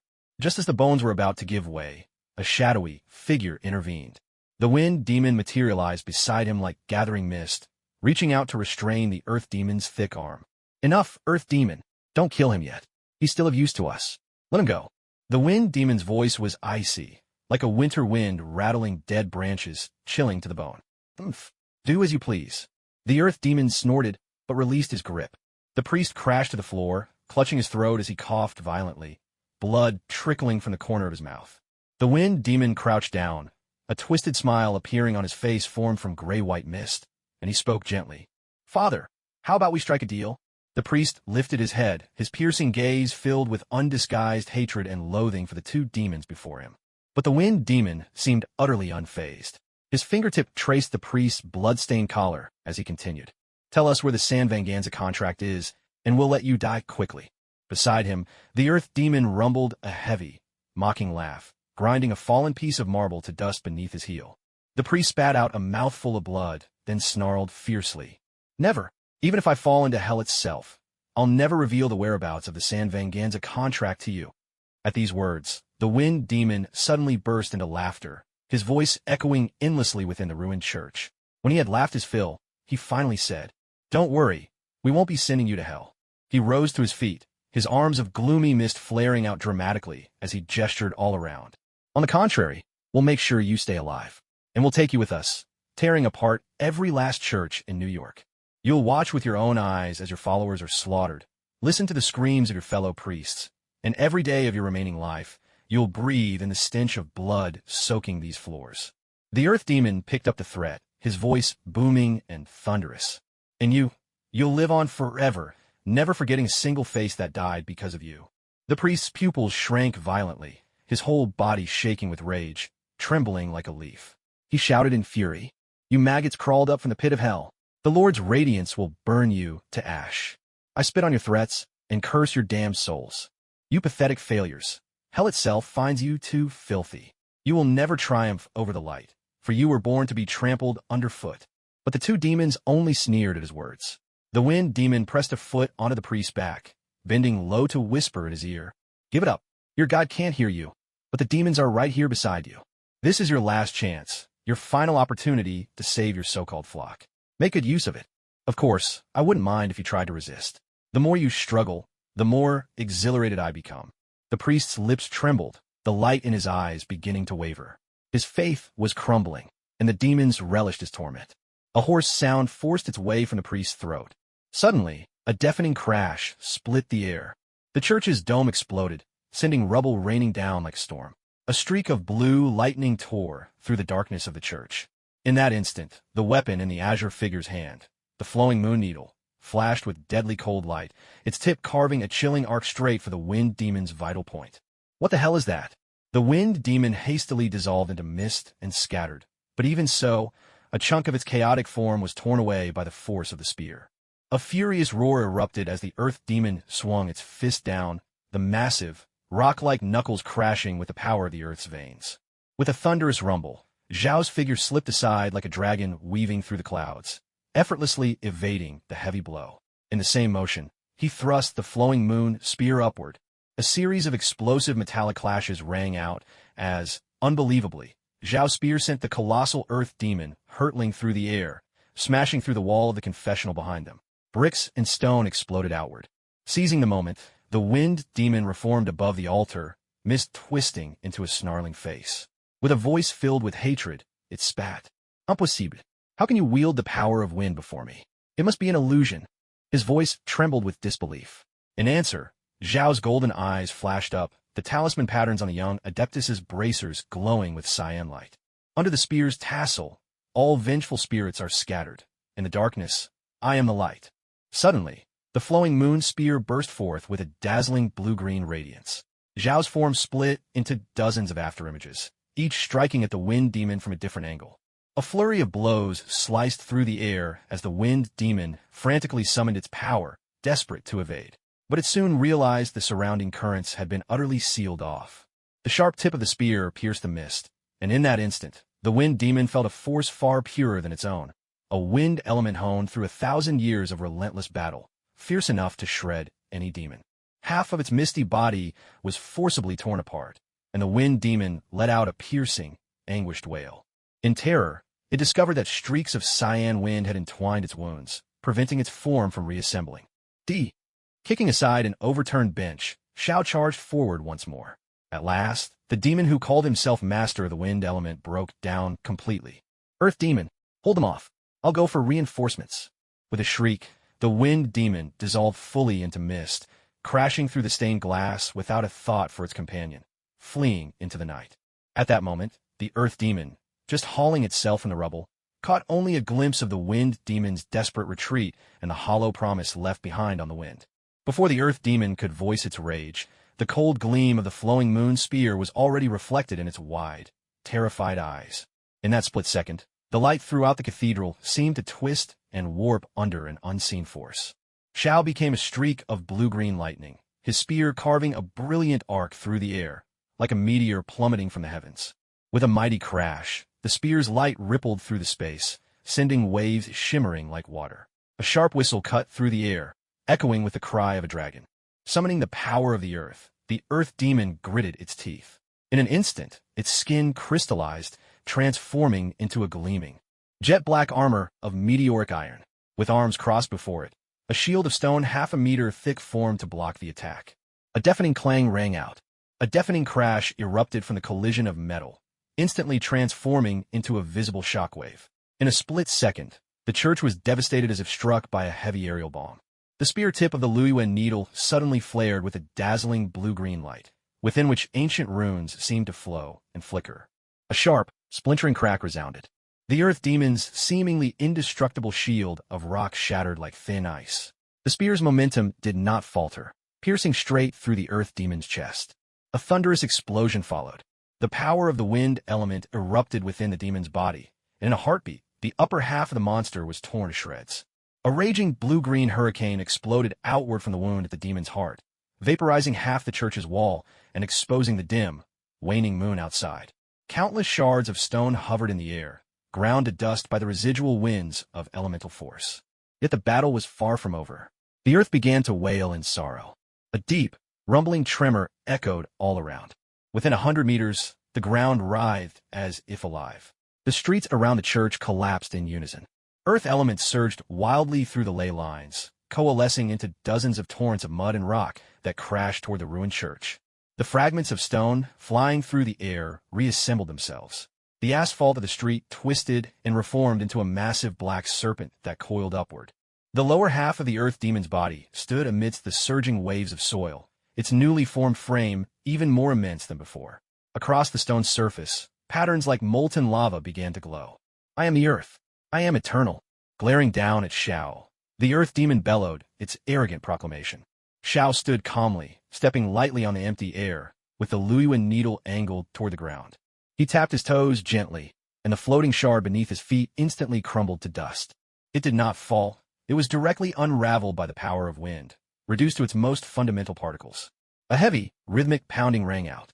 The earth demon smashed its fists together, causing hundreds of massive stone spikes to erupt from the church floor. Each spike was thick as a tree trunk, spearing into the night sky to form a terrifying forest of stone.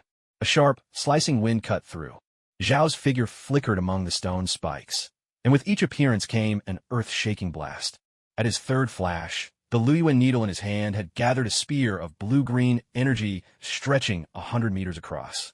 A rapid succession of shattering sounds followed. The spikes were sliced cleanly at their base, their surfaces smooth as mirrors. With a swirl of blue-green gale, the severed spikes rose, swept up, and hurled toward the earth demon like a rainstorm. The explosions came in relentless waves. The earth demon's body was shattered and reformed, again and again, each regeneration clearly slower than the last. Roaring, the demon thrust its hands into the earth. The very crust of Manhattan Island began to tremble. "As long as I stand upon the earth, I am invincible." At those words, Xiao finally removed the ceremonial mask from his waist.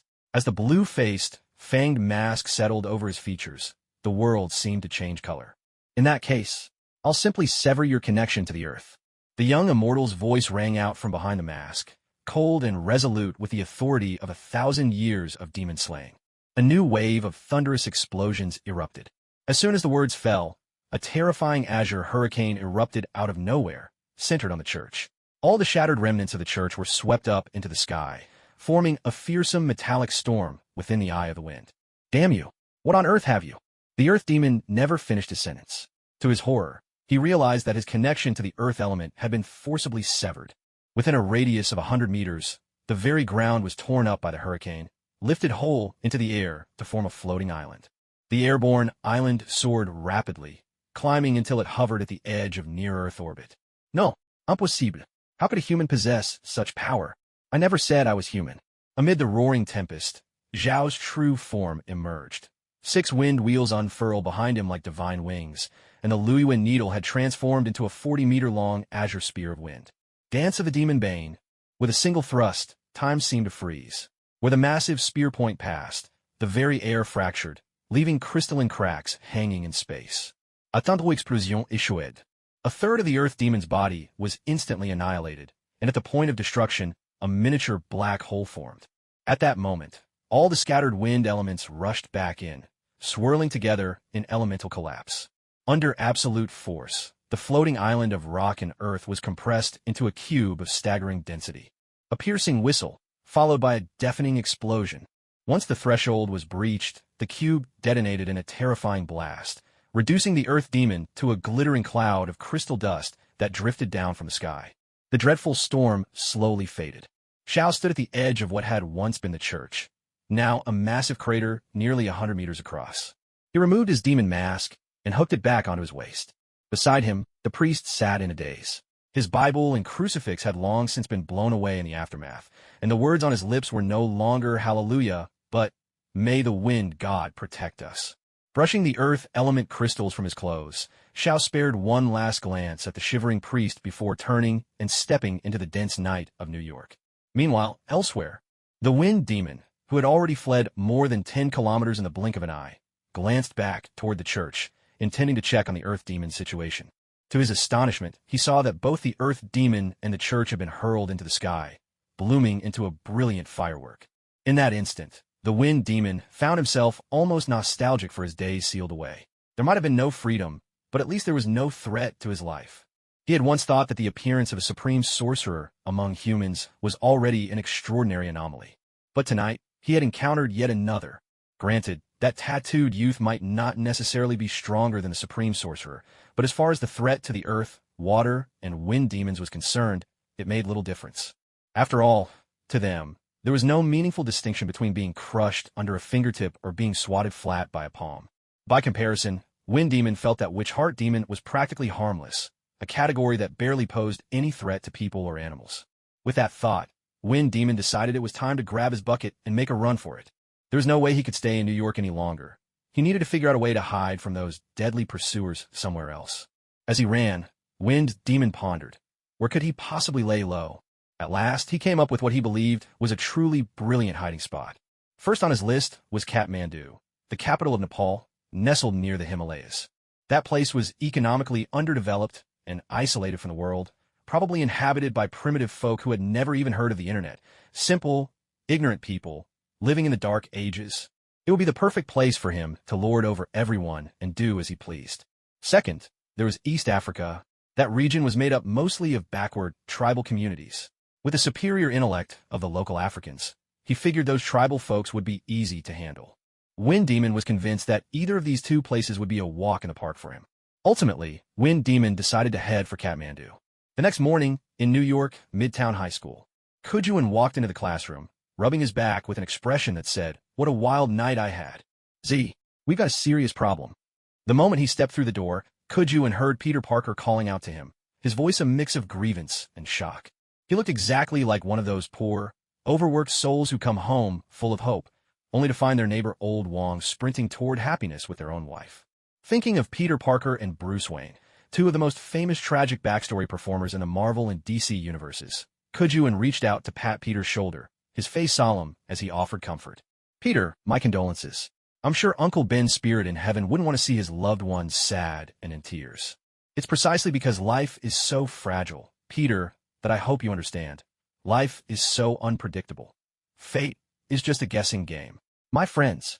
But before Kujuin could finish his heartfelt speech, Peter Parker, red-faced and exasperated, smacked him and roared, "Shut your damn mouth. Uncle Ben is fine." "Then why are you shouting like that? Do you have any idea how much that slap hurt me?" Faced with this unreasonable yet self-righteous goofball, Peter Parker could only clench his teeth, feeling both frustrated and helpless. "Just listen to yourself, man. If you'd said even one word that made sense, I wouldn't be this upset." Realizing he was in the wrong, Kujuin quickly changed the subject before Peter could go on. So, didn't you just say there was a big problem? What's so urgent?" Sure enough, Peter Parker's attention was diverted. His face lit up as he replied, "Do you remember the church near my house? The one Uncle Ben always goes to for prayers." Kujuin pretended to think hard, pausing for a moment before responding.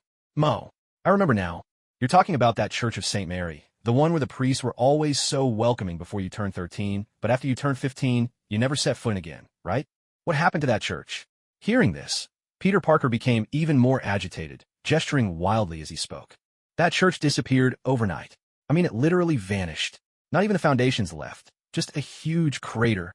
If I hadn't walked by after school yesterday and seen the church still standing, I would have thought I was hallucinating.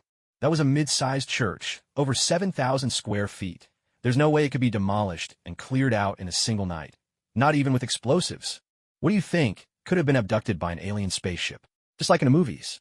But Inshu just responded with a casual, "Oh," then slung his backpack over his shoulder and returned to his seat. Seeing his reaction, Peter Parker grew desperate and pressed on. "Don't you have any thoughts about this? Like, aren't you shocked or scared or something?" At this, Inshu simply waved his hand, looking completely unfazed, and said, What's there to be surprised about? It's just another run-of-the-mill supernatural event. It's not like we haven't seen Stranger Things. We have. Are you sure? The giant sea monster on the Argo, and that big robot that fell from tens of thousands of feet up and walked away without a scratch.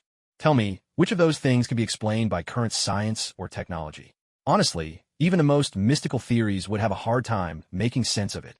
With Shu's reminder, Peter Parker couldn't help but mutter under his breath. Does that mean the Christian God actually exists? Shu tilted his head, thought for a moment, and then replied thoughtfully. I don't know if God exists, but I have a feeling Allah from Islam might be real. As soon as he said this, a few religious classmates frowned and glanced over, looking like they wanted to say something but held back. A girl with glasses, her features delicate and charming, turned to glare at Shu, her face full of displeasure. What makes you doubt the existence of God, but believe that Allah is real? At this, Shu shot her a calm look and replied matter-of-factly. If Allah isn't real, then why did the universe start with a big bang? Fwayen. Peter Parker rubbed his forehead, pointed toward the door with his other hand, and groaned in exasperation. Take your hellish jokes and march right out that door. Divider. In the early morning, sunlight spilled across that kilometer-wide circular crater in Brooklyn, its jagged edges bearing witness to an unimaginable force that had struck this place. 12 black SUVs, emblazoned with the shield eagle emblem, formed a ring to secure the site, while agents in hazmat suits set up quantum fluctuation detectors around the perimeter. Director, the residual index of gamma rays here is 470 times above safe levels. But oddly enough, the radiation type doesn't match any spectrum we currently know. A technician reported, adjusting his safety goggles as the Geiger counter in his hand gave an urgent, rapid beeping. Hearing this, Nick Fury crouched down, his gloved fingers gently brushing the crystallized rock at the crater's edge. Have a sample team collect these vitrified materials. Use level 3 protection. This could be the result of a new kind of elemental transmutation. He ordered, pointing at a layer of crystals shimmering with a blue glow along the fractured surface, directing his command to the staff behind him. 3 hovering drones rose into the air with a soft buzz, their mass spectrometers beginning to scan the crater floor. The voice of S.H.I.E.L.D. Junior Investigator Fitz crackled through the comms. Good Lord, the bottom of the crater is a perfect sphere with a surface hardness of Mohs 9. That would take at least 20 million gigajoules of energy released in an instant. Suddenly, another agent called out, his eyes fixed on a holographic projection displaying abnormal meteorological data.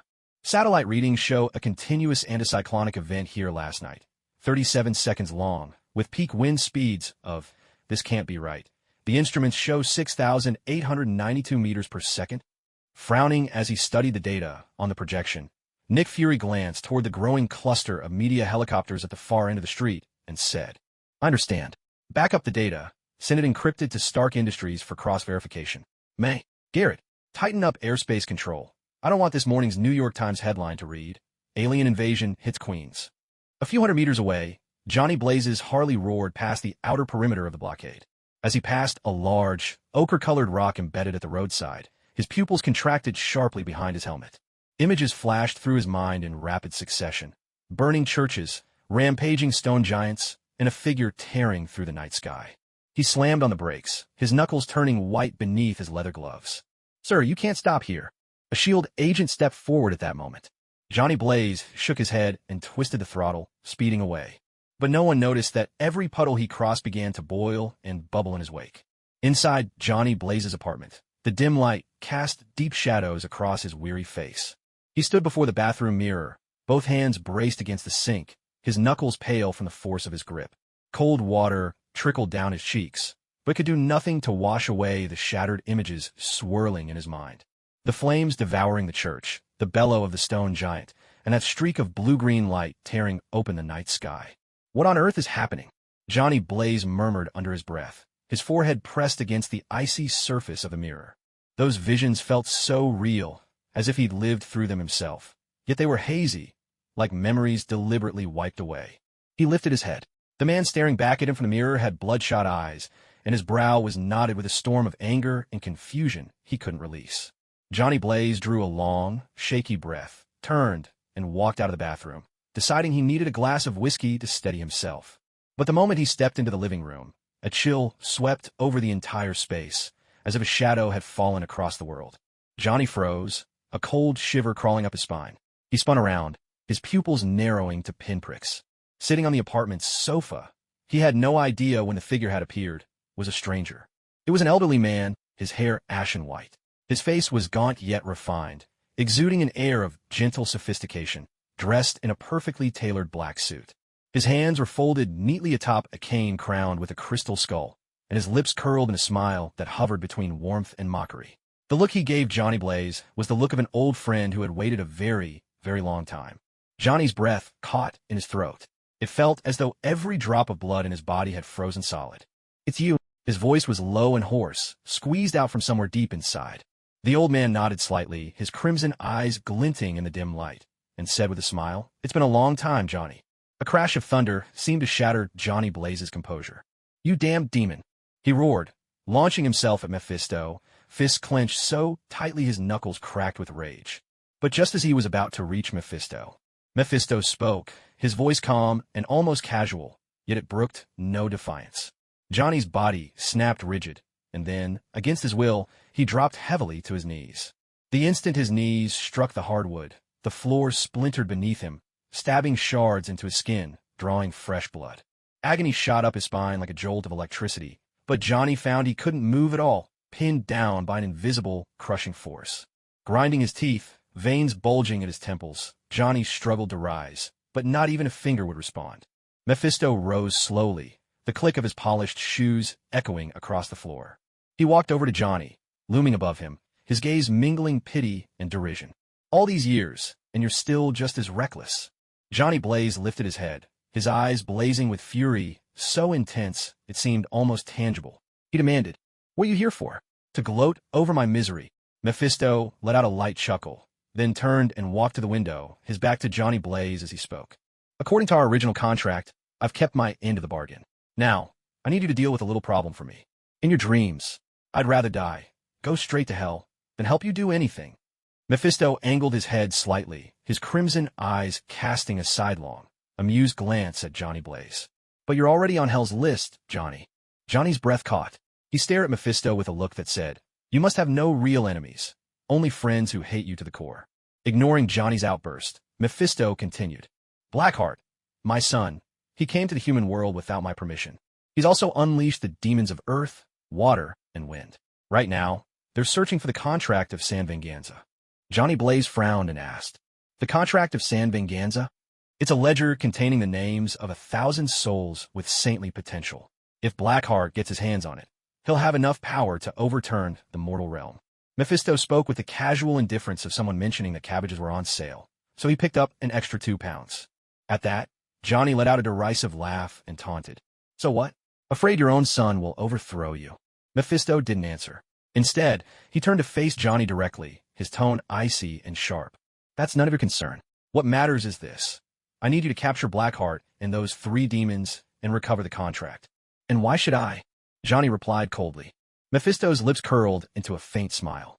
He replied with cool composure, "In exchange, I can release your soul from hell's grasp and take back the power inside you. You'd be free to live as an ordinary man again." Johnny's pupils narrowed.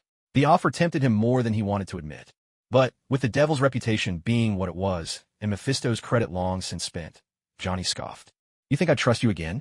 That's exactly what you promised last time. And what happened? My father died, and I became a monster.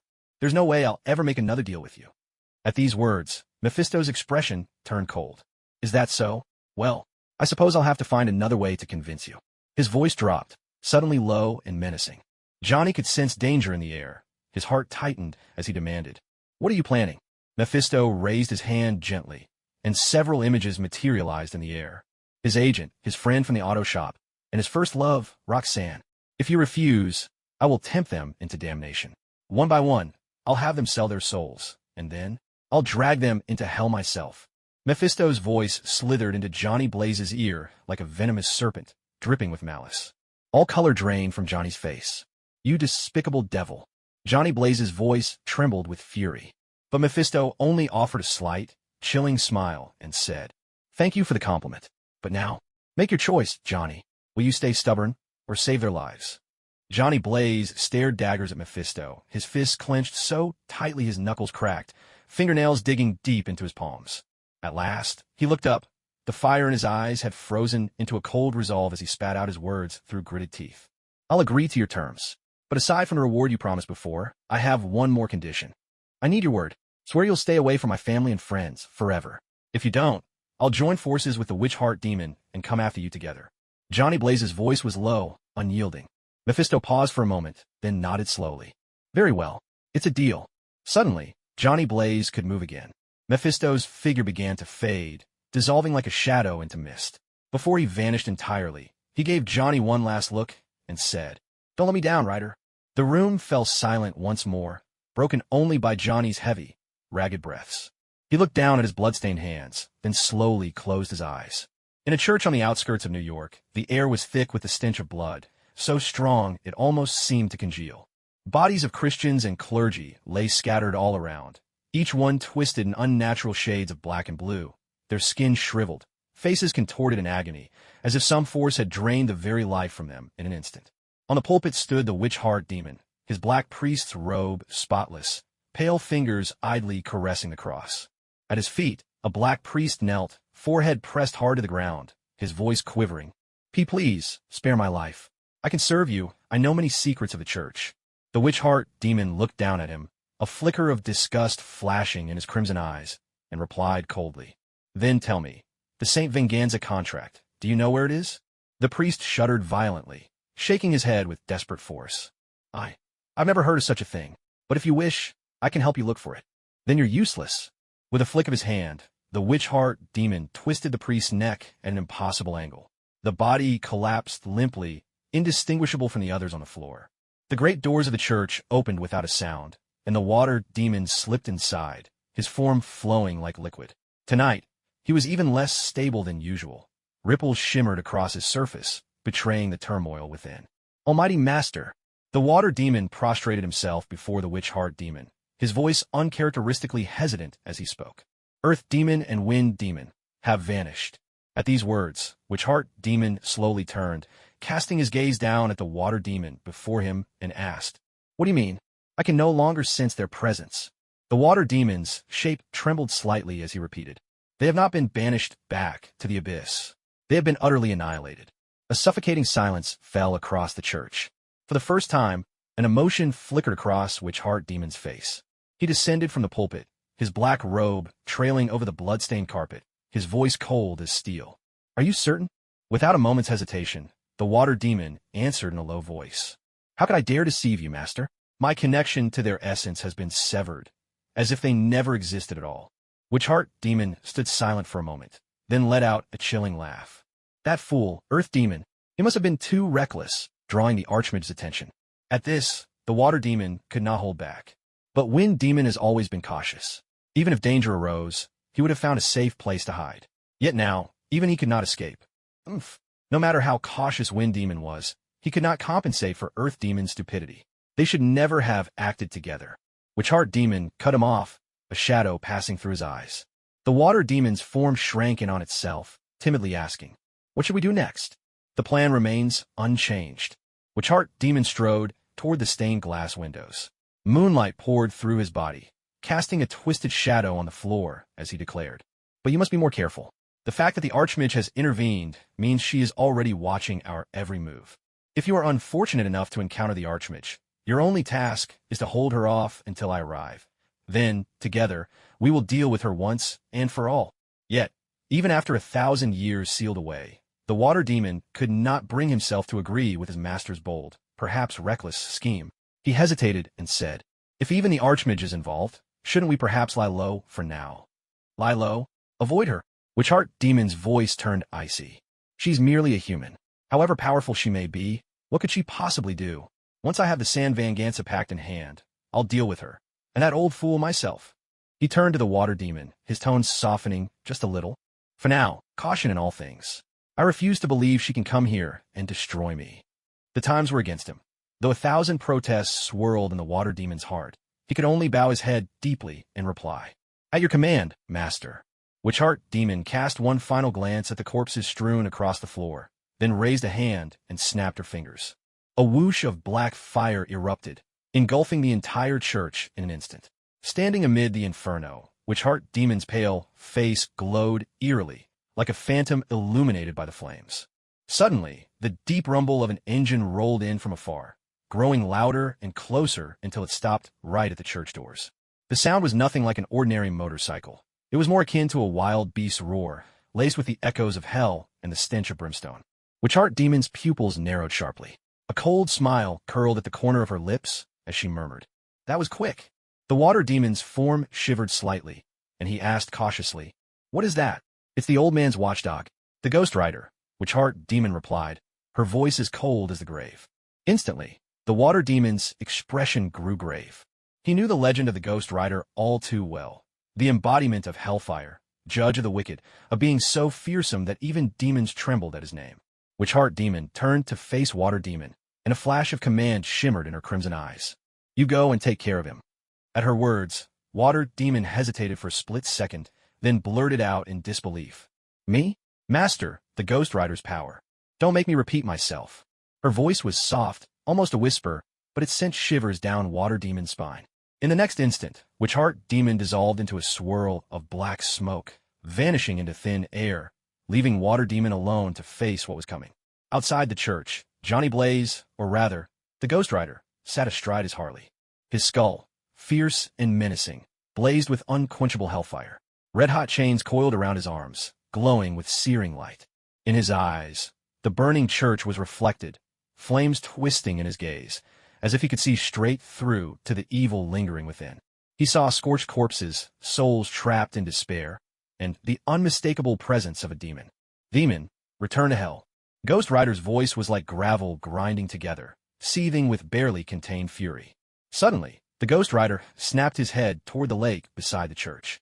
The serene water began to churn violently, bubbles surging to the surface, as if some colossal creature was about to break free.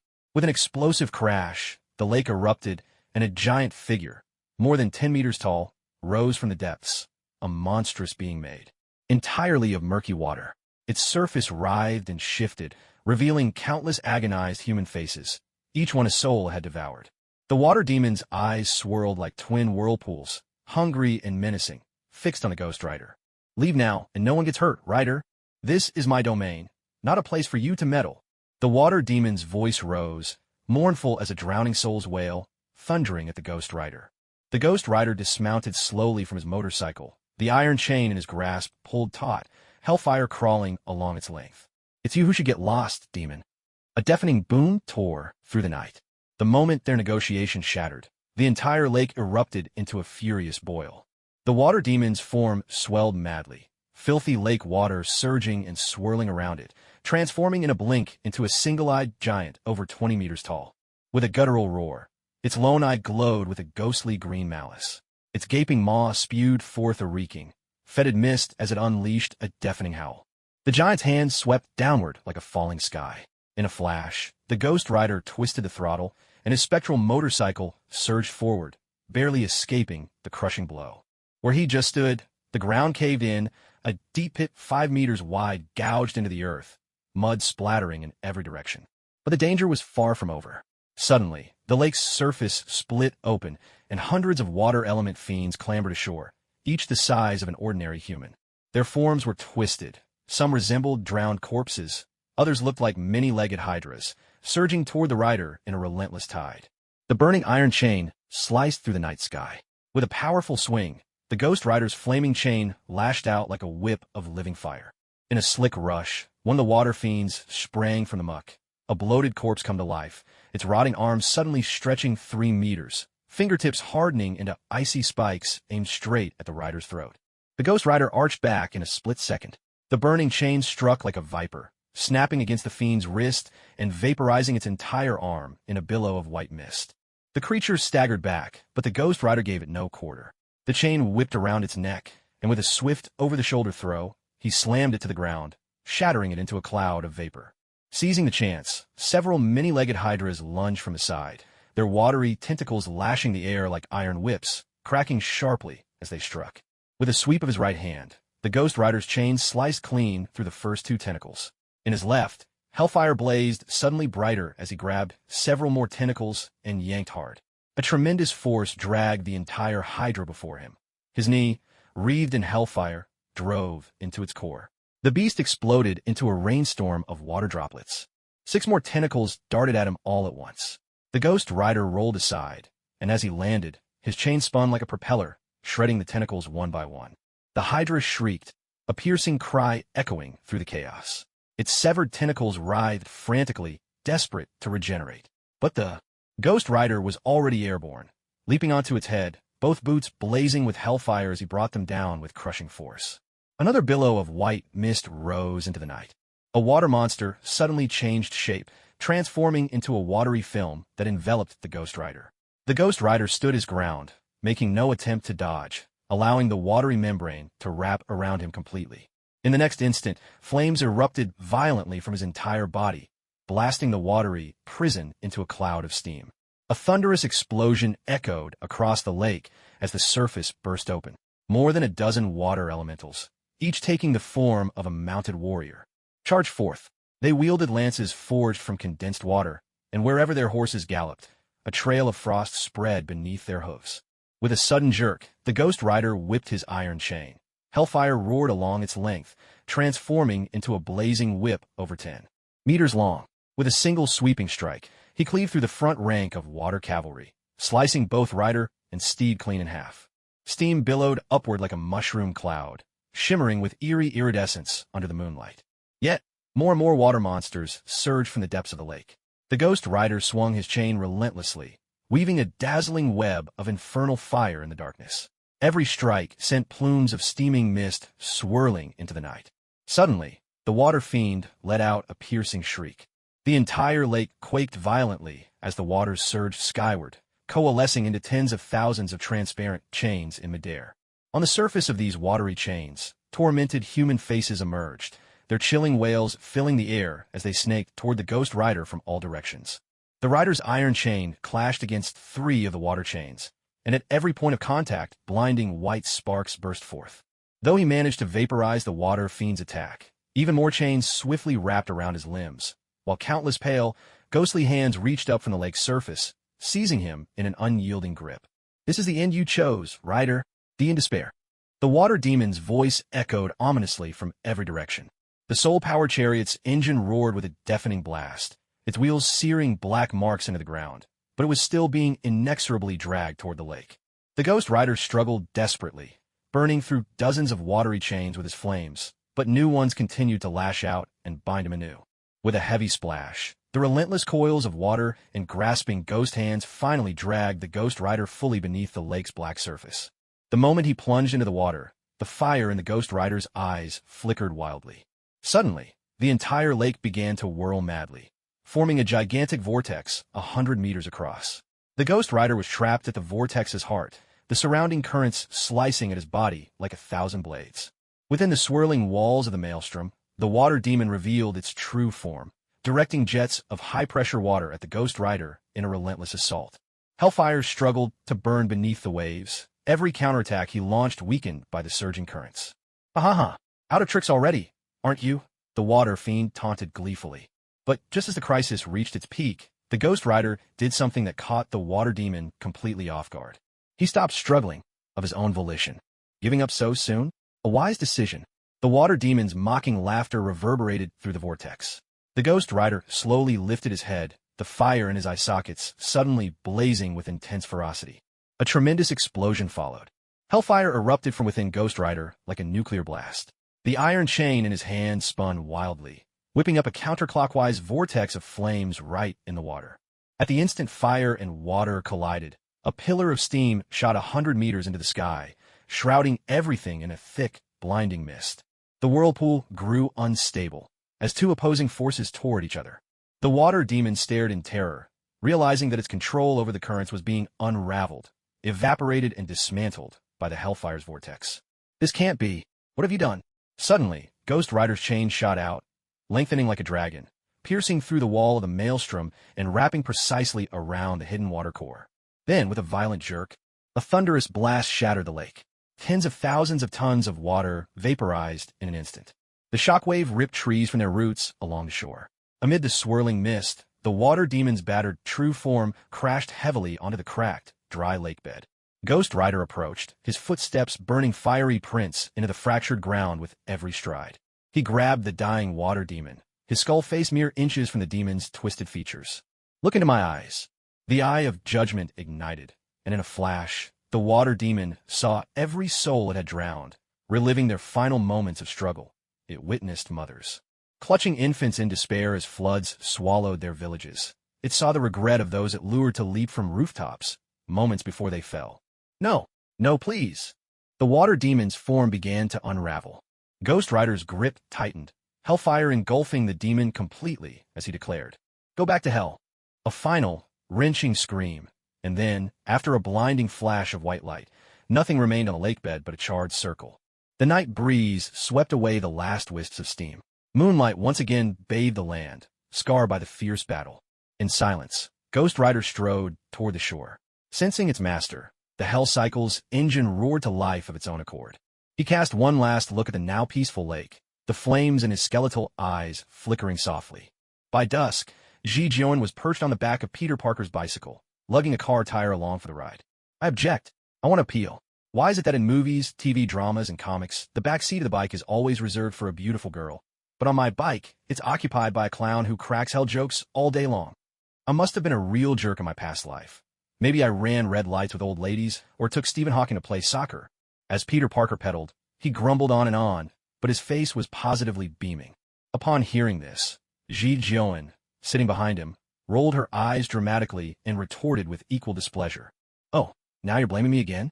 If you got the guts, don't stop me. Let me ride behind Gwen instead. You selfish, stingy guy. You think I'm a burden? Well, I think you're paying too. Well, Harry invited you too. Why didn't you take the front seat with Harry?" "Nonsense. Do you really think Harry's Rolls-Royce means more to me than annoying you? You're seriously underestimating how much you matter to me." "Thanks. You're so nice to me. I swear I'll haunt you even after I die." "No need to thank me. That's what you should be grateful for." "Jerk. Times two." The whole way there, the two of them bickered and bantered, and before long, they arrived at Ji Jion's apartment building. Peter Parker slammed on the brakes, and Ji Jion used the momentum to flip backward out of the car. "Please, with skills like yours, you think you can trick me?" Ji Jion shot Peter Parker a scornful glance, then headed upstairs without another word. Peter Parker flipped him the bird and rode off on his bike without looking back. Once home, Ji Jion didn't even bother to set down his backpack. He hurried straight to the cabinet, rummaged around, and pulled out 3 sticks of incense, which he lit in front of Dawei Chio's portrait. "Brother Dawei, time to eat," Ji Jion called out, then stuck the incense into the holder at the base of the portrait. After making his offering to Brother Dawei, he finally tossed aside his backpack and collapsed onto the sofa. With nothing better to do, he wondered how many Primo Gems he'd managed to save up lately. Primo Gems, 105. The moment he saw his balance, Ji Jion practically bounced off the couch. Just one Geo Abyss Mage is worth this much. He barely even gets any screen time in the movie. Logically, even if I took him out early, it shouldn't have a big impact on the plot.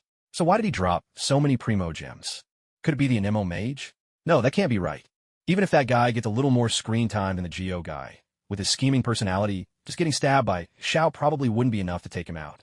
Unless he did something truly reckless himself. So where on earth did all these Primo Gems come from? But then Ji Jion shrugged. Who cares where they came from?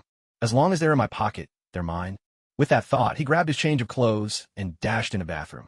After a quick wash-up, Ji Jion returned to Dawei, Chio's black and white portrait, murmuring devoutly, "Brother Dawei, you know me. I'm humble and reserved, never greedy, a man of few words, content with what I have, and always at peace with my lot. This 10-pull, I'm not asking for much. Any old Morix, Barbados, or ball will do. I'm easily satisfied. But if you're feeling generous, you can toss in a skirk or an eremite. I'm not picky." Muttering this, Ji Jion tossed in 100 Primo Gems. A dazzling burst of light flashed in an instant. Special card ×1, character card ×1, glaze lily ×7, item card ×1. Character card, Noelle. Constellation, Parma Cordis. Profile, Noelle is the maid of the Knights of Favonius. Though she is yet to pass the Knight's exam, her diligence and enthusiasm have earned her the affection of Mondstadt citizens. From a young age, she idolized the chivalric spirit, especially Captain Jean, and dreams of officially becoming a Knight of Favonius.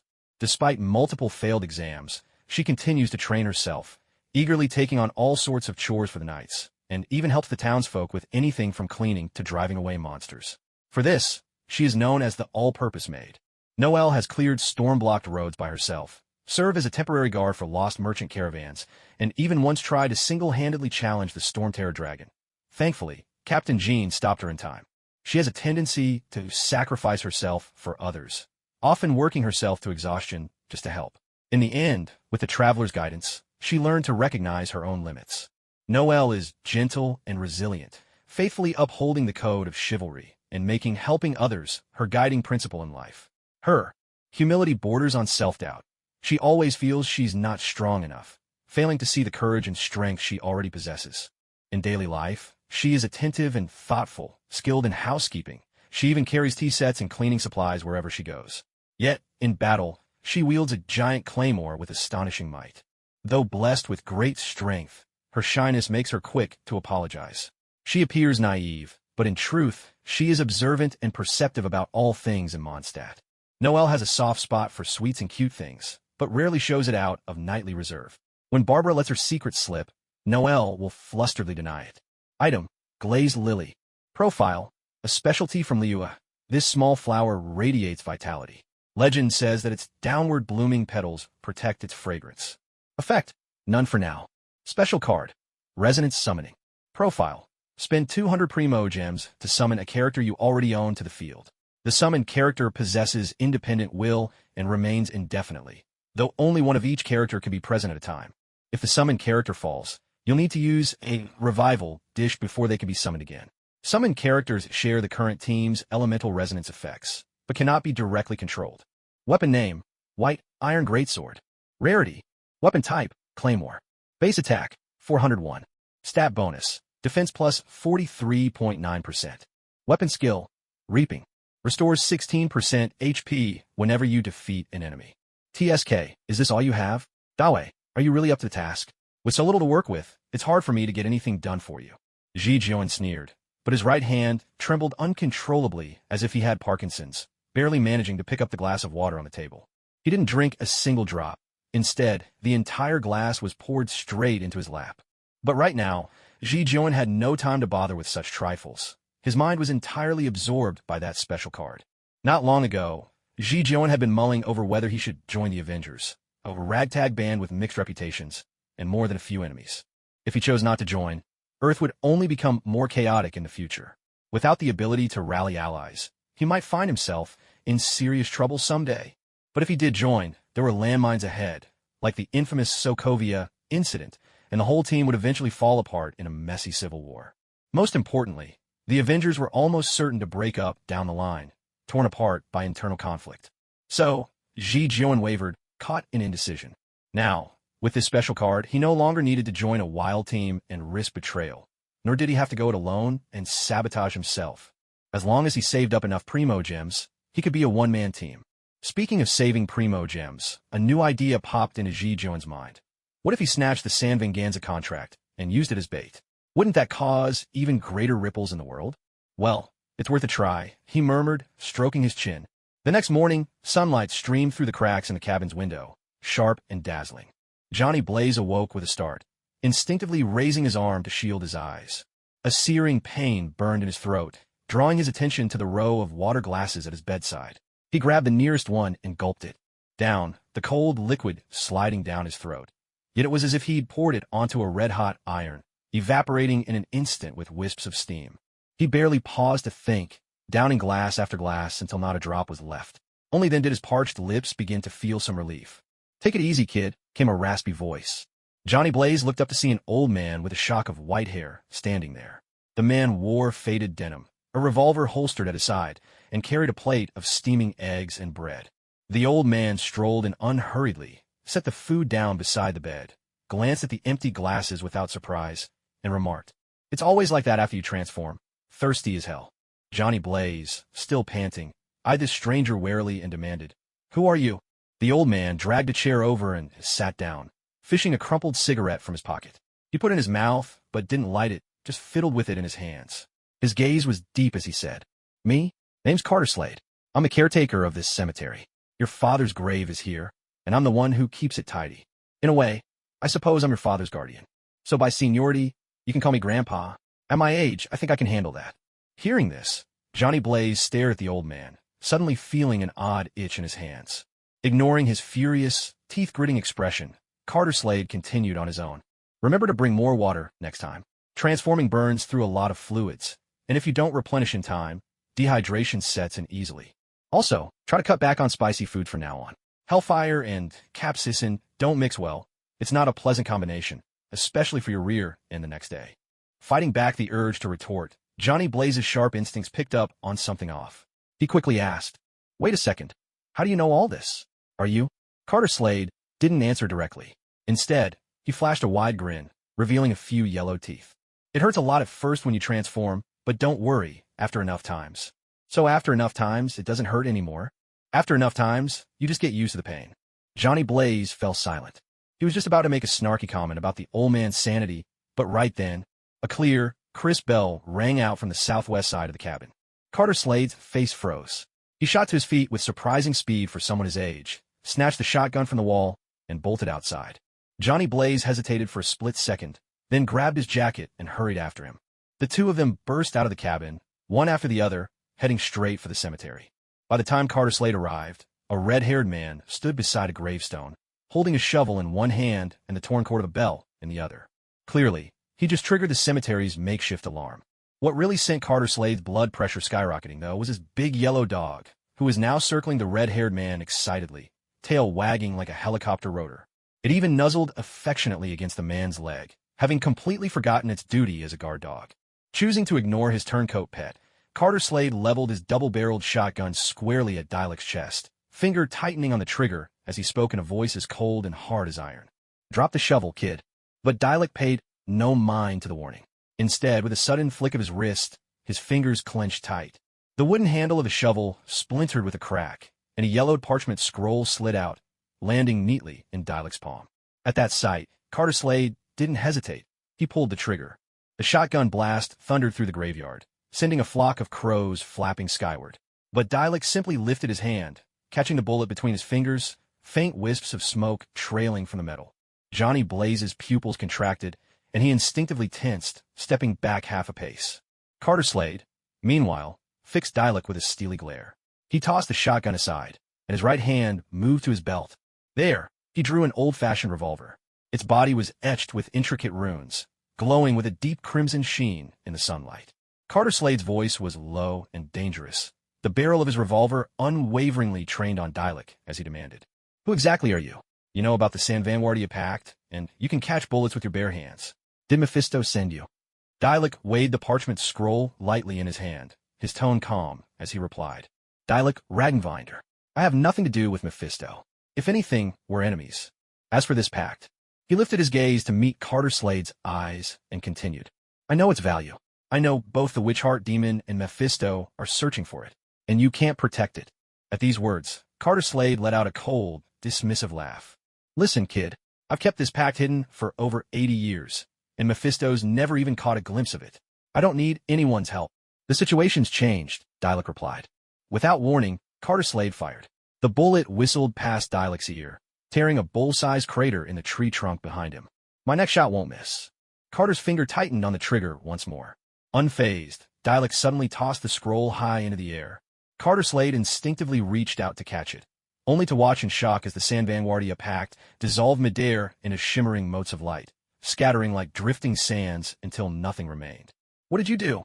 Carter's eyes turned icy in an instant. A rapid volley of gunshots rang out in swift succession, Carter's arms steady as stone, each shot aimed with lethal precision at Dilek's vital points. But in a flash, Dilek drew the Blackstone greatsword from his back, its blade tracing a dark crimson arc through the air. Steel clashed with bullet. The first two rounds were deftly deflected by the Blackstone blade, sparks flying with each impact. The next two rounds were knocked aside by the fiery edge, veering off to either side. The final bullet was smashed away by the flat of the blade, sent skimming off at an angle into the depths of the graveyard.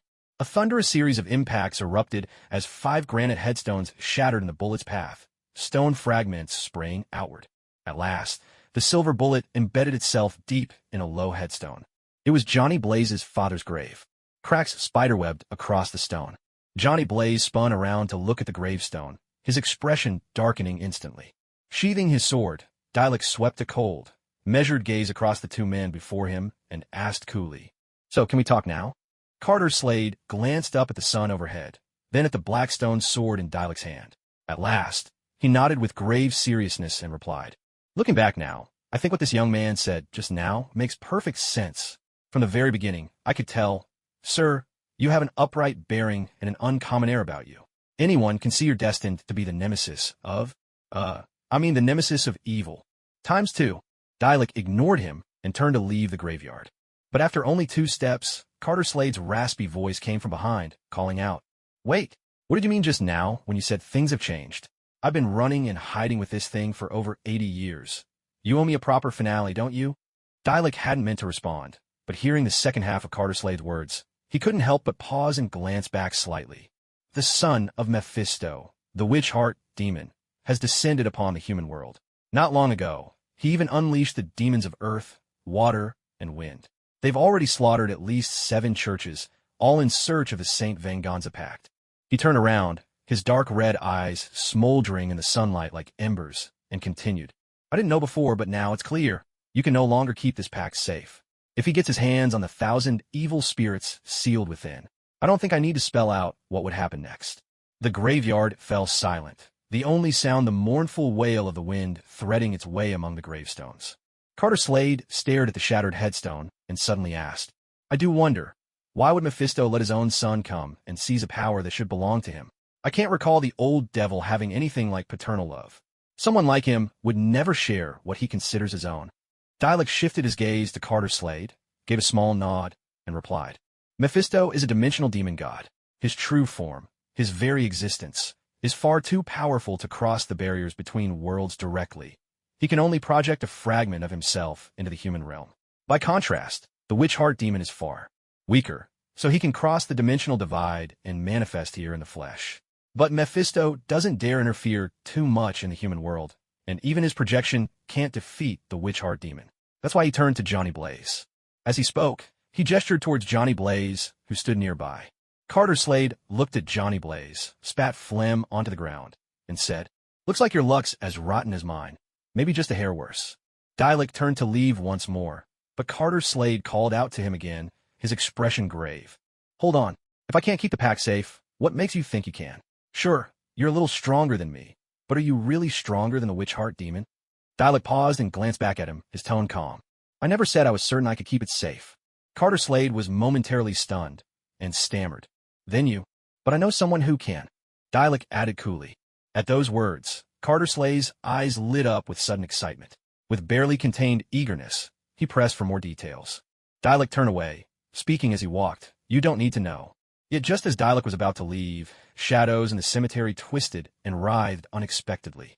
A chilling wind swept through, and the air grew frigid, as if some unseen force was keeping even the sunlight at bay. Before Carter Slade and Johnny Blaze could grasp what was happening, a refined figure stepped calmly out for the darkness. His silvery white hair was meticulously groomed, and he wore a perfectly tailored black suit. In his hand, he leaned on a crystal skull-topped cane, lips curled in a faint, enigmatic smile. It was Mephisto. Carter Slade's body tensed in an instant. His revolver rose, finger poised on the trigger. Johnny Blaze clenched his fists so tightly his knuckles turned white, bracing himself for the worst. Dialec, however, seemed utterly unfazed, standing where he was as if he had expected this all along, his expression as calm as still water. "That contract can't leave here with you, young man."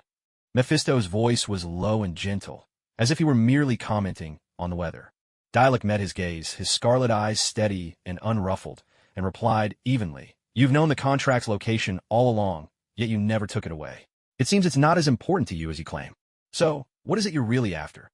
Mephisto arched an eyebrow, and silence fell across the graveyard.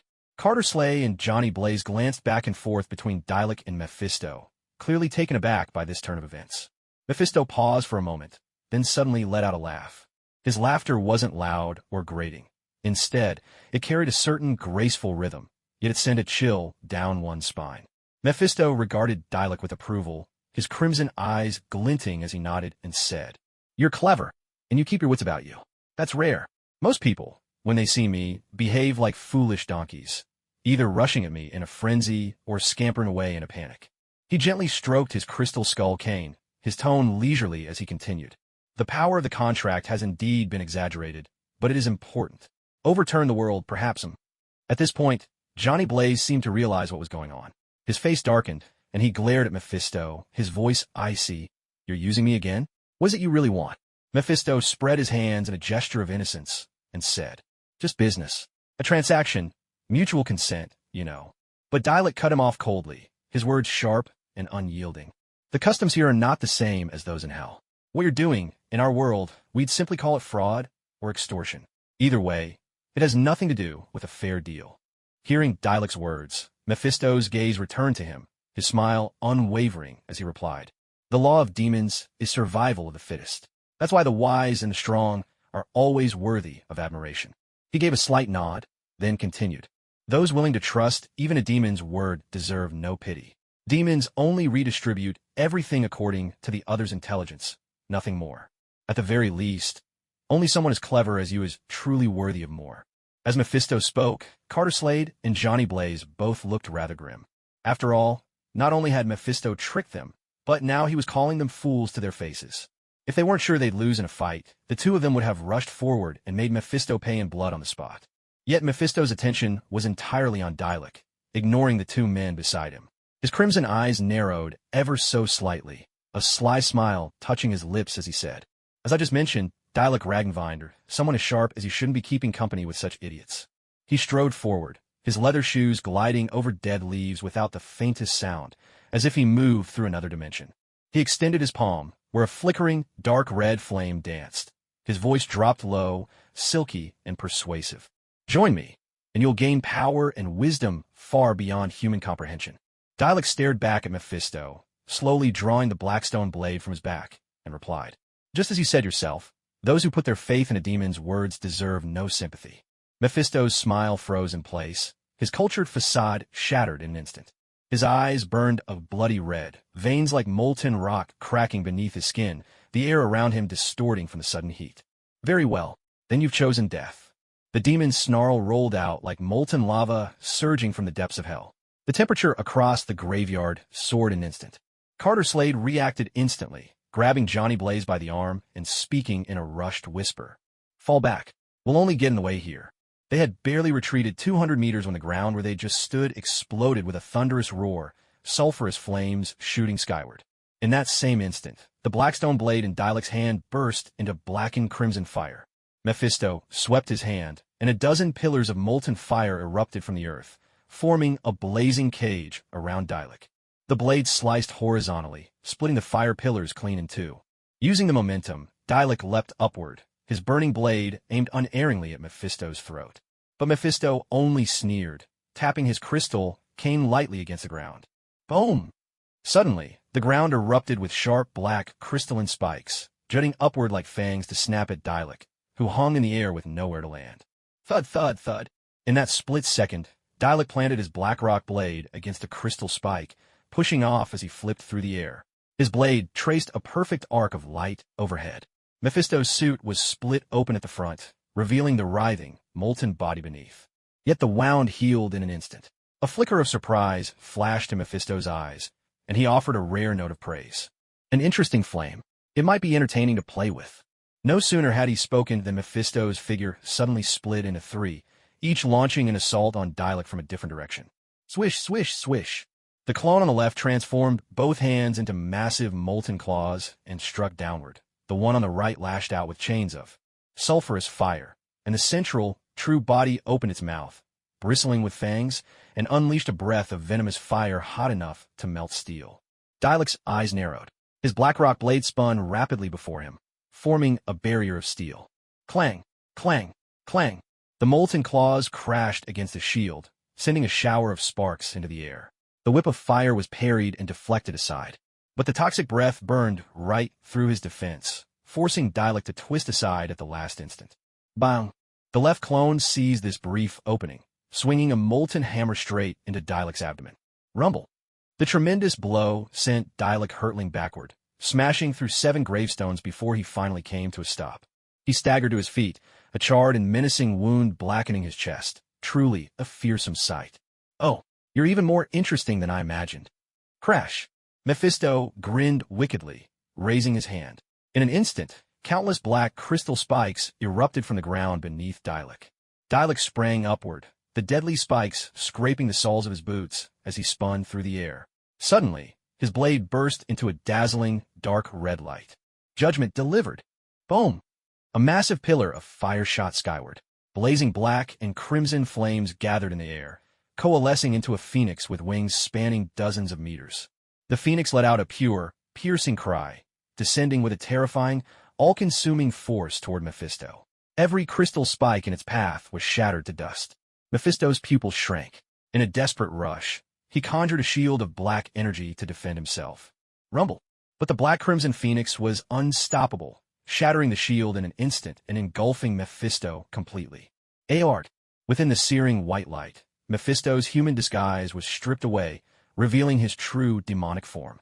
His skin was a deep, molten red, etched with glowing magma patterns.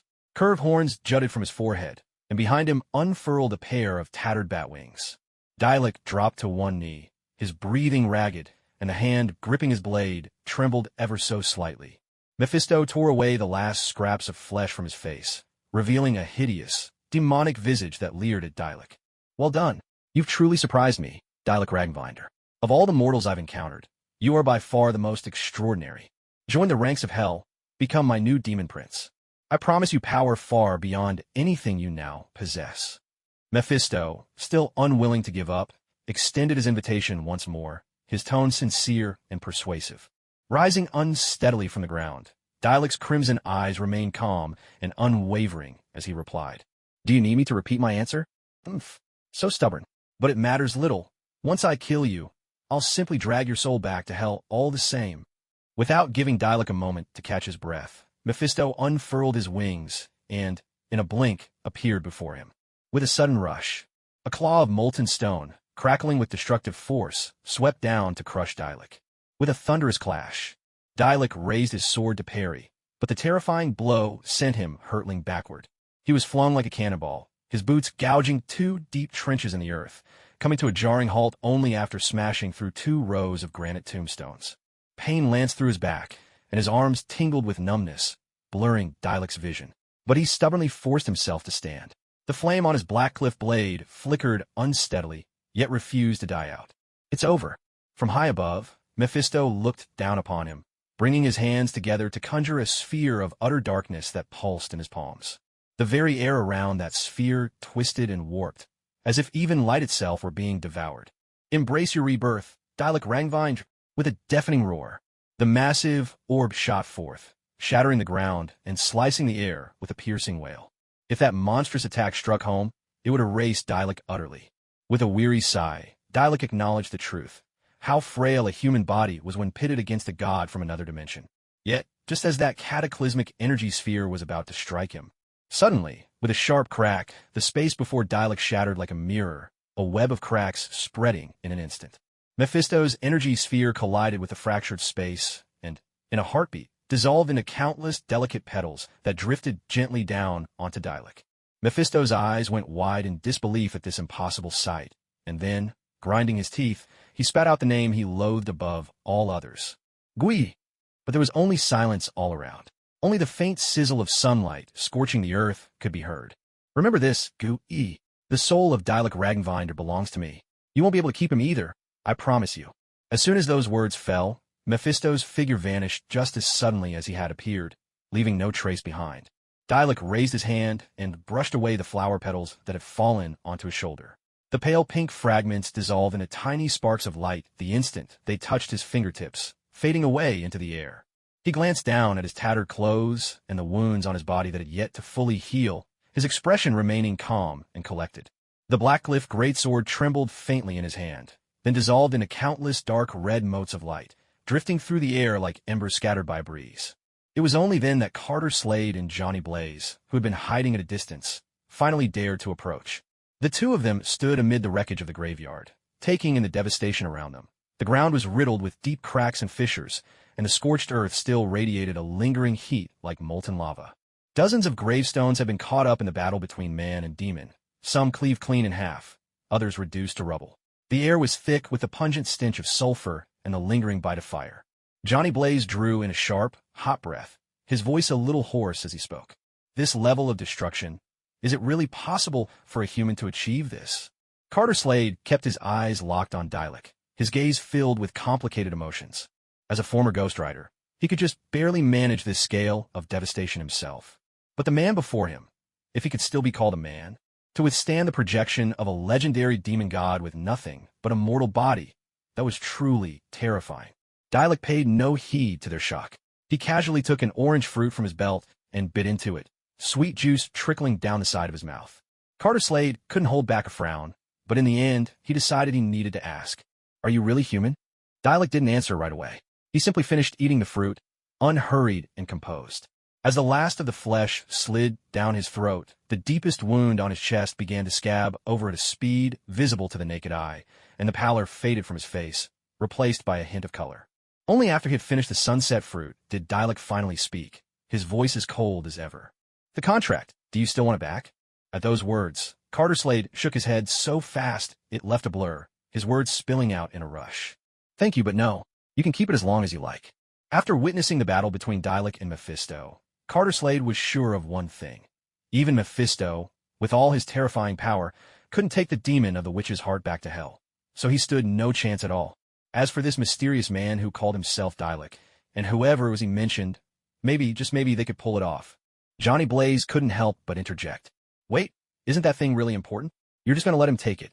Hearing this, Carter Slade rolled his eyes, his face bearing that classic sorry-to-be-born human look, and said, "If you think it's inappropriate, then why don't you go and snatch the contract yourself? There's a nice empty spot right next to your dad." Just as the two of them turned to ask Dialek how he planned to handle the St. Van Gonza contract, they realized he had already vanished, as if he'd never been there at all. Divider, in an apartment in the Bronx, New York. A muffled, pained groan echoed in the living room. Ji Joan was biting down on a sunset tia, his face contorted in a way that revealed a skewed worldview and twisted features as he dabbed medical alcohol onto the wound on his chest. Every now and then, he let out some guttural, rather unseemly noises. It wasn't until 2.5 hours later that Ji Joan finally managed to clean the wound and wrap it up with gauze. "Damn it, Mephisto, you old bastard, you've got no honor, bullying a teenager like me. Just wait. When I get my hands on the Death Sovereign, I'll ransack your whole place." Cursing under his breath, Ji Joan pulled his shirt back on. He couldn't help but feel like his life was no different from a cheesy Japanese adult film. Always claiming he couldn't go on, but still screaming and pushing through. The worst part was, he wasn't even the main character, just a hapless, impotent husband like most of those guys in Japanese dramas.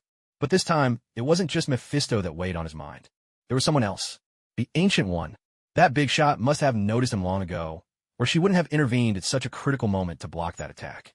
Yet after stepping in, she neither revealed herself nor came to question him, just left him hanging. He really couldn't figure out what was going on in that master's head. Just then, the shrill ring of a phone broke his thoughts.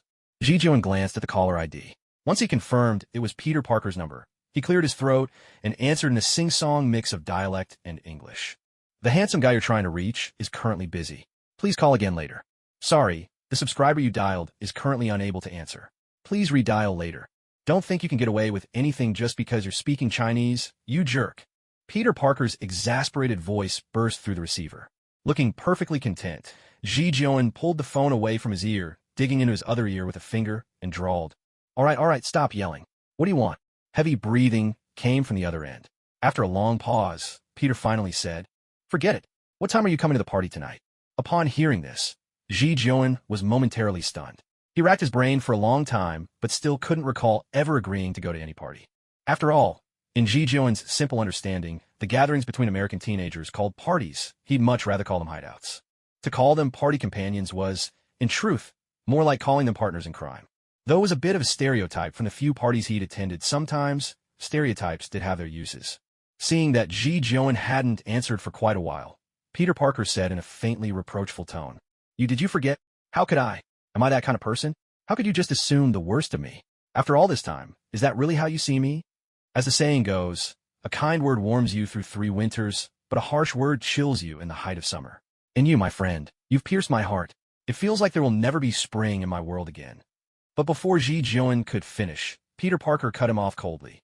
"So you really did forget?" At that, Ji Joan stopped making excuses and instead replied, utterly unabashed, "So what? Worst case, I'll bow an apology. By the way, whose party is it anyway? You seem so invested. Does Gwen know?" Aren't you afraid It's Gwen's birthday party. Jion instantly fell silent, then suddenly understood.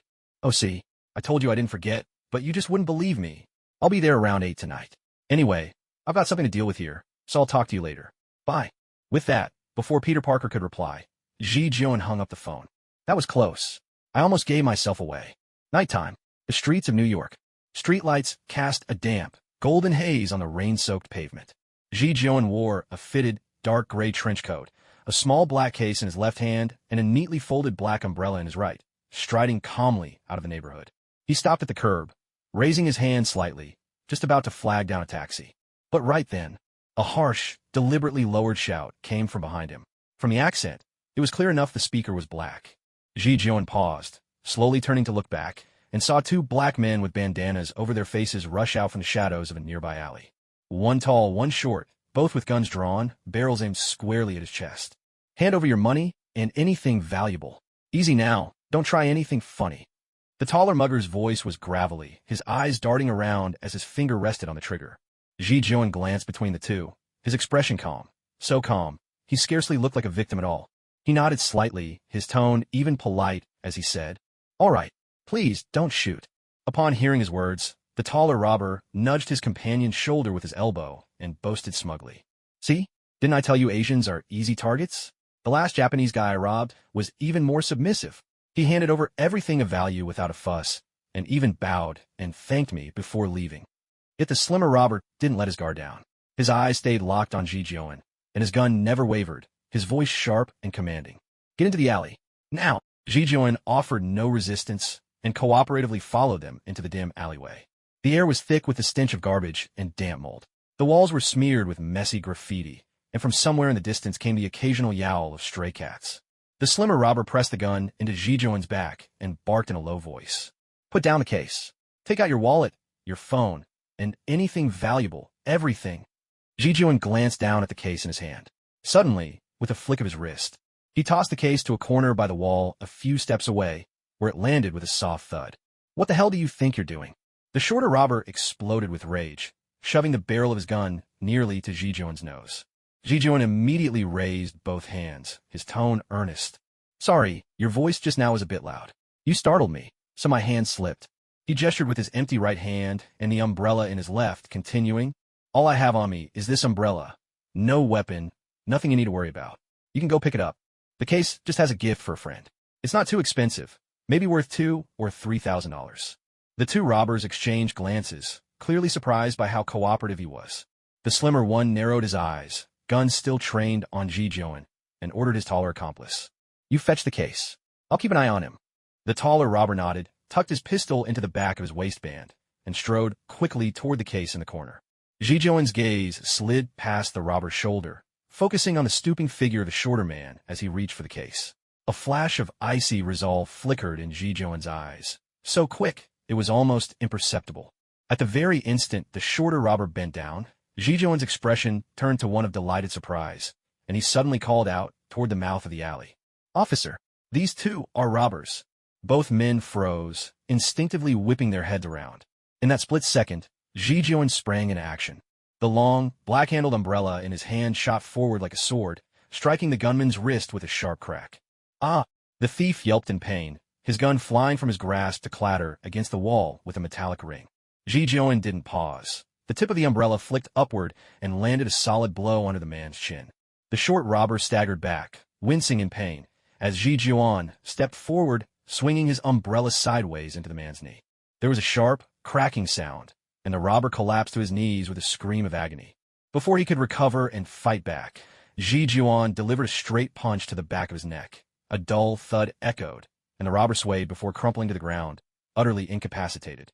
Jion was just about to turn and face the taller robber when he heard a muffled grunt.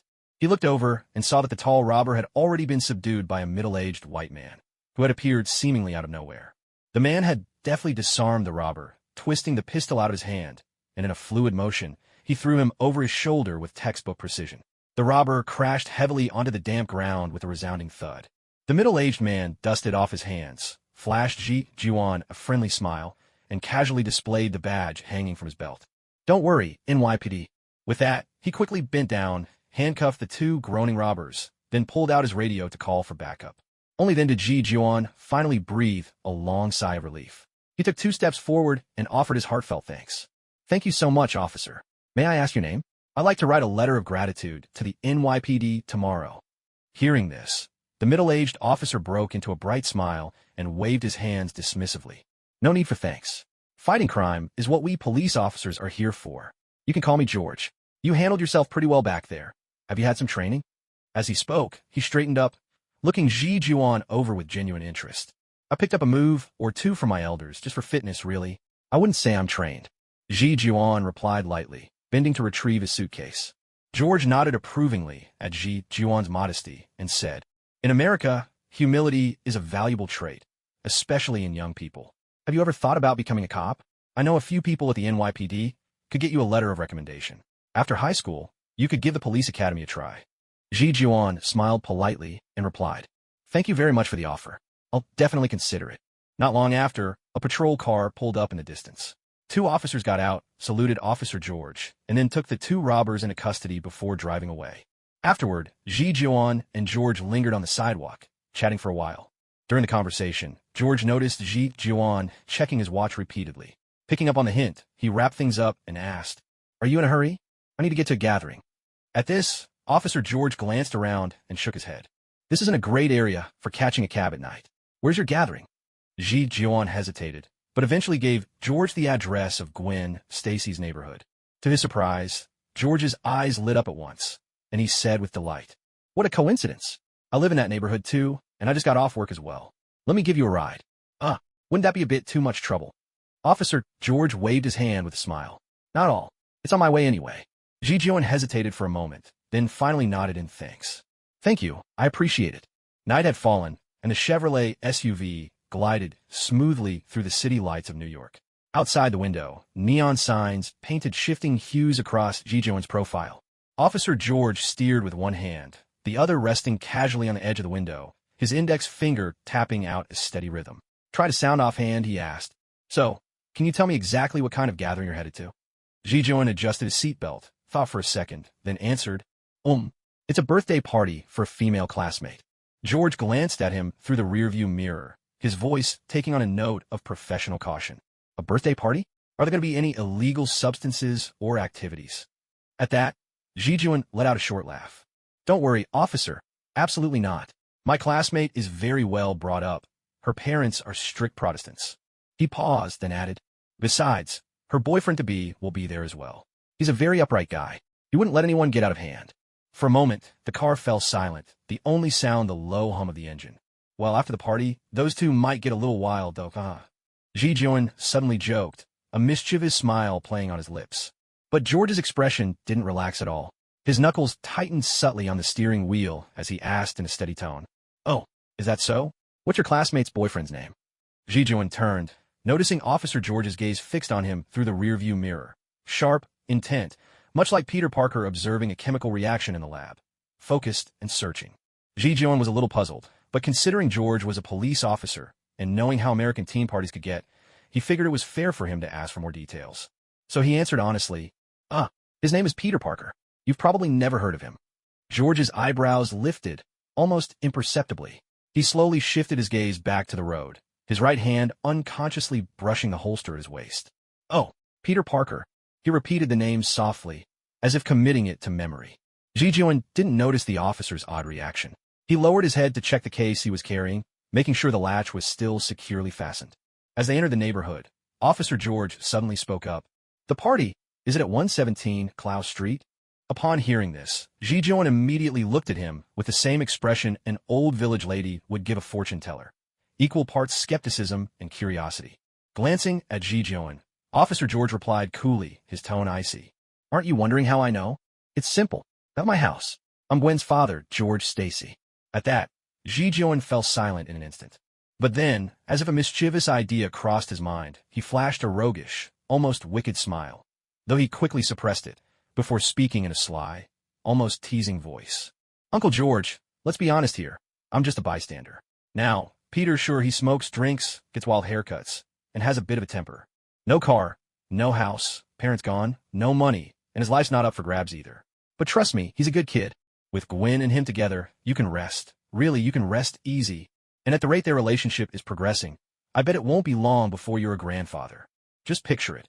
Early in the morning, you open your front door, and there's Gwen, holding one child by the hand, carrying another in her arms, and expecting a third, all standing at your doorstep. So, Uncle George, don't you feel like happiness is about to come knocking on your door? George Stacy took a moment to imagine that hellish scene, and suddenly found himself warming up to the idea of speeding cars, especially if every speed bump on the road was Peter Parker. He'd enjoy it even more. A tense, grinding sound echoed in Ji-Joon's ears, a sound of clenched teeth and suppressed anger. Peter Parker might have felt uneasy hearing it, but to Ji-Joon, it was music to his ears. Meanwhile, at 117 Clow Street, streamers and balloons filled the room with a festive atmosphere. Gwen Stacy stood by the gift table, her blonde hair glowing softly under the warm yellow lights. Friends and classmates crowded around her, eagerly watching as she opened one carefully chosen present after another. When Gwen picked up the vintage vinyl record from Harry Osborn, her eyes immediately lit up with delight. This is Led Zeppelin's 4. How did you know I've always wanted to add this to my collection? Harry Osborn winked, obviously pleased with himself. Last time we went to the record store, you were listening to Stairway to Heaven. I swear, your eyes were glued to the turntable. That's when I knew you'd love it. Laughter rippled through the group. Gwen continued unwrapping her gifts. Jennifer had knitted her a handmade scarf. Flash presented her with a rare neuroscience book, and usually serious Betty gave her a pair of delicate earrings. At last, her gaze landed on an inconspicuous little cardboard box in the corner. A plain sticky note was attached to it, bearing a simple message. Happy birthday, Gwen. It's Parker's turn. Let's see what the nerd has brought us this time. Flash jeered, riling up the crowd. Peter Parker stood off to the side, nervously twisting the hem of his shirt, clearly lacking confidence in his gift. Gwen Stacy carefully unwrapped the package. As she lifted the lid, a soft blue glow spilled from the crack, gentle and inviting. What is this? She opened the box all the way, revealing a peculiar-looking little lampgrass lying quietly inside. Its slender, sword-like leaves cradled 3 luminous, pearl-like berries at the tips. Even in broad daylight, it shimmered with a dreamy radiance. The living room fell silent in an instant. Everyone's attention was drawn to this glowing plant. Oh my gosh, Peter, what is this? Gwen Stacy gently cradled the pot in her hands, the blue light painting her face in ethereal hues. Lampgrass.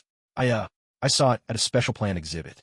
It glows at night, and the scent is actually pretty nice, sort of like scallions. Peter Parker explained, scratching his head, his voice trembling ever so slightly with nerves. Jennifer leaned in for a closer look, her eyes wide with envy. This looks like something straight out of a fairy tale. Even Flash, for once, was at a loss for sarcasm. He just stared eyes wide and asked, how much does this thing cost? It can't be cheap. Seriously, how much? If it's under $1,000, I'd totally buy one. Everyone huddled around the lampgrass, chattering away in excited voices. Gwen Stacy placed the flower pot on the windowsill and stepped back to admire it. The soft glow cast flickering shadows across the curtains, as if a piece of the night sky had been brought into the room. Suddenly, she turned and gave Peter Parker a warm, heartfelt hug. This is the best gift I've ever received, she whispered in Peter's ear. Thank you. With that, Gwen pressed a gentle kiss to Peter Parker's cheek. Peter's ears turned so red they looked like they might burst, but he couldn't stop the grin spreading across his face. Just as Peter was still basking in happiness, the front door creaked open, and the laughter in the living room came to an abrupt halt. George Stacy's tall figure filled the entryway. He wore a crisp black shirt, his police badge gleaming faintly at his waist under the light. Though a friendly smile played on his lips, the sharpness in his eyes made everyone instinctively hold their breath. Meanwhile, Ji-Joon looked like a translator who'd unwittingly led an invader into the village, shrinking back behind George Stacy, shifty-eyed and sheepish. Seeing them both, Gwen Stacy's face lit up with surprise. She hurried over and said, Dad, how did the two of you end up together? George Stacy affectionately ruffled his daughter's hair, his voice gentle and warm as he said, I happened to run into him on the way here. I heard he's here for your birthday party too, so we came together.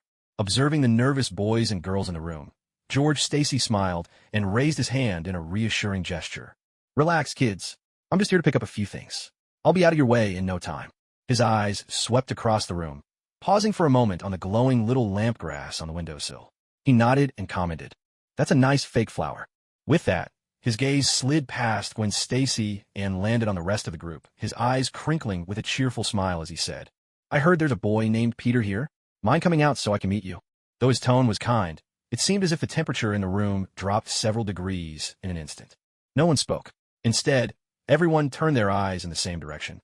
Hiding in the corner, Peter Parker felt the hair on the back of his neck stand on end. He stiffly raised his hand and said, It's me, Mr. Stacy. George Stacy's gaze felt like X-rays, scanning Peter from head to toe. He placed one hand on Peter's shoulder, the other casually resting near his holstered gun, and said with a genial smile, Come on, let's step outside for a chat. Peter Parker cast a desperate look for help toward the rascal in the other corner. But Ji Joan didn't seem to notice his plea at all, instead focusing intently on the pear in his hand. Hey, this pear is actually made of real pear flesh. It's sweet, and it really tastes like a pear. That jerk is definitely doing this on purpose. Peter Parker thought furiously. Gwen Stacy wanted to step in and help, but Ji Joan and Harry Osborn quickly stopped her. Let's see what Z brought you for a gift. Yeah, check out what I got you. In the end, Peter Parker was led outside with George Stacy. Watching Peter's forlorn eyes, Harry Osborn couldn't help but feel a pang of guilt. Z, do you think maybe we went a little too far? At that, Ji Joan's mouth twitched. He rolled his eyes and replied, If you really mean that, could you at least try not to laugh while you say it? Hiv, Guxy. Watching the two of them grin mischievously, even Gwen Stacy began to feel a little sorry for Peter Parker. After a bout of laughter, Ji Joan fetched a black case from the corner and set on the coffee table, turning to Gwen with a smile. Want to open it and see? Everyone's attention immediately shifted. Gwen Stacy glanced hesitantly at the door, but in the end, she lifted the lid. Inside, nestled on a velvet cushion, was a set of dazzling, iridescent jewelry. Feather-shaped hair ornaments, earrings designed like flower petals, and bracelets entwined with vines. Each piece was set with extraordinary gemstones that shimmered and shifted colors with the changing light. Gwen Stacy carefully picked up one of the exquisite hairpieces, exclaiming in awe, It's beautiful, so intricate. The sight of these dazzling accessories instantly sparked a lively discussion among the girls at the party. With eyes shining, Jennifer looked expectantly at Ji Joan, her tone edging on pleading. Z, where did you buy these? Could you tell me the store or the website? I want a set too. They're just too gorgeous. At her question, Ji Joan shook her head and replied, This set is called Radiance of the Floral Sea Dew. It was designed by a friend of mine named me, and then crafted by a master artisan back home, all by hand. But just a few days ago, I heard the master went on a trip to Japan, and after returning, he was diagnosed with a serious kidney condition. He can't do heavy work anymore. So, he's retired for good. This is the only set like it in the entire world. The room fell silent for a moment. Then gasps of surprise echoed all around. The girls sighed in disappointment, while the boys half-jokingly begged Ji Joan to find out exactly where the master's luck ran out. No ulterior motives. They just wanted to retrace the master's footsteps and avenge his misfortune. That's all. After all, what kind of place could have drained the master so thoroughly? Air brought him to such ruin. They simply had to see for themselves. Time slipped by, and soon it was midnight. The party was winding down, and parents began arriving to pick up their children. Except, that is, for a certain Marvel-famous master of melodrama and a certain Chinese exchange student. Peter, give it up. There's no future for us. Let's just set each other free. Out on the street, Ji Joan shouted back over his shoulder as he ran. Chasing after him was Peter Parker, radiating a vengeful energy that would put any ghost to shame, looking like he might just chop that scoundrel in front of him into pieces. Shut up. I don't care about what's right or wrong anymore. Tonight ends with you, you troublemaker. Wait, violence won't solve anything. Why not try moving me with love and justice instead? But violence can solve you. As they slung insults at each other, a golden figure flashed across the intersection ahead, so fast he seemed to cover several meters with each stride. What was that? Peter Parker stopped in his tracks, eyes wide in shock. Behind the man, a dozen black sedans roared into the intersection like wild beasts, dark figures with guns visible behind their windows. Above, two helicopters hovered low, their blinding searchlights locked onto the agile figure below. Get out of the way. The blonde powerhouse suddenly made a sharp turn, charging past Gigio and Peter Parker so closely it was as if he brushed right against them. At the very last moment, he leapt into the air, springing off the roof of a parked delivery truck by the roadside, and landed steadily on the fire escape of the building across the street. With another powerful leap, he vaulted from the 5-meter-high fire escape straight onto the rooftop opposite, and in a few swift bounds, vanished into the dense maze of buildings. The convoy screeched to a halt at the intersection, tires shrieking in protest against the pavement. Several men in black jumped out, shouting angrily into their radios. The helicopter circled for a moment, then eventually veered away and left. The street fell silent once more, leaving only Gigio and Peter Parker standing there, staring at each other in bewilderment. Peter Parker scratched his head and said, "What just happened? That blonde guy looked kind of familiar. Z, do you have any idea who he was?" Gigio didn't answer right away. Instead, he gazed thoughtfully in the direction where the blonde man had disappeared, lost in contemplation. Late at night, Brooklyn, New York. Sometimes, all it takes is the simplest arrangement to make a high-end mattress comfortable. After a busy day, Johnny Blaze was just about to lie down when, bang, a pale, massive hand suddenly shot out from behind, clamping around Johnny Blaze's neck like an iron vise. In one swift motion, the attacker hoisted Johnny into the air and slammed him hard against the wall. Crash! The thick wooden wall shattered like paper, and Johnny Blaze's body crashed through the partition, landing heavily on the floor of the empty room next door. Splinters and dust filled the air as his back burned with pain, the impact knocking every last bit of air from his lungs. Dizzy and disoriented, Johnny caught a blurry glimpse of a tall, dark figure stepping calmly through the hole in the wall, as unconcerned as if out for a stroll. Cough! Who? Johnny Blaze struggled to get up, but that pale hand struck again, seizing his throat and lifting him off the ground. Only then did he get a clear look at his attacker.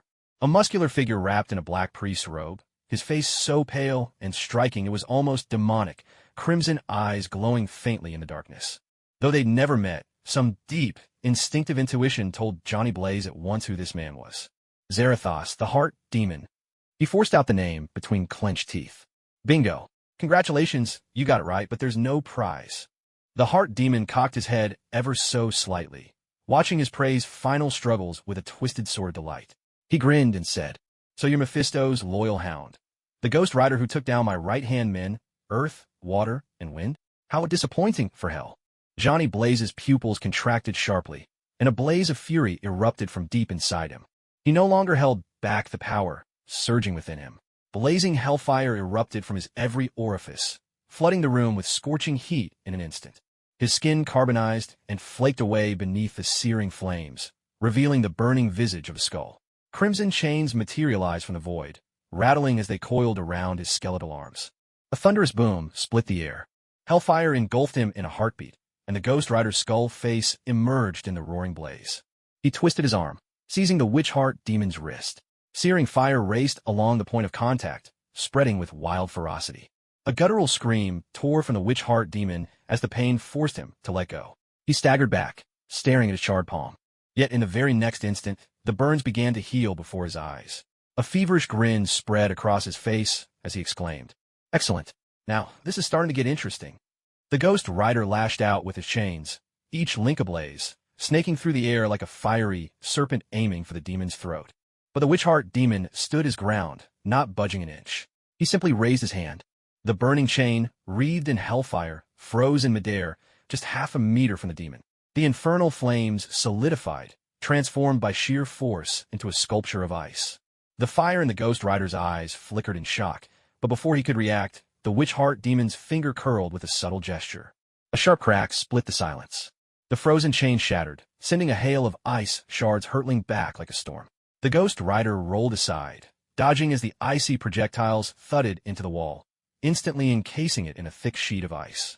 With a rumbling roar, hellfire erupted from beneath the floorboards like a volcanic blast, a tidal wave of flames sweeping through the living room.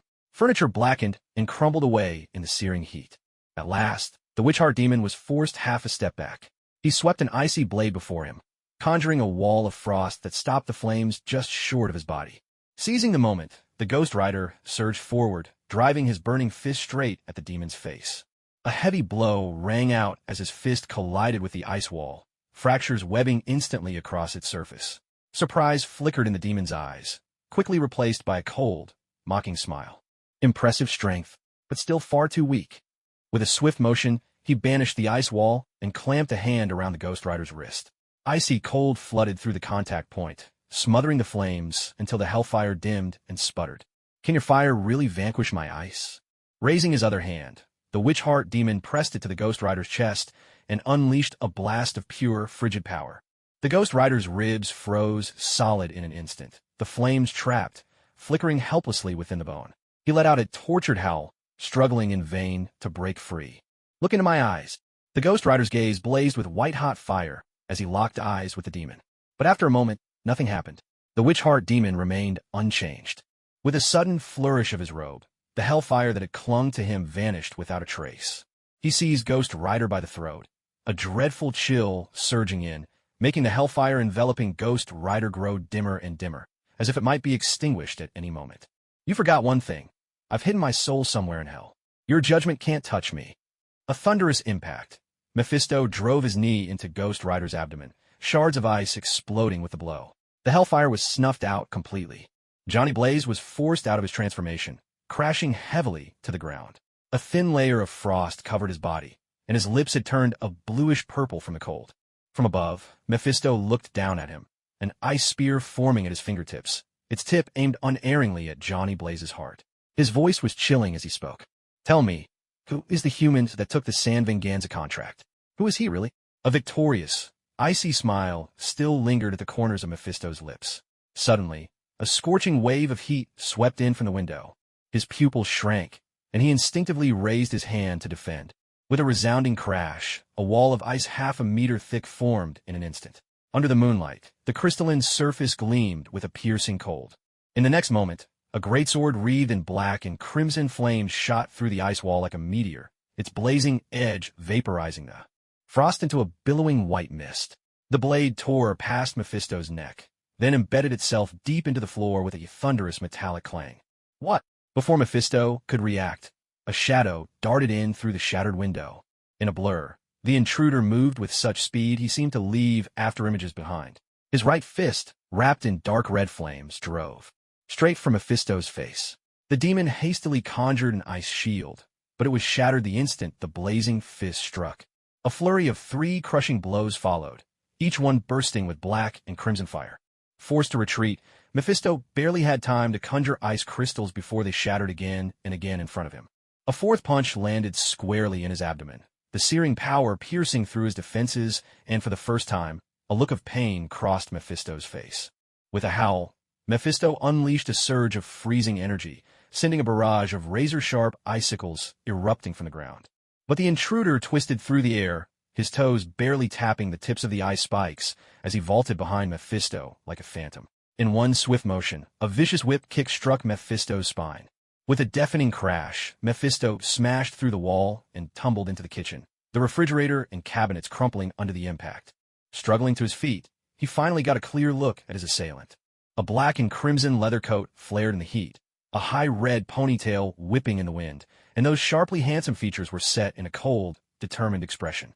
Fiery red eyes stared him down with chilling intensity. "Dialek Ragnvinder." Mephisto wiped the icy blue blood from the corner of his mouth, bearing a twisted, menacing grin. Dialek's right hand curled in a loose grip, and the Blackrock greatsword, still embedded in the ground, began to tremble. The dark red veins etched along its blade instantly blazed with a fierce, black-crimson glow. A clear, chilling note rang out as the blade sang through the air, breaking free from gravity's hold. The sword traced a burning arc in midair before returning to its master's grasp.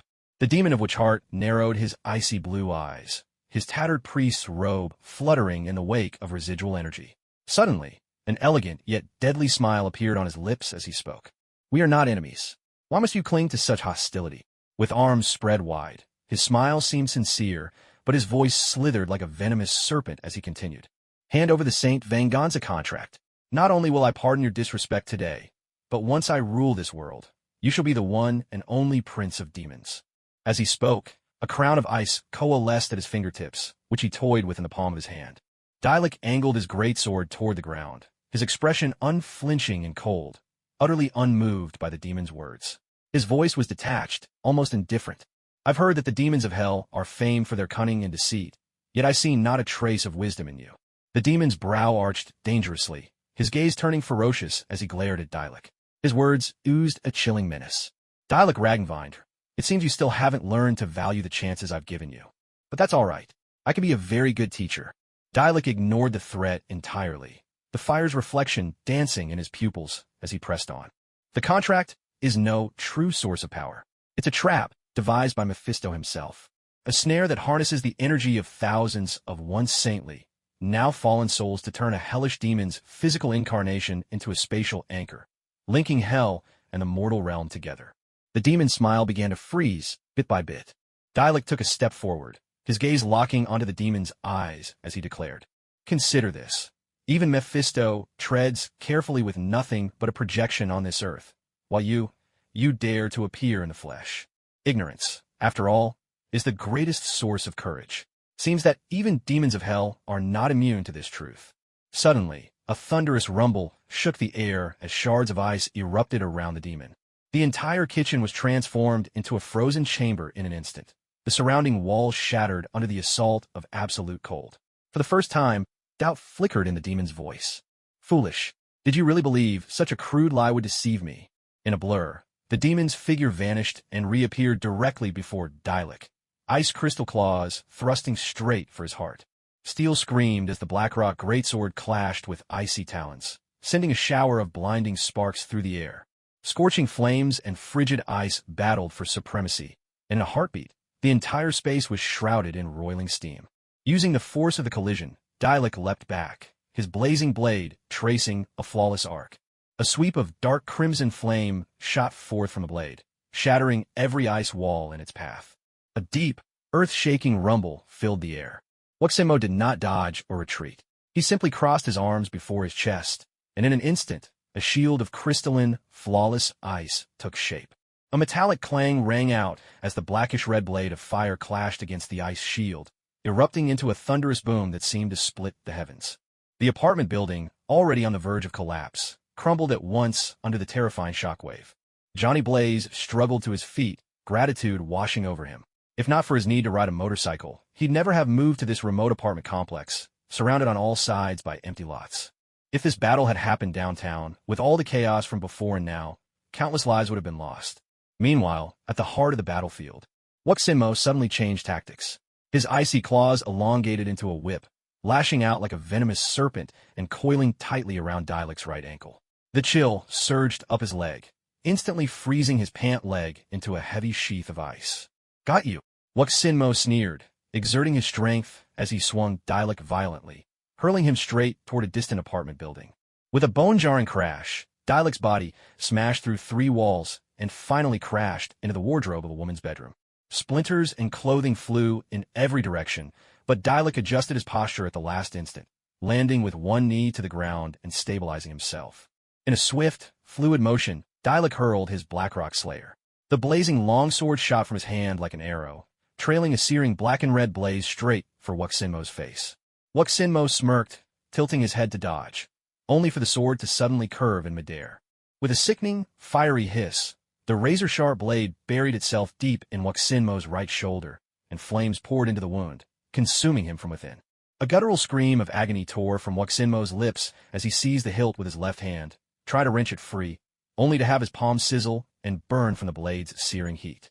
Like a specter, Dialek was suddenly upon him, unleashing a brutal whip kick to Wuksinmo's abdomen. Another thunderous crash echoed as Wuksinmo was sent flying, smashing through several more walls before landing heavily in the living room sofa. The Blackrock Slayer remained lodged in his shoulder, its flames relentlessly devouring his body. Dialek strode forward, his right hand poised as if gripping invisible power. A low, thrumming vibration filled the air as the Blackrock Slayer shivered, then tore itself free from Wuksinmo's flesh and flew back into Dialek's waiting hand. Wuksinmo struggled upright, icy blue blood oozing from his wound only to freeze instantly. His features twisted in pain, yet suddenly he broke into a twisted smile. "Dialek, did you really think you'd won?" Dialek frowned, blade leveled at Wuksinmo's throat. "I've never interrogated a demon before," he said, "but I suppose this is as good a time as any to learn." At this, Wuksinmo's grin widened, revealing his gleaming fangs as he snarled. "Ha ha! Before I came here, I made a special visit to Roxanne Simpson and all the friends from the Hot Wheels crew. Johnny Blaze charged forward, his eyes bloodshot as he glared at Mephisto, grinding out each word through clenched teeth. "You bastard! Where are they? What have you done to them?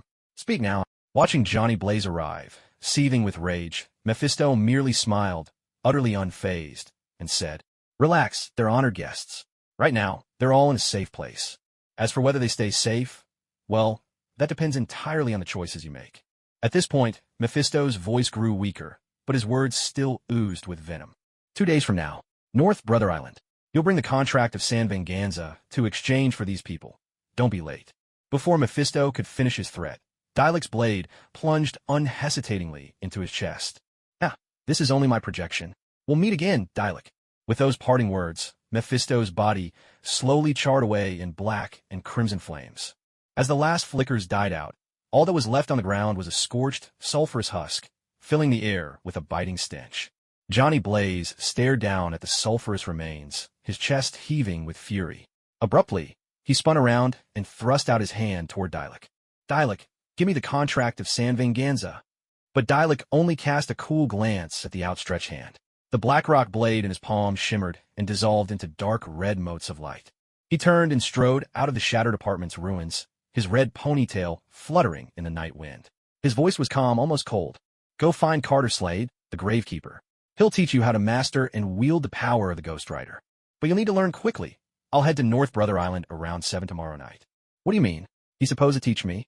Johnny Blaze was stunned by this, ready to demand an explanation.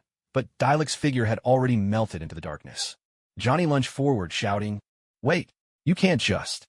His voice broke off abruptly. The alley ahead was empty, save for a few scraps of burning ash swirling in the night breeze. Johnny Blaze leaned out, scanning the narrow alley, but there was no sign of another soul. It was as if the red-haired man had never existed at all. He slammed his fist into the shattered doorframe, sending up a cloud of dust. Jealousy, frustration, and admiration colored his muttered words. Damn it, one day I'll learn that trick too. Meanwhile, on North Brother Island. North Brother Island, adrift on the East River of New York, is a desolate place with a haunted past. Once a quarantine zone for infectious diseases, it even held the infamous Typhoid Mary. In 1904, the General Slocum steamboat disaster claimed over 1,000 lives, and the bodies were washed ashore on this island. By the 1950s, it had become a drug rehabilitation center, only to be abandoned in 1963 and eventually reclaimed by birds as a protected sanctuary. Today, the crumbling hospital ruins are swallowed by wild overgrowth. The public is forbidden from entering. Shadows and silence hang heavy, earning it the ominous title, New York's Ghost Island. Its dark history and apocalyptic decay have made it the stuff of urban legends. At this very moment, shrill, splitting cracks echoed down the abandoned hospital's riverbank corridors. Within a glistening block of ice, the true form of the mind which slowly awakened, the crystalline shell shattering with a sharp, resounding snap. He staggered forward a couple of steps, steadying himself as veins flickered with a ghostly blue light beneath his pale skin. Dialec Ragnbind? The mind which threw back his head and let out a howl that shook the entire corridor, shattering the windows on both sides in a single, thunderous blast. He pressed a trembling hand to his chest and lurched into the hospital's grand hall, eyes sweeping across the expanse. To the left, Roseanne Simpson was frozen inside a transparent coffin of ice, her terrified expression forever etched upon her face. To the right, a dozen members of the Hot Wheels gang were locked in twisted poses, each transformed into icy statues, some still caught mid-struggle, palms pressed desperately against the frozen surface. A trap.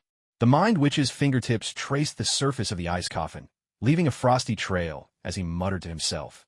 So who is the real liar? Suddenly, his gaze snapped toward the depths of the hospital. From the darkness came the faint clatter of chains dragging across the floor, mingled with a guttural, inhuman breathing.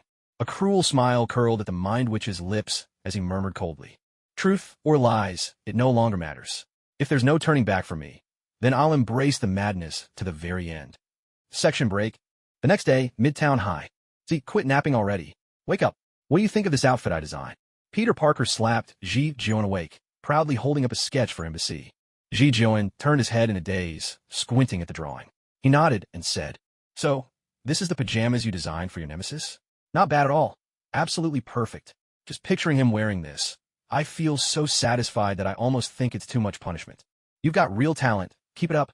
I'm rooting for you. With that, Ji Jion promptly flopped back onto his desk, already drifting back to sleep. Peter Parker just pursed his lips at this jealous retort and didn't take it to heart in the slightest. However, after a while, Ji Jion suddenly sat bolt upright, as if waking from a nightmare. His face was grave as he stared at Peter Parker and asked, Peter, why are you suddenly designing clothes? Hearing this, Peter Parker's eyes darted nervously, and he fumbled for an explanation. Oh, that's a really good question. Because it really is a question, but why is it a good question? Because it's definitely worth asking. After a long round of rambling, and under the heavy pressure of Ji Jeon's gaze, Peter Parker reluctantly pulled a poster out of his backpack and handed it over, looking rather aggrieved. The poster was printed on very cheap paper, rough to the touch, and the printing quality was terrible. The lines of the image looked jagged, the words were blurry, and some were even misspelled. Ji Jeon read the contents. Underground Bare Knuckle Championship. The Bone Crushers 30-Fight Undefeated Streak Challenge. Legendary Showdown. The Bone Crusher awaits challengers after 30 consecutive wins. 1. No holds barred fighting, kicks, throws, and grapples allowed. Weapons forbidden. 2. Each bout lasts 3 minutes. No referee. Ends by submission or knockout. 3. Challengers must win 3 consecutive matches to qualify to face Bone Crusher. 1. Regular match winner, $500. 2. Defeat Bone Crusher, $10,000 cash plus championship belt. Location, Warehouse Number 7, Abandoned Industrial Zone. Enter through backdoor password, Bones and Flesh. Time, Fridays, 11 p.m. to 3 a.m. Registration, on-site sign-up, must sign liability waiver, $200 deposit, refunded if you win. Asterisk entry requirements. 1. Age 18 or older, no history of heart disease. 2. Bring your own mouthguard, no shoes allowed. 3. Audience must pay cash for tickets, $50 per person. Note, leave with your winnings, or leave on a stretcher. Organizer, Eastside Underground Fight Association. Suddenly, a dark joke popped into Ji Jeon's mind. Question, why are there so few Spider-Man comics? Answer, because Spider-Man doesn't keep any books. Ji Jeon turned, half squinting, and fixed Peter Parker with an intense stare. After a moment, he said, "Get down on your knees, I have a favor to ask." Peter Parker, ignoring Peter's bewilderment, Ji Jeon stuffed the poster into his own backpack and said, "Forget about joining that fight. I'll give you $10,000 myself. For now, I want you to stay home and spend time with Aunt May and Uncle Ben. Especially Uncle Ben. You need to keep an eye on him. He's not just getting on in years. He always has this urge to do the right thing.